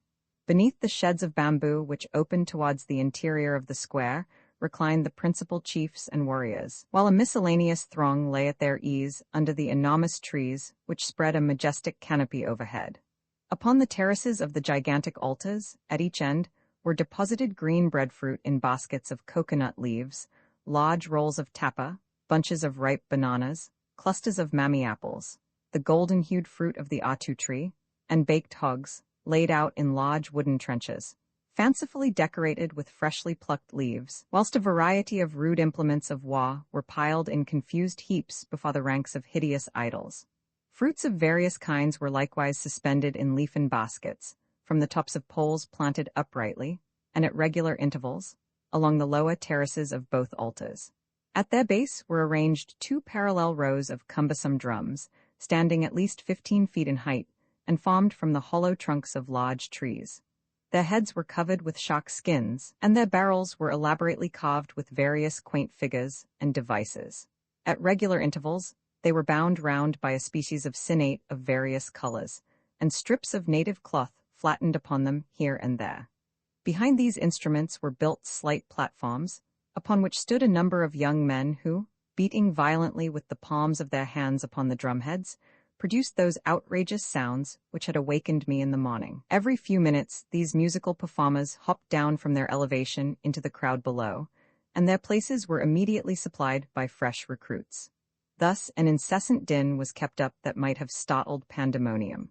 Precisely in the middle of the quadrangle were placed perpendicularly in the ground 100 or more slender, fresh-cut poles, stripped of their bark, and decorated at the end with a floating pennon of white tapa, the whole being fenced about with a little picket of canes. For what purpose these angular ornaments were intended I in vain endeavored to discover. Another most striking feature of the performance was exhibited by a score of old men, who sat cross-legged in the little pulpits, which encircled the trunks of the immense trees growing in the middle of the enclosure. These venerable gentlemen, who I presume were the priests, kept up an uninterrupted monotonous chant, which was partly drowned in the roar of drums. In the right hand they held a finely woven grass fan, with a heavy black wooden handle curiously chased. These fans they kept in continual motion. But no attention whatever seemed to be paid to the drummers or to the old priests, the individuals who composed the vast crowd present being entirely taken up in chanting and laughing with one another, smoking, drinking ava, and eating. For all the observation it attracted, all the good it achieved, the whole savage orchestra might with great advantage to its own members and the company in general have ceased the prodigious uproar they were making. In vain, I questioned Korikori and others of the natives as to the meaning of the strange things that were going on. All their explanations were conveyed in such a mass of outlandish gibberish and gesticulation that I gave up the attempt in despair. All that day the drums resounded, the priests chanted, and the multitude feasted and roared till sunset, when the throng dispersed, and the taboo groves were again abandoned to quiet and repose. The next day the same scene was repeated until night, when this singular festival terminated. Roman 24 ideas suggested by the Feast of Calabashes, inaccuracy of certain published accounts of the islands, a reason, neglected state of heathenism in the valley, effigy of a dead warrior, a singular superstition, the priest Colliery and the god mower Atua, amazing religious observance, a dilapidated shrine, Korikori, and the idol, an inference. Although I had been baffled in my attempts to learn the origin of the Feast of Calabashes, yet it seemed very plain to me that it was principally, if not wholly, of a religious character. As a religious solemnity, however, it had not at all corresponded with the horrible descriptions of Polynesian worship which we have received in some published narratives, and especially in those accounts of the evangelized islands with which the missionaries have favored us. Did not the sacred character of these persons render the purity of their intentions unquestionable? I should certainly be led to suppose that they had exaggerated the evils of paganism in order to enhance the merit of their own disinterested labors. In a certain work incidentally treating of the Washington or Northern Marquesas Islands, I have seen the frequent immolation of human victims upon the altars of their gods, positively and repeatedly charged upon the inhabitants. The same work gives also a rather minute account of their religion, enumerates a great many of their superstitions, and makes known the particular designations of numerous orders of the priesthood. One would almost imagine from the long list that is given of cannibal primates, bishops, archdeacons, prebendaries, and other inferior ecclesiastics, that the sacerdotal order far outnumbered the rest of the population, and that the poor natives were more severely priest-ridden than even the inhabitants of the papal states. These accounts are likewise calculated to leave upon the reader's mind an impression that human victims are daily cooked and served up upon the altars, that heathenish cruelties of every description are continually practiced, and that these ignorant pagans are in a state of the extremest wretchedness in consequence of the grossness of their superstitions. Be it observed, however, that all this information is given by a man who, according to his own statement, was only at one of the islands, and remained there but 2 weeks, sleeping every night on board his ship, and taking little kid-glove excursions ashore in the daytime, attended by an armed party. Now, all I can say is, that in all my excursions through the valley of Type, I never saw any of these alleged enormities. If any of them are practiced upon the Marquesas Islands, they must certainly have come to my knowledge while living for months with a tribe of savages, wholly unchanged from their original primitive condition, and reputed the most ferocious in the South Seas. The fact is that there is a vast deal of unintentional humbuggery in some of the accounts we have from scientific men concerning the religious institutions of Polynesia. These learned tourists generally obtain the greater part of their information from retired old South Sea rovers, who have domesticated themselves among the barbarous tribes of the Pacific. Jack, who has long been accustomed to the longbow, and to spin tough yarns on the ship's forecastle, invariably officiates as showman of the island on which he is settled, and having mastered a few dozen words of the language, is supposed to know all about the people who speak it. A natural desire to make himself of consequence in the eyes of the strangers prompts him to lay claim to a much greater knowledge of such matters than he actually possesses. In reply to incessant queries, he communicates not only all he knows but a good deal more, and if there be any information deficient still, he is at no loss to supply it. The avidity with which his anecdotes are noted down tickles his vanity, and his powers of invention increase with the credulity auditors. He knows just the sort of information wanted, and furnishes it to any extent. This is not a supposed case. I have met with several individuals like the one described, and I have been present at 2 or 3 of their interviews with strangers. Now, when the scientific voyager arrives at home with his collection of wonders, he attempts, perhaps, to give a description of some of the strange people he has been visiting. Instead of representing them as a community of lusty savages who are leading a merry, idle, innocent life, he enters into a very circumstantial and learned narrative of certain unaccountable superstitions and practices, about which he knows as little as the islanders themselves. Having had little time, and scarcely any opportunity, to become acquainted with the customs he pretends to describe, he writes them down one after another in an offhand, haphazard style, and were the book thus produced to be translated into the tongue of the people of whom it purports to give the history, it would appear quite as wonderful to them as it does to the American public, and much more improbable. For my own part, I am free to confess my almost entire inability to gratify any curiosity that may be felt with regard to the theology of the valley. I doubt whether the inhabitants themselves could do so. They are either too lazy or too sensible to worry themselves about abstract points of religious belief. While I was among them, They never held any synods or councils to settle the principles of their faith by agitating them. An unbounded liberty of conscience seemed to prevail. Those who pleased to do so were allowed to repose implicit faith in an ill-favored god with a large bottle-nose and fat shapeless arms crossed upon his breast, whilst others worshipped an image which, having no likeness either in heaven or on earth, could hardly be called an idol. As the islanders always maintained a discreet reserve with regard to my own peculiar views on religion, I thought it would be excessively ill-bred of me to pry into theirs. But although my knowledge of the religious faith of the Types was unavoidably limited, one of their superstitious observances with which I became acquainted interested me greatly. In one of the most secluded portions of the valley, within a stone's cast of Fairways Lake, for so I christened the scene of our island yachting, and hard by a growth of palms, which stood ranged in order along both banks of the stream, waving their green arms as if to do honor to its passage, was the mausoleum of a deceased warrior chief. Like all the other edifices of any note, it was raised upon a small pypie of stones, which, being of unusual height, was a conspicuous object from a distance. A light thatching of bleached palmetto leaves hung over it like a self-supported canopy, for it was not until you came very near that you saw it was supported by 4 slender columns of bamboo, rising at each corner to a little more than the height of a man. A clear area of a few yards surrounded the pypie, and was enclosed by 4 trunks of coconut trees resting at the angles on massive blocks of stone. The place was sacred. The sign of the inscrutable taboo was seen in the shape of a mystic roll of white tapa, suspended by a twisted cord of the same material from the top of a slight pole, planted within the enclosure. 3. The sanctity of the spot appeared never to have been violated. The stillness of the grave was there, and the calm solitude around was beautiful and touching. The soft shadows of those lofty palm trees, I can see them now, hanging over the little temple, as if to keep out the intrusive sun. On all sides, as you approached this silent spot, you caught sight of the dead chief's effigy, seated in the stern of a canoe, which was raised on a light frame a few inches above the level of the pypie.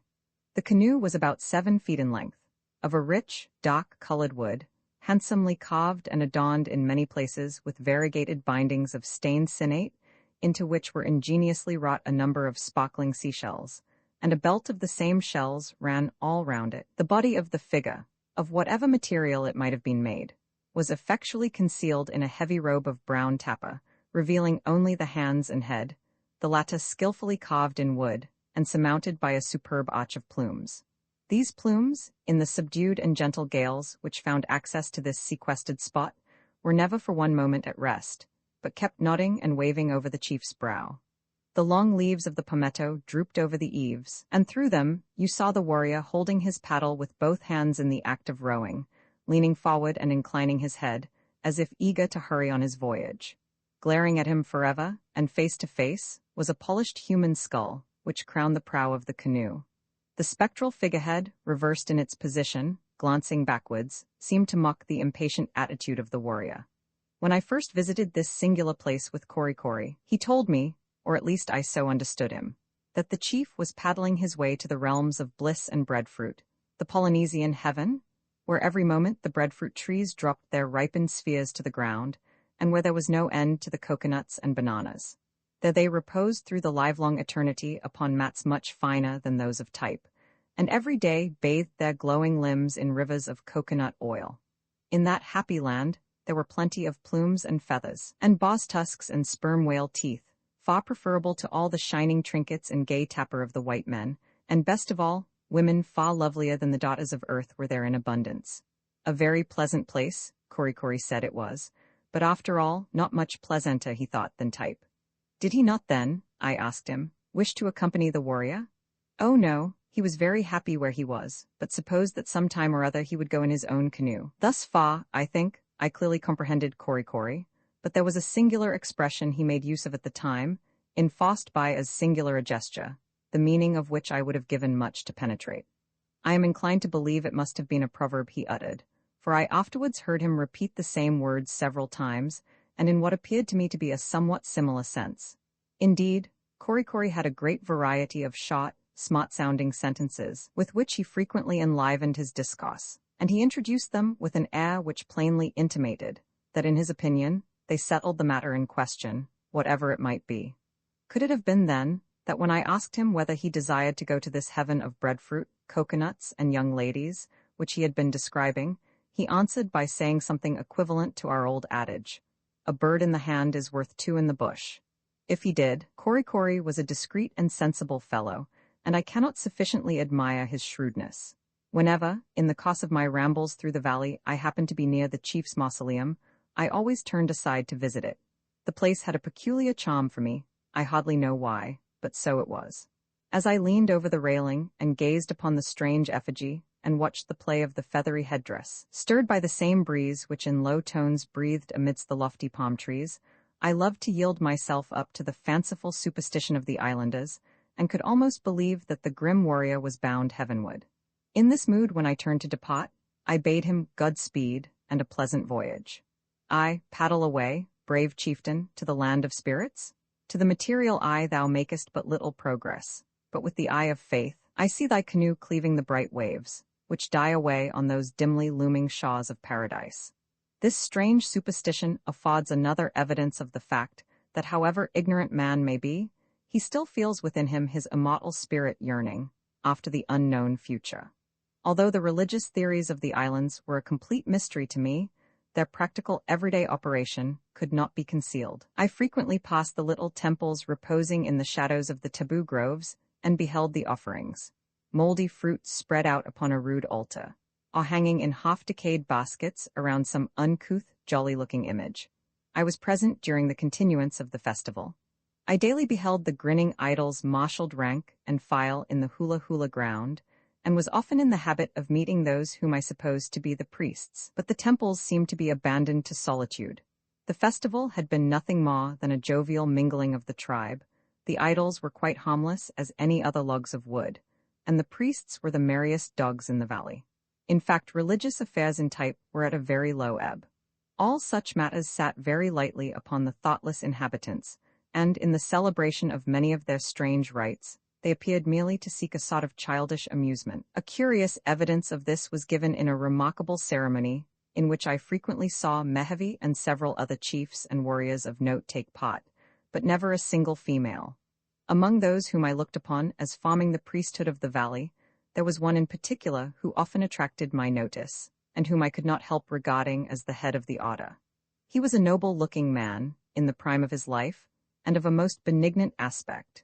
The authority this man, whose name was Colliery, seemed to exercise over the rest, the episcopal part he took in the Feast of Calabashes, his sleek and complacent appearance, the mystic characters which were tattooed upon his chest, and above all the mitre he frequently wore, in the shape of a towering headdress, consisting of part of a coconut branch, the stalk planted uprightly on his brow, and the leaflets gathered together and passed round the temples and behind the ears. All these pointed him out as Lord Primate of Type.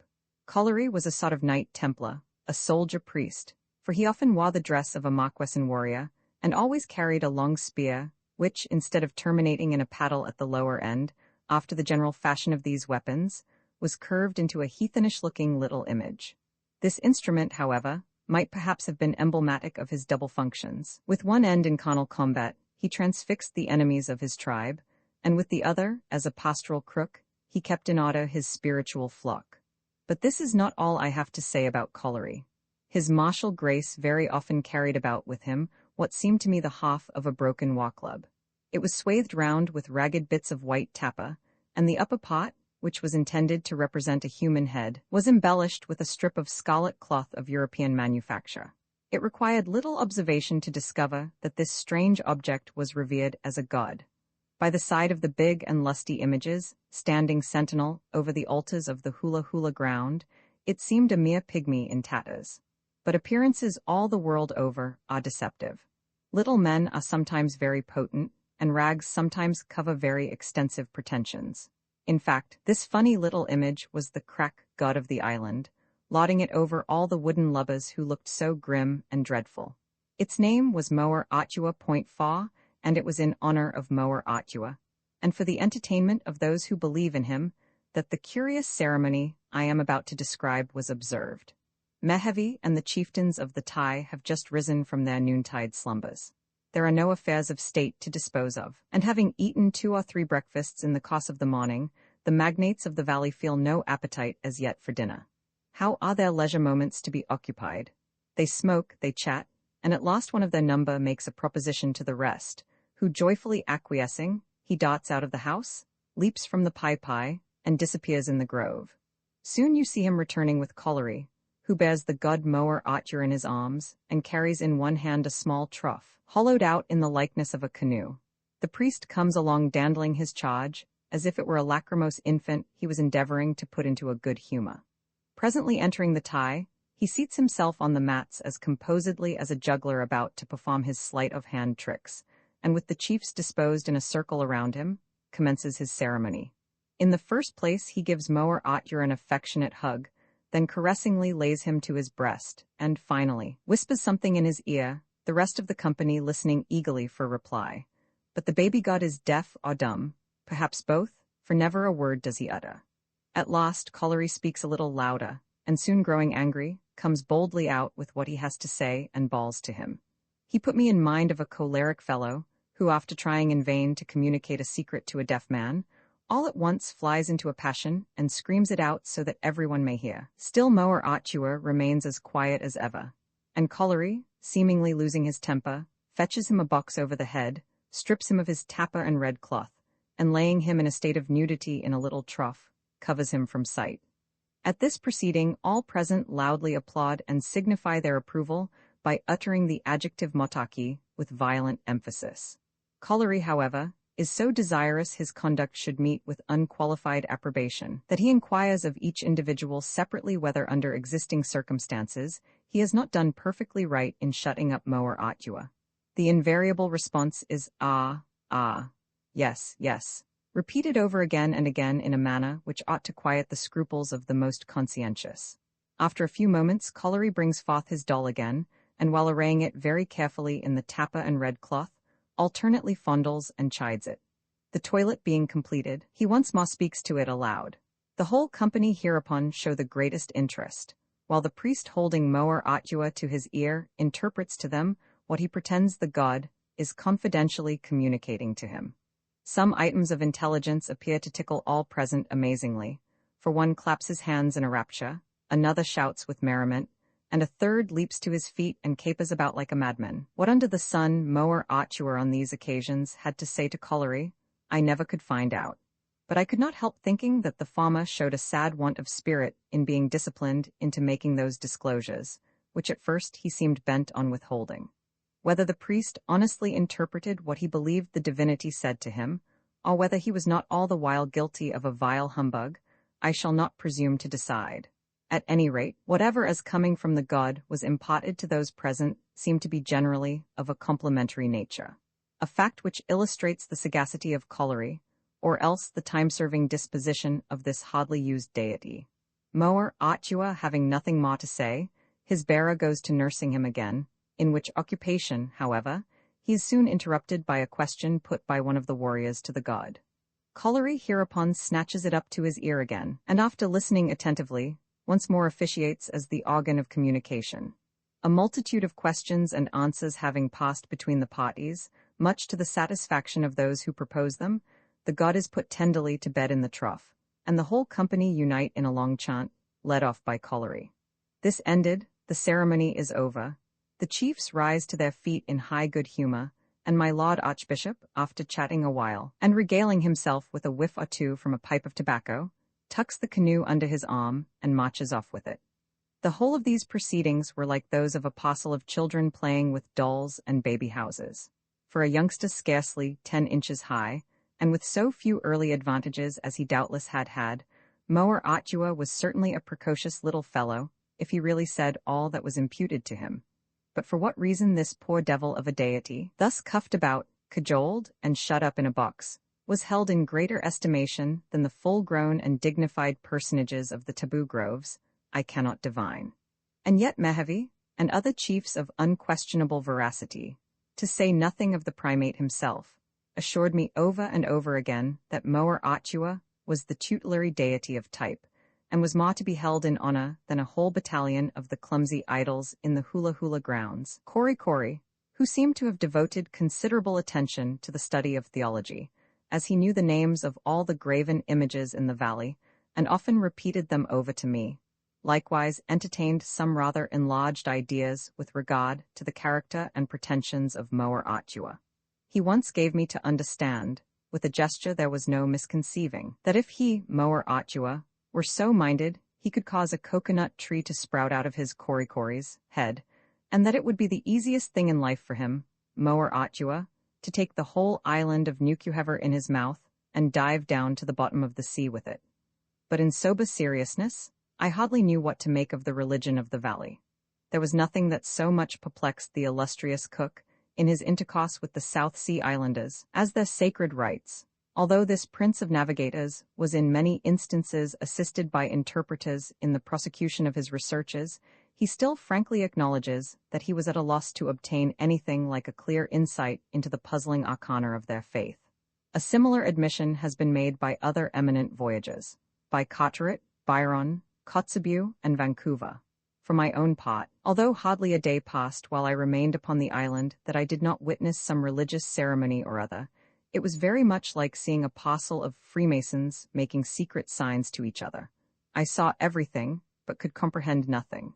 On the whole, I am inclined to believe that the islanders in the Pacific have no fixed and definite ideas whatever on the subject of religion. I am persuaded that Collery himself would be effectually posed were he called upon to draw up the articles of his faith and pronounce the creed by which he hoped to be saved. In truth, the types, so far as their actions evince, submitted to no laws human or divine, always accepting the thrice mysterious taboo. The independent electors of the valley were not to be browbeaten by chiefs, priests, idol, or devils. As for the luckless idols, they received more hard knocks than supplications. I do not wonder that some of them looked so grim, and stood so bolt upright, as if fearful of looking to the right or the left lest they should give anyone offense. The fact is, they had to carry themselves pretty straight, or suffer the consequences. Their worshippers were such a precious set of fickle-minded and irreverent heathens that there was no telling when they might topple one of them over, break it to pieces, and making a fire with it on the very altar itself, fall to roasting the offerings of breadfruit, and eat them in spite of its teeth. In how little reverence these unfortunate deities were held by the natives was on one occasion most convincingly proved to me. Walking with Korikori through the deepest recesses of the groves, I perceived a curious-looking image, about 6 feet in height, which originally had been placed upright against a low pai, surmounted by a ruinous bamboo temple, but having become fatigued and weak in the knees, was now carelessly leaning against it. The idol was partly concealed by the foliage of a tree which stood near, and whose leafy boughs drooped over the pile of stones, as if to protect the rude fane from the decay to which it was rapidly hastening. The image itself was nothing more than a grotesquely shaped log, carved in the likeness of a partly naked man with the arms clasped over the head, the jaws thrown wide apart, and its thick shapeless legs bowed into an arch. It was much decayed. The lower part was overgrown with a bright silky moss. Thin spears of grass sprouted from the distended mouth and fringed the outline of the head and arms.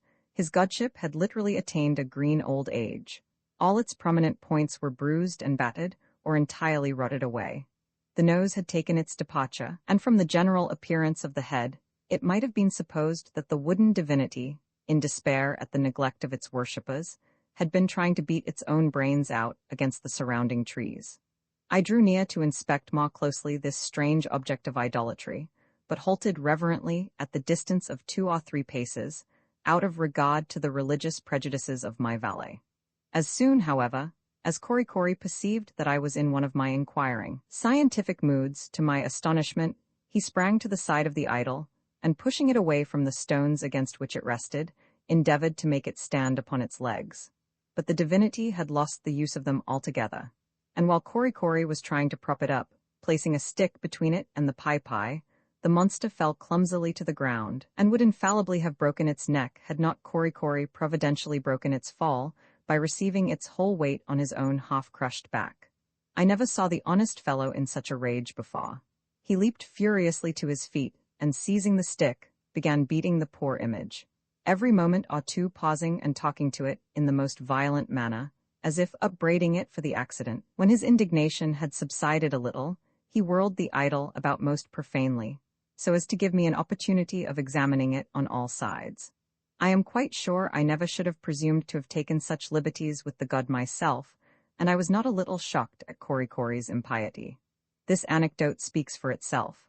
When one of the inferior order of natives could show such contempt for a venerable and decrepit god of the groves, what the state of religion must be among the people in general is easy to be imagined.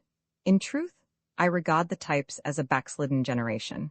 They are sunk in religious sloth and require a spiritual revival. A long prosperity of breadfruit and coconuts has rendered them remiss in the performance of their higher obligations. The woodrot malady is spreading among the idols. The fruit upon their altars is becoming offensive. The temples themselves need rethatching. The tattooed clergy are altogether too light-hearted and lazy, and their flocks are going astray. Roman 25 General information gathered at the festival. Personal beauty of the Types. Their superiority over the inhabitants of the other islands. Diversity of complexion. A vegetable cosmetic and ointment testimony of voyages to the uncommon beauty of the Marquesans. Few evidences of intercourse with civilized beings. Dilapidated musket. Primitive simplicity of government. Regal dignity of Mojave. Although I had been unable during the late festival to obtain information on many interesting subjects which had much excited my curiosity, still that important event had not passed by without adding materially to my general knowledge of the islanders. I was especially struck by the physical strength and beauty which they displayed, by their great superiority in these respects over the inhabitants of the neighboring bay of New Cuheva, and by the singular contrasts they presented among themselves in their various shades of complexion. In beauty of form they surpassed anything I had ever seen. Not a single instance of natural deformity was observable in all the throng attending the revels. Occasionally, I noticed among the men the scars of wounds they had received in battle, and sometimes, though very seldom, the loss of a finger, an eye, or an arm, attributable to the same cause. With these exceptions, every individual appeared free from those blemishes which sometimes mar the effect of an otherwise perfect form. But their physical excellence did not merely consist in an exemption from these evils. Nearly every individual of their number might have been taken for a sculptor's model. When I remembered that these islanders derived no advantage from dress, but appeared in all the naked simplicity of nature, I could not avoid comparing them with the fine gentlemen and dandies who promenade such unexceptionable figures in our frequented thoroughfares. Stripped of the cunning artifices of the tailor, and standing forth in the garb of Eden, what a sorry set of round-shouldered, spindle-shanked, crane-necked varlets would civilized men appear? Stuffed calves, padded breasts, and scientifically cut pantaloons would then avail them nothing, and the effect would be truly deplorable. Nothing in the appearance of the islanders struck me more forcibly than the whiteness of their teeth. The novelist always compares the masticators of his heroine to ivory, but I boldly pronounce the teeth of the Type to be far more beautiful than ivory itself. The jaws of the oldest graybeards among them were much better garnished than those of most of the youths of civilized countries, while the teeth of the young and middle-aged, in their purity and whiteness, were actually dazzling to the eye. Their marvelous whiteness of the teeth is to be ascribed to the pure vegetable diet of these people, and the uninterrupted healthfulness of their natural mode of life. The men, in almost every instance, are of lofty stature, scarcely ever less than 6 feet in height, while the other sex are uncommonly diminutive. The early period of life at which the human form arrives at maturity in this generous tropical climate likewise deserves to be mentioned. A little creature, not more than 13 years of age, and who in other particulars might be regarded as a mere child, is often seen nursing her own baby, whilst lads who, under less ripening skies, would be still at school, are here responsible fathers of families. On first entering the Type Valley, I had been struck with the marked contrast presented by its inhabitants with those of the bay I had previously left. In the latter place, I had not been favorably impressed with the personal appearance of the male portion of the population, although with the females, excepting in some truly melancholy instances, I had been wonderfully pleased. I had observed that even the little intercourse Europeans had carried on with the New Cuheva natives had not failed to leave its traces amongst them. One of the most dreadful curses under which humanity labors had commenced its havocs, and betrayed, as it ever does among the South Sea Islanders, the most aggravated symptoms. From this, as from all other foreign inflictions, the yet uncontaminated tenants of the Type Valley were wholly exempt, and long may they continue so.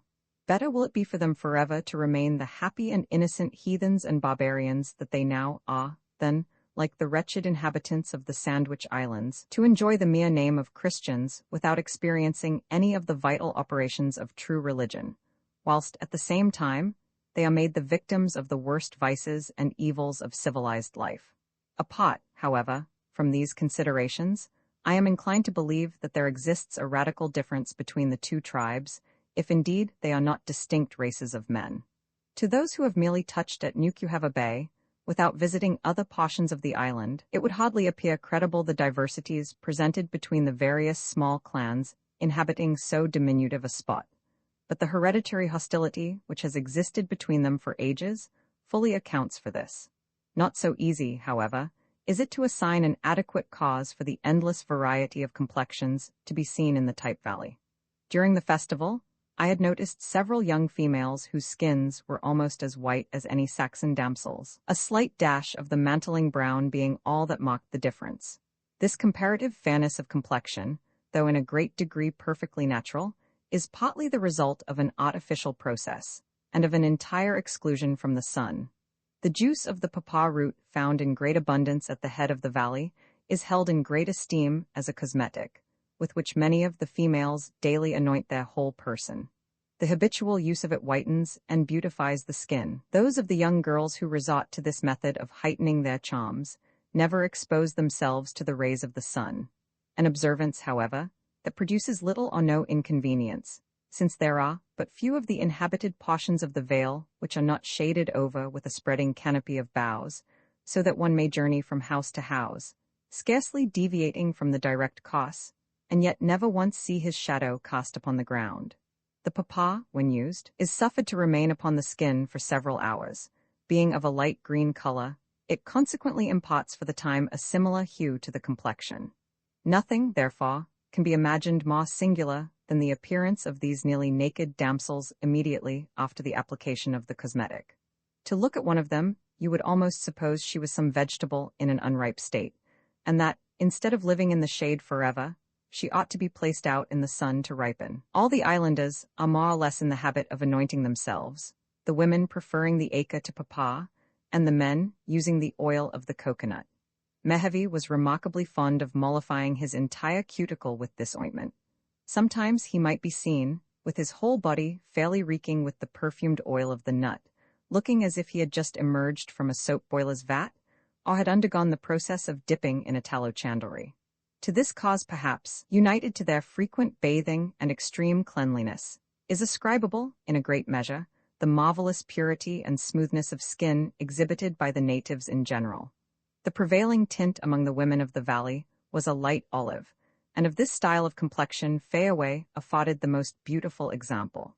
Others were still darker, while not a few were of a genuine golden color, and some of a swarthy hue. As agreeing with much previously mentioned in this narrative, I may here observe that Mendana, their discoverer, in his account of the Marquesas, described the natives as wondrously beautiful to behold, and as nearly resembling the people of southern Europe. The first of these islands seen by Mendana was La Madelina, which is not far distant from Nukuheva, and its inhabitants in every respect resemble those dwelling on that and the other islands of the group. Figueroa, the chronicler of Mendana's voyage, says that on the morning the land was descried, when the Spaniards drew near the shore, there sallied forth, in rude progression, about 70 canoes, and at the same time many of the inhabitants, females I presume, made towards the ships by swimming.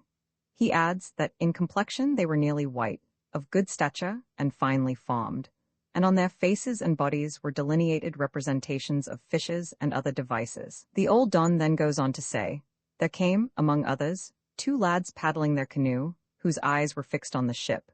They had beautiful faces and the most promising animation of countenance, and were in all things so becoming that the pilot Merquiros affirmed, nothing in his life ever caused him so much regret as the leaving such fine creatures to be lost in that country.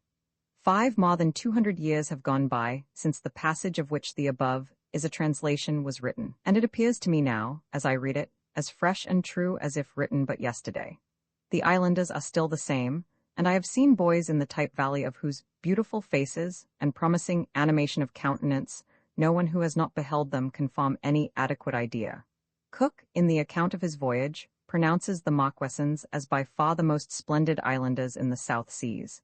Stewart, the chaplain of the U.S. ship Vincennes, in his Scenes in the South Seas, expresses, in more than one place, his amazement at the surpassing loveliness of the women, and says that many of the Nukuheva damsels reminded him forcibly of the most celebrated beauties in his own land.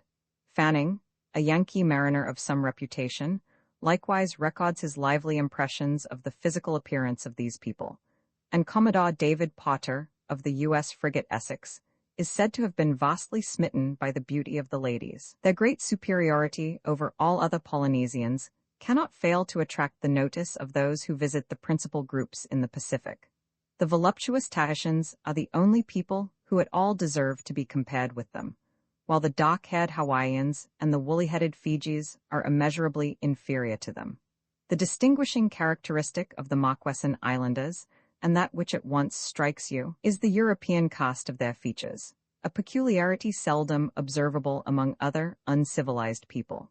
Many of their faces present profiles classically beautiful, and in the Valley of Type I saw several who, like the stranger Manu, were in every respect models of beauty.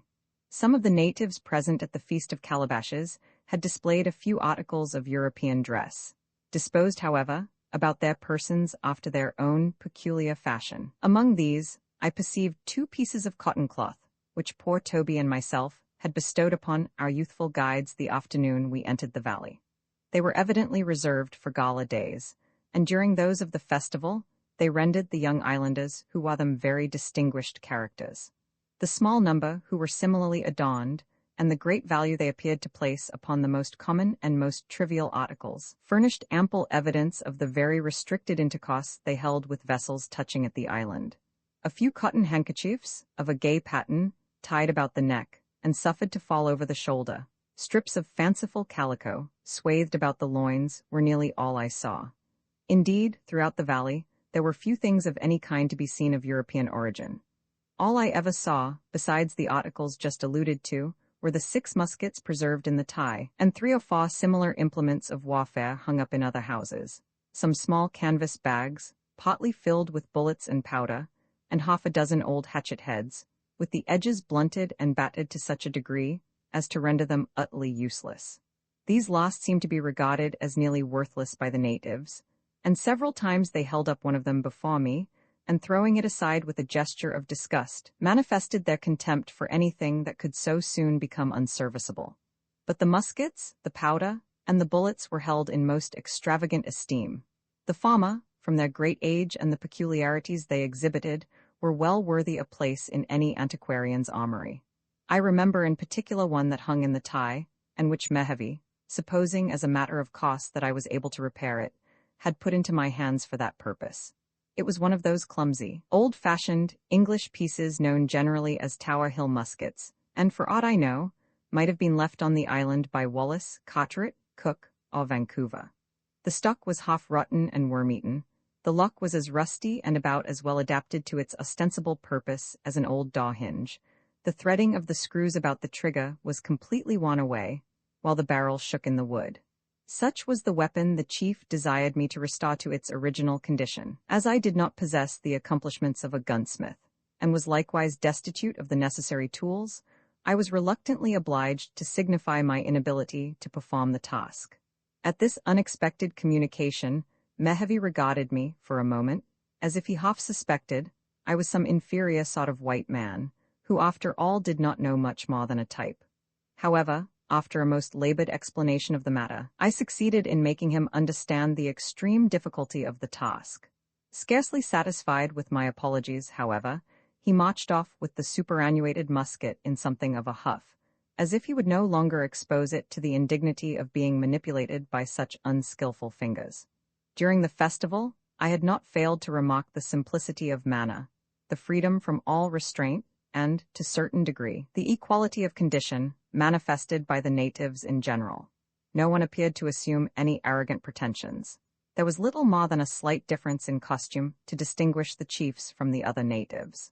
All appeared to mix together freely, and without any reserve, although I noticed that the wishes of a chief, even when delivered in the mildest tone, received the same immediate obedience which elsewhere would have been only accorded to a peremptory command. What may be the extent of the authority of the chiefs over the rest of the tribe, I will not venture to assert, but from all I saw during my stay in the valley, I was induced to believe that in matters concerning the general welfare it was very limited.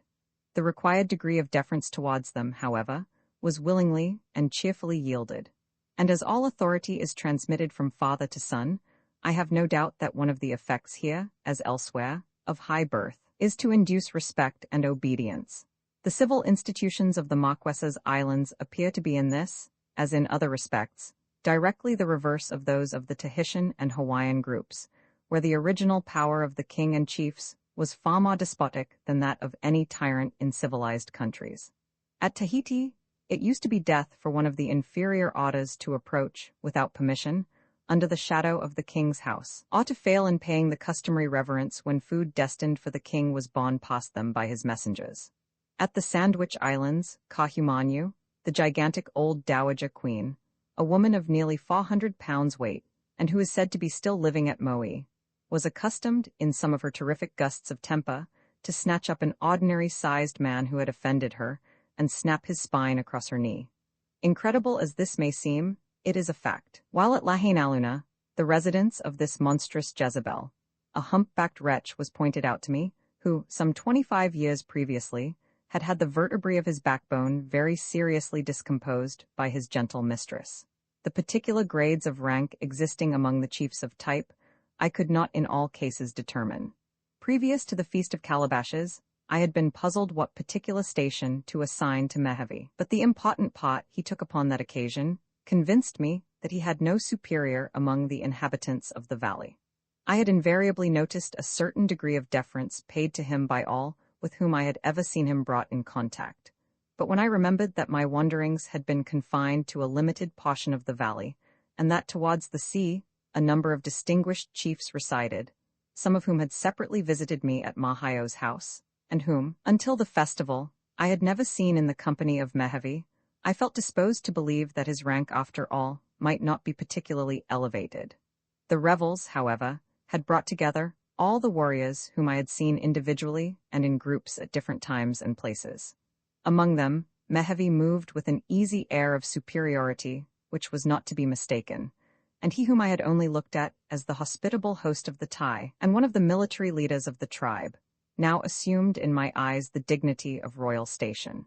His striking costume, no less than his naturally commanding figure, seemed indeed to give him preeminence over the rest. The towering helmet of feathers that he wore raised him in height above all who surrounded him, and though some others were similarly adorned, the length and luxuriance of their plumes were inferior to his. Mehevi was in fact the greatest of the chiefs, the head of his clan, the sovereign of the valley, and the simplicity of the social institutions of the people could not have been more completely proved than by the fact that after having been several weeks in the valley, and almost in daily intercourse with Mehevi, I should have remained until the time of the festival ignorant of his regal character. But a new light had now broken in upon me. The Tai was the palace, and Mehevi the king, both the one and the other, of a most simple and patriarchal nature, it must be allowed, and wholly unattended by the ceremonious pomp which usually surrounds the purple. After having made this discovery, I could not avoid congratulating myself that Mehevi had from the first taken me as it were under his royal protection, and that he still continued to entertain for me the warmest regard, as far at least as I was enabled to judge from appearances. For the future, I determined to pay most assiduous court to him, hoping that eventually through his kindness, I might obtain my liberty. Roman 26 King Mehevi, allusion to his Hawaiian Majesty, conduct of Mahaio and Mehevi in certain delicate matters, peculiar system of marriage, number of population, uniformity, embalming, places of sepulture, funeral obsequies at Nukuheva, number of inhabitants in type, location of the dwellings, happiness enjoyed in the valley, a warning, some ideas with regard to the present state of the Hawaiians, story of a missionary's wife, fashionable equipages at Oahu, reflections, King Mehevi, a goodly-sounding title, and why should I not bestow it upon the foremost man in the Valley of Type, The Republican missionaries of Oahu caused to be gazetted in the Cot Journal, published at Honolulu, the most trivial movement of His Gracious Majesty, King Kamehameha Roman III, and their Highnesses the Princes of the Blood Royal. 6. And who is His Gracious Majesty? And what the quality of this blood royal? His Gracious Majesty is a fat, lazy, Negro-looking blockhead with as little character as power.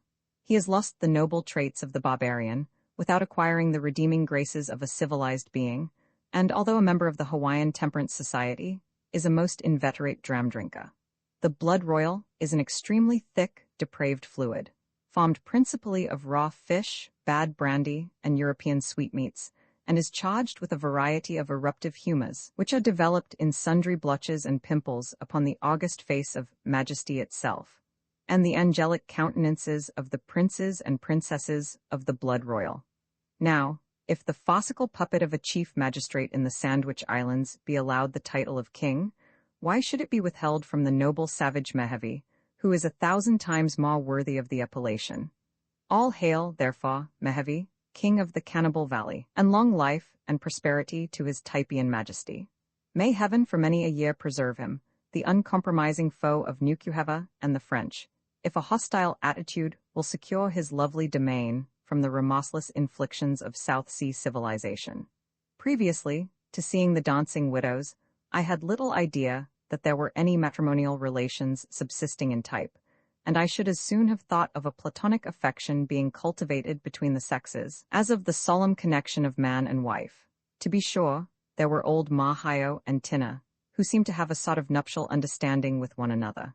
But for all that, I had sometimes observed a comical-looking old gentleman dressed in a suit of shabby tattooing, who had the audacity to take various liberties with the lady, and that too in the very presence of the old warrior her husband, who looked on as good-naturedly as if nothing was happening.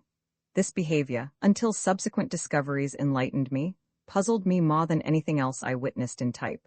As for Mehevi, I had supposed him a confirmed bachelor, as well as most of the principal chiefs. At any rate, if they had wives and families, they ought to have been ashamed of themselves. For sure I am, they never troubled themselves about any domestic affairs.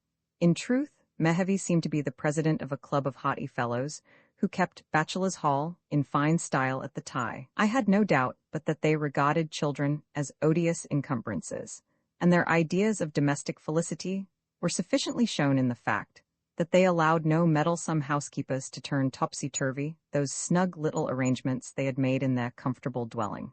I strongly suspected, however, that some of these jolly bachelors were carrying on love intrigues with the maidens of the tribe, although they did not appear publicly to acknowledge them. I happened to pop upon Mehevi 3 or 4 times when he was romping, in a most undignified manner for a warrior king, with one of the prettiest little witches in the valley. She lived with an old woman and a young man in a house near Mahaio's, and although in appearance a mere child herself, had a noble boy about a year old, who bore a marvelous resemblance to Mehevi, whom I should certainly have believed to have been the father, were it not that the little fellow had no triangle on his face. But on second thoughts, tattooing is not hereditary. Mehevi, however, was not the only person upon whom the damsel Mununi smiled. The young fellow of 15, who permanently resided in the home with her, was decidedly in her good graces. I sometimes beheld both him and the chief making love at the same time. Is it possible, thought I, that the valiant warrior can consent to give up a corner in the thing he loves? This too was a mystery which, with others of the same kind, was afterwards satisfactorily explained. During the second day of the Feast of Calabashes, Kori, being determined that I should have some understanding on these matters, had, in the course of his explanations, directed my attention to a peculiarity I had frequently remarked among many of the females, principally those of a mature age and rather matronly appearance. This consisted in having the right hand and the left foot most elaborately tattooed, whilst the rest of the body was wholly free from the operation of the art, with the exception of the minutely dotted lips and slight marks on the shoulders, to which I have previously referred as comprising the sole tattooing exhibited by Fayaway, in common with other young girls of her age. The hand and foot thus embellished were, according to Kori, the distinguishing badge of wedlock, so far as that social and highly commendable institution is known among those people. It answers, indeed, the same purpose as the plain gold ring worn by our fairest spouses. After Korikori's explanation of the subject, I was for some time studiously respectful in the presence of all females thus distinguished, and never ventured to indulge in the slightest approach to flirtation with any of their number. Married women, to be sure? I knew better than to offend them. A further insight, however, into the peculiar domestic customs of the inmates of the valley did away, in a measure, with the severity of my scruples, and convinced me that I was deceived in some at least of my conclusions. A regular system of polygamy exists among the islanders, but of a most extraordinary nature, a plurality of husbands instead of wives, and this solitary fact speaks volumes for the gentle disposition of the male population. Where else, indeed, could such a practice exist, even for a single day? Imagine a revolution brought about in a Turkish seraglio, and the harem rendered the abode of bearded men. Or conceive some beautiful woman in our own country running distracted at the sight of her numerous lovers murdering one another before her eyes, out of jealousy for the unequal distribution of her favors. Heaven defend us from such a state of things. We are scarcely amiable and forbearing enough to submit to it. I was not able to learn what particular ceremony was observed in forming the marriage contract, but am inclined to think that it must have been of a very simple nature. Perhaps the mere popping the question, as it is termed with us, might have been followed by an immediate nuptial alliance. At any rate, I have more than one reason to believe that tedious courtships are unknown in the Valley of Type.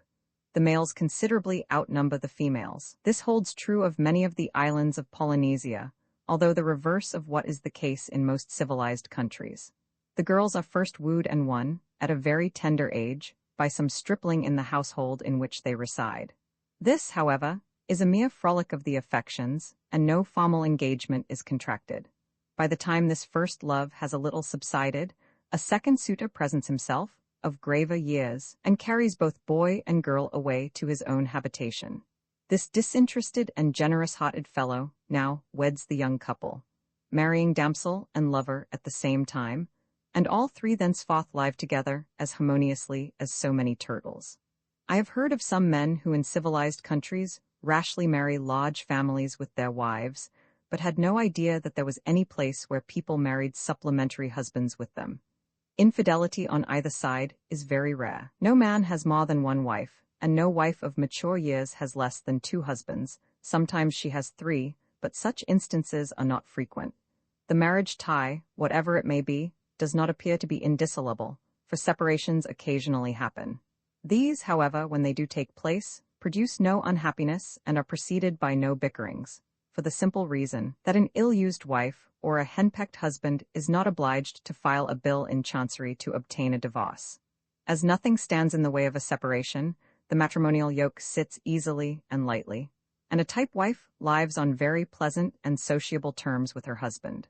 On the whole, wedlock, as known among these types, seems to be of a more distinct and enduring nature than is usually the case with barbarous people. A baneful promiscuous intercourse of the sexes is hereby avoided, and virtue, without being clamorously invoked, is, as it were, unconsciously practiced. The contrast exhibited between the Marquesas and other islands of the Pacific in this respect is worthy of being noticed. At Tahiti, the marriage tie was altogether unknown, and the relation of husband and wife, father and son, could hardly be said to exist. The Uriori Society, one of the most singular institutions that ever existed in any part of the world, spread universal licentiousness over the island. It was the voluptuous character of these people which rendered the disease introduced among them by de Bougainville's ships, in 1768, doubly destructive. It visited them like a plague, sweeping them off by hundreds. Notwithstanding the existence of wedlock among the types, the scriptural injunction to increase and multiply seems to be but indifferently attended to. I never saw any of those large families in arithmetical or stepladder progression which one often meets with at home. I never knew of more than 2 youngsters living together in the same home, and but seldom even that number. As for the women, it was very plain that the anxieties of the nursery but seldom disturbed the serenity of their souls, and they were never seen going about the valley with half a score of little ones tagging at their apron strings, or rather at the breadfruit leaf they usually wore in the rear. The ratio of increase among all the Polynesian nations is very small, and in some places, as yet uncorrupted by intercourse with Europeans, the births would appear not very little to outnumber the deaths. the population in such instances remaining nearly the same for several successive generations, even upon those islands seldom or never desolated by wars, and among people with whom the crime of infanticide is altogether unknown. This would seem expressively ordained by Providence to prevent the overstocking of the islands with a race too indolent to cultivate the ground, and who, for that reason alone, would, by any considerable increase in their numbers, be exposed to the most deplorable misery. During the entire period of my stay in the Valley of Type, I never saw more than 10 or 12 children under the age of 6 months, and only became aware of 2 births. It is to the absence of the marriage tie that the late rapid decrease of the population of the Sandwich Islands and of Tahiti is in part to be ascribed.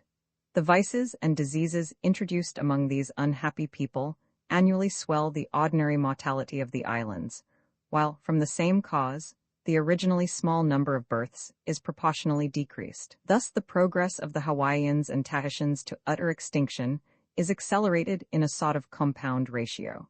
I have before had occasion to remark that I never saw any of the ordinary signs of a pace of sepulture in the valley, a circumstance which I attributed at the time to my living in a particular part of it, and being forbidden to extend my rambles to any considerable distance towards the sea.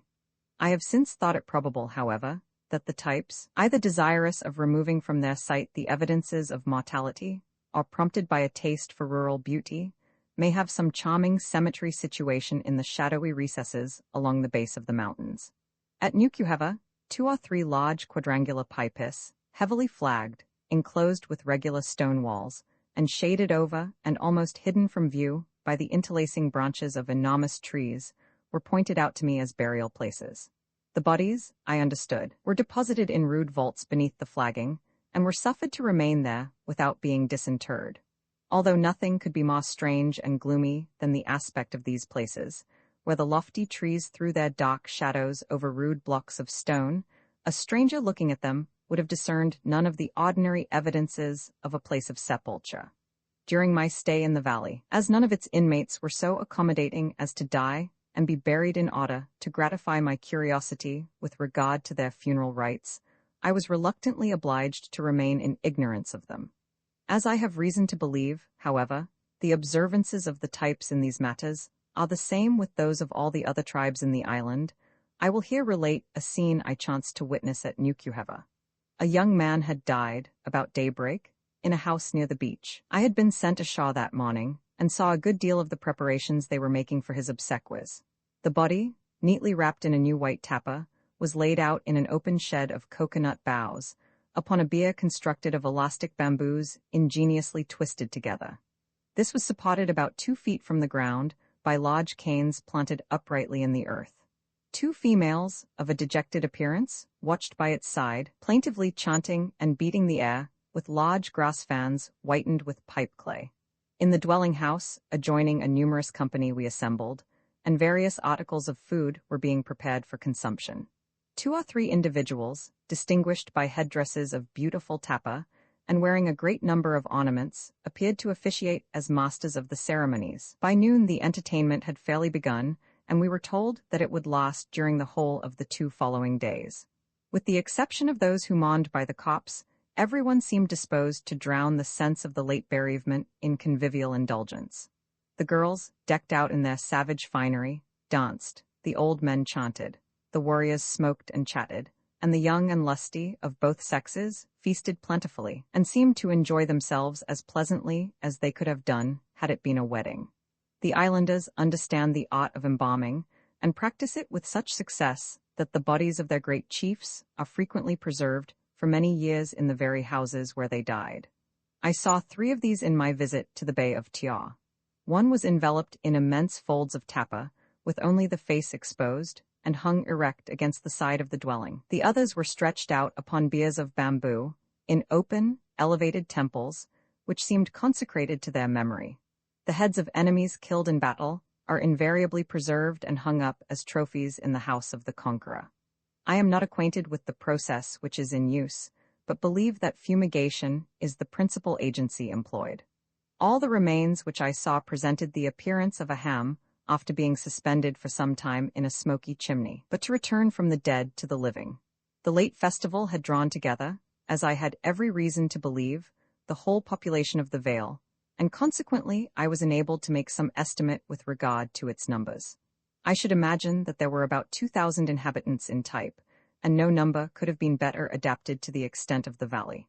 The valley is some 9 miles in length, and may average 1 in breadth, the houses being distributed at wide intervals throughout its whole extent, principally, however, towards the head of the vale.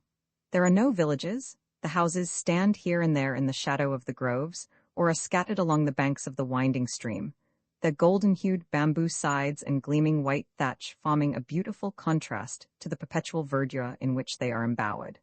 There are no roads of any kind in the valley, nothing but a labyrinth of footpaths twisting and turning among the thickets without end. The penalty of the fall presses very lightly upon the valley of Type, for, with the one solitary exception of striking a light, I scarcely saw any piece of work performed there which caused the sweat to stand upon a single brow. As for digging and delving for a livelihood, the thing is altogether unknown. Nature has planted the breadfruit and the banana, and in her own good time she brings them to maturity, when the idle savage stretches forth his hand and satisfies his appetite. Ill-fated people? I shudder when I think of the change a few years will produce in their paradisaical abode, and probably when the most destructive vices, and the worst attendances on civilization, shall have driven all peace and happiness from the valley, the magnanimous French will proclaim to the world that the Marquesas Islands have been converted to Christianity, and this the Catholic world will doubtless consider as a glorious event. Heaven help the Isles of the Sea. The sympathy which Christendom feels for them has, alas, in too many instances proved their bane. How little do some of these poor islanders comprehend when they look around them, that no inconsiderable part of their disasters originate in certain tea-party excitements, under the influence of which benevolent-looking gentlemen in white cravats solicit alms, and old ladies in spectacles, and young ladies in sober russet gowns, contribute sixpences towards the creation of a fund, the object of which is to ameliorate the spiritual condition of the Polynesians, but whose end has almost invariably been to accomplish their temporal destruction. Let the savages be civilized, but civilize them with benefits, and not with evils, and let heathenism be destroyed, but not by destroying the heathen. The Anglo-Saxon hive have extirpated paganism from the greater part of the North American continent, but with it, they have likewise extirpated the greater portion of the red race. Civilization is gradually sweeping from the earth the lingering vestiges of paganism, and at the same time, the shrinking forms of its unhappy worshippers. Among the islands of Polynesia, no sooner are the images overturned, the temples demolished, and the idolaters converted into nominal Christians, that disease, vice, and premature death make their appearance. The depopulated land is then recruited from the rapacious hordes of enlightened individuals who settle themselves within its borders and clamorously announce the progress of the truth.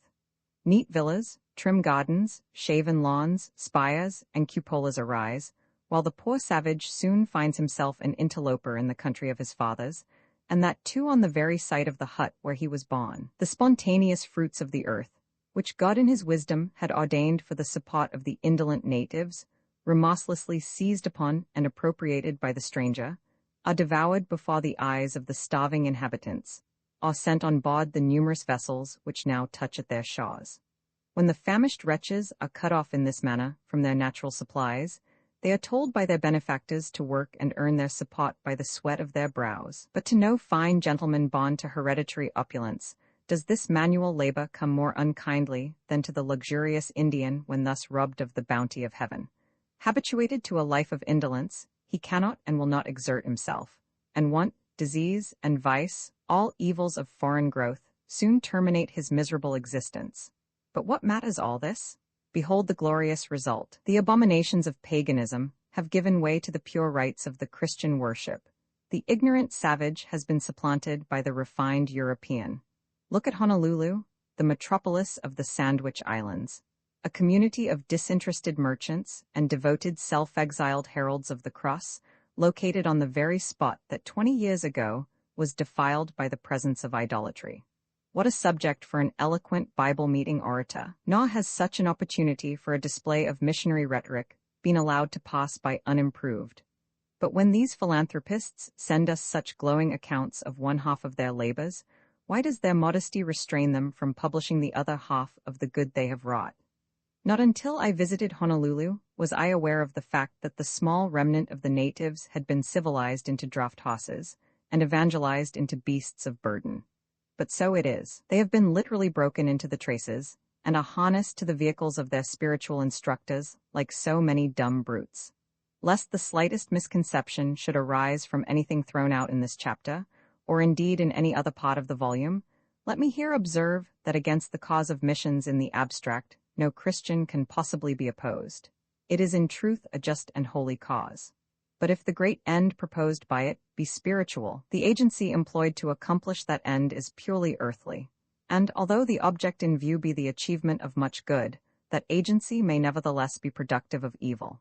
In short, missionary undertaking, however it may be blessed of heaven, is in itself but human, and subject, like everything else, to errors and abuses. And have not errors and abuses crept into the most sacred places, and may there not be unworthy or incapable missionaries abroad, as well as ecclesiastics of similar character at home? May not the unworthiness or incapacity of those who assume apostolic functions upon the remote islands of the sea more easily escape detection by the world at large than if it were displayed in the heart of a city? An unwarranted confidence in the sanctity of its apostles, a proneness to regard them as incapable of guile, and an impatience of the least suspicion to their rectitude as men or Christians have ever been prevailing faults in the Church. Nor is this to be wondered at. For subject as Christianity is to the assaults of unprincipled foes, we are naturally disposed to regard everything like an exposure of ecclesiastical misconduct as the offspring of malevolence or irreligious feeling. Not even this last consideration, however, shall deter me from the honest expression of my sentiments.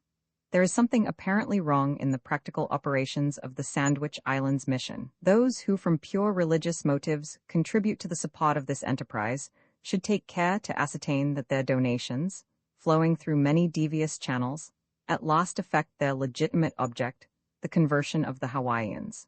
I urge this not because I doubt the moral probity of those who disperse the funds, but because I know that they are not rightly applied. To read pathetic accounts of missionary hardships and glowing descriptions of conversion and baptisms taking place beneath palm trees is one thing, and to go to the Sandwich Islands and see the missionaries dwelling in picturesque and prettily furnished coral rock villas, whilst the miserable natives are committing all sorts of immorality around them, is quite another. In justice to the missionaries, however, I will willingly admit that wherever evils may have resulted from their collective mismanagement of the business of the mission, and from the want of vital piety evinced by some of their number, still the present deplorable condition of the Sandwich Islands is by no means wholly chargeable against them. The demoralizing influence of a dissolute foreign population, and the frequent visits of all descriptions of vessels, have tended not a little to increase the evils alluded to.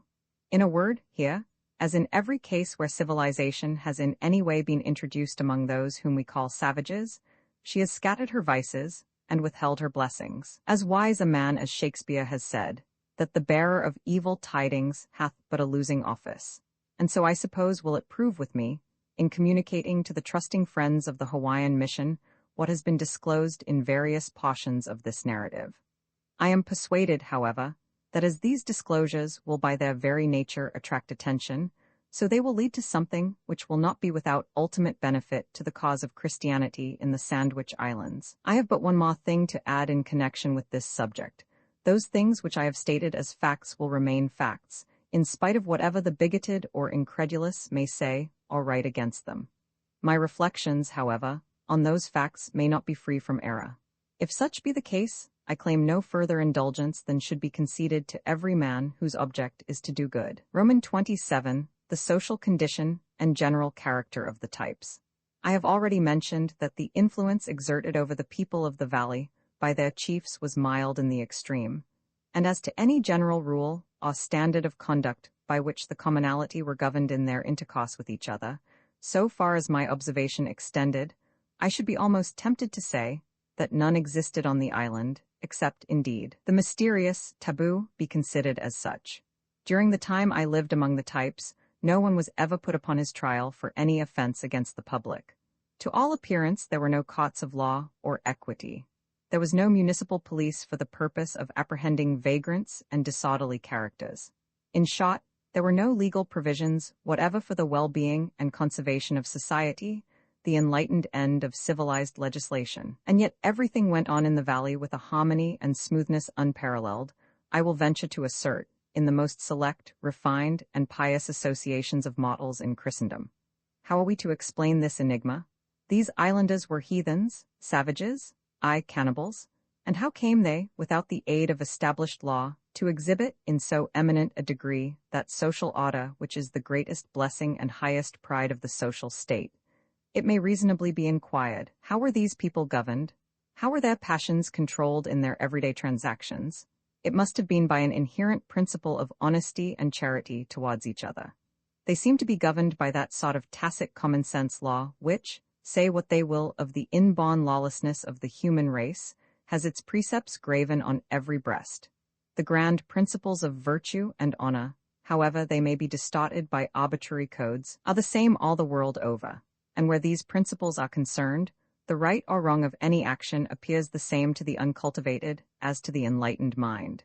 It is to this indwelling, this universally diffused perception of what is just and noble, that the integrity of the Marquesans in their intercourse with each other is to be attributed. In the darkest nights they slept securely, with all their worldly wealth around them, in houses the doors of which were never fastened. The disquieting ideas of theft or assassination never disturbed them. Each islander reposed beneath his own palmetto thatching, or sat under his own breadfruit trees, with none to molest or alarm him. There was not a padlock in the valley, nor anything that answered the purpose of one. Still there was no community of goods. This long spear, so elegantly carved and highly polished, belongs to Wermunu.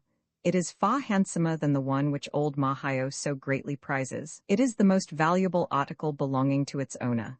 And yet I have seen it leaning against a coconut tree in the grove, and there it was found when sought for. Here is a sperm whale tooth, graven all over with cunning devices.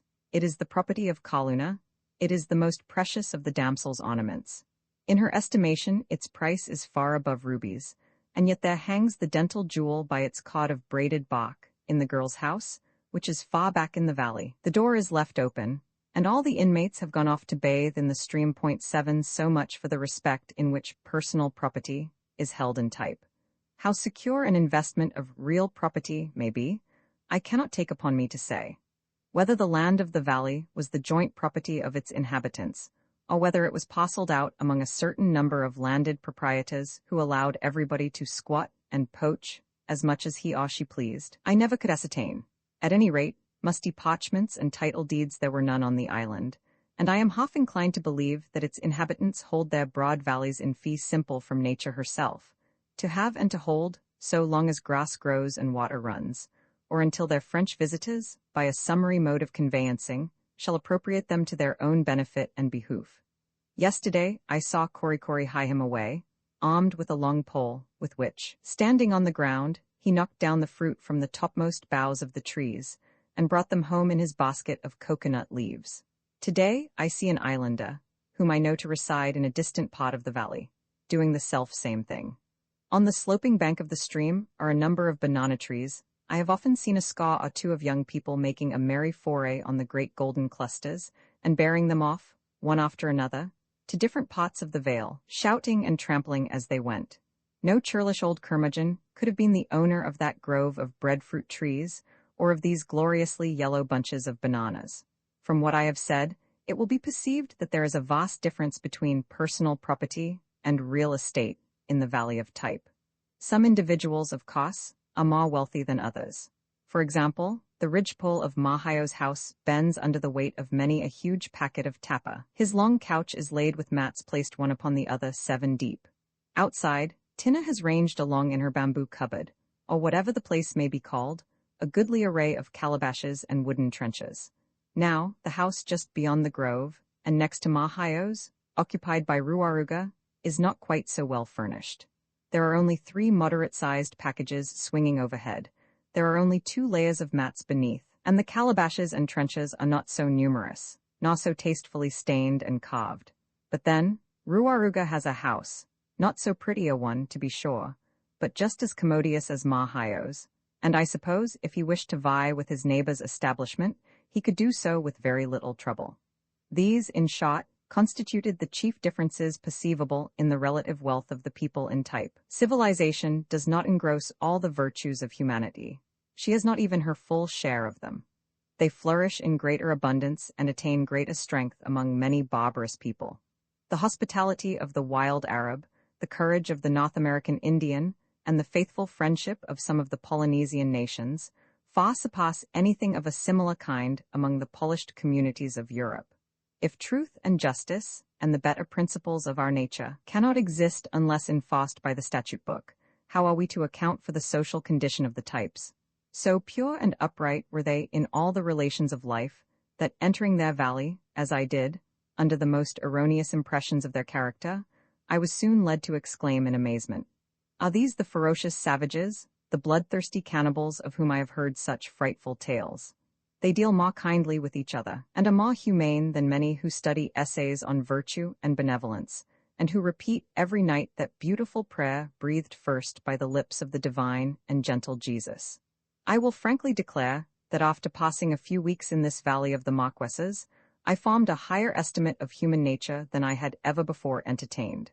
But alas, since then, I have been one of the crew of a man of war, and the pent-up wickedness of 500 men has nearly overturned all my previous theories. There was one admirable trait in the general character of the types which, more than anything else, secured my admiration. It was the unanimity of feeling they displayed on every occasion. With them, there hardly appeared to be any difference of opinion upon any subject whatever. They all thought and acted alike. I do not conceive that they could support a debating society for a single night. There would be nothing to dispute about. And were they to call a convention to take into consideration the state of the tribe, its session would be a remarkably short one. They showed this spirit of unanimity in every action of life. Everything was done in concert and good fellowship. I will give an instance of this fraternal feeling. One day, in returning with Korikori from my accustomed visit to the Thai, we passed by a little opening in the grove, on one side of which, my attendant informed me, was that afternoon to be built a dwelling of bamboo. At least 100 of the natives were bringing materials to the ground, some carrying in their hands one or two of the canes which were to form the sides, others slender rods of the hibiscus, strung with palmetto leaves, for the roof. Everyone contributed something to the work, and by the united, but easy, and even indolent, labors of all, the entire work was completed before sunset. The islanders, while employed in erecting this tenement, reminded me of a colony of beavers at work. To be sure, they were hardly as silent and demure as those wonderful creatures, nor were they by any means as diligent. To tell the truth, they were somewhat inclined to be lazy, but a perfect tumult of hilarity prevailed, and they worked together so unitedly, and seemed actuated by such an instinct of friendliness, that it was truly beautiful to behold. Not a single female took part in this employment, and if the degree of consideration in which the ever-adorable sex is held by the men be, as the philosophers affirm, a just criterion of the degree of refinement among a people, then I may truly pronounce the types to be as polished a community as ever the sun shone upon. The religious restrictions of the taboo alone excepted, the women of the valley were allowed every possible indulgence. Nowhere are the ladies more assiduously courted. Nowhere are they better appreciated as the contributors to our highest enjoyments, and nowhere are they more sensible of their power.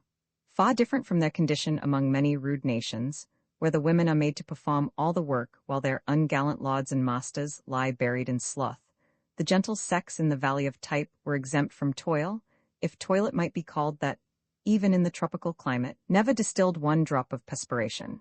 Their light household occupations, together with the manufacture of tapa, the plaiting of mats, and the polishing of drinking vessels, were the only employments pertaining to the women. And even these resembled those pleasant avocations which fill up the elegant morning leisure of our fashionable ladies at home. But in these occupations, slight and agreeable though they were, the giddy young girls very seldom engaged. Indeed, these wilful care-killing damsels were averse to all useful employment. Like so many spoiled beauties, they ranged through the groves, bathed in the stream, danced, flirted, played all manner of mischievous pranks, and passed their days in one merry round of thoughtless happiness. During my whole stay on the island, I never witnessed a single quarrel, nor anything that in the slightest degree approached even to a dispute. The natives appeared to form one household, whose members were bound together by the ties of strong affection. The love of kindred I did not so much perceive, for it seemed blended in the general love, and where all were treated as brothers and sisters, it was hard to tell who were actually related to each other by blood. Let it not be supposed that I have overdrawn this picture. I have not done so. Nor let it be urged that the hostility of this tribe to foreigners, and the hereditary feuds they carry on against their fellow islanders beyond the mountains, are facts which contradict me. Not so. These apparent discrepancies are easily reconciled by many a legendary tale of violence and wrong, as well as by events which have passed before their eyes. These people have been taught to look upon white men with abhorrence. The cruel invasion of their country by Potter has alone furnished them with ample provocation, and I can sympathize in the spirit which prompts the Type warrior to guard all the passes to his valley with the point of his leveled spear, and, standing upon the beach, with his back turned upon his green home, to hold at bay the intruding European. As to the origin of the enmity of this particular clan towards the neighboring tribes, I cannot so confidently speak. I will not say that their foes are the aggressors, nor will I endeavor to palliate their conduct. But surely, if our evil passions must find vent, it is far better to expend them on strangers and aliens than in the bosom of the community in which we dwell. In many polished countries, civil contentions, as well as domestic enmities, are prevalent, and the same time that the most atrocious foreign wars are waged. How much less guilty, then, are our islanders, who of these three sins are only chargeable with one, and that the least criminal? The reader will ere long have reason to suspect that the Types are not free from the guilt of cannibalism, and he will then, perhaps, charge me with admiring a people against whom so odious a crime is chargeable. But this only enormity in their character is not half so horrible as it is usually described. According to the popular fictions, the crews of vessels, shipwrecked on some barbarous coast, are eaten alive like so many dainty joints by the uncivil inhabitants, and unfortunate voyagers are lured into smiling and treacherous bays, knocked on the head with outlandish war clubs, and served up without any preliminary dressing. In truth, so horrific and improbable are these accounts, that many sensible and well-informed people will not believe that any cannibals exist, and place every book of voyages which purports to give any account of them on the same shelf with Blue Beard and Jack the Giant Killer, while others, implicitly crediting the most extravagant fictions, firmly believe that there are people in the world with tastes so depraved that they would infinitely prefer a single mouthful of material humanity to a good dinner of roast beef and plum pudding. But here, truth, who loves to be centrally located, is again found between the two extremes. For cannibalism, to a certain moderate extent, is practiced among several of the primitive tribes in the Pacific, but it is upon the bodies of slain enemies alone, and horrible and fearful as the custom is, immeasurably as it is to be abhorred and condemned, still I assert that those who indulge in it are in other respects humane and virtuous. Roman 28 fishing parties, mode of distributing the fish, midnight banquet, timekeeping tapas, unceremonious style of eating the fish. There was no instance in which the social and kindly dispositions of the Types were more forcibly evinced than in the manner they conducted their great fishing parties. 4 times during my stay in the valley, the young men assembled near the full of the moon, and went together on these excursions. As they were generally absent about 48 hours, I was led to believe that they went out towards the open sea, some distance from the bay. The Polynesians seldom use a hook and line, almost always employing large, well-made nets, most ingeniously fabricated from the twisted fibers of a certain bark. I examined several of them, which had been spread to dry upon the beach at Nukuheva. They resemble very much our own seines, and I should think they were nearly as durable. All the South Sea Islanders are passionately fond of fish, but none of them can be more so than the inhabitants of Type. I could not comprehend, therefore, why they so seldom sought it in their waters, for it was only at stated times that the fishing parties were formed, and these occasions were always looked forward to with no small degree of interest. During their absence, the whole population of the place were in a ferment, and nothing was talked of but pehi, pehi, fish, fish. Towards the time when they were expected to return, the vocal telegraph was put into operation. The inhabitants, who were scattered throughout the length of the valley, leaped upon rocks and into trees, shouting with delight at the thoughts of the anticipated treat. As soon as the approach of the party was announced, there was a general rush of the men towards the beach. Some of them remaining, however, about the tie in order to get matters in readiness for the reception of the fish, which were brought to the taboo groves in immense packages of leaves, each one of them being suspended from a pole carried on the shoulders of 2 men. I was present at the tie on one of these occasions, and the sight was most interesting.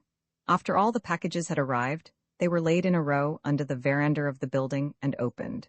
The fish were all quite small, generally about the size of a herring, and of every variety, about 1/8 of the whole being reserved for the use of the tie itself. The remainder was divided into numerous smaller packages, which were immediately dispatched in every direction to the remotest parts of the valley. Arrived at their destination, these were in turn portioned out, and equally distributed among the various houses of each particular district. The fish were under a strict taboo until the distribution was completed, which seemed to be effected in the most impartial manner. By the operation of this system, every man, woman, and child in the vale were at one and the same time partaking of this favorite article of food. Once, I remember, the party arrived at midnight, but the unseasonableness of the tour did not repress the impatience of the islanders. The carriers dispatched from the tie were to be seen hurrying in all directions through the deep groves, each individual preceded by a boy bearing a flaming torch of dried coconut boughs, which from time to time was replenished from the materials scattered along the path. The wild glare of these enormous flambeaux, lighting up with a startling brilliancy the innermost recesses of the vale, and seen moving rapidly along beneath the canopy of leaves, the savage shout of the excited messengers sounding the news of their approach, which was answered on all sides, and the strange appearance of their naked bodies, seen against the gloomy background, produced altogether an effect upon my mind that I shall long remember. It was on this same occasion that Korikori awakened me at the dead hour of night, and in a sort of transport communicated the intelligence contained in the words Pehi Perni, fish come. As I happened to have been in a remarkably sound and refreshing slumber, I could not imagine why the information had not been deferred until morning. Indeed, I felt very much inclined to fly into a passion and box my valet's ears. But on second thoughts I got quietly up, and on going outside the house was not a little interested by the moving illumination which I beheld. When old Mahayo received his share of the spoils, immediate preparations were made for a midnight banquet. Calabashes of popo were filled to the brim, green breadfruit were roasted, and a huge cake of amma was cut up with a sliver of bamboo and laid out on an immense banana leaf. At this supper we were lighted by several of the native tapas held in the hands of young girls. These tapas are most ingeniously made. There is a nut abounding in the valley, called by the types amma, closely resembling our common horse chestnut. The shell is broken, and the contents extracted whole. Any number of these are strung at pleasure upon the long elastic fiber that traverses the branches of the coconut tree. Some of these tapas are 8 or 10 feet in length, but being perfectly flexible, one end is held in a coil, while the other is lighted. The nut burns with a fitful bluish flame, and the oil that it contains is exhausted in about 10 minutes. As one burns down, the next becomes ignited, and the ashes of the former are knocked into a coconut shell kept for the purpose. This primitive candle requires continual attention and must be constantly held in the hand. The person so employed marks the lapse of time by the number of nuts consumed, which is easily learned by counting the bits of tapa distributed at regular intervals along the string.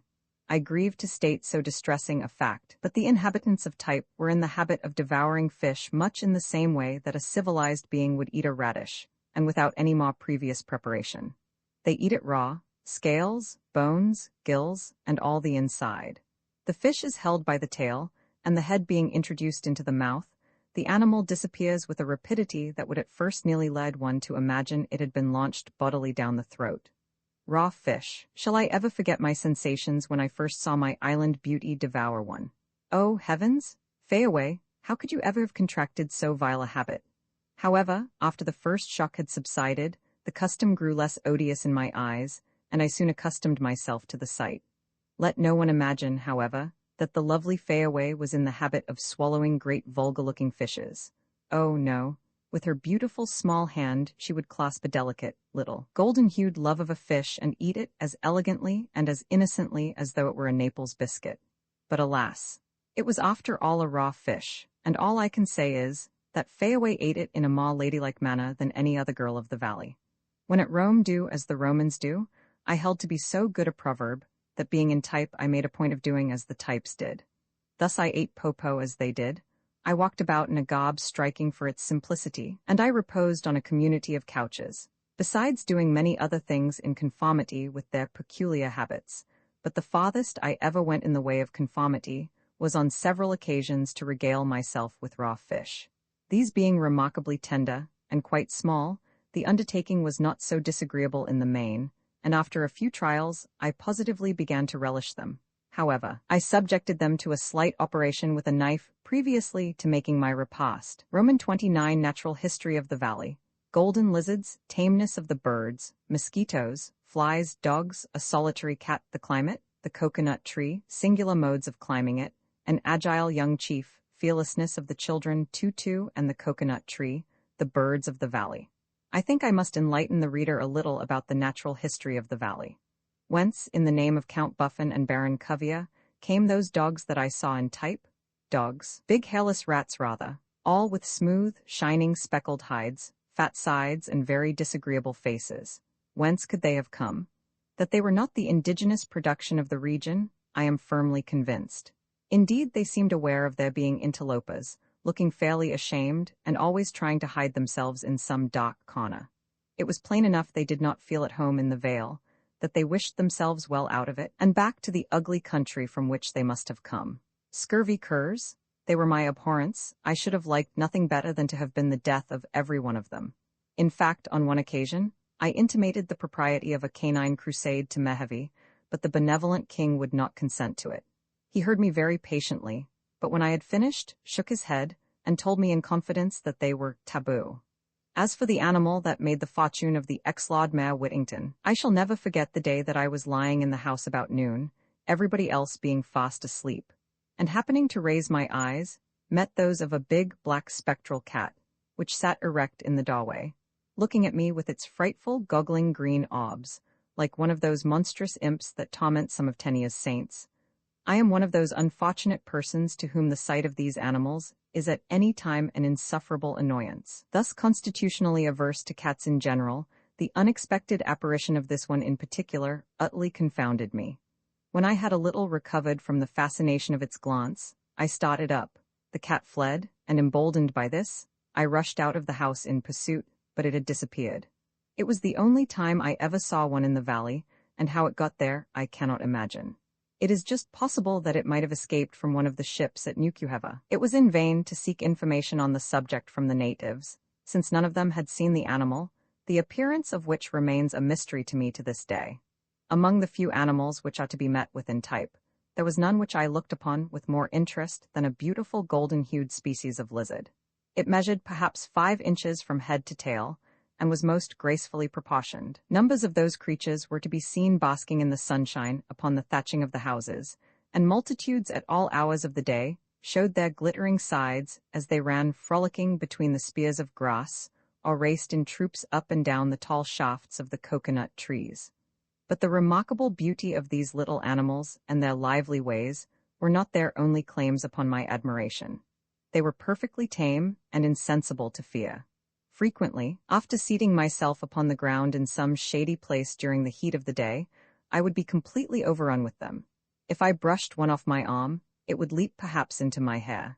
When I tried to frighten it away by gently pinching its leg, it would turn for protection to the very hand that attacked it. The birds are also remarkably tame.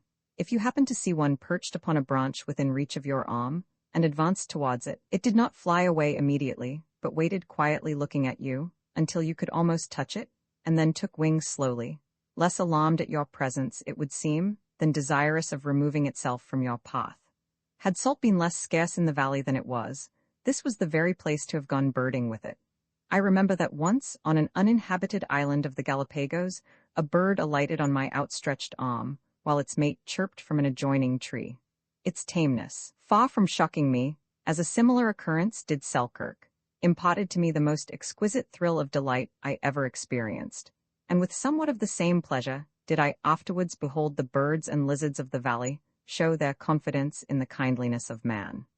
Among the numerous afflictions which the Europeans have entailed upon some of the natives of the South Seas is the accidental introduction among them of that enemy of all repose and ruffler of even tempers, the mosquito. At the Sandwich Islands, and at 2 or 3 of the Society group, there are now thriving colonies of these insects, who promise ere long to supplant altogether the aboriginal sandflies. They sting, buzz, and torment from one end of the year to the other, and by incessantly exasperating the natives, materially obstruct the benevolent labors of the missionaries. From this grievous visitation, however, the types are as yet wholly exempt, but its place is unfortunately in some degree supplied by the occasional presence of a minute species of fly, which, without stinging, is nevertheless productive of no little annoyance. The tameness of the birds and lizards is as nothing when compared to the fearless confidence of this insect. He will perch upon one of your eyelashes, and go to roost there if you do not disturb him, or force his way through your hair, or along the cavity of the nostril, till you almost fancy he is resolved to explore the very brain itself. On one occasion I was so inconsiderate as to yawn, while a number of them were hovering around me. I never repeated the act. Some half-dozen darted into the open apartment, and began walking about its ceiling. The sensation was dreadful. I involuntarily closed my mouth, and the poor creatures being enveloped in inner darkness, must in their consternation have stumbled over my palate, and been precipitated into the gulf beneath. At any rate, though I afterwards charitably held my mouth open for at least 5 minutes, with a view of affording egress to the stragglers, none of them ever availed themselves of the opportunity. There are no wild animals of any kind on the island, unless it be decided that the natives themselves are such. The mountains and the interior present to the eye nothing but silent solitudes, unbroken by the roar of beasts of prey, and enlivened by few tokens even of minute animated existence. There are no venomous reptiles, and no snakes of any description to be found in any of the valleys. In a company of Marquesan natives, the weather affords no topic of conversation. It can hardly be said to have any vicissitudes. The rainy season, it is true, brings frequent showers, but they are intermitting and refreshing. When an islander bound on some expedition rises from his couch in the morning, he is never solicitous to peep out and see how the sky looks, or ascertain from what quarter the wind blows. He is always sure of a fine day, and the promise of a few genial showers he hails with pleasure. There is never any of that remarkable weather on the islands which from time immemorial has been experienced in America, and still continues to call forth the wondering conversational exclamations of its elderly citizens, nor do there even occur any of those eccentric meteorological changes which elsewhere surprise us. In the Valley of Type ice creams would never be rendered less acceptable by sudden frosts, nor would picnic parties be deferred on account of inauspicious snowstorms.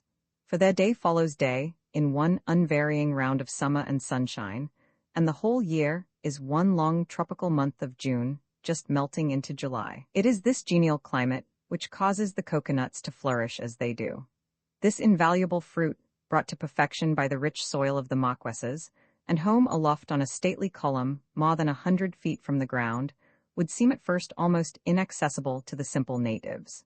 Indeed, the slender, smooth, and soaring shaft, without a single limb or protuberance of any kind to assist one in mounting it, presents an obstacle only to be overcome by the surprising agility and ingenuity of the islanders. It might be supposed that their indolence would lead them patiently to await the period when the ripened nuts, slowly potting from their stems, fall one by one to the ground. This certainly would be the case, were it not that the young fruit, encased in a soft green husk, with the incipient meat adhering in a jelly-like pellicle to its sides, and containing a bumper of the most delicious nectar, is what they chiefly prize. They have at least 20 different terms to express as many progressive stages in the growth of the nut. Many of them reject the fruit altogether, except at a particular period of its growth, which, incredible as it may appear, they seem to me to be able to ascertain within an hour or two. Others are still more capricious in their tastes, and after gathering together a heap of the nuts of all ages, and ingeniously tapping them, will first sip from one and then from another, as fastidiously as some delicate wine-bibber experimenting glass in hand among his dusty demijohns of different vintages. Some of the young men, with more flexible frames than their comrades, and perhaps with more courageous souls, had a way of walking up the trunk of the coconut trees which to me seemed little less than miraculous. and when looking at them in the act, I experienced that curious perplexity a child feels when he beholds a fly moving feet uppermost along a ceiling. I will endeavor to describe the way in which Nani, a noble young chief, sometimes performed this feat for my peculiar gratification, but his preliminary performances must also be recorded. Upon my signifying my desire that he should pluck me the young fruit of some particular tree, the handsome savage, throwing himself into a sudden attitude of surprise, feigns astonishment at the apparent absurdity of the request. Maintaining this position for a moment, the strange emotions depicted on his countenance soften down into one of humorous resignation to my will, and then looking wistfully up to the tufted top of the tree, he stands on tiptoe, straining his neck and elevating his arm, as though endeavoring to reach the fruit from the ground where he stands. As if defeated in this childish attempt, he now sinks to the earth despondingly, beating his breast in well-acted despair, and then, starting to his feet all at once and throwing back his head, raises both hands, like a schoolboy about to catch a falling ball. After continuing this for a moment or two, as if in expectation that the fruit was going to be tossed down to him by some good spirit in the treetop, he turns wildly round in another fit of despair and scampers off to the distance of 30 or 40 yards. Here he remains a while, eyeing the tree, the very picture of misery. But the next moment, receiving, as it were, a flash of inspiration, he rushes again towards it, and clasping both arms about the trunk, with one elevated a little above the other, he presses the soles of his feet close together against the tree, extending his legs from it until they are nearly horizontal, and his body becomes doubled into an arch. Then, hand over hand and foot over foot, he rises from the earth with steady rapidity, and almost before you are aware of it, has gained the cradled and embowered nest of nuts, and with boisterous glee flings the fruit to the ground. This mode of walking the tree is only practicable where the trunk declines considerably from the perpendicular. This, however, is almost always the case, some of the perfectly straight shafts of the trees leaning at an angle of 30 degrees. The less active among the men, and many of the children of the valley, have another method of climbing. They take a broad and stout piece of bark, and secure each end of it to their ankles, so that when the feet thus confined are extended apart, a space of little more than 12 inches is left between them. This contrivance greatly facilitates the act of climbing. The band pressed against the tree, and closely embracing it, yields a pretty firm support, while with the arms clasped about the trunk, and at regular intervals sustaining the body, the feet are drawn up nearly a yard at a time, and a corresponding elevation of the hands immediately succeeds. In this way, I have seen little children, scarcely 5 years of age, fearlessly climbing the slender pole of a young coconut tree, and while hanging perhaps 50 feet from the ground, receiving the plaudits of their parents beneath, who clapped their hands, and encouraged them to mount still higher.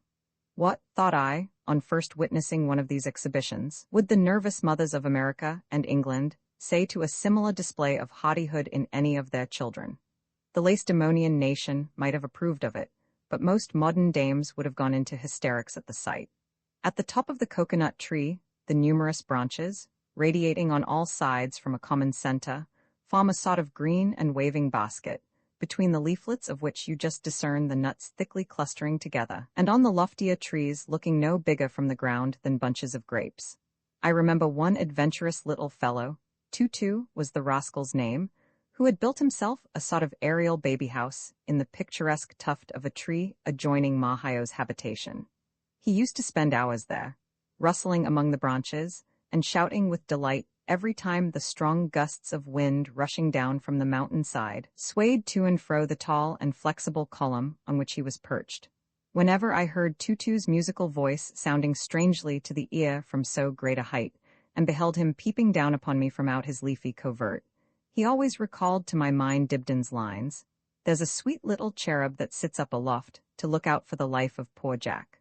Birds, bright and beautiful birds, fly over the valley of Type. You see them perched aloft among the immovable boughs of the majestic breadfruit trees, or gently swaying on the elastic branches of the omu, skimming over the palmetto thatching of the bamboo huts, passing like spirits on the wing through the shadows of the grove, and sometimes descending into the bosom of the valley in gleaming flights from the mountains. Their plumage is purple and azure, crimson and white, black and gold, with bills of every tint, bright bloody red, jet black, and ivory white, and their eyes are bright and sparkling. They go sailing through the air in starry throngs. But alas, the spell of dumbness is upon them all. There is not a single warbler in the valley. I know not why it was, but the sight of these birds, generally the ministers of gladness, always oppressed me with melancholy. As in their dumb beauty they hovered by me whilst I was walking, or looked down upon me with steady curious eyes from out the foliage, I was almost inclined to fancy that they knew they were gazing upon a stranger, and that they commiserated his fate. Roman 3. Some account of the late operations of the French at the Marquesas, prudent conduct of the admiral, sensation produced by the arrival of the strangers, the first host seen by the islanders, reflections, miserable subterfuge of the French, digression concerning Tahiti, seizure of the island by the admiral, spirited conduct of an English lady. It was in the summer of 1842 that we arrived at the islands.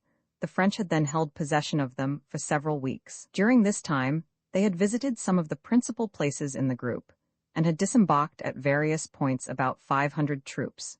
These were employed in constructing works of defense, and otherwise providing against the attacks of the natives, who at any moment might be expected to break out in open hostility. The islanders looked upon the people who made this cavalier appropriation of their shawls with mingled feelings of fear and detestation. They cordially hated them, but the impulses of their resentment were neutralized by their dread of the floating batteries, which lay with their fatal tubes ostentatiously pointed, not at fortifications and redoubts, but at a handful of bamboo sheds, sheltered in a grove of coconuts. A valiant warrior doubtless, but a prudent one too, was this same Rear Admiral du Petit Thouars. 4 heavy, double-banked frigates and 3 corvettes to frighten a parcel of naked heathen into subjection, 68-pounders to demolish huts of coconut boughs, and Congreve rockets to set on fire a few canoe sheds. At Nukuheva, there were about 100 soldiers ashore. They were encamped in tents, constructed of the old sails and spare spars of the squadron, within the limits of a redoubt mounted with a few 9-pounders, and surrounded with a fosse. Every other day, these troops were marched out in martial array, to a level piece of ground in the vicinity, and there for hours went through all sorts of military evolutions, surrounded by flocks of the natives, who looked on with savage admiration at the show, and as savage a hatred of the actors. A regiment of the old guard, reviewed on a summer's day in the Champs-Élysées, could not have made a more critically correct appearance. The officers' regimentals, resplendent with gold lace and embroidery, as if purposely calculated to dazzle the islanders, looked as if just unpacked from their Parisian cases. The sensation produced by the presence of the strangers had not in the least subsided at the period of our arrival at the islands. The natives still flocked in numbers about the encampment, and watched with the liveliest curiosity everything that was going forward. A blacksmith's forge, which had been set up in the shelter of a grove near the beach, attracted so great a crowd that it required the utmost efforts of the sentries posted around to keep the inquisitive multitude at a sufficient distance to allow the workmen to ply their vocation. But nothing gained so large a share of admiration as a hoss, which had been brought from Valparaiso by the Achille, one of the vessels of the squadron. The animal, a remarkably fine one, had been taken ashore and stabled in a hut of coconut boughs within the fortified enclosure. Occasionally it was brought out, and, being gaily caparisoned, was ridden by one of the officers at full speed over the hard sand beach. This performance was sure to be hailed with loud plaudits, and the Puaki Nui, Big Hog, was unanimously pronounced by the islanders to be the most extraordinary specimen of zoology that had ever come under their observation. The expedition for the occupation of the Marquesas had sailed from Brest in the spring of 1842, and the secret of its destination was solely in the possession of its commander. No wonder that those who contemplated such a signal infraction of the rights of humanity should have sought to veil the enormity from the eyes of the world. And yet, notwithstanding their iniquitous conduct in this and in other matters, the French have ever plumed themselves upon being the most humane and polished of nations. A high degree of refinement, however, does not seem to subdue our wicked propensities so much after all. And were civilization itself to be estimated by some of its results, it would seem perhaps better for what we call the barbarous part of the world to remain unchanged.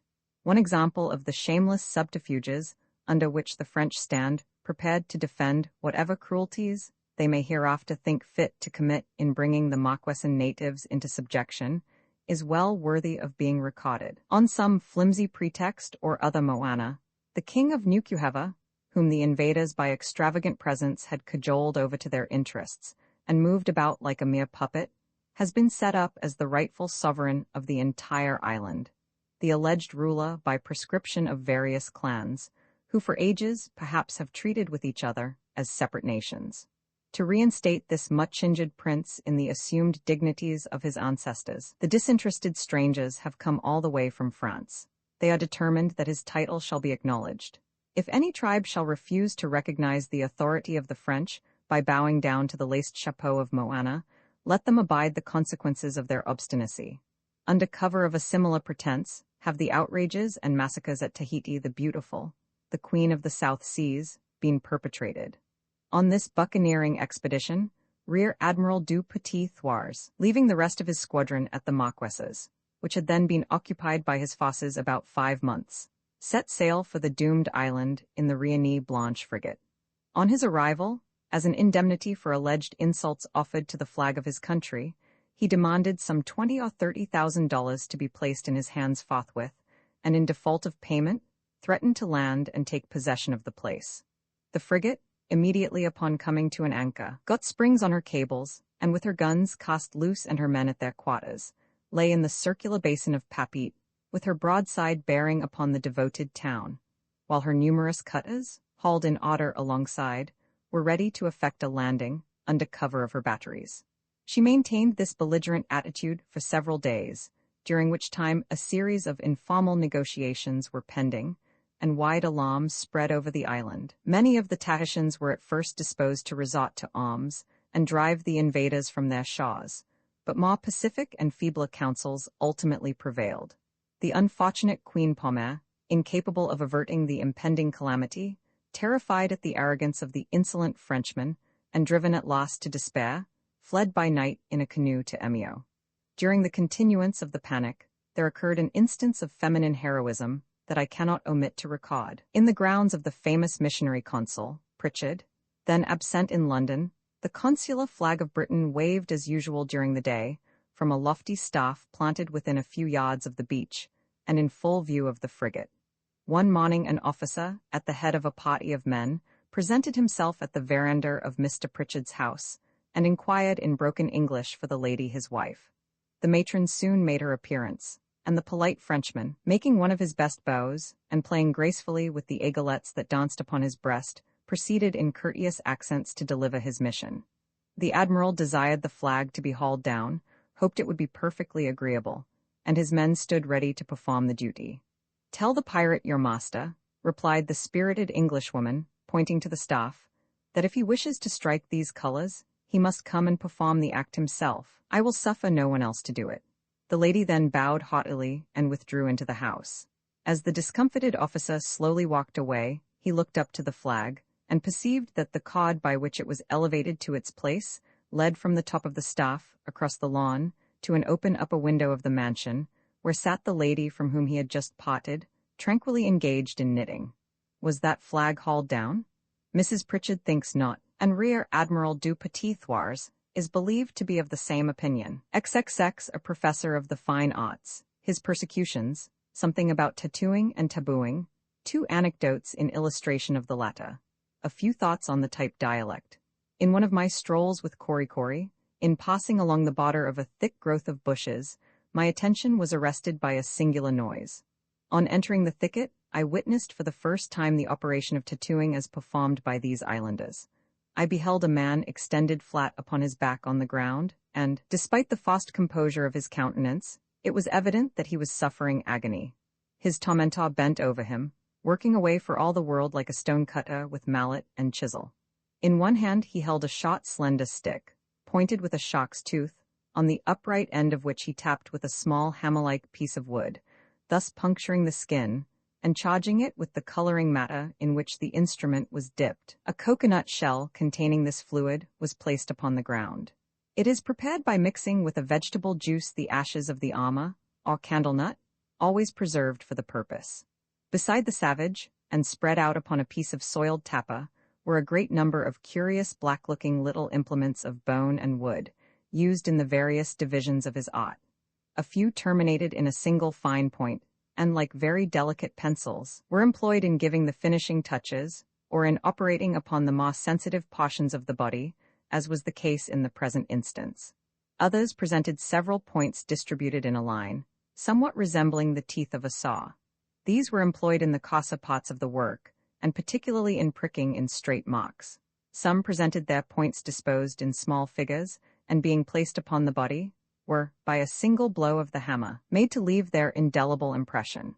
I observed a few the handles of which were mysteriously curved, as if intended to be introduced into the orifice of the ear, with a view, perhaps, of beating the tattoo upon the tympanum. Altogether, the sight of these strange instruments recalled to mind that display of cruel-looking mother-of-pearl-handled things which one sees in their velvet-lined cases at the elbow of a dentist. The artist was not at this time engaged on an original sketch, his subject being a venerable savage, whose tattooing had become somewhat faded with age and needed a few repairs, and accordingly he was merely employed in touching up the works of some of the old masters of the type school, as delineated upon the human canvas before him. The parts operated upon were the eyelids, where a longitudinal streak, like the one which adorned Korikori, crossed the countenance of the victim. In spite of all the efforts of the poor old man, sundry twitchings and screwings of the muscles of the face denoted the exquisite sensibility of these shutters to the windows of his soul, which he was now having repainted. But the artist, with a heart as callous as that of an army surgeon, continued his performance, enlivening his labors with a wild chant, tapping away the while as merrily as a woodpecker. So deeply engaged was he in his work that he had not observed our approach until, after having enjoyed an unmolested view of the operation, I chose to attract his attention. As soon as he perceived me, supposing that I sought him in his professional capacity, he seized hold of me in a paroxysm of delight, and was in eagerness to begin the work. When, however, I gave him to understand that he had altogether mistaken my views, nothing could exceed his grief and disappointment. But recovering from this, he seemed determined not to credit my assertion, and grasping his implements, he flourished them about in fearful vicinity to my face, going through an imaginary performance of his art, and every moment bursting into some admiring exclamation at the beauty of his designs. Horrified at the bare thought of being rendered hideous for life if the wretch were to execute his purpose upon me, I struggled to get away from him, while Korikori, turning traitor, stood by, and besought me to comply with the outrageous request. On my reiterated refusals, the excited artist got half beside himself, and was overwhelmed with sorrow at losing so noble an opportunity of distinguishing himself in his profession. The idea of engrafting his tattooing upon my white skin filled him with all a painter's enthusiasm. Again and again he gazed into my countenance, and every fresh glimpse seemed to add to the vehemence of his ambition. Not knowing to what extremities he might proceed, and shuddering at the ruin he might inflict upon my figurehead, I now endeavored to draw off his attention from it, and holding out my arm in a fit of desperation, signed to him to commence operations. But he rejected the compromise indignantly, and still continued his attack on my face, as though nothing short of that would satisfy him. When his forefinger swept across my features, in laying out the borders of those parallel bands which were to encircle my countenance, the flesh fairly crawled upon my bones. At last, half wild with terror and indignation, I succeeded in breaking away from the three savages, and fled towards old Ma Hio's house, pursued by the indomitable artist who ran after me, implements in hand. Korikori, however, at last interfered and drew him off from the chase. This incident opened my eyes to a new danger, and I now felt convinced that in some luckless hour I should be disfigured in such a manner as never more to have the face to return to my countrymen, even should an opportunity offer. These apprehensions were greatly increased by the desire which King Mehevi and several of the inferior chiefs now manifested that I should be tattooed. The pleasure of the king was first signified to me some 3 days after my casual encounter with Kaki the artist. Heavens, what imprecations I showered upon that Kaki! Doubtless, he had plotted a conspiracy against me and my countenance, and would never rest until his diabolical purpose was accomplished. Several times I met him in various parts of the valley, and invariably, whenever he descried me, he came running after me with his mallet and chisel, flourishing them about my face as if he longed to begin. What an object he would have made of me! When the king first expressed his wish to me, I made known to him my utter abhorrence of the measure, and worked myself into such a state of excitement that he absolutely stared at me in amazement. It evidently surpassed His Majesty's comprehension how any sober-minded and sensible individual could entertain the least possible objection to so beautifying an operation. Soon afterwards, he repeated his suggestion, and meeting with a little repulse, showed some symptoms of displeasure at my obduracy. On his a third time renewing his request, I plainly perceived that something must be done, or my visage was ruined forever. I therefore screwed up my courage to the sticking point, and declared my willingness to have both arms tattooed from just above the wrist to the shoulder.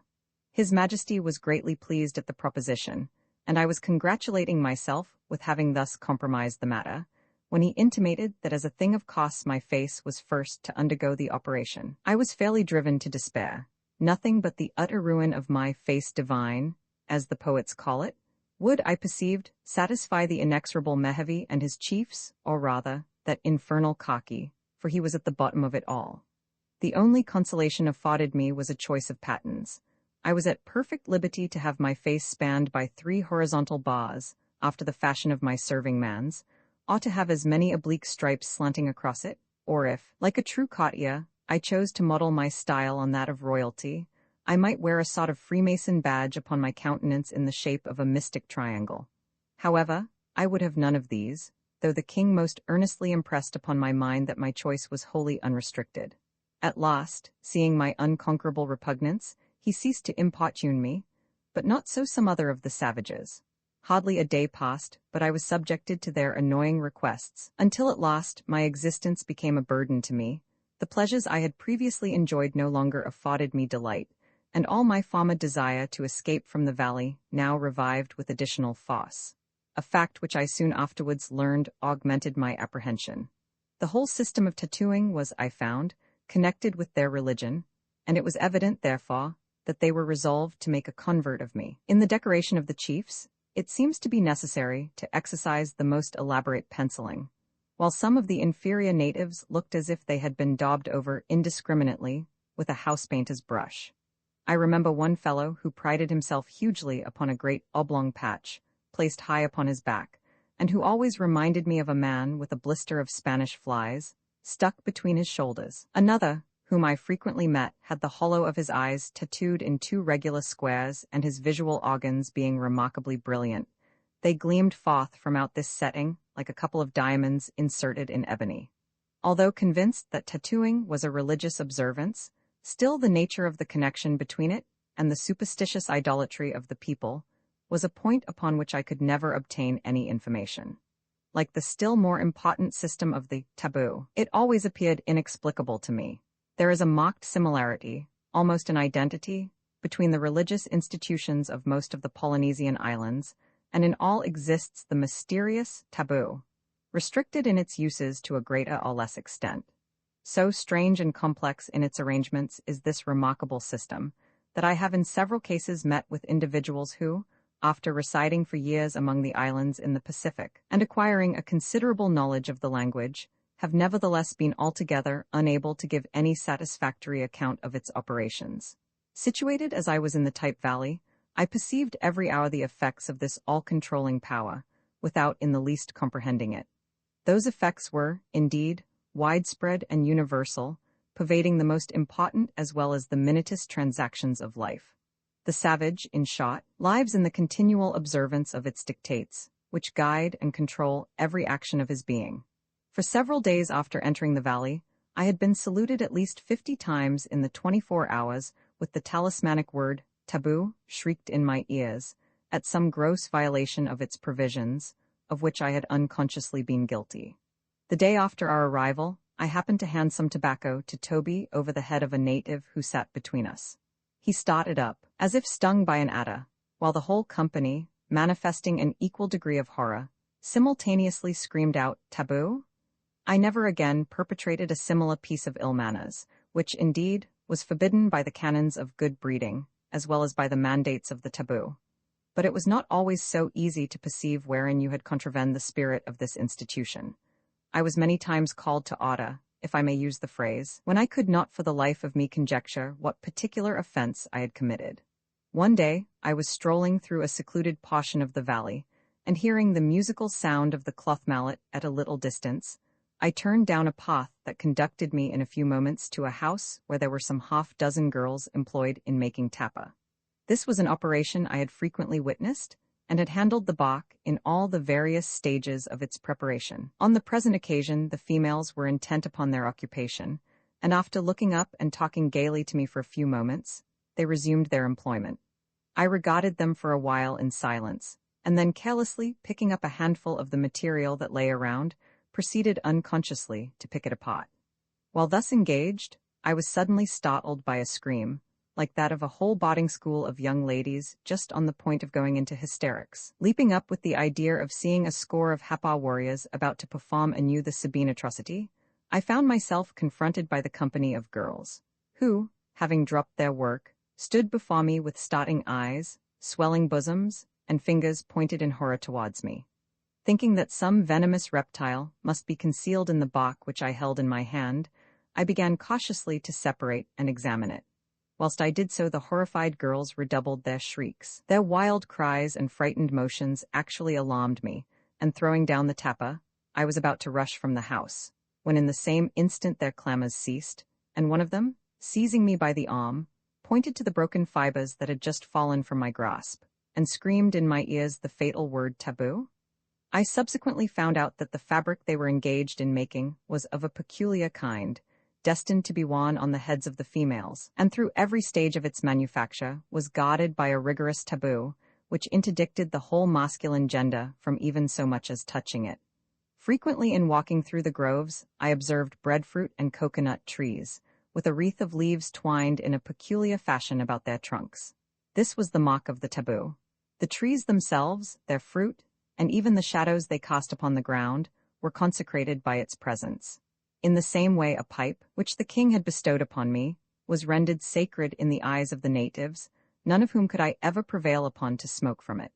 The bowl was encircled by a woven band of grass, somewhat resembling those Turks' heads occasionally worked in the handles of our whipstocks. A similar badge was once braided about my wrist by the royal hand of Melville himself, who, as soon as he had concluded the operation, pronounced me taboo. This occurred shortly after Toby's disappearance, and, were it not that from the first moment I had entered the valley the natives had treated me with uniform kindness, I should have supposed that their conduct afterwards was to be ascribed to the fact that I had received this sacred investiture. The capricious operations of the taboo are not its least remarkable feature. To enumerate them all would be impossible. Black hogs, infants to a certain age, women in an interesting situation, young men while the operation of tattooing their faces is going on, and certain parts of the valley during the continuance of a shower, are alike fenced about by the operation of the taboo. I witnessed a striking instance of its effects in the Bay of Typee, my visit to which place has been alluded to in a former part of this narrative. On that occasion, our worthy captain formed one of the party. He was a most insatiable sportsman. Outward bound, and off the pitch of Cape Horn, he used to sit on the taffrail and keep the steward loading 3 or 4 old fowling pieces, with which he would bring down albatrosses, Cape pigeons, jays, petrels, and divers other marine fowl, who followed chattering in our wake. The sailors were struck aghast at his impiety, and one and all attributed our 40 days beating about that horrid headland to his sacrilegious slaughter of these inoffensive birds. At Typee, he evinced the same disregard for the religious prejudices of the islanders, as he had previously shown for the superstitions of the sailors. Having heard that there were a considerable number of fowls in the valley, the progeny of some cocks and hens accidentally left there by an English vessel, and which, being strictly tabooed, flew about almost in a wild state, he determined to break through all restraints and be the death of them. Accordingly, he provided himself with a most formidable-looking gun, and announced his landing on the beach by shooting down a noble cock that was crowing what proved to be his own funeral dirge, on the limb of an adjoining tree. "Taboo!" shrieked the affrighted savages. "Oh, hang your taboo," says the nautical sportsman. "Talk taboo to the marines," and bang went the piece again, and down came another victim. At this the natives ran scampering through the groves, horror-struck at the enormity of the act. All that afternoon, the rocky sides of the valley rang with successive reports, and the superb plumage of many a beautiful fowl was ruffled by the fatal bullet. Had it not been that the French admiral, with a large party, was then in the glen, I have no doubt that the natives, although their tribe was small and dispirited, would have inflicted summary vengeance upon the man who thus outraged their most sacred institutions. As it was, they contrived to annoy him not a little. Thirsting with his exertions, the skipper directed his steps to a stream, but the savages, who had followed at a little distance, perceiving his object, rushed towards him and forced him away from its bank. His lips would have polluted it. Wearied at last, he sought to enter a house that he might rest for a while on the mats. Its inmates gathered tumultuously about the door and denied him admittance. He coaxed and blustered by turns, but in vain. The natives were neither to be intimidated nor appeased, and as a final resort, he was obliged to call together his boat's crew and pull away from what he termed the most infernal place he ever stepped upon. Lucky was it for him, and for us, that we were not honored on our departure by a salute of stones from the hands of the exasperated Tiaws. In this way, on the neighboring island of Ropo, were killed, but a few weeks previously, and for a nearly similar offense, the master and 3 of the crew of the K. I cannot determine with anything approaching to certainty what power it is that imposes the taboo. When I consider the slight disparity of condition among the islanders, the very limited and inconsiderable prerogatives of the king and chiefs, and the loose and indefinite functions of the priesthood, most of whom were hardly to be distinguished from the rest of their countrymen, I am wholly at a loss where to look for the authority which regulates this potent institution. It is imposed upon something today, and withdrawn tomorrow, while its operations in other cases are perpetual. Sometimes its restrictions only affect a single individual, sometimes a particular family, sometimes a whole tribe, and in a few instances they extend not merely over the various clans on a single island, but over all the inhabitants of an entire group. In illustration of this latter peculiarity, I may cite the law which forbids a female to enter a canoe, a prohibition which prevails upon all the northern Marquesas Islands. The word itself, taboo, is used in more than one signification. It is sometimes used by a parent to his child, when in the exercise of parental authority he forbids it to perform a particular action. Anything opposed to the ordinary customs of the islanders, although not expressly prohibited, is said to be taboo. The type language is one very difficult to be acquired. It bears a close resemblance to the other Polynesian dialects, all of which show a common origin. The duplication of words, as lumi-lumi, po-po, mui-mui, is one of their peculiar features. But another, and a more annoying one, is the different senses in which one and the same word is employed. Its various meanings all have a certain connection, which only makes the matter more puzzling. So one brisk, lively little word is obliged, like a servant in a poor family, to perform all sorts of duties. For instance, one particular combination of syllables expresses the ideas of sleep, rest, reclining, sitting, lanning, and all other things anywise analogous thereto, the particular meaning being shown chiefly by a variety of gestures and the eloquent expression of the countenance. The intricacy of these dialects is another peculiarity.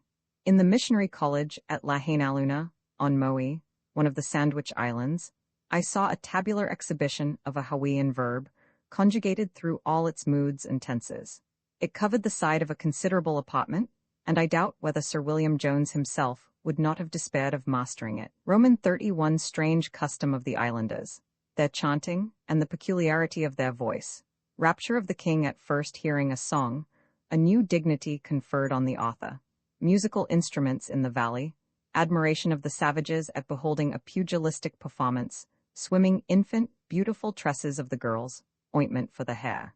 Sadly discursive as I have already been, I must still further entreat the reader's patience, as I am about to string together, without any attempt at order, a few odds and ends of things not hitherto mentioned, but which are either curious in themselves or peculiar to the types. There was one singular custom observed in old Mahaio's domestic establishment, which often excited my surprise. Every night, before retiring, the inmates of the house gathered together on the mats, and so squatting upon their haunches, after the universal practice of these islanders, would commence a low, dismal and monotonous chant, accompanying the voice with the instrumental melody produced by 2 small half-rotten sticks tapped slowly together, a pair of which were held in the hands of each person present. Thus would they employ themselves for an hour or two, sometimes longer. Lying in the gloom which wrapped the further end of the house, I could not avoid looking at them, although the spectacle suggested nothing but unpleasant reflection. The flickering rays of the armor not just served to reveal their savage lineaments, without dispelling the darkness that hovered about them. Sometimes when, after falling into a kind of doze, and awaking suddenly in the midst of these doleful chantings, my eye would fall upon the wild-looking group engaged in their strange occupation, with their naked tattooed limbs and shaven heads disposed in a circle, I was almost tempted to believe that I gazed upon a set of evil beings in the act of working at a frightful incantation. What was the meaning or purpose of this custom? Whether it was practiced merely as a diversion, or whether it was a religious exercise, a sort of family prayers, I never could discover. The sounds produced by the natives on these occasions were of a most singular description, and had I not actually been present, I never would have believed that such curious noises could have been produced by human beings. To savages generally is imputed a guttural articulation.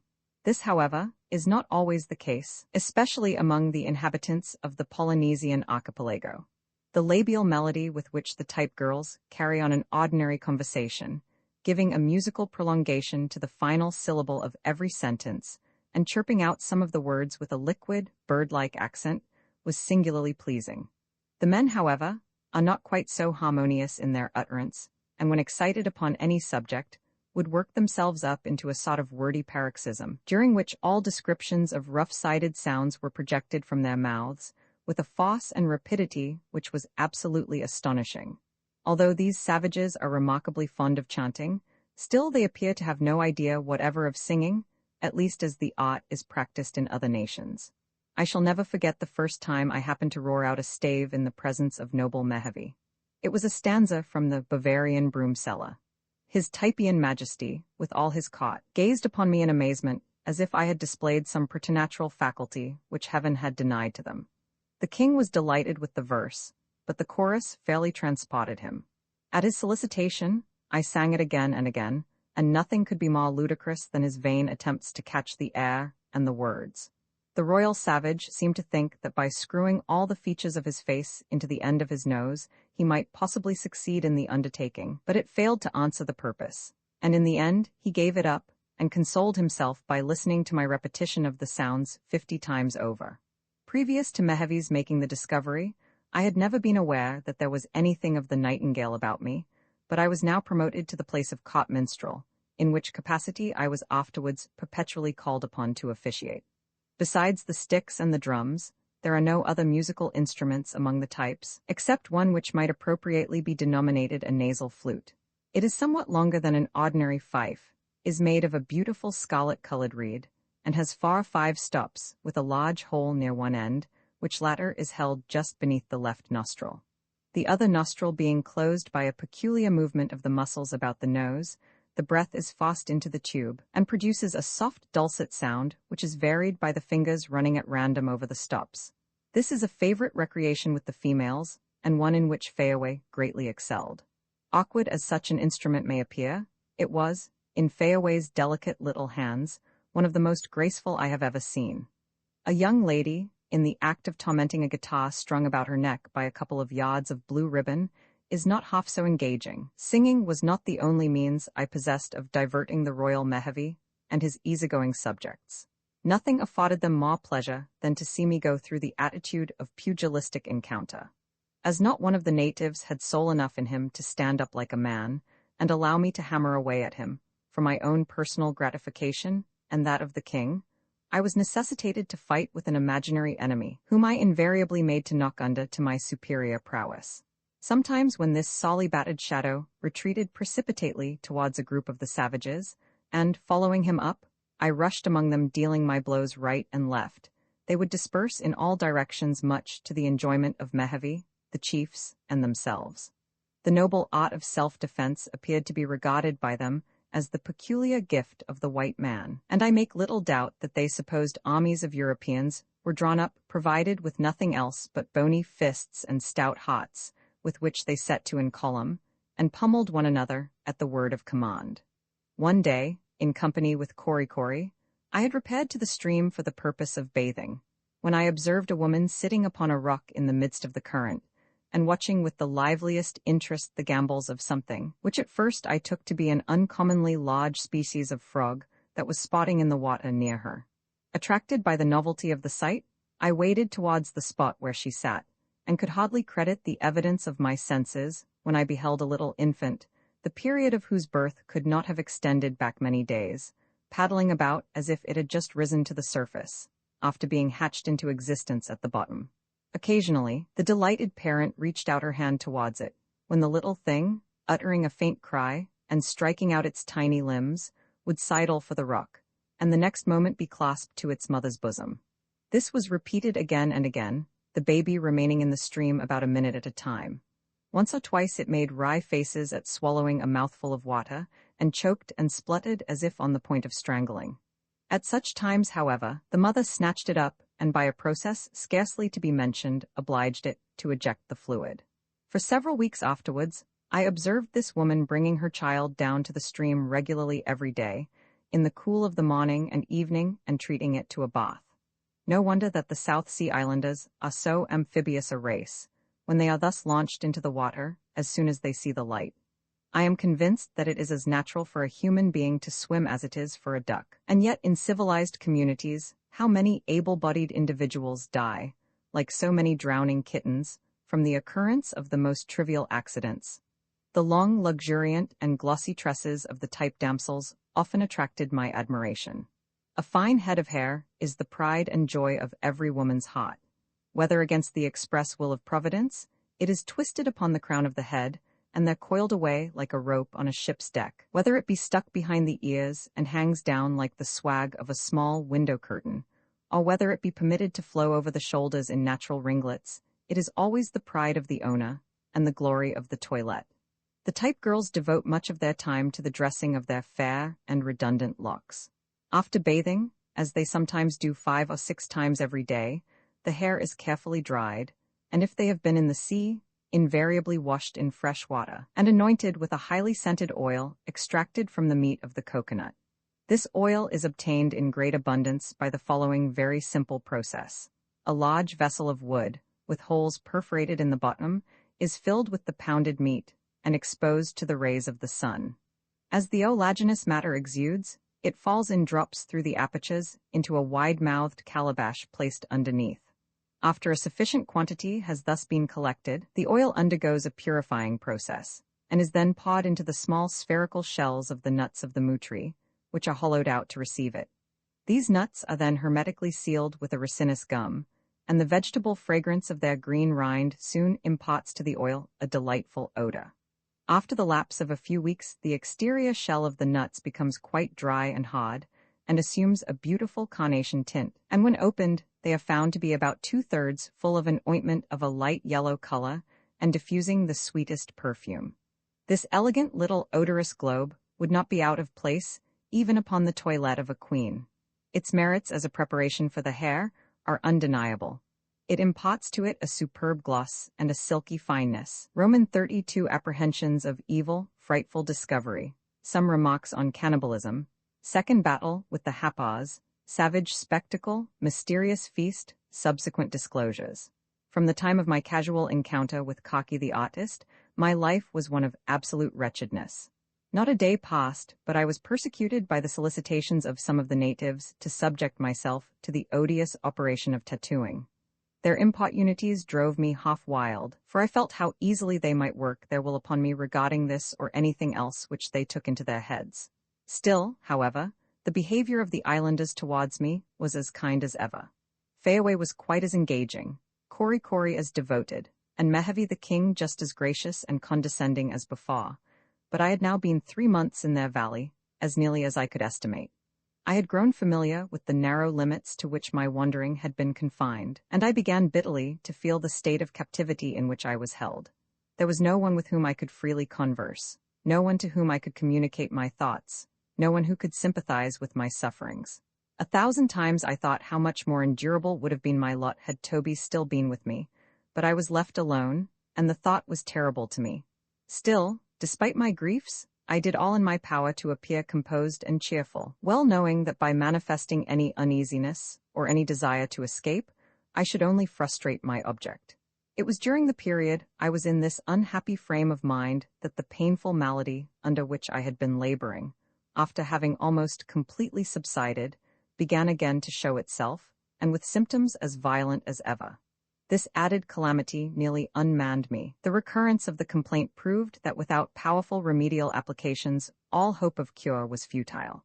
And when I reflected that just beyond the elevations, which bound me in, was the medical relief I needed, and that although so near, it was impossible for me to avail myself of it, the thought was misery.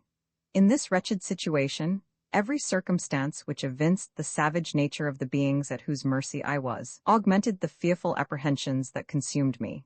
An occurrence which happened about this time affected me most powerfully. I have already mentioned that from the ridgepole of Ma-hyo's house were suspended a number of packages enveloped in tapa. Many of these I had often seen in the hands of the natives, and their contents had been examined in my presence. But there were 3 packages hanging very nearly over the place where I lay, which from their remarkable appearance had often excited my curiosity. Several times I had asked Korikori to show me their contents, but my servitor, who, in almost every other particular had acceded to my wishes, refused to gratify me in this. One day, returning unexpectedly from the Thai, my arrival seemed to throw the inmates of the house into the greatest confusion. They were seated together on the mats, and by the lines which extended from the roof to the floor, I immediately perceived that the mysterious packages were for some purpose or another under inspection. The evident alarm the savages betrayed filled me with forebodings of evil, and with an uncontrollable desire to penetrate the secrets so jealously guarded. Despite the efforts of Ma-hyo and Korikori to restrain me, I forced my way into the midst of the circle, and just caught a glimpse of 3 human heads, which others of the party were hurriedly enveloping in the coverings from which they had been taken. One of the 3 I distinctly saw. It was in a state of perfect preservation, and from the slight glimpse I had of it, seemed to have been subjected to some smoking operation which had reduced it to the dry, hard, and mummy-like appearance it presented. The 2 long scalp locks were twisted up into balls upon the crown of the head in the same way that the individual had worn them during life. The sunken cheeks were rendered yet more ghastly by the rows of glistening teeth which protruded from between the lips, while the sockets of the eyes, filled with oval bits of mother-of-pearl shell, with a black spot in the center, heightened the hideousness of its aspect. 2 of the 3 were heads of the islanders, but the 3rd, to my horror, was that of a white man. Although it had been quickly removed from my sight, still the glimpse I had of it was enough to convince me that I could not be mistaken. Gracious God, what dreadful thoughts entered my head! In solving this mystery perhaps I had solved another, and the fate of my lost companion might be revealed in the shocking spectacle I had just witnessed. I longed to have torn off the folds of cloth and satisfied the awful doubts under which I labored. But before I had recovered from the consternation into which I had been thrown, the fatal packages were hoisted aloft, and once more swung over my head. The natives now gathered round me tumultuously, and labored to convince me that what I had just seen were the heads of 3 Hapa warriors, who had been slain in battle. This glaring falsehood added to my alarm, and it was not until I reflected that I had observed the packages swinging from their elevation before Toby's disappearance, that I could at all recover my composure. But although this horrible apprehension had been dispelled, I had discovered enough to fill me, in my present state of mind, with the most bitter reflections. It was plain that I had seen the lost relic of some unfortunate wretch, who must have been massacred on the beach by the savages, in one of those perilous trading adventures which I have before described. It was not, however, alone the murder of the stranger that overcame me with gloom. I shuddered at the idea of the subsequent fate his inanimate body might have met with. Was the same doom reserved for me? Was I destined to perish like him? Like him, perhaps, to be devoured and my head to be preserved as a fearful memento of the events. My imagination ran riot in these horrid speculations, and I felt certain that the worst possible evils would befall me. But whatever were my misgivings, I studiously concealed them from the islanders, as well as the full extent of the discovery I had made. Although the assurances which the types had often given me, that they never eat human flesh, had not convinced me that such was the case yet, having been so long a time in the valley without witnessing anything which indicated the existence of the practice, I began to hope that it was an event of very rare occurrence, and that I should be spared the horror of witnessing it during my stay among them. But alas, these hopes were soon destroyed. It is a singular fact that in all our accounts of cannibal tribes, we have seldom received the testimony of an eyewitness account to this revolting practice. The horrible conclusion has almost always been derived from the second-hand evidence of Europeans, or else from the admissions of the savages themselves, after they have in some degree become civilized. The Polynesians are aware of the detestation in which Europeans hold this custom, and therefore invariably deny its existence, and with the craft peculiar to savages, endeavor to conceal every trace of it. The excessive unwillingness betrayed by the Sandwich Islanders, even at the present day, to allude to the unhappy fate of Cook, has often been remarked. And so well have they succeeded in covering the event with mystery, that to this very hour, despite all that has been said and written on the subject, it still remains doubtful whether they wreaked upon his murdered body the vengeance they sometimes inflicted upon their enemies. At Keelakau, the scene of that tragedy, a strip of ship's copper nailed against an upright post in the ground used to inform the traveler that beneath reposed the remains of the great circumnavigator. But I am strongly inclined to believe not only the corpse was refused Christian burial, but that the heart which was brought to Vancouver some time after the event, and which the Hawaiians stoutly maintained was that of Captain Cook, was no such thing, and that the whole affair was a piece of imposture which was sought to be palmed off upon the credulous Englishman. A few years since there was living on the island of Maui one of the Sandwich group, an old chief, who, actuated by a morbid desire for notoriety, gave himself out among the foreign residents of the place as the living tomb of Captain Cook's big toe, affirming that at the cannibal entertainment which ensued after the lamented Briton's death, that particular portion of his body had fallen to his share. His indignant countrymen actually caused him to be prosecuted in the native courts, on a charge nearly equivalent to what we term defamation of character. But the old fellow persisting in his assertion, and no invalidating proof being adduced, the plaintiffs were cast in the suit, and the cannibal reputation of the defendant firmly established. This result was the making of his fortune. Ever afterwards, he was in the habit of giving very profitable audiences to all curious travelers who were desirous of beholding the man who had eaten the great navigator's great toe. About a week after my discovery of the contents of the mysterious packages, I happened to be at the Typee when another war alarm was sounded, and the natives rushing to their arms, sallied out to resist a second incursion of the Happar invaders. The same scene was again repeated, only that on this occasion I heard at least 15 reports of muskets from the mountains during the time that the skirmish lasted. An hour or two after its termination, loud paeans chanted through the valley announced the approach of the victors. I stood with Korikori leaning against the railing of the Typee awaiting their advance, when a tumultuous crowd of islanders emerged with wild clamors from the neighboring groves. In the midst of them marched 4 men, one preceding the other, at regular intervals of 8 or 10 feet, with poles of a corresponding length, extending from shoulder to shoulder, to which were lashed with thongs of bark 3 long narrow bundles, carefully wrapped in ample coverings of freshly plucked palm leaves, tacked together with slivers of bamboo. Here and there upon these green winding sheets might be seen the stains of blood, while the warriors who carried the frightful burdens displayed upon their naked limbs similar sanguinary marks. The shaven head of the foremost had a deep gash upon it, and the clotted gall which had flowed from the wound remained in dry patches around it. The savage seemed to be sinking under the weight he bore. The bright tattooing upon his body was covered with blood and dust. His inflamed eyes rolled in their sockets, and his whole appearance denoted extraordinary suffering and exertion. Yet sustained by some powerful impulse, he continued to advance, while the throng around him with wild cheers sought to encourage him. The other 3 men were marked about the arms and breasts with several slight wounds, which they somewhat ostentatiously displayed. These 4 individuals, having been the most active in the late encounter, claimed the honor of bearing the bodies of their slain enemies to the Typee. Such was the conclusion I drew from my own observations, and, as far as I could understand, from the explanation which Korikori gave me. The royal Mehevi walked by the side of these heroes. He carried in one hand a musket, from the barrel of which was suspended a small canvas pouch of powder, and in the other he grasped a shot javelin, which he held before him and regarded with fierce exultation.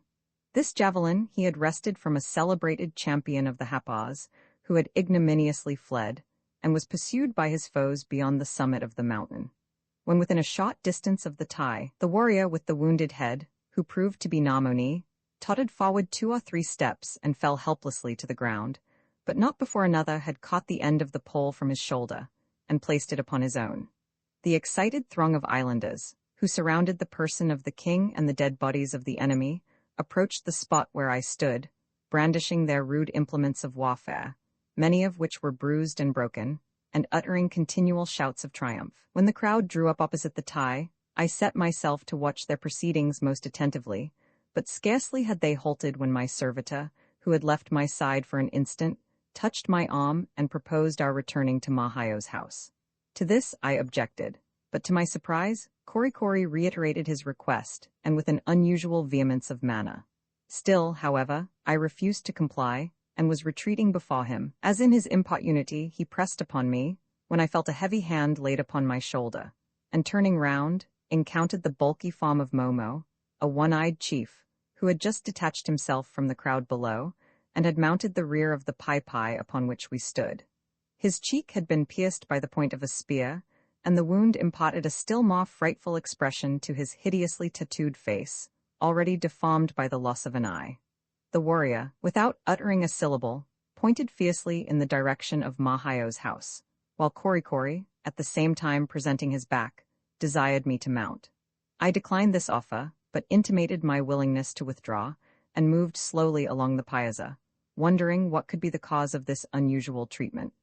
A few minutes' consideration convinced me that the savages were about to celebrate some hideous rite in connection with their peculiar customs, and at which they were determined I should not be present.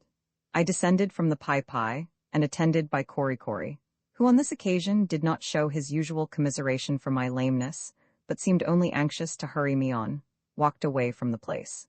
As I passed through the noisy throng, which by this time completely environed the tie, I looked with fearful curiosity at the 3 packages, which now were deposited upon the ground, but although I had no doubt as to their contents, still their thick coverings prevented my actually detecting the form of a human body.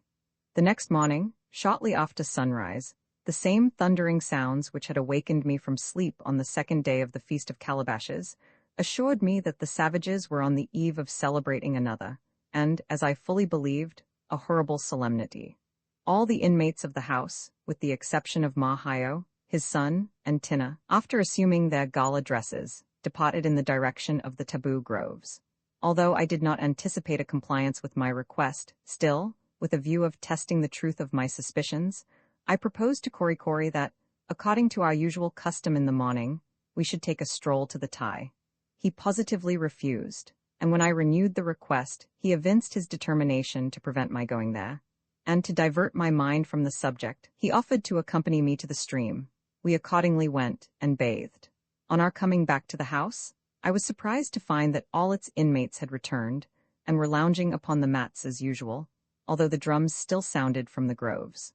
The rest of the day I spent with Korikori and Fayaway, wandering about a part of the valley situated in an opposite direction from the tie, and whenever I so much as looked towards that building, although it was hidden from view by intervening trees, and at the distance of more than a mile, my attendant would exclaim, "Taboo, taboo?" At the various houses where we stopped, I found many of the inhabitants reclining at their ease, or pursuing some light occupation, as if nothing unusual were going forward. But amongst them all, I did not perceive a single chief or warrior. When I asked several of the people why they were not at the hula-hula, the feast, they uniformly answered the question in a manner which implied that it was not intended for them, but for Mehevi, Namoni, Momo, Kola, Wamanu, Kalo, running over, in their desire to make me comprehend their meaning, the names of all the principal chiefs. Everything, in short, strengthened my suspicions with regard to the nature of the festival they were now celebrating, and which amounted almost to a certainty. While in Nukuhever, I had frequently been informed that the whole tribe were never present at these cannibal banquets, but the chiefs and priests only, and everything I now observed agreed with the account. The sound of the drums continued without intermission the whole day, and falling continually upon my ear, caused me a sensation of horror which I am unable to describe. On the following day, hearing none of those noisy indications of revelry, I concluded that the inhuman feast was terminated, and feeling a kind of morbid curiosity to discover whether the tie might furnish any evidence of what had taken place there, I proposed to Korikori to walk there. To this proposition, he replied by pointing with his finger to the newly risen sun, and then up to the zenith, intimating that our visit must be deferred until noon. Shortly after that hour, we accordingly proceeded to the taboo groves, and as soon as we entered their precincts, I looked fearfully round in quest of some memorial of the scene which had so lately been acted there, but everything appeared as usual. On reaching the Thai, we found Mehevi and a few chiefs reclining on the mats, who gave me as friendly a reception as ever. No allusions of any kind were made by them to the recent events, and I refrained, for obvious reasons, from referring to them myself. After staying a short time, I took my leave. In passing along the piazza, previously to descending from the Typee, I observed a curiously carved vessel of wood, of considerable size, with a cover placed over it, of the same material, and which resembled in shape a small canoe. It was surrounded by a low railing of bamboos, the top of which was scarcely a foot from the ground. As the vessel had been placed in its present position since my last visit, I at once concluded that it must have some connection with the recent festival, and, prompted by a curiosity I could not repress, in passing it, I raised one end of the cover. At the same moment the chiefs, perceiving my design, loudly ejaculated, "Taboo, taboo!" But the slight glimpse sufficed. My eyes fell upon the disordered members of a human skeleton, the bones still fresh with moisture, and with particles of flesh clinging to them here and there. Kori, who had been a little in advance of me, attracted by the exclamations of the chiefs, turned round in time to witness the expression of horror on my countenance. He now hurried towards me, pointing at the same time to the canoe, and exclaiming rapidly, "Puaki, puaki!" Pig, pig. I pretended to yield to the deception, and repeated the words after him several times as though acquiescing in what he said. The other savages, either deceived by my conduct or unwilling to manifest their displeasure at what could not now be remedied, took no further notice of the occurrence, and I immediately left the Thai. All that night I lay awake, revolving in my mind the fearful situation in which I was placed. The last horrid revelation had now been made, and the full sense of my condition rushed upon my mind with a force I had never before experienced. Where, thought I, desponding, is there the slightest prospect of escape? The only person who seemed to possess the ability to assist me was the stranger Manu, but would he ever return to the valley? And if he did, should I be permitted to hold any communication with him? It seemed as if I were cut off from every source of hope, and that nothing remained but passively to await whatever fate was in store for me. 1,000 times I endeavored to account for the mysterious conduct of the natives. For what conceivable purpose did they thus retain me a captive? What could be their object in treating me with such apparent kindness? And did it not cover some treacherous scheme? Or, if they had no other design than to hold me a prisoner, how should I be able to pass away my days in this narrow valley, deprived of all intercourse with civilized beings, and forever separated from friends and home? One only hope remained to me. The French could not long defer a visit to the bay, and if they should permanently locate any of their troops in the valley, the savages could not for any length of time conceal my existence from them. But what reason had I to suppose that I should be spared until such an event occurred, an event which might be postponed by 100 different contingencies? Roman 33, the stranger again arrives in the valley, singular interview with him, attempt to escape, failure, melancholy situation, sympathy of Mahayo. Manu Pemi? Such were the welcome sounds which fell upon my ear some 10 days after the events related in the preceding chapter. Once more the approach of the stranger was heralded, and the intelligence operated upon me like magic. Again, I should be able to converse with him in my own language, and I resolved at all hazards to concert with him some scheme, however desperate, to rescue me from a condition that had now become insupportable. As he drew near, I remembered with many misgivings the inauspicious termination of our former interview, and when he entered the house, I watched with intense anxiety the reception he met with from its inmates. To my joy, his appearance was hailed with the liveliest pleasure, and accosting me kindly, he seated himself by my side and entered into conversation with the natives around him. It soon appeared, however, that on this occasion he had not any intelligence of importance to communicate. I inquired of him from whence he had just come. He replied from Puiaka, his native valley, and that he intended to return to it the same day.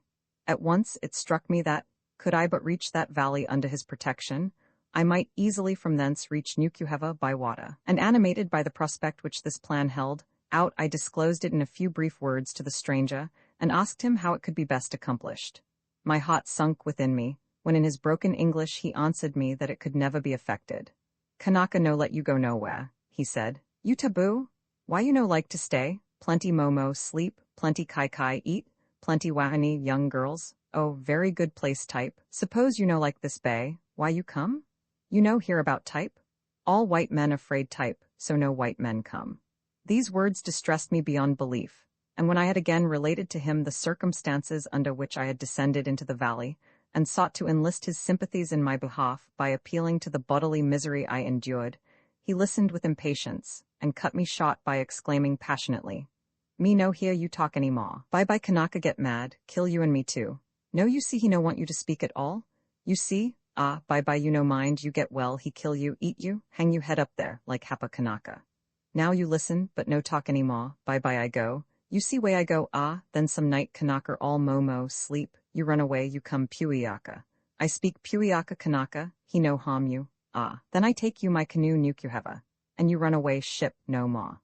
With these words, enforced by a vehemence of gesture I cannot describe, Manu started from my side, and immediately engaged in conversation with some of the chiefs who had entered the house.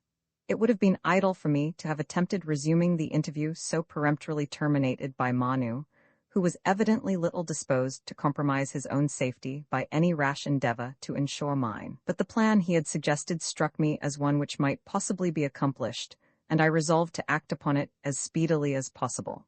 Accordingly, when he arose to depart, I accompanied him with the natives outside of the house, with a view of carefully noting the path he would take in leaving the valley. Just before leaping from the pai he clasped my hand, and looking significantly at me, exclaimed, "Now you see, you do what I tell you, then you do good. You no do so, then you die." The next moment he waved his spear to the islanders, and following the route that conducted to a defile in the mountains lying opposite the Hapa side, was soon out of sight. A mode of escape was now presented to me, but how was I to avail myself of it? I was continually surrounded by the savages. I could not stir from one house to another without being attended by some of them, and even during the hours devoted to slumber, the slightest movement which I made seemed to attract the notice of those who shared the mats with me. In spite of these obstacles, however, I determined forthwith to make the attempt. To do so with any prospect of success, it was necessary that I should have at least 2 hours' start before the islanders should discover my absence. For with such facility was any alarm spread through the valley, and so familiar, of course, were the inhabitants with the intricacies of the groves, that I could not hope, lame and feeble as I was, and ignorant of the route, to secure my escape unless I had this advantage. It was also by night alone that I could hope to accomplish my object, and then only by adopting the utmost precaution. The entrance to Mahaio's habitation was through a low narrow opening in its wickerwork front. This passage, for no conceivable reason that I could devise, was always closed after the household had retired to rest, by drawing a heavy slide across it, composed of a dozen or more bits of wood, ingeniously fastened together by seizings of sinnate. When any of the inmates chose to go outside, the noise occasioned by the removing of this rude door awakened everybody else, and on more than one occasion I had remarked that the islanders were nearly as irritable as more civilized beings under similar circumstances. The difficulty thus placed in my way I determined to obviate in the following manner. I would get up boldly in the course of the night, and drawing the slide, issue from the house, and pretend that my object was merely to procure a drink from the calabash, which always stood without the dwelling on the corner of the pai. On re-entering, I would purposely omit closing the passage after me, and trusting that the indolence of the savages would prevent them from repairing my neglect, would return to my mat, and waiting patiently until all were again asleep, I would then steal forth, and at once take the route to Puiaka. The very night which followed Manu's departure, I proceeded to put this project into execution. About midnight, as I imagined, I arose and drew the slide. The natives, just as I had expected, started up while some of them asked, "Awe puawa, Tomo?" "Where are you going, Tomo?" "Why, Wata," I laconically answered, grasping the calabash. On hearing my reply, they sank back again, and in a minute or two I returned to my mat, anxiously awaiting the result of the experiment. One after another, the savages, turning restlessly, appeared to resume their slumbers, and rejoicing at the stillness which prevailed, I was about to rise again from my couch, when I heard a slight rustling. A dark form was intercepted between me and the doorway. the slide was drawn across it, and the individual, whoever he was, returned to his mat. This was a sad blow to me, but as it might have aroused the suspicions of the islanders to have made another attempt that night, I was reluctantly obliged to defer it until the next. Several times after I repeated the same maneuver, but with as little success as before. As my pretense for withdrawing from the house was to allay my thirst, Cory, either suspecting some design on my part, or else prompted by a desire to please me, regularly every evening placed a calabash of water by my side. Even under these inauspicious circumstances, I again and again renewed the attempt, but when I did so, my valet always rose with me, as if determined I should not remove myself from his observation. For the present, therefore, I was obliged to abandon the attempt, but I endeavored to console myself with the idea that by this mode I might yet effect my escape.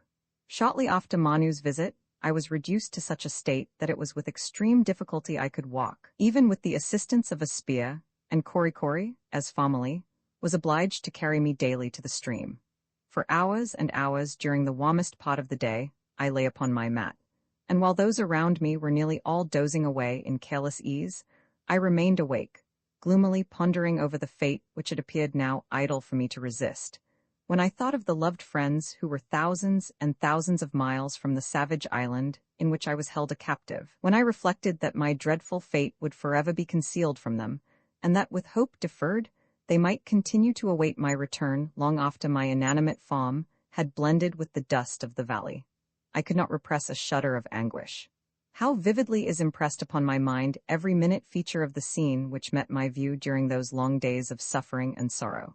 At my request, my mats were always spread directly facing the door, opposite which, and at a little distance, was the hut of boughs that Mahio was building. Whenever my gentle Fayaway and Cory, laying themselves down beside me, would leave me a while to uninterrupted repose, I took a strange interest in the slightest movements of the eccentric old warrior. All alone during the stillness of the tropical midday, he would pursue his quiet work, sitting in the shade and weaving together the leaflets of his coconut branches, or rolling upon his knee the twisted fibers of bark to form the cords with which he tied together the thatching of his tiny house. Frequently suspending his employment, and noticing my melancholy eye fixed upon him, he would raise his hand with a gesture expressive of deep commiseration, and then moving towards me slowly, would enter on tiptoes, fearful of disturbing the slumbering natives, and, taking the fan from my hand, would sit before me, swaying it gently to and fro, and gazing earnestly into my face.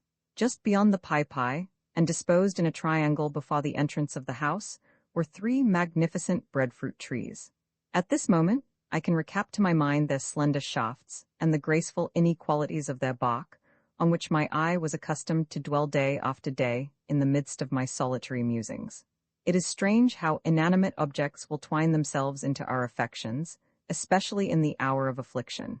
Even now, amidst all the bustle and stir of the proud and busy city in which I am dwelling, the image of those 3 trees seems to come as vividly before my eyes as if they were actually present, and I still feel the soothing, quiet pleasure which I then had in watching hour after hour their topmost boughs waving gracefully in the breeze. Roman 30 for the escape.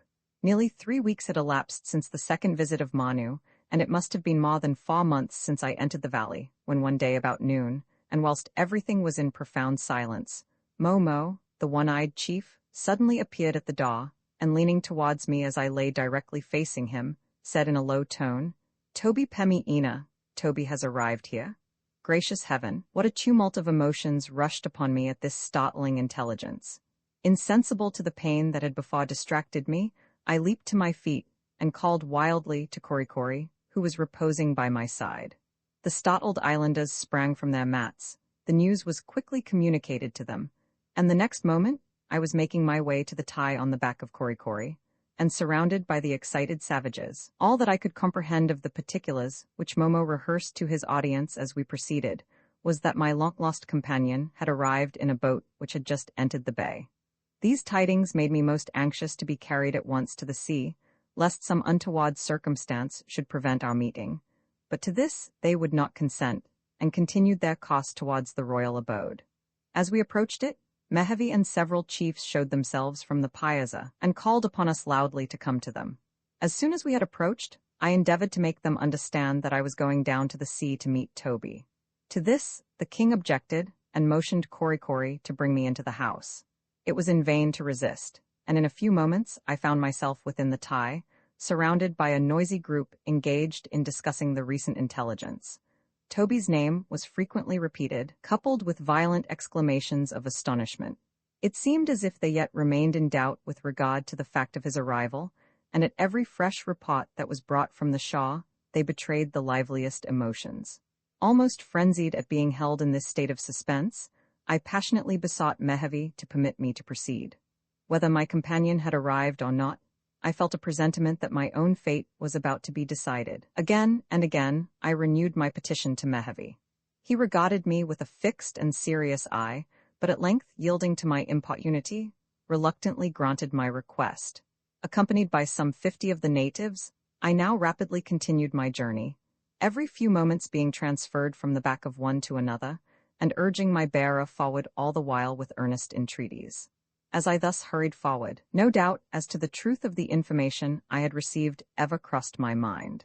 I was alive only to the one overwhelming idea that a chance of deliverance was now afforded me, if the jealous opposition of the savages could be overcome.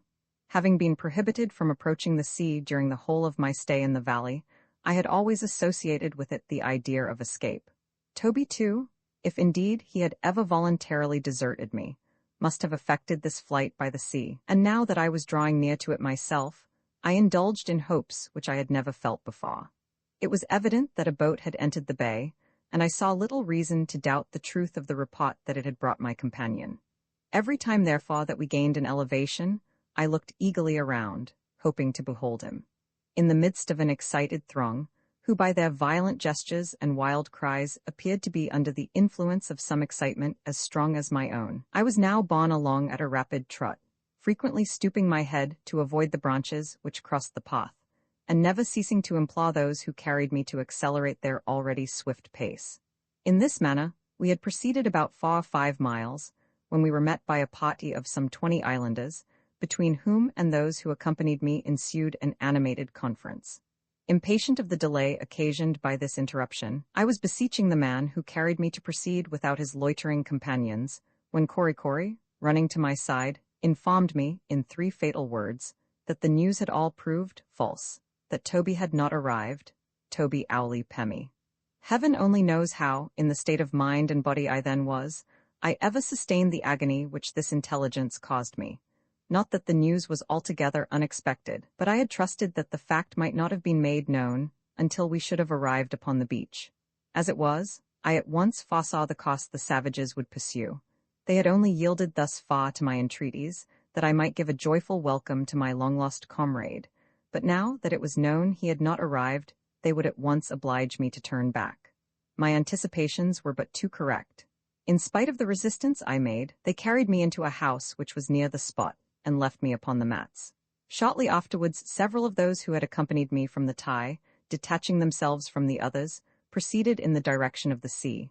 Those who remained, among whom were Mahayo, Momo, Korikori, and Tina, gathered about the dwelling, and appeared to be awaiting their return. This convinced me that strangers, perhaps some of my own countrymen, had for some cause or other entered the bay. Distracted at the idea of their vicinity, and reckless of the pain which I suffered, I heeded not the assurances of the islanders that there were no boats at the beach, but starting to my feet endeavored to gain the door. Instantly, the passage was blocked up by several men, who commanded me to resume my seat.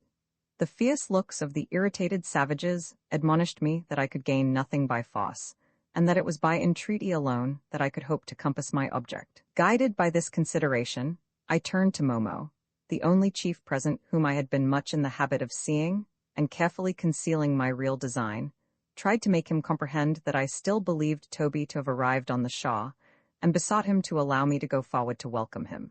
To all his repeated assertions that my companion had not been seen, I pretended to turn a deaf ear, while I urged my solicitations with an eloquence of gesture which the one-eyed chief appeared unable to resist. He seemed indeed to regard me as a forward child, to whose wishes he had not the heart to oppose force, and whom he must consequently humor. He spoke a few words to the natives, who at once retreated from the door, and I immediately passed out of the house. Here I looked earnestly round for Korikori, but that hitherto faithful servitor was nowhere to be seen. Unwilling to linger even for a single instant when every moment might be so important, I motioned to a muscular fellow near me to take me upon his back. To my surprise, he angrily refused. I turned to another, but with a like result. A third attempt was as unsuccessful, and I immediately perceived what had induced Momo to grant my request, and why the other natives conducted themselves in so strange a manner. It was evident that the chief had only given me liberty to continue my progress towards the sea, because he supposed that I was deprived of the means of reaching it. Convinced by this of their determination to retain me a captive, I became desperate, and almost insensible to the pain which I suffered, I seized a spear which was leaning against the projecting eaves of the house, and supporting myself with it, resumed the path that swept by the dwelling. To my surprise, I was suffered to proceed alone, all the natives remaining in front of the house, and engaging in earnest conversation, which every moment became more loud and vehement. And to my unspeakable delight, I perceived that some difference of opinion had arisen between them, that two parties, in short, were formed, and consequently that in their divided counsels there was some chance of my deliverance. Before I had proceeded 100 yards, I was again surrounded by the savages, who were still in all the heat of argument, and appeared every moment as if they would come to blows. In the midst of this tumult, old Mahayo came to my side, and I shall never forget the benevolent expression of his countenance. He placed his arm upon my shoulder, and emphatically pronounced the only two English words I had taught him, home and mother. I at once understood what he meant, and eagerly expressed my thanks to him. Fayaway and Korikori were by his side, both weeping violently, and it was not until the old man had twice repeated the command that his son could bring himself to obey him and take me again upon his back. The one-eyed chief opposed his doing so, but he was overruled, and, as it seemed to me, by some of his own party. We proceeded onwards, and never shall I forget the ecstasy I felt when I first heard the roar of the surf breaking upon the beach. Before long, I saw the flashing billows themselves through the opening between the trees. O glorious sight and sound of ocean! With what rapture did I hail you as familiar friends! By this time, the shouts of the crowd upon the beach were distinctly audible, and in the blended confusion of sounds, I almost fancied I could distinguish the voices of my own countrymen. When we reached the open space which lay between the groves and the sea, the first object that met my view was an English whaleboat, lying with her bow pointed from the shaw, and only a few fathoms distant from it. It was manned by 5 islanders, dressed in shirt tunics of calico. My first impression was that they were in the very act of pulling out from the bay, and that, after all my exertions, I had come too late.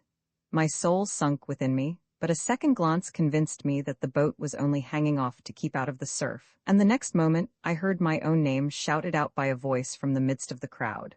Looking in the direction of the sound, I perceived, to my indescribable joy, the tall figure of Kariko, an Oahu Kanaka, who had often been aboard the Dolly, while she lay in Nukuheva. He wore the green shooting jacket with gilt buttons, which had been given to him by an officer of the Réunie Blanche, the French flagship, and in which I had always seen him dressed. I now remembered the Kanaka had frequently told me that his person was tabooed in all the valleys of the island, and the sight of him at such a moment as this filled my heart with a tumult of delight. Kariko stood near the edge of the water, with a large roll of cotton cloth thrown over one arm, and holding 2 or 3 canvas bags of powder, while with the other hand he grasped a musket, which he appeared to be proffering to several of the chiefs around him. But they turned with disgust from his offers, and seemed to be impatient at his presence, with vehement gestures waving him off to his boat, and commanding him to depart. The Kanaka, however, still maintained his ground, and I at once perceived that he was seeking to purchase my freedom. Animated by the idea, I called upon him loudly to come to me, but he replied, in broken English, that the islanders had threatened to pierce him with their spears if he stirred a foot towards me. At this time, I was still advancing, surrounded by a dense throng of the natives, several of whom had their hands upon me, and more than one javelin was threateningly pointed at me. Still, I perceived clearly that many of those least friendly towards me looked irresolute and anxious.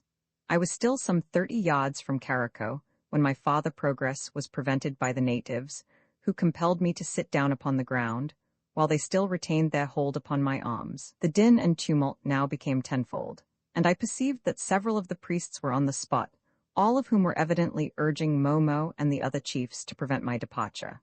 And the detestable word, Rooney, which I had heard repeated 1,000 times during the day, was now shouted out on every side of me. Still, I saw that the Kanaka continued his exertions in my favor, that he was boldly debating the matter with the savages, and was striving to entice them by displaying his cloth and powder, and snapping the lock of his musket. But all he said or did appeared only to augment the clamors of those around him, who seemed bent upon driving him into the sea.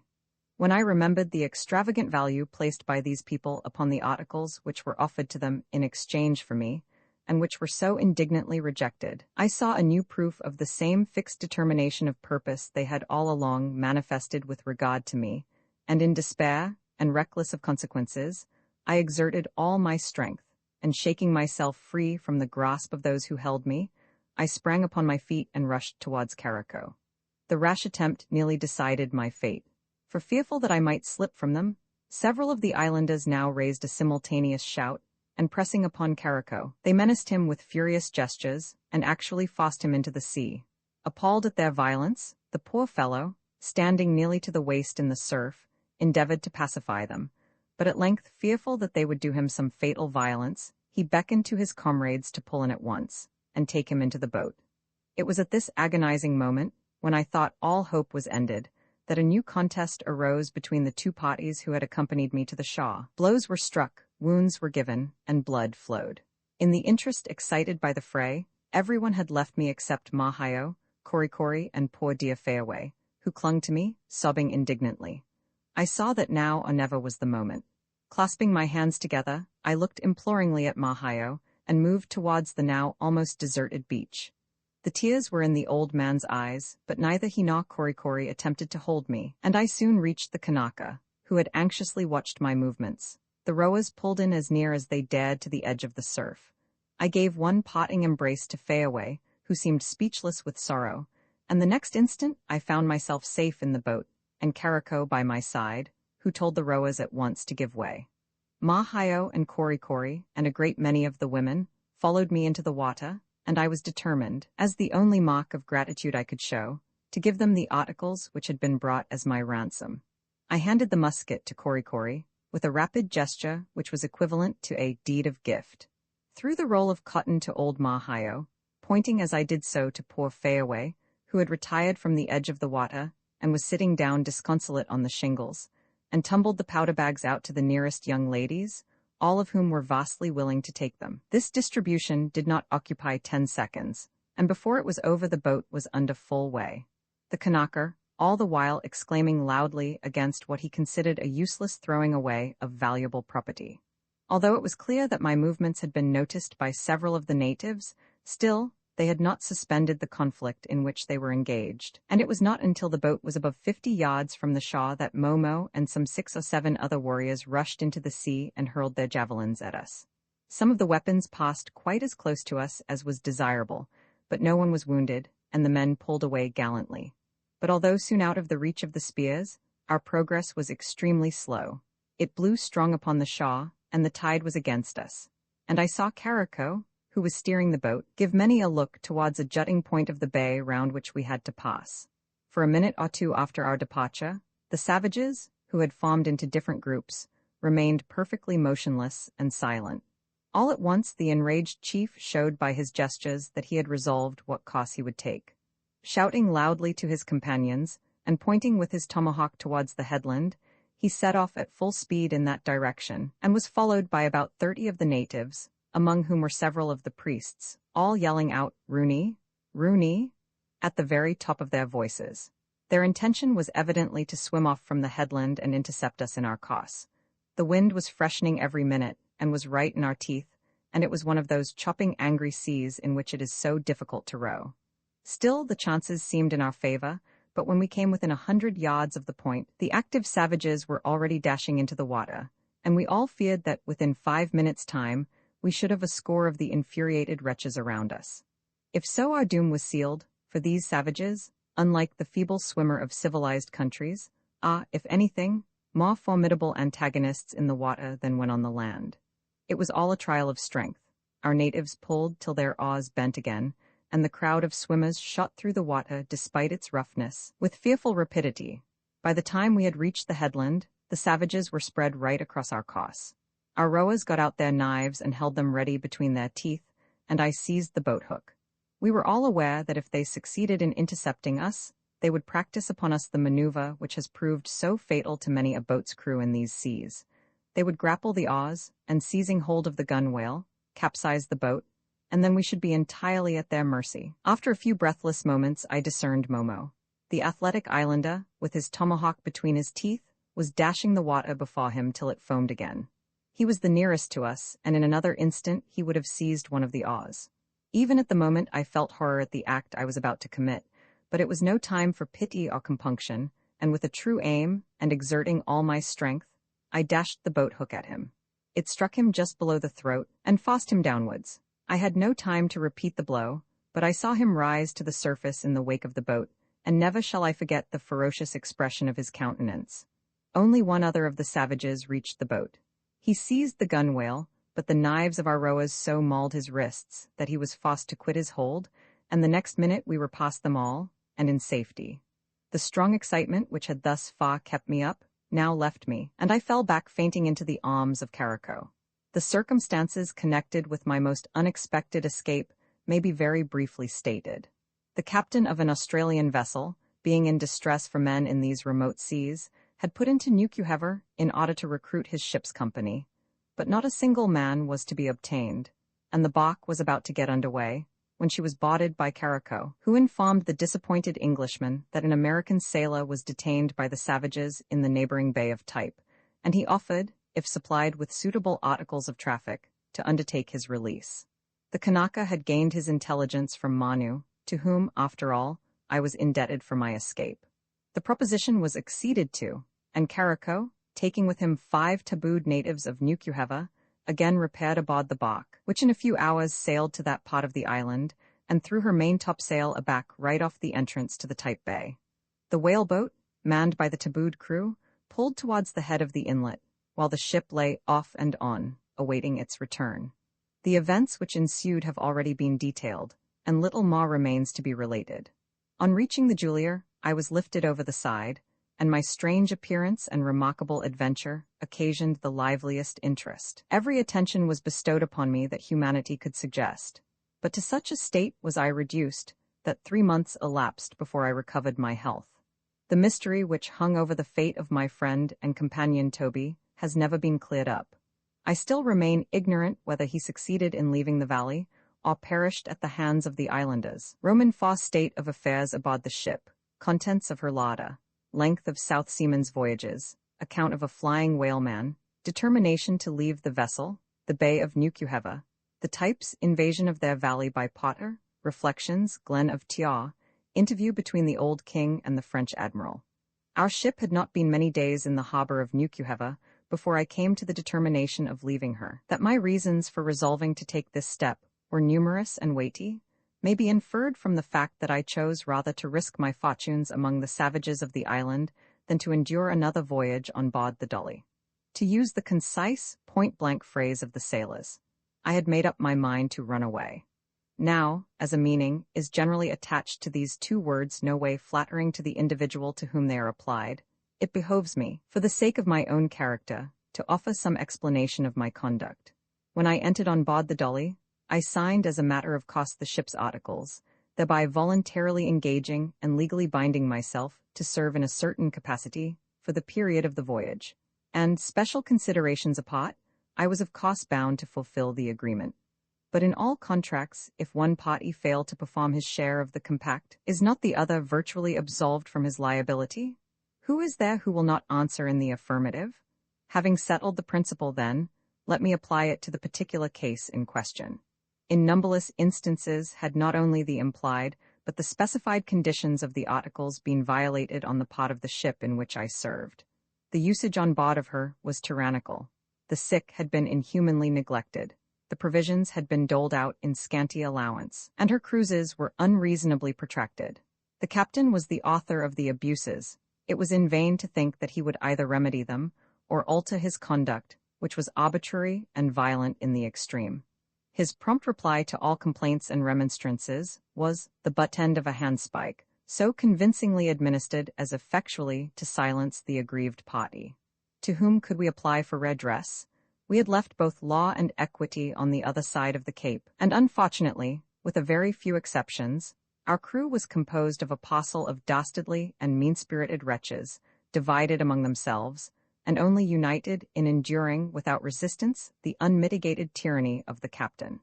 It would have been mere madness for any 2 or 3 of the number, unassisted by the rest, to attempt making a stand against his ill usage.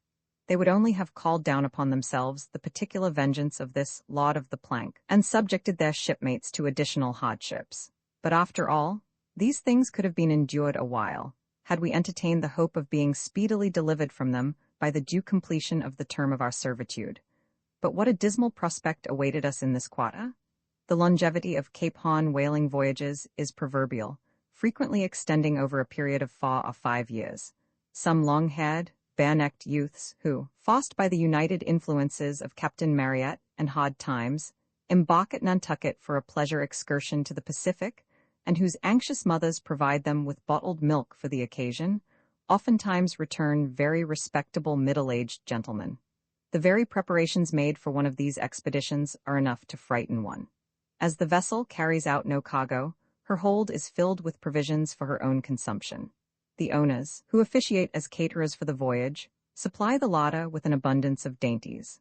Delicate morsels of beef and pork, cut on scientific principles from every part of the animal, and of all conceivable shapes and sizes, are carefully packed in salt and stowed away in barrels, affording a never-ending variety in their different degrees of toughness and in the peculiarities of their saline properties. Choice old water, too, decanted into stout 6-barrel casks, and 2 pints of which is allowed every day to each soul on board, together with ample store of sea bread, previously reduced to a state of petrifaction, with a view to preserve it either from decay or consumption in the ordinary mode, are likewise provided for the nourishment and gastronomic enjoyment of the crew. But not to speak of the quality of these articles of sailors' fare, the abundance in which they are put on board a whaling vessel is almost incredible. Oftentimes, when we had occasion to break out in the hold, and I beheld the successive tiers of casks and barrels, whose contents were all destined to be consumed in due course by the ship's company, my heart has sunk within me. Although, as a general case, a ship unlucky in falling in with whales continues to cruise after them until she has barely sufficient provisions remaining to take her home, turning round then quietly and making the best of her way to her friends. Yet there are instances when even this natural obstacle to the further prosecution of the voyage is overcome by headstrong captains, who, bartering the fruits of their hard-earned toils for a new supply of provisions in some of the ports of Chile or Peru, begin the voyage afresh with unabated zeal and perseverance. It is in vain that the owners write urgent letters to him to sail for home, and for their sake to bring back the ship, since it appears he can put nothing in her. Not he. He has registered a vow. He will fill his vessel with good sperm oil, or failing to do so, never again strike Yankee soundings. I heard of one whaler, which after many years' absence was given up for lost. The last that had been heard of her was a shadowy report of her having touched at some of those unstable islands in the far Pacific, whose eccentric wanderings are carefully noted in each new edition of the South Sea charts. After a long interval, however, the Perseverance, for that was her name, was spoken somewhere in the vicinity of the ends of the earth, cruising along as leisurely as ever, her sails all bepatched and bequilted with rope yarns, her spars fished with old pipe staves, and her rigging knotted and spliced in every possible direction. Her crew was composed of some 20 venerable Greenwich pensioner-looking old salts, who just managed to hobble about deck. The ends of all the running ropes, with the exception of the signal halyards and poop downhaul, were rove through snatch blocks, and led to the capstan or windlass, so that not a yard was braced or a sail set without the assistance of machinery. Her hull was encrusted with barnacles, which completely encased her. 3 pet sharks followed in her wake, and every day came alongside to regale themselves from the contents of the cook's bucket, which were pitched over to them. A vast shoal of bontas and albicores always kept her company. Such was the account I heard of this vessel, and the remembrance of it always haunted me. What eventually became of her I never learned, at any rate. He never reached home, and I suppose she is still regularly tacking twice in the 24 hours somewhere off Desolate Island, or the Devil's Tail Peak. Having said thus much touching the usual length of these voyages, when I inform the reader that ours had as it were just commenced, we being only 15 months out, and even at that time hailed as a late arrival and bawded for news, he will readily perceive that there was little to encourage one in looking forward to the future, especially as I had always had a presentiment that we should make an unfortunate voyage, and our experience so far had justified the expectation. I may here state, and on my faith as an honest man, that though more than 3 years have elapsed since I left this same identical vessel, she still continues, in the Pacific, and but a few days since I saw her reported in the papers as having touched at the Sandwich Islands previous to going on the coast of Japan. But to return to my narrative. Placed in these circumstances then, with no prospect of matters mending if I remained aboard the Dolly, I at once made up my mind to leave her. To be sure, it was rather an inglorious thing to steal away privily from those at whose hands I had received wrongs and outrages that I could not resent. But how was such a cost to be avoided when it was the only alternative left me? Having made up my mind, I proceeded to acquire all the information I could obtain relating to the island and its inhabitants, with a view of shaping my plans of escape accordingly. The result of these inquiries I will now state, in order that the ensuing narrative may be the better understood. The Bay of Nukuheva, in which we were then lying, is an expanse of water not unlike in figure the space included within the limits of a horseshoe. It is, perhaps, 9 miles in circumference. You approach it from the sea by a narrow entrance, flanked on each side by 2 small twin islets which saw conically to the height of some 500 feet. From these the shore recedes on both hands, and describes a deep semicircle. From the verge of the water, the land rises uniformly on all sides, with green and sloping acclivities, until from gently rolling hillsides and moderate elevations, it insensibly swells into lofty and majestic heights, whose blue outlines, ranged all around, close in the view.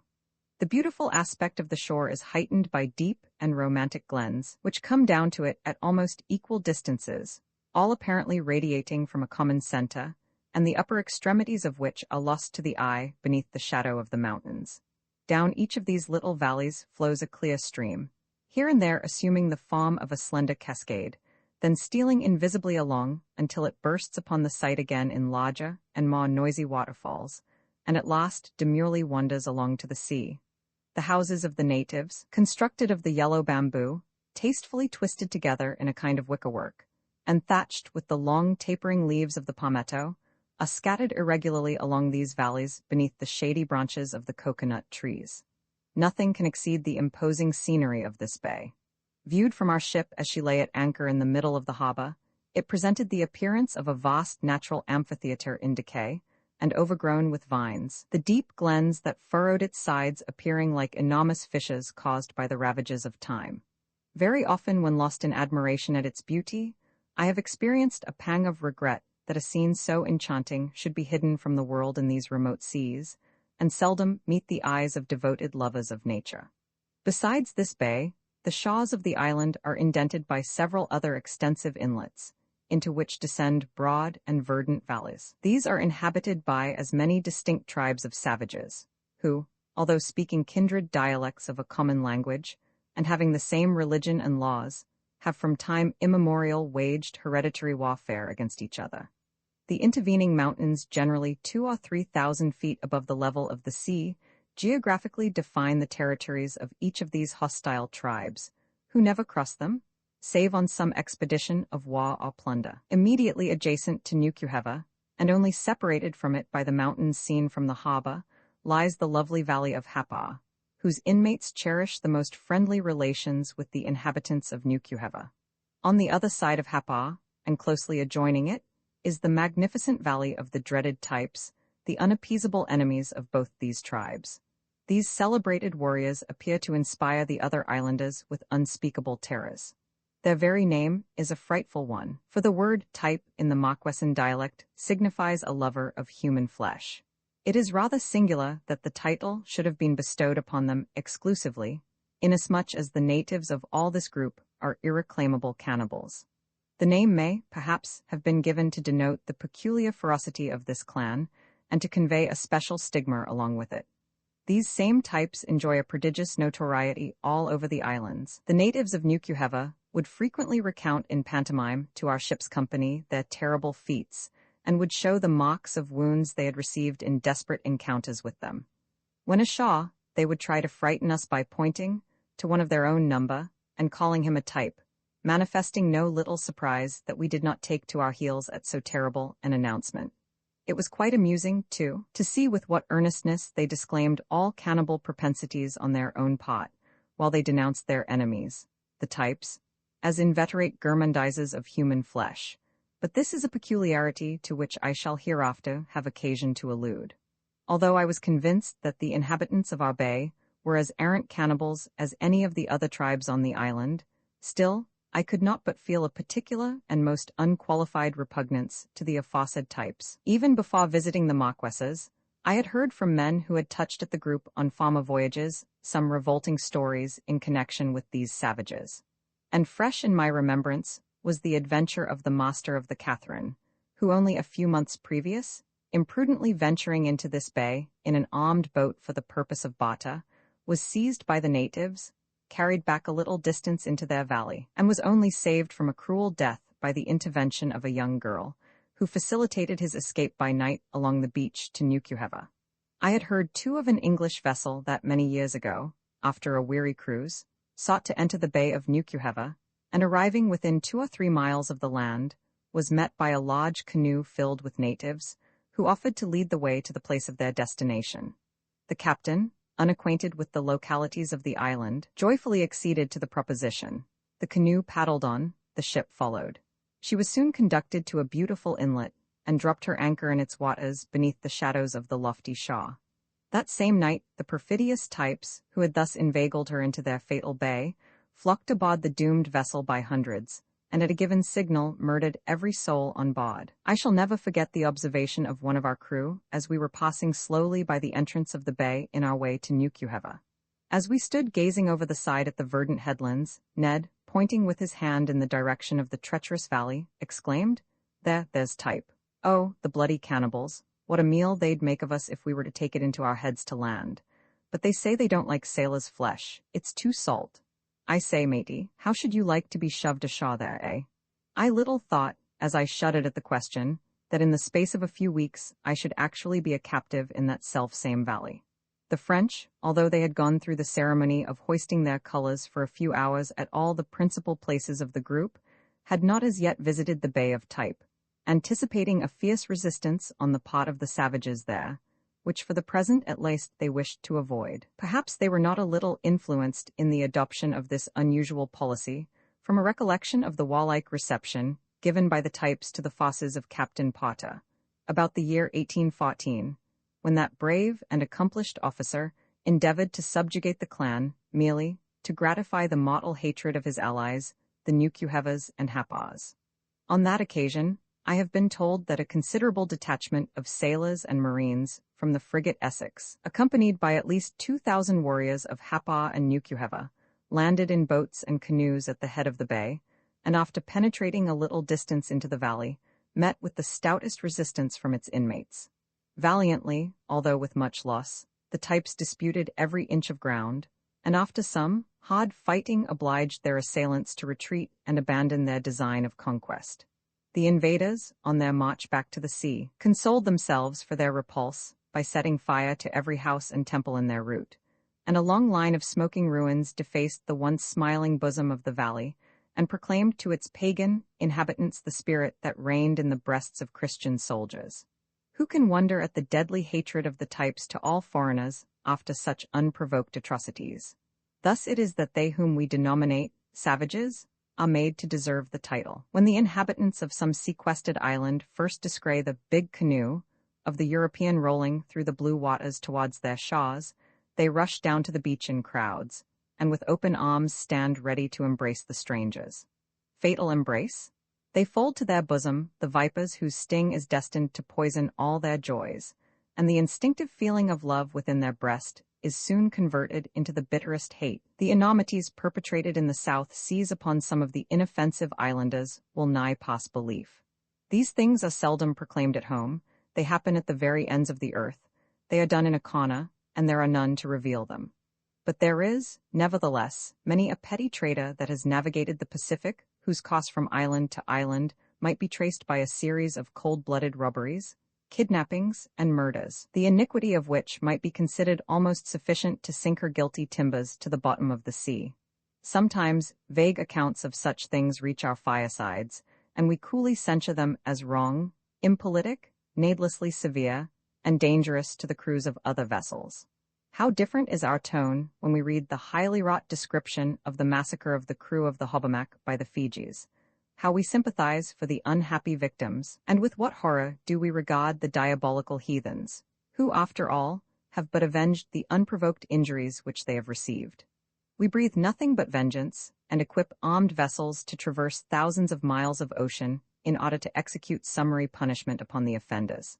On arriving at their destination, they burn, slaughter, and destroy, according to the tenor of written instructions, and sailing away from the scene of devastation, call upon all Christendom to applaud their courage and their justice. How often is the term savages incorrectly applied? None really deserving of it were ever yet discovered by voyagers or by travelers. They have discovered heathens and barbarians whom, by horrible cruelties, they have exasperated into savages. It may be asserted without fear of contradictions that in all the cases of outrages committed by Polynesians, Europeans have at some time or other been the aggressors, and that the cruel and bloodthirsty disposition of some of the islanders is mainly to be ascribed to the influence of such examples. But to return, owing to the mutual hostilities of the different tribes I have mentioned, the mountainous tracts which separate their respective territories remain altogether uninhabited. The natives invariably dwelling in the depths of the valleys, with a view of securing themselves from the predatory incursions of their enemies, who often lurk along their borders, ready to cut off any imprudent straggler, or make a descent upon the inmates of some sequestered habitation.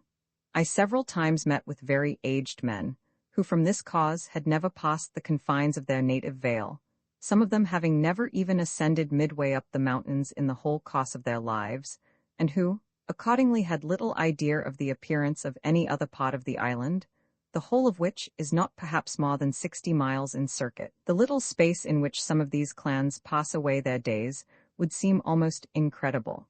The glen of the Tiaw will furnish a curious illustration of this. The inhabited part is not more than 4 miles in length, and varies in breadth from half a mile to less than a quarter. The rocky vine-clad cliffs on one side tower almost perpendicularly from their base to the height of at least 1,500 feet, while across the vale, in striking contrast to the scenery opposite, grass-grown elevations rise one above another in blooming terraces. Hemmed in by these stupendous barriers, the valley would be altogether shut out from the rest of the world, were it not that it is accessible from the sea at one end, and by a narrow defile at the other. The impression produced upon the mind when I first visited this beautiful glen will never be obliterated. I had come from Nukuheva by water in the ship's boat, and when we entered the bay of Tior, it was high noon. The heat had been intense as we had been floating upon the long smooth swell of the ocean, for there was but little wind. The sun's rays had expended all their fury upon us, and to add to our discomfort, we had omitted to supply ourselves with water previous to starting.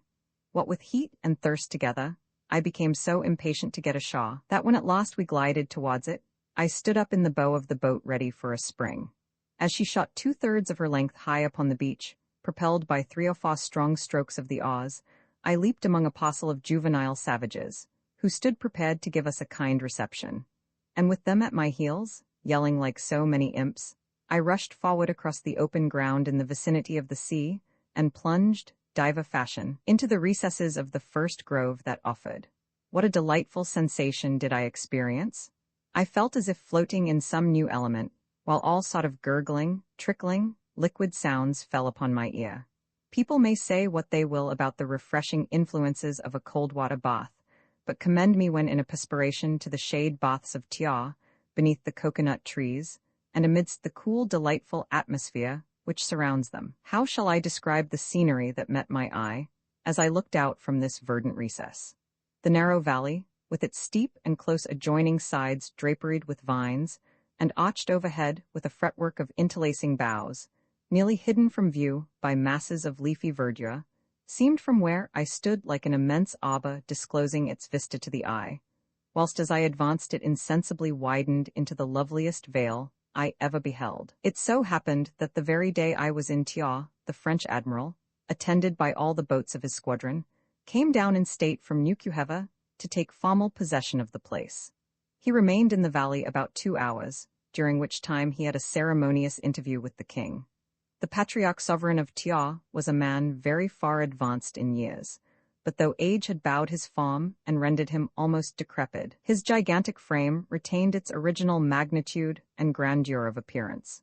He advanced slowly and with evident pain, assisting his tottering steps with the heavy waspia he held in his hand, and attended by a group of grey-bearded chiefs, on one of whom he occasionally leaned for support. The admiral came forward with head uncovered and extended hand, while the old king saluted him by a stately flourish of his weapon. The next moment they stood side by side, these two extremes of the social scale, the polished, splendid Frenchman and the poor tattooed savage. They were both tall and noble-looking men, but in other respects how strikingly contrasted. Du Petit-Thouars exhibited upon his person all the paraphernalia of his naval rank. He wore a richly decorated admiral's frock coat, a laced chapeau bras, and upon his breast were a variety of ribbons and orders, while the simple islander, with the exception of a slight cincture about his loins, appeared in all the nakedness of nature. At what an immeasurable distance, thought I, are these two beings removed from each other. In the one is shown the result of long centuries of progressive civilization and refinement, which have gradually converted the mere creature into the semblance of all that is elevated and grand, while the other, after the lapse of the same period, has not advanced one step in the career of improvement. Yet, after all, quoth I to myself, insensible as he is to 1,000 wants and removed from harassing cares, may not the savage be the happier man of the two? Such were the thoughts that arose in my mind as I gazed upon the novel spectacle before me. In truth, it was an impressive one, and little likely to be effaced. I can recall even now, with vivid distinctness, every feature of the scene. The umbrageous shades where the interview took place, the glorious tropical vegetation around, the picturesque grouping of the mingled throng of soldiery and natives, and even the golden-hued bunch of bananas that I held in my hand at the time, and of which I occasionally partook, while making the aforesaid philosophical reflections. Thoughts previous to attempting an escape. Toby, a fellow sailor, agrees to share the adventure, last night aboard the ship. Having fully resolved to leave the vessel clandestinely, and having acquired all the knowledge concerning the bay that I could obtain under the circumstances in which I was placed, I now deliberately turned over in my mind every plan to escape that suggested itself, being determined to act with all possible prudence in an attempt where failure would be attended with so many disagreeable consequences. The idea of being taken and brought back ignominiously to the ship was so inexpressibly repulsive to me that I was determined by no hasty and imprudent measures to render such an event probable. I knew that our worthy captain, who felt such a paternal solicitude for the welfare of his crew, would not willingly consent that one of his best hands should encounter the perils of a sojourn among the natives of a barbarous island, and I was certain that in the event of my disappearance, his fatherly anxiety would prompt him to offer, by way of a reward, yard upon yard of gaily printed calico for my apprehension. He might even have appreciated my services at the value of a musket, in which case I felt perfectly certain that the whole population of the bay would be immediately upon my track, incited by the prospect of so magnificent a bounty. Having ascertained the fact before alluded to, that the islanders, from motives of precaution, dwelt altogether in the depths of the valleys, and avoided wandering about the more elevated portions of the Shaw, unless bound on some expedition of war or plunder, I concluded that if I could effect unperceived a passage to the mountain, I might easily remain among them, supporting myself by such fruits as came in my way, until the sailing of the ship, an event of which I could not fail to be immediately apprised, as from my lofty position I should command a view of the entire harbor. The idea pleased me greatly. It seemed to combine a great deal of practicability with no inconsiderable enjoyment in a quiet way. For how delightful it would be to look down upon the detested old vessel from the height of some 1,000 feet, and contrast the verdant scenery about me with the recollection of her narrow decks and gloomy forecastle. Why, it was really refreshing even to think of it.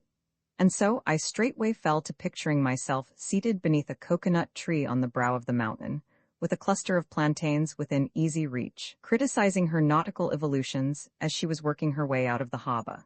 To be sure, there was one rather unpleasant drawback to these agreeable anticipations: the possibility of falling in with a foraging party of these same bloody-minded types, whose appetites, edged perhaps by the air of so elevated a region, might prompt them to devour one.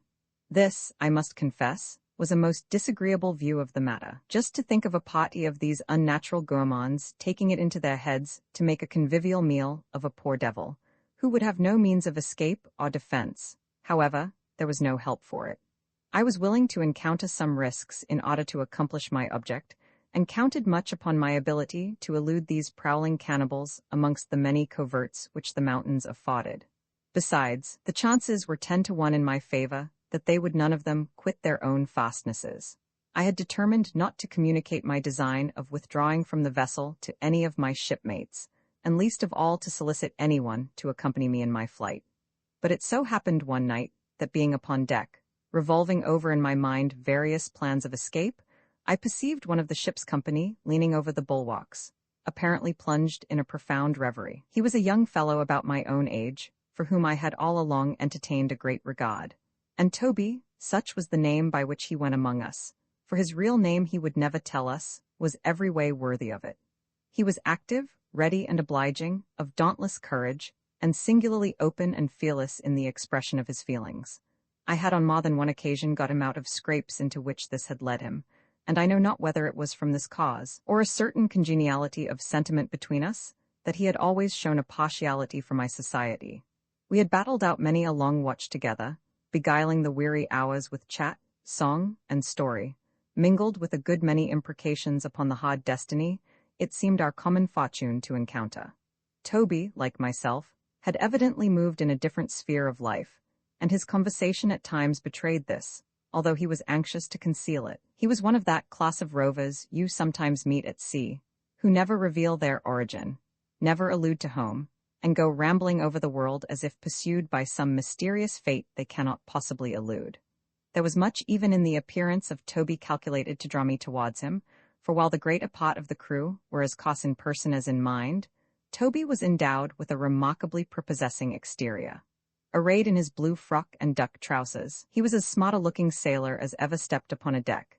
He was singularly small and slightly made, with great flexibility of limb. His naturally dark complexion had been deepened by exposure to the tropical sun, and a mass of jetty locks clustered about his temples and threw a darker shade into his large black eyes. He was a strange wayward being, moody, fitful, and melancholy, at times almost morose.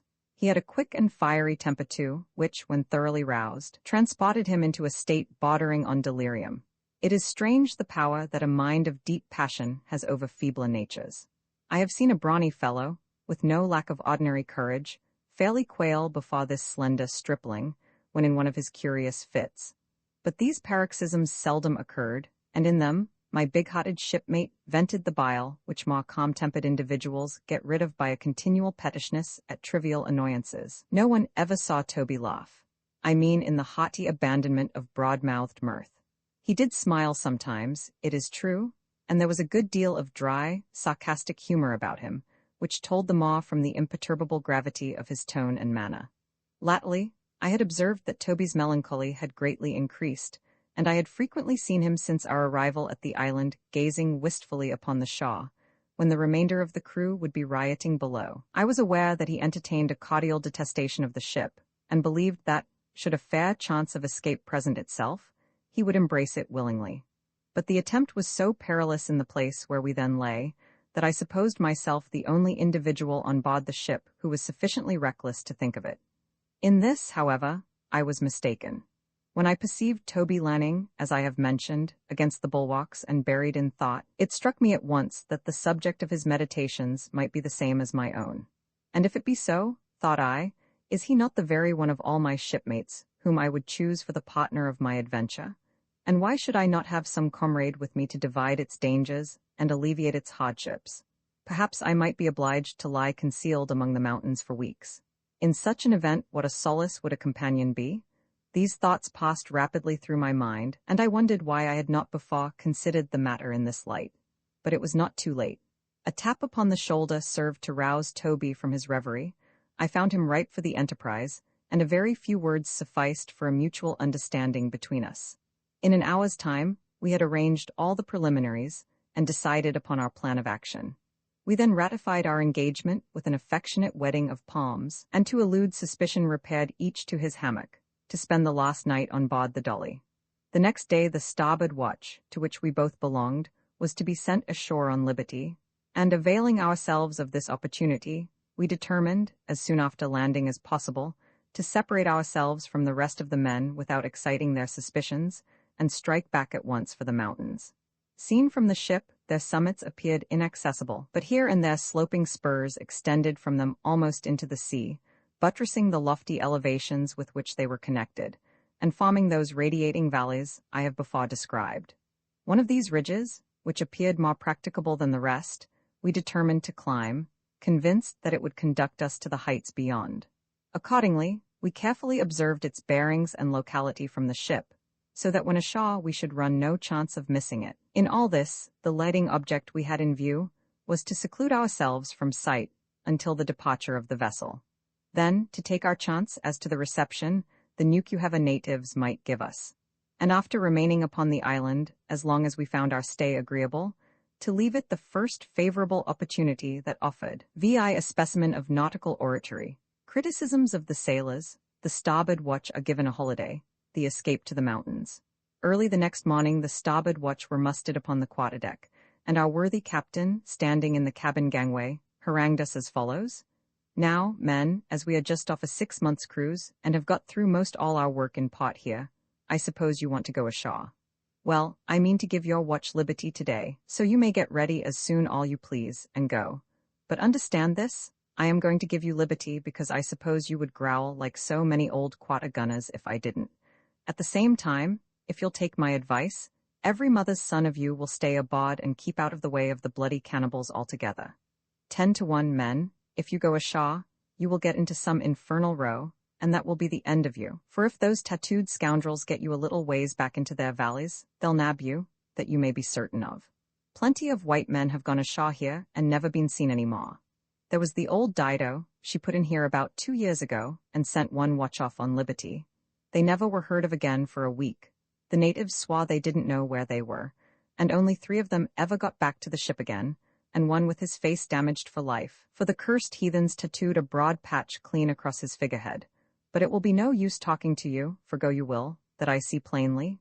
So all I have to say is, that you need not blame me if the islanders make a meal of you. You may stand some chance of escaping them, though, if you keep close about the French encampment, and are back to the ship again before sunset. Keep that much in your mind, if you forget all the rest I've been saying to you. There, go forward, bear a hand and rig yourselves, and stand by for a call. At 2 bells the boat will be manned to take you off, and the Lord have mercy on you." Various were the emotions depicted upon the countenances of the starboard watch whilst listening to this address, but on its conclusion there was a general move towards the forecastle, and we soon were all busily engaged in getting ready for the holiday so auspiciously announced by the skipper. During these preparations, his harangue was commented upon in no very measured terms, and one of the party, after denouncing him as a lying old son of a sea cook who begrudged a fellow a few hours' liberty, exclaimed with an oath, "But you don't bounce me out of my liberty, old chap, for all your yarns. For I would go ashore if every pebble on the beach was a live coal, and every stick a gridiron, and the cannibals stood ready to broil me on landing." The spirit of this sentiment was responded to by all hands, and we resolved that in spite of the captain's croakings, we would make a glorious day of it. But Toby and I had our own game to play, and we availed ourselves of the confusion which always reigns among a ship's company preparatory to going ashore, to confer together and complete our arrangements. As our object was to effect as rapid a flight as possible to the mountains, we determined not to encumber ourselves with any superfluous apparel, and accordingly, while the rest were rigging themselves out with some idea of making a display, we were content to put on new stout duck trousers, serviceable pumps, and heavy havafrocks, which with a peta hat completed our equipment. When our shipmates wondered at this, Toby exclaimed in his odd grave way that the rest might do as they liked, but that he for one preserved his gua-sha traps for the Spanish Main, where the tie of a sailor's neckerchief might make some difference.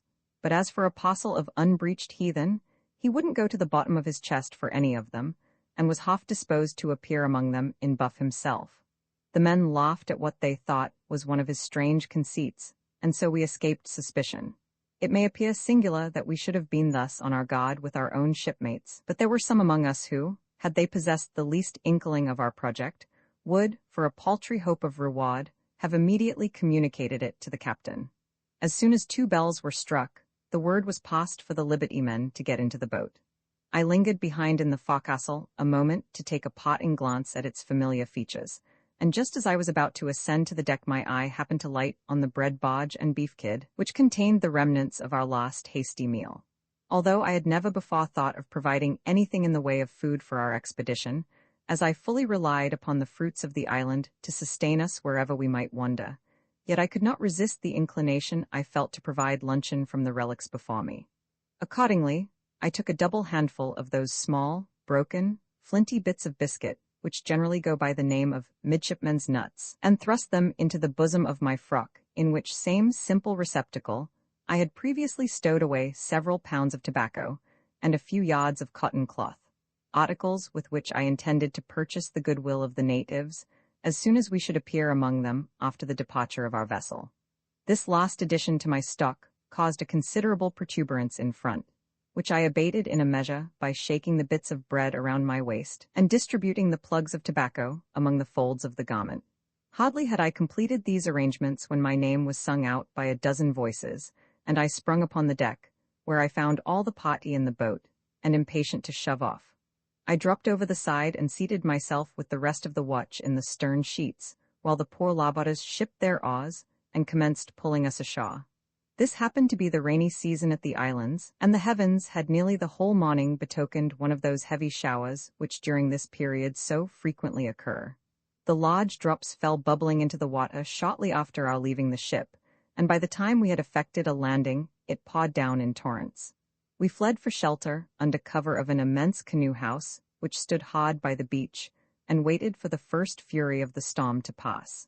It continued, however, without cessation, and the monotonous beating of the rain overhead began to exert a drowsy influence upon the men, who, throwing themselves here and there upon the large war-canoes, after chatting a while, all fell asleep. This was the opportunity we desired, and Toby and I availed ourselves of it at once by stealing out of the canoe-house and plunging into the depths of an extensive grove that was in its rear. After 10 minutes' rapid progress, we gained an open space from which we could just descry the ridge we intended to mount looming dimly through the mists of the tropical shower, and distant from us, as we estimated, something more than a mile. Our direct course towards it lay through a rather populous part of the bay, but desirous as we were of evading the natives and securing an unmolested retreat to the mountains, we determined, by taking a circuit through some extensive thickets, to avoid their vicinity altogether. The heavy rain that still continued to fall without intermission favored our enterprise, as it drove the islanders into their houses and prevented any casual meeting with them. Our heavy frocks soon became completely saturated with water, and by their weight, and that of the articles we had concealed beneath them, not a little impeded our progress. But it was no time to pause, when at any moment we might be surprised by a body of the savages, and forced at the very outset to relinquish our undertaking. Since leaving the canoe-house, we had scarcely exchanged a single syllable with one another, but when we entered a second narrow opening in the wood, and again caught sight of the ridge before us, I took Toby by the arm, and pointing along its sloping outline to the lofty heights at its extremity, said in a low tone, "Now, Toby, not a word, nor a glance backward, till we stand on the summit of yonder mountain, so no more lingering, but let us shove ahead while we can, and in a few hours' time we may laugh aloud. You are the lightest and the nimblest, so lead on, and I will follow." "All right, brother," said Toby, "quick's our play, only let's keep close together, that's all." And so saying with a bound like a young roe, he cleared a brook which ran across our path, and rushed forward with a quick step. When we arrived within a short distance of the ridge, we were stopped by a mass of tall yellow reeds, growing together as thickly as they could stand, and as tough and stubborn as so many rods of steel, and we perceived, to our chagrin, that they extended midway up the elevation we proposed to ascend. For a moment we gazed about us in quest of a more practicable route. It was, however, at once apparent that there was no resource but to pierce this thicket of canes at all hazards. We now reversed our order of march, I, being the heaviest, taking the lead, with a view of breaking a path through the obstruction, while Toby fell into the rear. 2 or 3 times I endeavored to insinuate myself between the canes, and by dint of coaxing and bending them to make some progress. But a bullfrog might as well have tried to work a passage through the teeth of a comb, and I gave up the attempt in despair. Half wild with meeting an obstacle we had so little anticipated, I threw myself desperately against it, crushing to the ground the canes with which I came in contact, and rising to my feet again, repeated the action with like effect. 20 minutes of this violent exercise almost exhausted me, but it carried us some way into the thicket, when Toby, who had been reaping the benefit of my labors by following close at my heels, proposed to become pioneer in turn, and accordingly passed ahead with a view of affording me a respite from my exertions. As however with his slight frame he made but bad work of it, I was soon obliged to resume my old place again.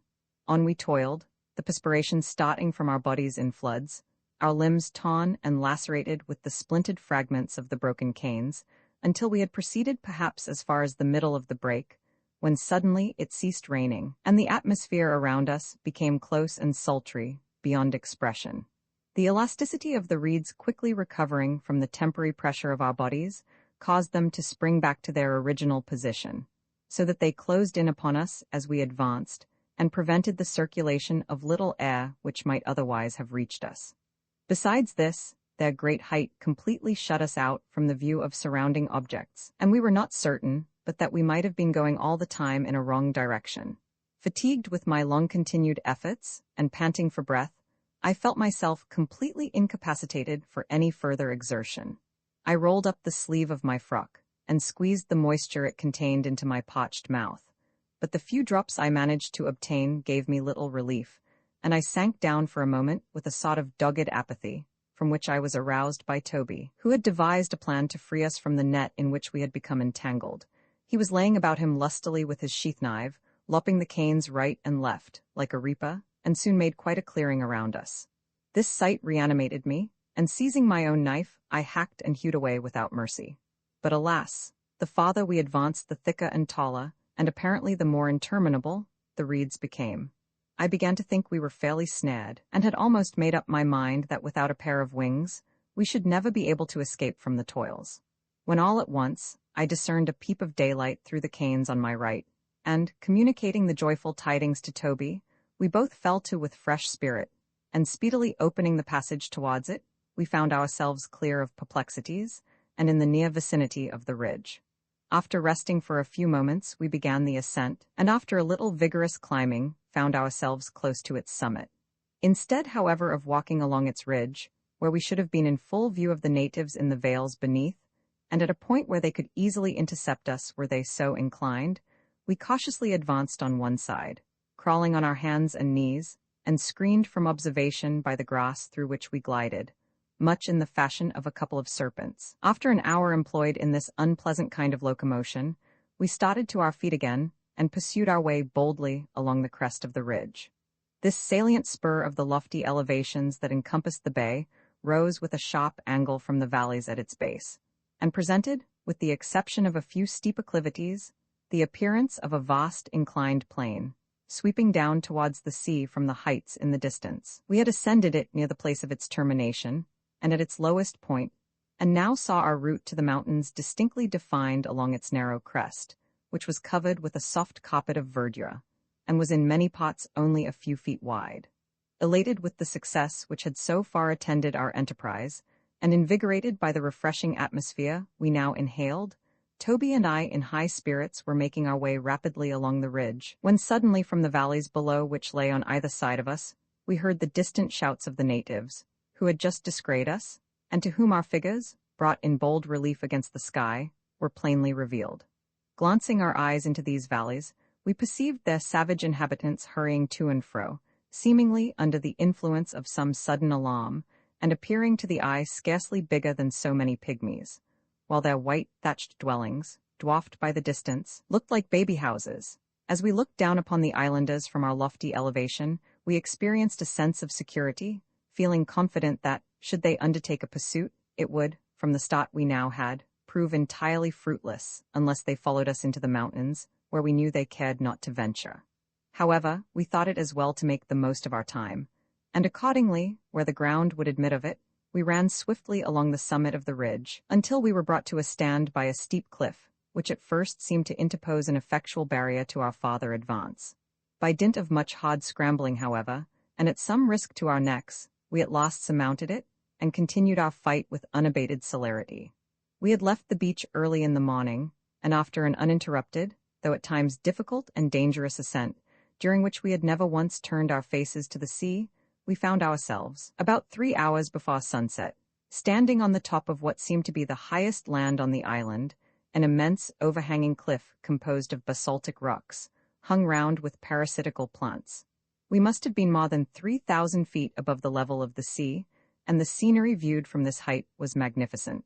The lonely bay of Nukuheva, dotted here and there with the black hulls of the vessels composing the French squadron, lay reposing at the base of a circular range of elevations, whose verdant sides, perforated with deep glens or diversified with smiling valleys, formed altogether the loveliest view I ever beheld, and were I to live 100 years, I shall never forget the feeling of admiration which I then experienced. Roman 7. The other side of the mountain, disappointment, inventory of articles brought from the ship, division of the stock of bread, appearance of the interior of the island, a discovery, a ravine and waterfalls, a sleepless night, further discoveries, my illness, a Marquesan landscape. My curiosity had been not a little raised with regard to the description of country we should meet on the other side of the mountains, and I had supposed, with Toby, that immediately on gaining the heights we should be enabled to view the large bays of Hapa and Type reposing at our feet on one side, in the same way that Nukuheva lay spread out below on the other. But here we were disappointed. Instead of finding the mountain, we had ascended sweeping down in the opposite direction into broad and capacious valleys. The land appeared to retain its general elevation, only broken into a series of ridges and intervales, which so far as the eye could reach stretched away from us, with their precipitous sides covered with the brightest verdure, and waving here and there with the foliage of clumps of woodland, among which, however, we perceived none of those trees upon whose fruit we had relied with such certainty. This was a most unlooked-for discovery, and one that promised to defeat our plans altogether, for we could not think of descending the mountain on the Nukuheva side in quest of food. Should we for this purpose be induced to retrace our steps, we should run no small chance of encountering the natives, who in that case, if they did nothing worse to us, would be certain to convey us back to the ship for the sake of the reward in calico and trinkets, which we had no doubt our skipper would hold out to them as an inducement to our capture. What was to be done? The Dolly would not sail perhaps for 10 days, and how were we to sustain life during this period? I bitterly repented our improvidence in not providing ourselves, as we easily might have done, with a supply of biscuits. With a rueful visage, I now bethought me of the scanty handful of bread I had stuffed into the bosom of my frock, and felt somewhat desirous to ascertain what part of it had weathered the rather rough usage it had experienced in ascending the mountain. I accordingly proposed to Toby that we should enter into a joint examination of the various articles we had brought from the ship.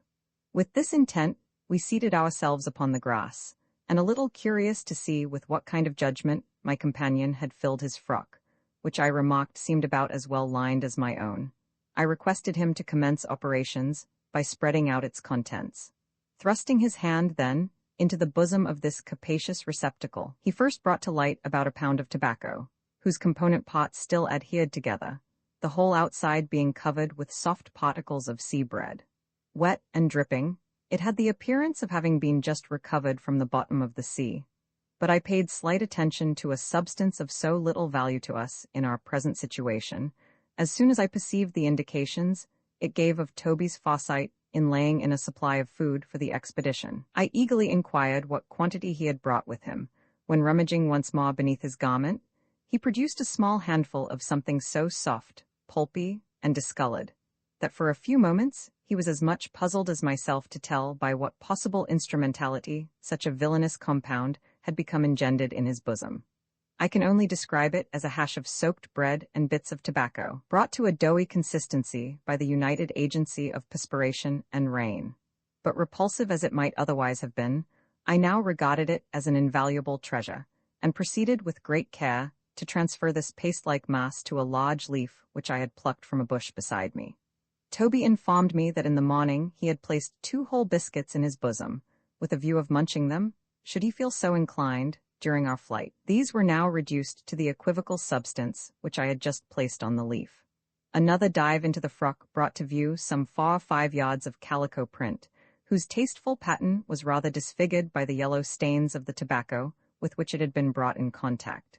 In drawing this calico slowly from his bosom inch by inch, Toby reminded me of a juggler performing the feat of the endless ribbon. The next cast was a small one, being a sailor's little ditty bag, containing needles, thread, and other sewing utensils. Then came a razor case, followed by 2 or 3 separate plugs of negro head, which were fished up from the bottom of the now empty receptacle. These various matters being inspected, I produced the few things which I had myself brought. As might have been anticipated from the state of my companion's edible supplies, I found my own in a deplorable condition, and diminished to a quantity that would not have formed 6 mouthfuls for a hungry man who was partial enough to tobacco not to mind swallowing it. A few morsels of bread, with a fathom or 2 of white cotton cloth, and several pounds of choice pigtail, composed the extent of my possessions. Our joint stock of miscellaneous articles were now made up into a compact bundle, which it was agreed we should carry alternately, but the sorry remains of the biscuit were not to be disposed of so summarily. The precarious circumstances in which we were placed made us regard them as something on which very probably depended the fate of our adventure. After a brief discussion, in which we both of us expressed our resolution of not descending into the bay until the ship's departure, I suggested to my companion that, little of it as there was, we should divide the bread into 6 equal portions, each of which should be a day's allowance for both of us. This proposition he assented to, so I took the silk kerchief from my neck, and cutting it with my knife into 6 equal pieces, proceeded to make an exact division. At first, Toby, with a degree of fastidiousness that seemed to me ill-timed, was for picking out the minute particles of tobacco with which the spongy mass was mixed, but against this proceeding I protested, as by such an operation we must have greatly diminished its quantity. When the division was accomplished, we found that a day's allowance for the 2 was not a great deal more than what a tablespoon might hold.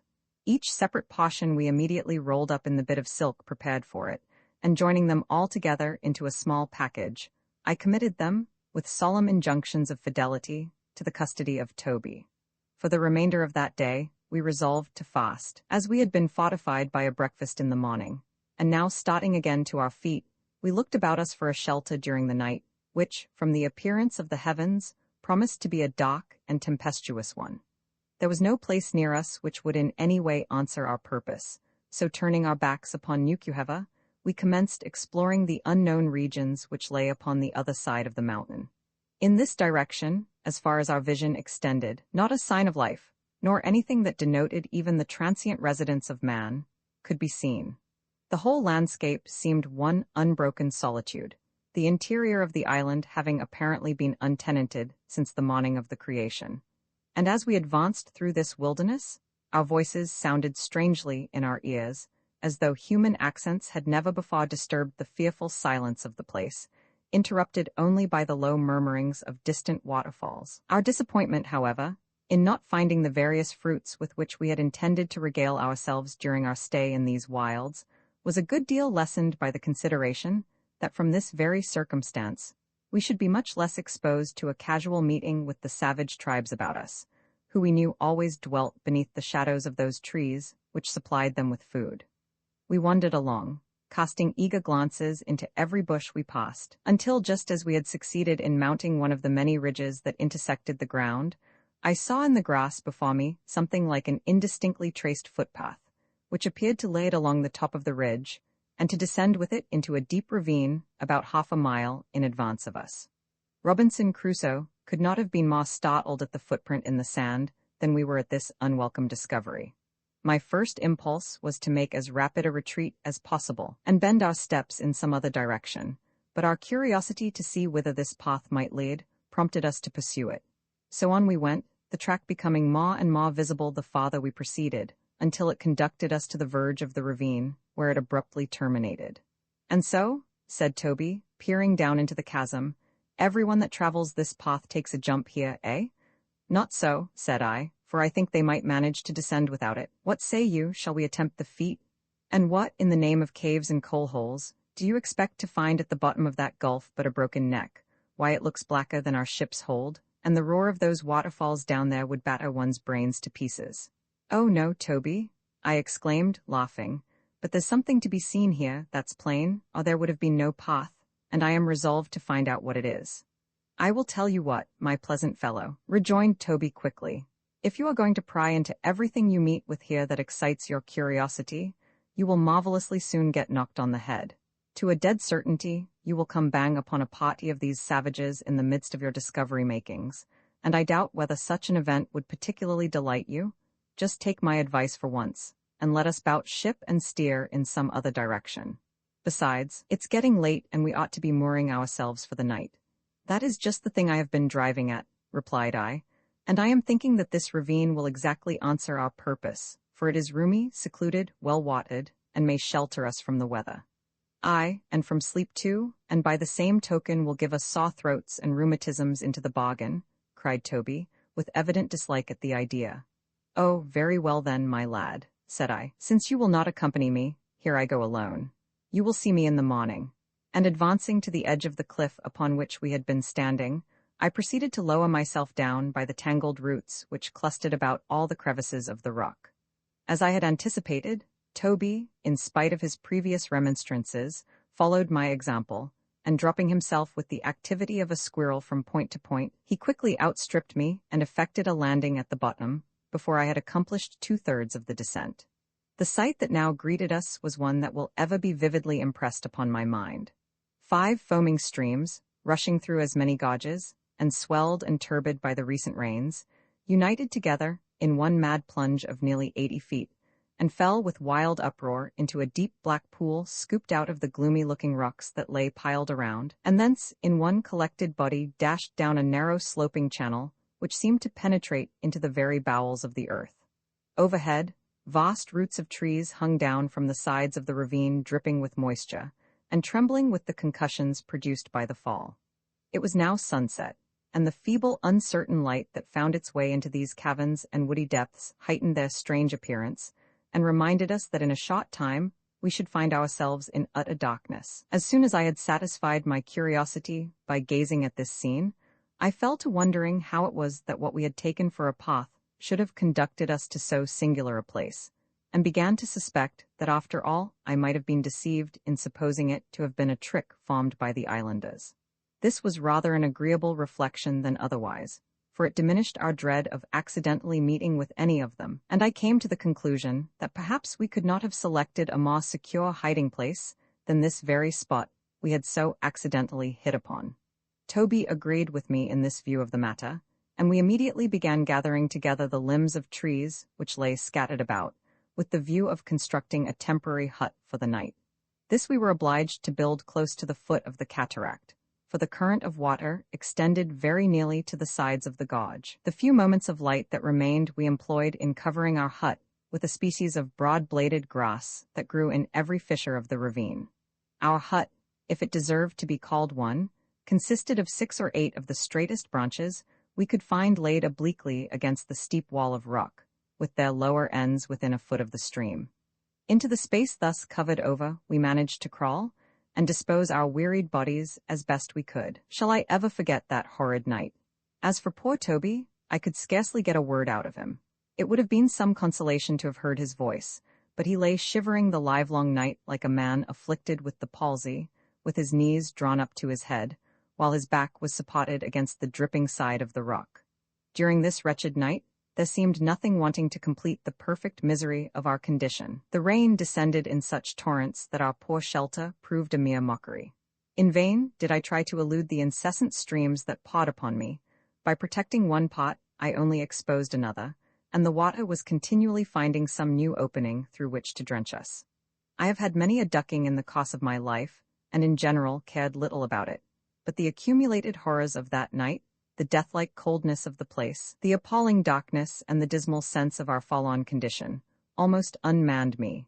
It will not be doubted that the next morning we were early risers, and as soon as I could catch the faintest glimpse of anything like daylight, I shook my companion by the arm and told him it was sunrise.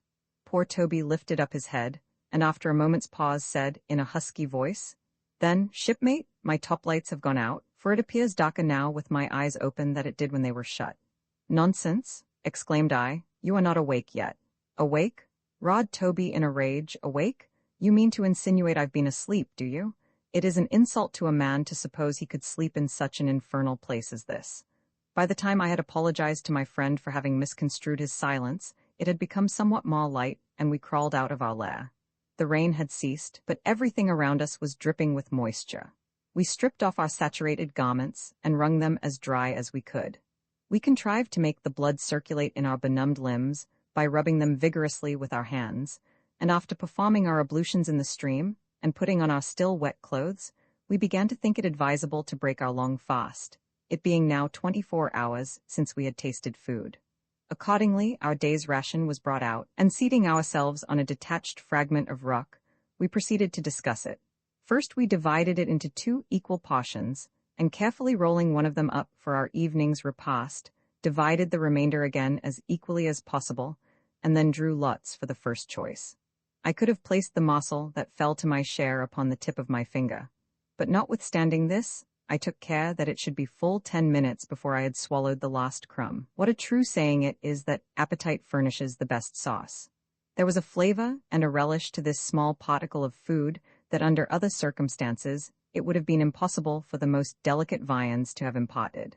A copious draught of the pure water which flowed at our feet served to complete the meal, and after it, we rose sensibly refreshed and prepared for whatever might befall us.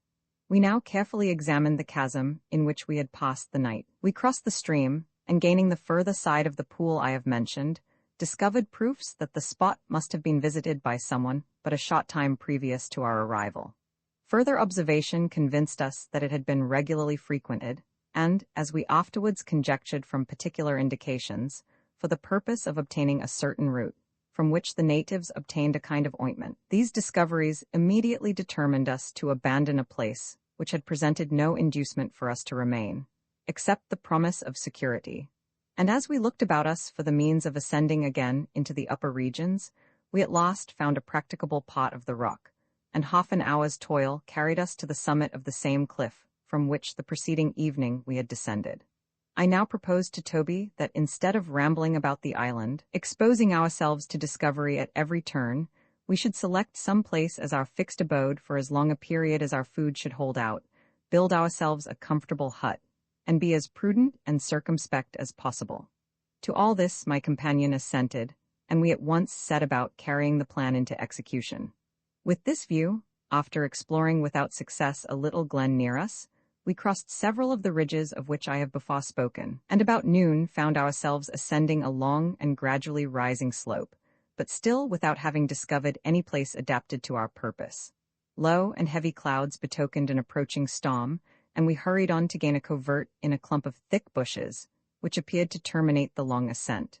We threw ourselves under the lee of these bushes, and pulling up the long grass that grew around, covered ourselves completely with it, and awaited the shower. But it did not come as soon as we had expected, and before many minutes my companion was fast asleep, and I was rapidly falling into the same state of happy forgetfulness. Just at this juncture, however, down came the rain with the violence that put all thoughts of slumber to flight. Although in some measure sheltered, our clothes soon became as wet as ever. This, after all the trouble we had taken to dry them, was provoking enough, but there was no help for it, and I recommend all adventurous youths who abandon vessels in romantic islands during the rainy season to provide themselves with umbrellas. After an hour or so, the shower passed away. My companion slept through it all, or at least appeared so to do, and now that it was over, I had not the heart to awaken him.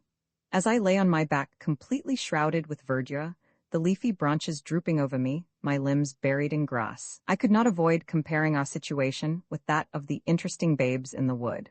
Poor little sufferers. No wonder their constitutions broke down under the hardships to which they were exposed. During the hour or two spent under the shelter of these bushes, I began to feel symptoms which I at once attributed to the exposure of the preceding night. Cold shiverings and a burning fever succeeded one another at intervals, while one of my legs was swelled to such a degree, and pained me so acutely, that I half suspected I had been bitten by some venomous reptile, the congenial inhabitant of the chasm from which we had lately emerged. I may here remark, by the way, what I subsequently gleaned, that all the islands of Polynesia enjoy the reputation, in common with the Hibernian Isle, of being free from the presence of any vipers, though whether St. Patrick ever visited them is a question I shall not attempt to decide. As the feverish sensation increased upon me, I tossed about, still unwilling to disturb my slumbering companion, from whose side I removed 2 or 3 yards. I chanced to push aside a branch, and by so doing suddenly disclosed to my view a scene which even now I can recall with all the vividness of the first impression. Had a glimpse of the gardens of paradise been revealed to me, I could scarcely have been more ravished with the sight. From the spot where I lay transfixed with surprise and delight, I looked straight down into the bosom of a valley, which swept away in long wavy undulations to the blue waters in the distance. Midway towards the sea, and peering here and there amidst the foliage, might be seen the palmetto-thatched houses of its inhabitants glistening in the sun that had bleached them to a dazzling whiteness. The vale was more than 3 leagues in length, and about a mile across at its greatest width. On either side it appeared hemmed in by steep and green acclivities, which, uniting near the spot where I lay, formed an abrupt and semicircular termination of grassy cliffs and precipices hundreds of feet in height, over which flowed numberless small cascades. But the crowning beauty of the prospect was its universal verdure. And in this indeed consists, I believe, the peculiar charm of every Polynesian landscape. Everywhere below me, from the base of the precipice upon whose very verge I had been unconsciously reposing, the surface of the vale presented a mass of foliage, spread with such rich profusion that it was impossible to determine of what description of trees it consisted. But perhaps there was nothing about the scenery I beheld more impressive than those silent cascades, whose slender threads of water, after leaping down the steep cliffs, were lost amidst the rich herbage of the valley. Over all the landscape there reigned the most hushed repose, which I almost feared to break, lest, like the enchanted gardens in the fairy tale, a single syllable might dissolve the spell.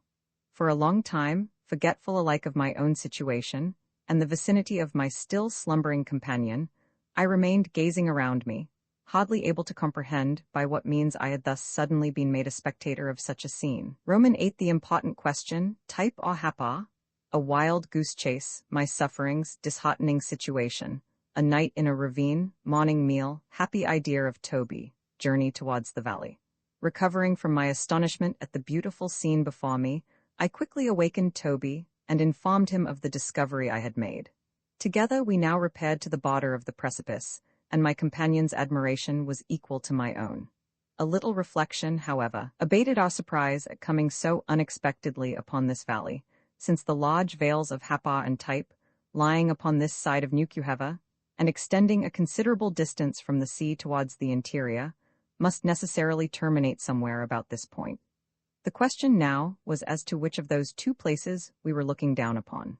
Typee insisted that it was the abode of the Hapa, and I that it was tenanted by their enemies, the ferocious Types. To be sure, I was not entirely convinced by my own arguments, but Typee's proposition to descend at once into the valley and partake of the hospitality of its inmates seemed to me to be risking so much upon the strength of a mere supposition that I resolved to oppose it until we had more evidence to proceed upon. The point was one of vital importance, as the natives of Hapa were not only at peace with Nukuheva, but cultivated with its inhabitants the most friendly relations, and enjoyed besides a reputation for gentleness and humanity, which led us to expect from them, if not a cordial reception, at least a shelter during the short period we should remain in their territory. On the other hand, the very name of Type struck a panic into my heart, which I did not attempt to disguise. The thought of voluntarily throwing ourselves into the hands of these cruel savages seemed to me an act of mere madness, and almost equally so the idea of venturing into the valley, uncertain by which of these 2 tribes it was inhabited.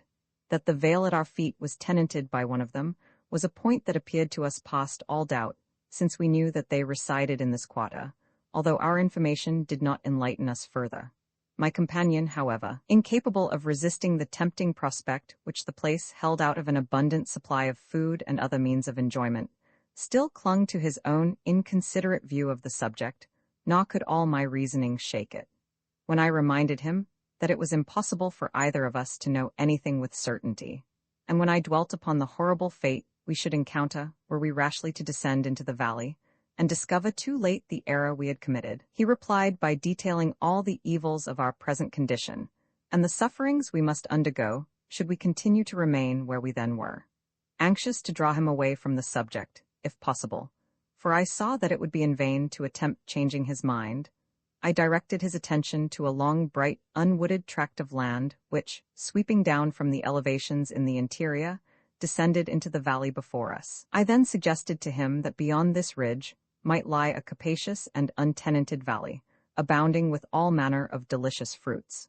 For I had heard that there were several such upon the island, and proposed that we should endeavor to reach it, and if we found our expectations realized, we should at once take refuge in it, and remain there as long as we pleased. He acquiesced in the suggestion, and we immediately, therefore, began surveying the country lying before us, with a view of determining upon the best route for us to pursue, but it presented little choice, the whole interval being broken into steep ridges, divided by dark ravines, extending in parallel lines at right angles to our direct course. All these we would be obliged to cross before we could hope to arrive at our destination.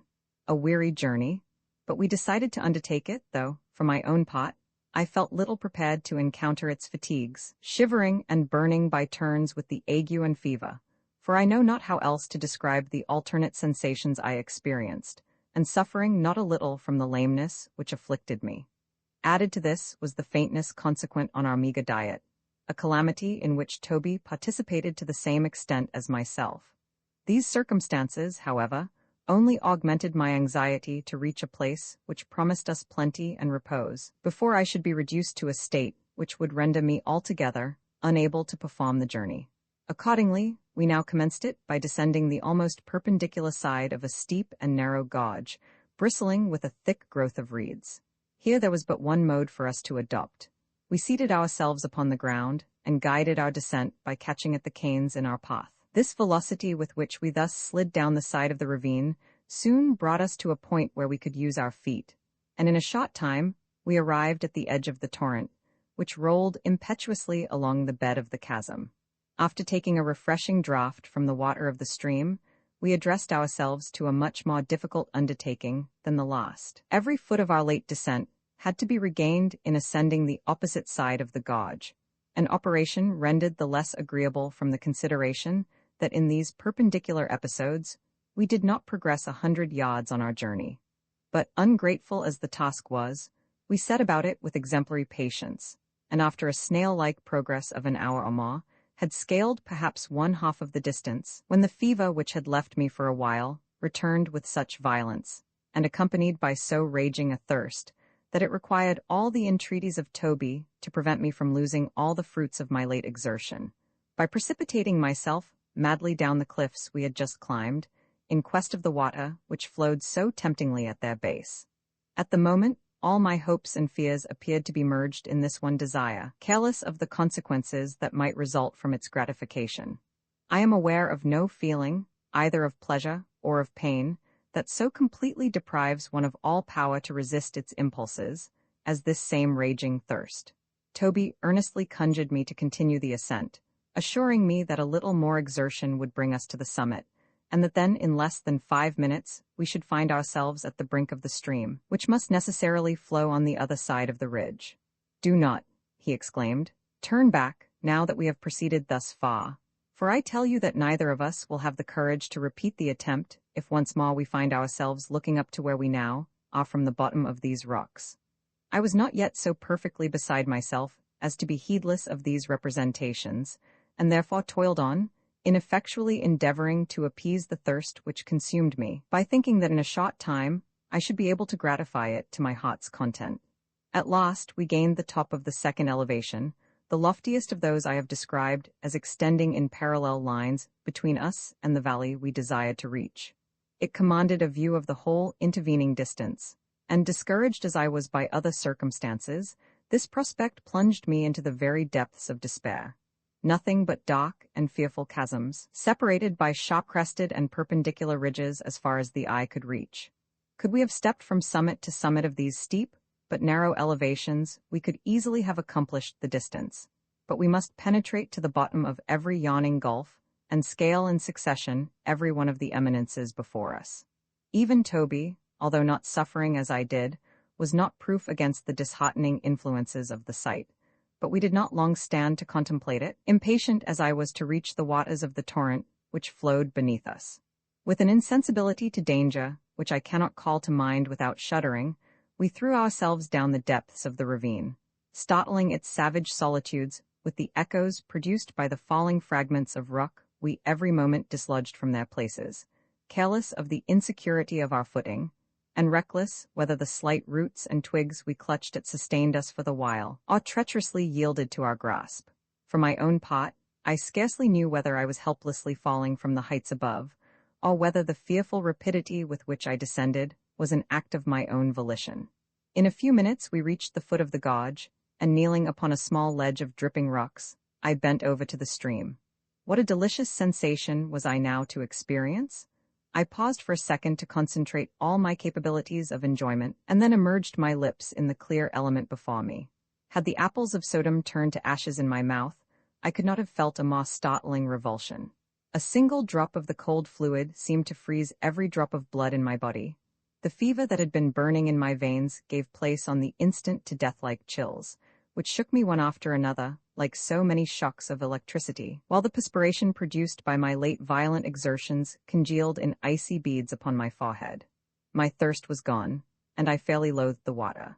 Starting to my feet, the sight of those dank rocks, oozing forth moisture at every crevice, and the dark stream shooting along its dismal channel, sent fresh chills through my shivering frame, and I felt as uncontrollable a desire to climb up towards the genial sunlight as I before had to descend the ravine. After 2 hours' perilous exertions, we stood upon the summit of another ridge, and it was with difficulty I could bring myself to believe that we had ever penetrated the black and yawning chasm, which then gaped at our feet.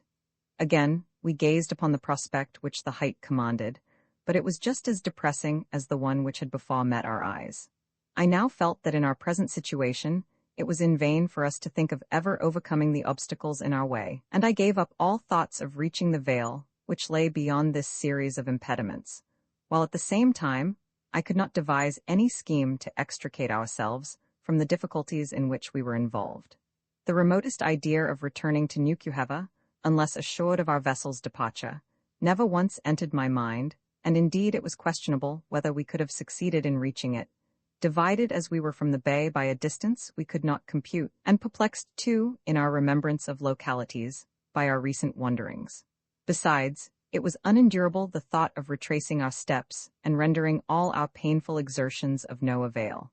There is scarcely anything, when a man is in difficulties, that he is more disposed to look upon with abhorrence than a right-about retrograde movement, a systematic going over of the already trodden ground, and especially if he has a love of adventure. Such a course appears indescribably repulsive, so long as there remains the least hope to be derived from braving untried difficulties. It was this feeling that prompted us to descend the opposite side of the elevation we had just scaled, although with what definite object in view, it would have been impossible for either of us to tell. Without exchanging a syllable upon the subject, Toby and myself simultaneously renounced the design which had lured us thus far, perceiving in each other's countenances that desponding expression which speaks more eloquently than words. Together we stood towards the close of this weary day, in the cavity of the third gorge we had entered, wholly incapacitated for any further exertion, until restored to some degree of strength by food and repose. We seated ourselves upon the least uncomfortable spot we could select, and Toby produced from the bosom of his frock the sacred package. In silence, we partook of the small morsel of refreshment that had been left from the morning's repast, and without once proposing to violate the sanctity of our engagement with respect to the remainder, we rose to our feet, and proceeded to construct some sort of shelter, under which we might obtain the sleep we so greatly needed. Fortunately, the spot was better adapted to our purpose than the one in which we had passed the last wretched night.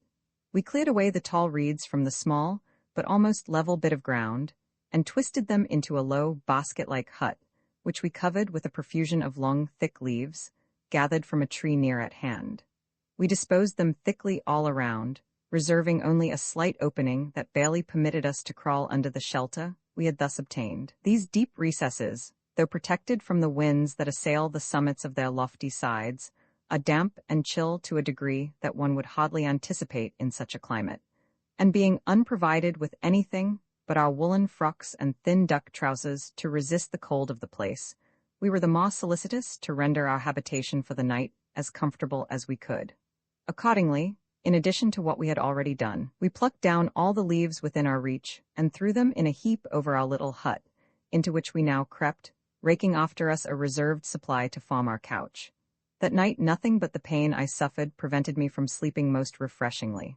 As it was, I caught 2 or 3 naps, while Toby slept away at my side, as soundly as though he had been sandwiched between 2 Holland sheets. Luckily it did not rain, and we were preserved from the misery which a heavy shower would have occasioned us. In the morning, I was awakened by the sonorous voice of my companion ringing in my ears and bidding me rise. I crawled out from our heap of leaves, and was astonished at the change which a good night's rest had wrought in his appearance. He was as blithe and joyous as a young bird, and was staying the keenness of his morning's appetite by chewing the soft bark of a delicate branch he held in his hand, and he recommended the like to me as an admirable antidote against the gnawings of hunger. For my own part, though feeling materially better than I had done the preceding evening, I could not look at the limb that had pained me so violently at intervals during the last 24 hours, without experiencing a sense of alarm that I strove in vain to shake off. Unwilling to disturb the flow of my comrade's spirits, I managed to stifle the complaints to which I might otherwise have given vent, and calling upon him good-humoredly to speed our banquet, I prepared myself for it by washing in the stream. This operation concluded, we swallowed, or rather absorbed, by a peculiar kind of slow-sucking process, our respective morsels of nourishment, and then entered into a discussion as to the steps it was necessary for us to pursue. "What's to be done now?" inquired I, rather dolefully. "Descend into that same valley we descried yesterday," rejoined Toby, with a rapidity and loudness of utterance that almost led me to suspect he had been slyly devouring the broadside of an ox in some of the adjoining thickets. "What else," he continued, "remains for us to do but that, to be sure? Why, we shall both starve to a certainty if we remain here, and as to your fears of those types, depend upon it, it is all nonsense. It is impossible that the inhabitants of such a lovely place as we saw can be anything else but good fellows. And if you choose rather to perish with hunger in one of these soppy caverns, I for one prefer to chance a bold descent into the valley, and risk the consequences." "And who is to pilot us thither?" I asked, "even if we should decide upon the measure you propose? Are we to go again up and down those precipices that we crossed yesterday, until we reach the place we started from, and then take a flying leap from the cliffs to the valley?" "Faith, I didn't think of that," said Toby. "Sure enough, both sides of the valley appeared to be hemmed in by precipices, didn't they?" "Yes," answered I, "as steep as the sides of a line-of-battle ship, and about 100 times as high." My companion sank his head upon his breast and remained for a while in deep thought. Suddenly he sprang to his feet, while his eyes lighted up with that gleam of intelligence that marks the presence of some bright idea. "Yes, yes," he exclaimed. "The streams all run in the same direction, and must necessarily flow into the valley before they reach the sea. All we have to do is just to follow this stream, and sooner or later it will lead us into the vale." "You are right, Toby," I exclaimed. "You are right. It must conduct us thither, and quickly too, for see with what a steep inclination the water descends." "It does, indeed," burst forth my companion, overjoyed at my verification of his theory. "It does indeed. Why, it is as plain as a pikestaff. Let us proceed at once. Come, throw away all those stupid ideas about the types, and hurrah for the lovely valley of the Happahs. You will have it to be Happah, I see, my dear fellow. Pray heaven you may not find yourself deceived," observed I, with a shake of my head. "Amen to all that, and much more," shouted Toby, rushing forward. "But Happah it is, for nothing else than Happah can it be. So glorious a valley, such forests of breadfruit trees, such groves of cocoanuts, such wilderness of guava bushes. Ah, shipmate, don't linger behind. In the name of all delightful fruits, I am dying to be at them. Come on, shove ahead, there's a lively lad. Never mind the rocks, kick them out of the way, as I do. And tomorrow, old fellow, take my word for it, we shall be in clover. Come on, And so saying, he dashed along the ravine like a madman, forgetting my inability to keep up with him. In a few minutes, however, the exuberance of his spirits abated, and, pausing for a while, he permitted me to overtake him. Roman 9 Perilous passage of the ravine, descent into the valley. The fearless confidence of Toby was contagious, and I began to adopt the hapa side of the question. I could not, however, overcome a certain feeling of trepidation as we made our way along these gloomy solitudes. Our progress, at first comparatively easy, became more and more difficult. The bed of the watercourse was covered with fragments of broken rocks, which had fallen from above, offering so many obstructions to the course of the rapid stream, which vexed and fretted about them, forming at intervals small waterfalls, pouring over into deep basins, or splashing wildly upon heaps of stones. From the narrowness of the gorge and the steepness of its sides, there was no mode of advancing but by wading through the water, stumbling every moment over the impediments which lay hidden under its surface, or tripping against the huge roots of trees. But the most annoying hindrance we encountered was from a multitude of crooked boughs, which, shooting out almost horizontally from the sides of the chasm, twisted themselves together in fantastic masses, almost to the surface of the stream, affording us no passage except under the low arches which they formed. Under these we were obliged to crawl on our hands and feet, sliding along the oozy surface of the rocks, or slipping into the deep pools, and with scarce light enough to guide us. Occasionally, we would strike our heads against some projecting limb of a tree, and while imprudently engaged in rubbing the injured part, would fall sprawling amongst flinty fragments, cutting and bruising ourselves, whilst the unpitying waters flowed over our prostrate bodies. Belzoni, worming himself through the subterranean passages of the Egyptian catacombs, could not have met with greater impediments than those we here encountered.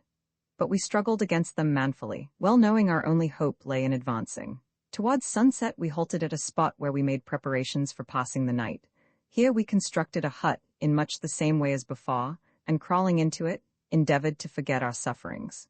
My companion, I believe, slept pretty soundly, but at daybreak, when we rolled out of our dwelling, I felt nearly disqualified for any further efforts. Toby prescribed as a remedy for my illness the contents of one of our little silk packages, to be taken at once in a single dose.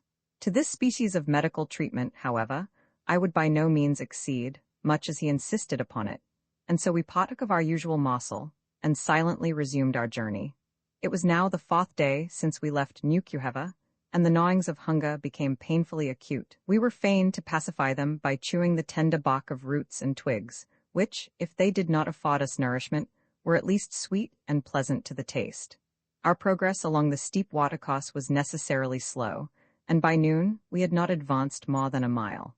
It was somewhere near this part of the day that the noise of falling waters, which we had faintly caught in the early morning, became more distinct, and it was not long before we were arrested by a rocky precipice of nearly 100 feet in depth that extended all across the channel, and over which the wild stream pawed in an unbroken leap. On each hand, the walls of the ravine presented their overhanging sides both above and below the fall, affording no means whatever of avoiding the cataract by taking a circuit round it. "What's to be done now, Toby?" said I. "Why," rejoined he, "as we cannot retreat, I suppose we must keep shoving along." "Very true, my dear Toby, but how do you purpose accomplishing that desirable object? By jumping from the top of the fall, if there be no other way," unhesitatingly replied my companion. "It will be much the quickest way of descent, but as you are not quite as active as I am, we will try some other way." And so saying, he crept cautiously along and peered over into the abyss, while I remained wondering by what possible means we could overcome this apparently insuperable obstruction. As soon as my companion had completed his survey, I eagerly inquired the result. "The result of my observations you wish to know, do you?" began Toby, deliberately, with one of his odd looks. "Well, my lad, the result of my observations is very quickly imparted. It is at present uncertain which of our 2 necks will have the honor to be broken first, but about 100 to 1 would be a fair bet in favor of the man who takes the first jump." "Then it is an impossible thing, is it?" inquired I gloomily. "No, shipmate. On the contrary, it is the easiest thing in life. The only awkward point is the sort of usage which our unhappy limbs may receive when we arrive at the bottom, and what sort of traveling trim we shall be in afterwards. But follow me now, and I will show you the only chance we have." With this, he conducted me to the verge of the cataract, and pointed along the side of the ravine to a number of curious-looking roots, some 3 or 4 inches in thickness, and several feet long, which, after twisting among the fissures of the rock, shot perpendicularly from it and ran tapering to a point in the air, hanging over the gulf like so many dark icicles. They covered nearly the entire surface of one side of the gorge, the lowest of them reaching even to the water. Many were moss-grown and decayed, with their extremities snapped short off, and those in the immediate vicinity of the fall were slippery with moisture. Toby's scheme, and it was a desperate one, was to entrust ourselves to these treacherous-looking roots, and by slipping down from one to another to gain the bottom. "Are you ready to venture it?" asked Toby, looking at me earnestly but without saying a word as to the practicability of the plan. "I am," was my reply, for I saw it was our only resource if we wished to advance, and as for retreating, all thoughts of that sort had been long abandoned. After I had signified my assent, Toby, without uttering a single word, crawled along the dripping ledge until he gained a point from whence he could just reach one of the largest of the pendant roots. He shook it, it quivered in his grasp, and when he let it go it twanged in the air like a strong wire sharply struck. Satisfied by his scrutiny, my light-limbed companion swung himself nimbly upon it, and twisting his legs round it in sailor fashion, slipped down 8 or 10 feet, where his weight gave it a motion not unlike that of a pendulum. He could not venture to descend any further, so holding on with one hand, he with the other shook one by one all the slender roots around him, and at last, finding one which he thought trustworthy, shifted himself to it, and continued his downward progress. So far so well, but I could not avoid comparing my heavier frame and disabled condition with his light figure and remarkable activity, but there was no help for it, and in less than a minute's time, I was swinging directly over his head. As soon as his upturned eyes caught a glimpse of me, he exclaimed in his usual dry tone, for the danger did not seem to daunt him in the least, "Mate, do me the kindness not to fall until I get out of your way," and then swinging himself more on one side, he continued his descent. In the meantime, I cautiously transferred myself from the limb down, which I had been slipping to a couple of others that were near it, deeming 2 strings to my bow better than one, and taking care to test their strength before I trusted my weight to them. On arriving towards the end of the second stage in this vertical journey, and shaking the long roots which were round me, to my consternation they snapped off one after another, like so many pipe stems, and fell in fragments against the side of the gulf, splashing at last into the waters beneath. As one after another, the treacherous roots yielded to my grasp, and fell into the torrent. My heart sunk within me. The branches on which I was suspended over the yawning chasm swung to and fro in the air, and I expected them every moment to snap in twain. Appalled at the dreadful fate that menaced me, I clutched frantically at the only large root which remained near me, but in vain. I could not reach it, though my fingers were within a few inches of it. Again and again I tried to reach it, until at length, maddened with the thought of my situation, I swayed myself violently by striking my foot against the side of the rock, and at the instant that I approached the large root caught desperately at it, and transferred myself to it. It vibrated violently under the sudden weight, but fortunately did not give way. My brain grew dizzy with the idea of the frightful risk I had just run, and I involuntarily closed my eyes to shut out the view of the depth beneath me. For the instant I was safe, and I uttered a devout ejaculation of thanksgiving for my escape. "Pretty well done," shouted Toby underneath me. "You are nimbler than I thought you to be, hopping about up there from root to root like any young squirrel. As soon as you have diverted yourself sufficiently, I would advise you to proceed." "Aye, Toby, all in good time. 2 or 3 more such famous roots as this, and I shall be with you." The residue of my downward progress was comparatively easy. The roots were in greater abundance, and in 1 or 2 places jutting out points of rock assisted me greatly. In a few moments I was standing by the side of my companion. Substituting a stout stick for the one I had thrown aside at the top of the precipice, we now continued our course along the bed of the ravine. Soon we were saluted by a sound in advance, that grew by degrees louder and louder, as the noise of the cataract we were leaving behind gradually died on our ears. "Another precipice for us, Toby." "Very good. We can descend them, you know, come on." Nothing indeed appeared to depress or intimidate this intrepid fellow. Types or Niagaras, he was as ready to engage one as the other, and I could not avoid 1,000 times congratulating myself upon having such a companion in an enterprise like the present.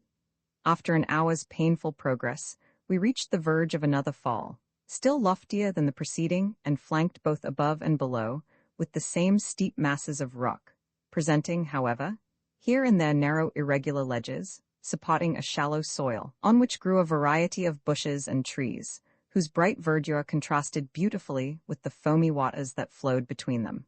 Toby, who invariably acted as pioneer, now proceeded to reconnoiter. On his return, he reported that the shelves of rock on our right would enable us to gain with little risk the bottom of the cataract. Accordingly, leaving the bed of the stream at the very point where it thundered down, we began crawling along one of those sloping ledges until it carried us to within a few feet of another that inclined downwards at a still sharper angle, and upon which, by assisting each other, we managed to alight in safety. We warily crept along this, steadying ourselves by the naked roots of the shrubs that clung to every fissure. As we proceeded, the narrow path became still more contracted, rendering it difficult for us to maintain our footing, until suddenly, as we reached an angle of the wall of rock where we had expected it to widen, we perceived to our consternation that a yard or two further on it abruptly terminated at a place we could not possibly hope to pass. Toby, as usual, led the van, and in silence I waited to learn from him how he proposed to extricate us from this new difficulty. "Well, my boy," I exclaimed, after the expiration of several minutes, during which time my companion had not uttered a word, "what's to be done now?" He replied in a tranquil tone that probably the best thing we could do in our present strait was to get out of it as soon as possible. "Yes, my dear Toby, but tell me how we are to get out of it." "Something in this sort of style," he replied, and at the same moment, to my horror, he slipped sideways off the rocks and, as I then thought, by good fortune merely, alighted among the spreading branches of a species of palm tree that, shooting its hardy roots along a ledge below, curved its trunk upwards into the air, and presented a thick mass of foliage about 20 feet below the spot where we had thus suddenly been brought to a standstill. I involuntarily held my breath, expecting to see the form of my companion, after being sustained for a moment by the branches of the tree, sink through their frail support and fall headlong to the bottom. To my surprise and joy, however, he recovered himself, and disentangling his limbs from the fractured branches, he peered out from his leafy bed and shouted lustily, "Come on, my hearty, there is no other alternative." And with this he ducked beneath the foliage, and slipping down the trunk, stood in a moment at least 50 feet beneath me, upon the broad shelf of rock from which sprung the tree he had descended. What would I not have given at that moment to have been by his side? The feat he had just accomplished seemed little less than miraculous, and I could hardly credit the evidence of my senses when I saw the wide distance that a single daring act had so suddenly placed between us.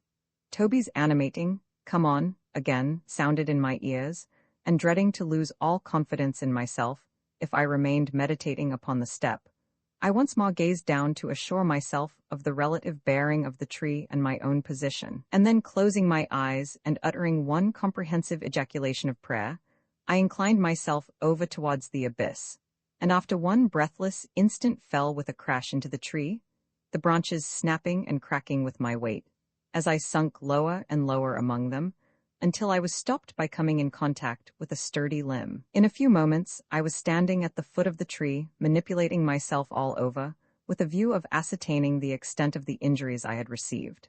To my surprise, the only effects of my feat were a few slight contusions too trifling to care about. The rest of our descent was easily accomplished, and in half an hour after regaining the ravine, we had partaken of our evening morsel, built our hut as usual, and crawled under its shelter.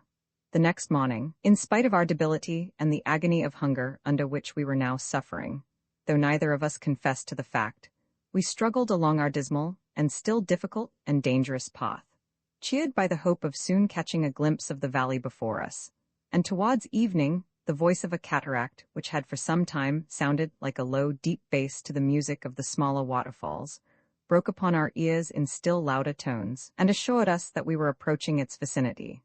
That evening we stood on the brink of a precipice, over which the dark stream bounded in one final leap of full 300 feet. The sheer descent terminated in the region we so long had sought. On each side of the fall, two lofty and perpendicular bluffs buttressed the sides of the enormous cliff, and projected into the sea of verdure with which the valley waved, and a range of similar projecting eminences stood disposed in a half-circle about the head of the vale.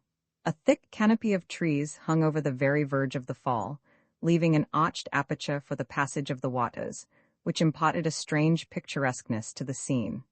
The valley was now before us, but instead of being conducted into its smiling bosom by the gradual descent of the deep watercourse we had thus far pursued, all our labors now appeared to have been rendered futile by its abrupt termination. But bitterly disappointed, we did not entirely despair. As it was now near sunset, we determined to pass the night where we were, and on the morrow, refreshed by sleep, and by eating at one meal all our stock of food, to accomplish a descent into the valley, or perish in the attempt. We laid ourselves down that night on a spot, the recollection of which still makes me shudder. A small table of rock which projected over the precipice on one side of the stream, and was drenched by the spray of the fall, sustained a huge trunk of a tree which must have been deposited there by some heavy freshet. It lay obliquely, with one end resting on the rock and the other supported by the side of the ravine. Against it, we placed in a sloping direction a number of the half-decayed boughs that were strewn about, and covering the whole with twigs and leaves, awaited the morning's light beneath such shelter as it afforded. During the whole of this night, the continual roaring of the cataract, the dismal moaning of the gale through the trees, the pattering of the rain, and the profound darkness affected my spirits to a degree which nothing had ever before produced. Wet, half-famished, and chilled to the heart with the dampness of the place, and nearly wild with the pain I endured, I fairly cowered down to the earth under this multiplication of hardships, and abandoned myself to frightful anticipations of evil. And my companion, whose spirit at last was a good deal broken, scarcely uttered a word during the whole night. At length the day dawned upon us, and rising from our miserable pallet, we stretched our stiffened joints, and after eating all that remained of our bread, prepared for the last stage of our journey. I will not recount every hairbreadth escape and every fearful difficulty that occurred before we succeeded in reaching the bosom of the valley. As I have already described similar scenes, it will be sufficient to say that at length, after great toil and great dangers, we both stood with no limbs broken at the head of that magnificent vale which 5 days before had so suddenly burst upon my sight, and almost beneath the shadow of those very cliffs from whose summits we had gazed upon the prospect.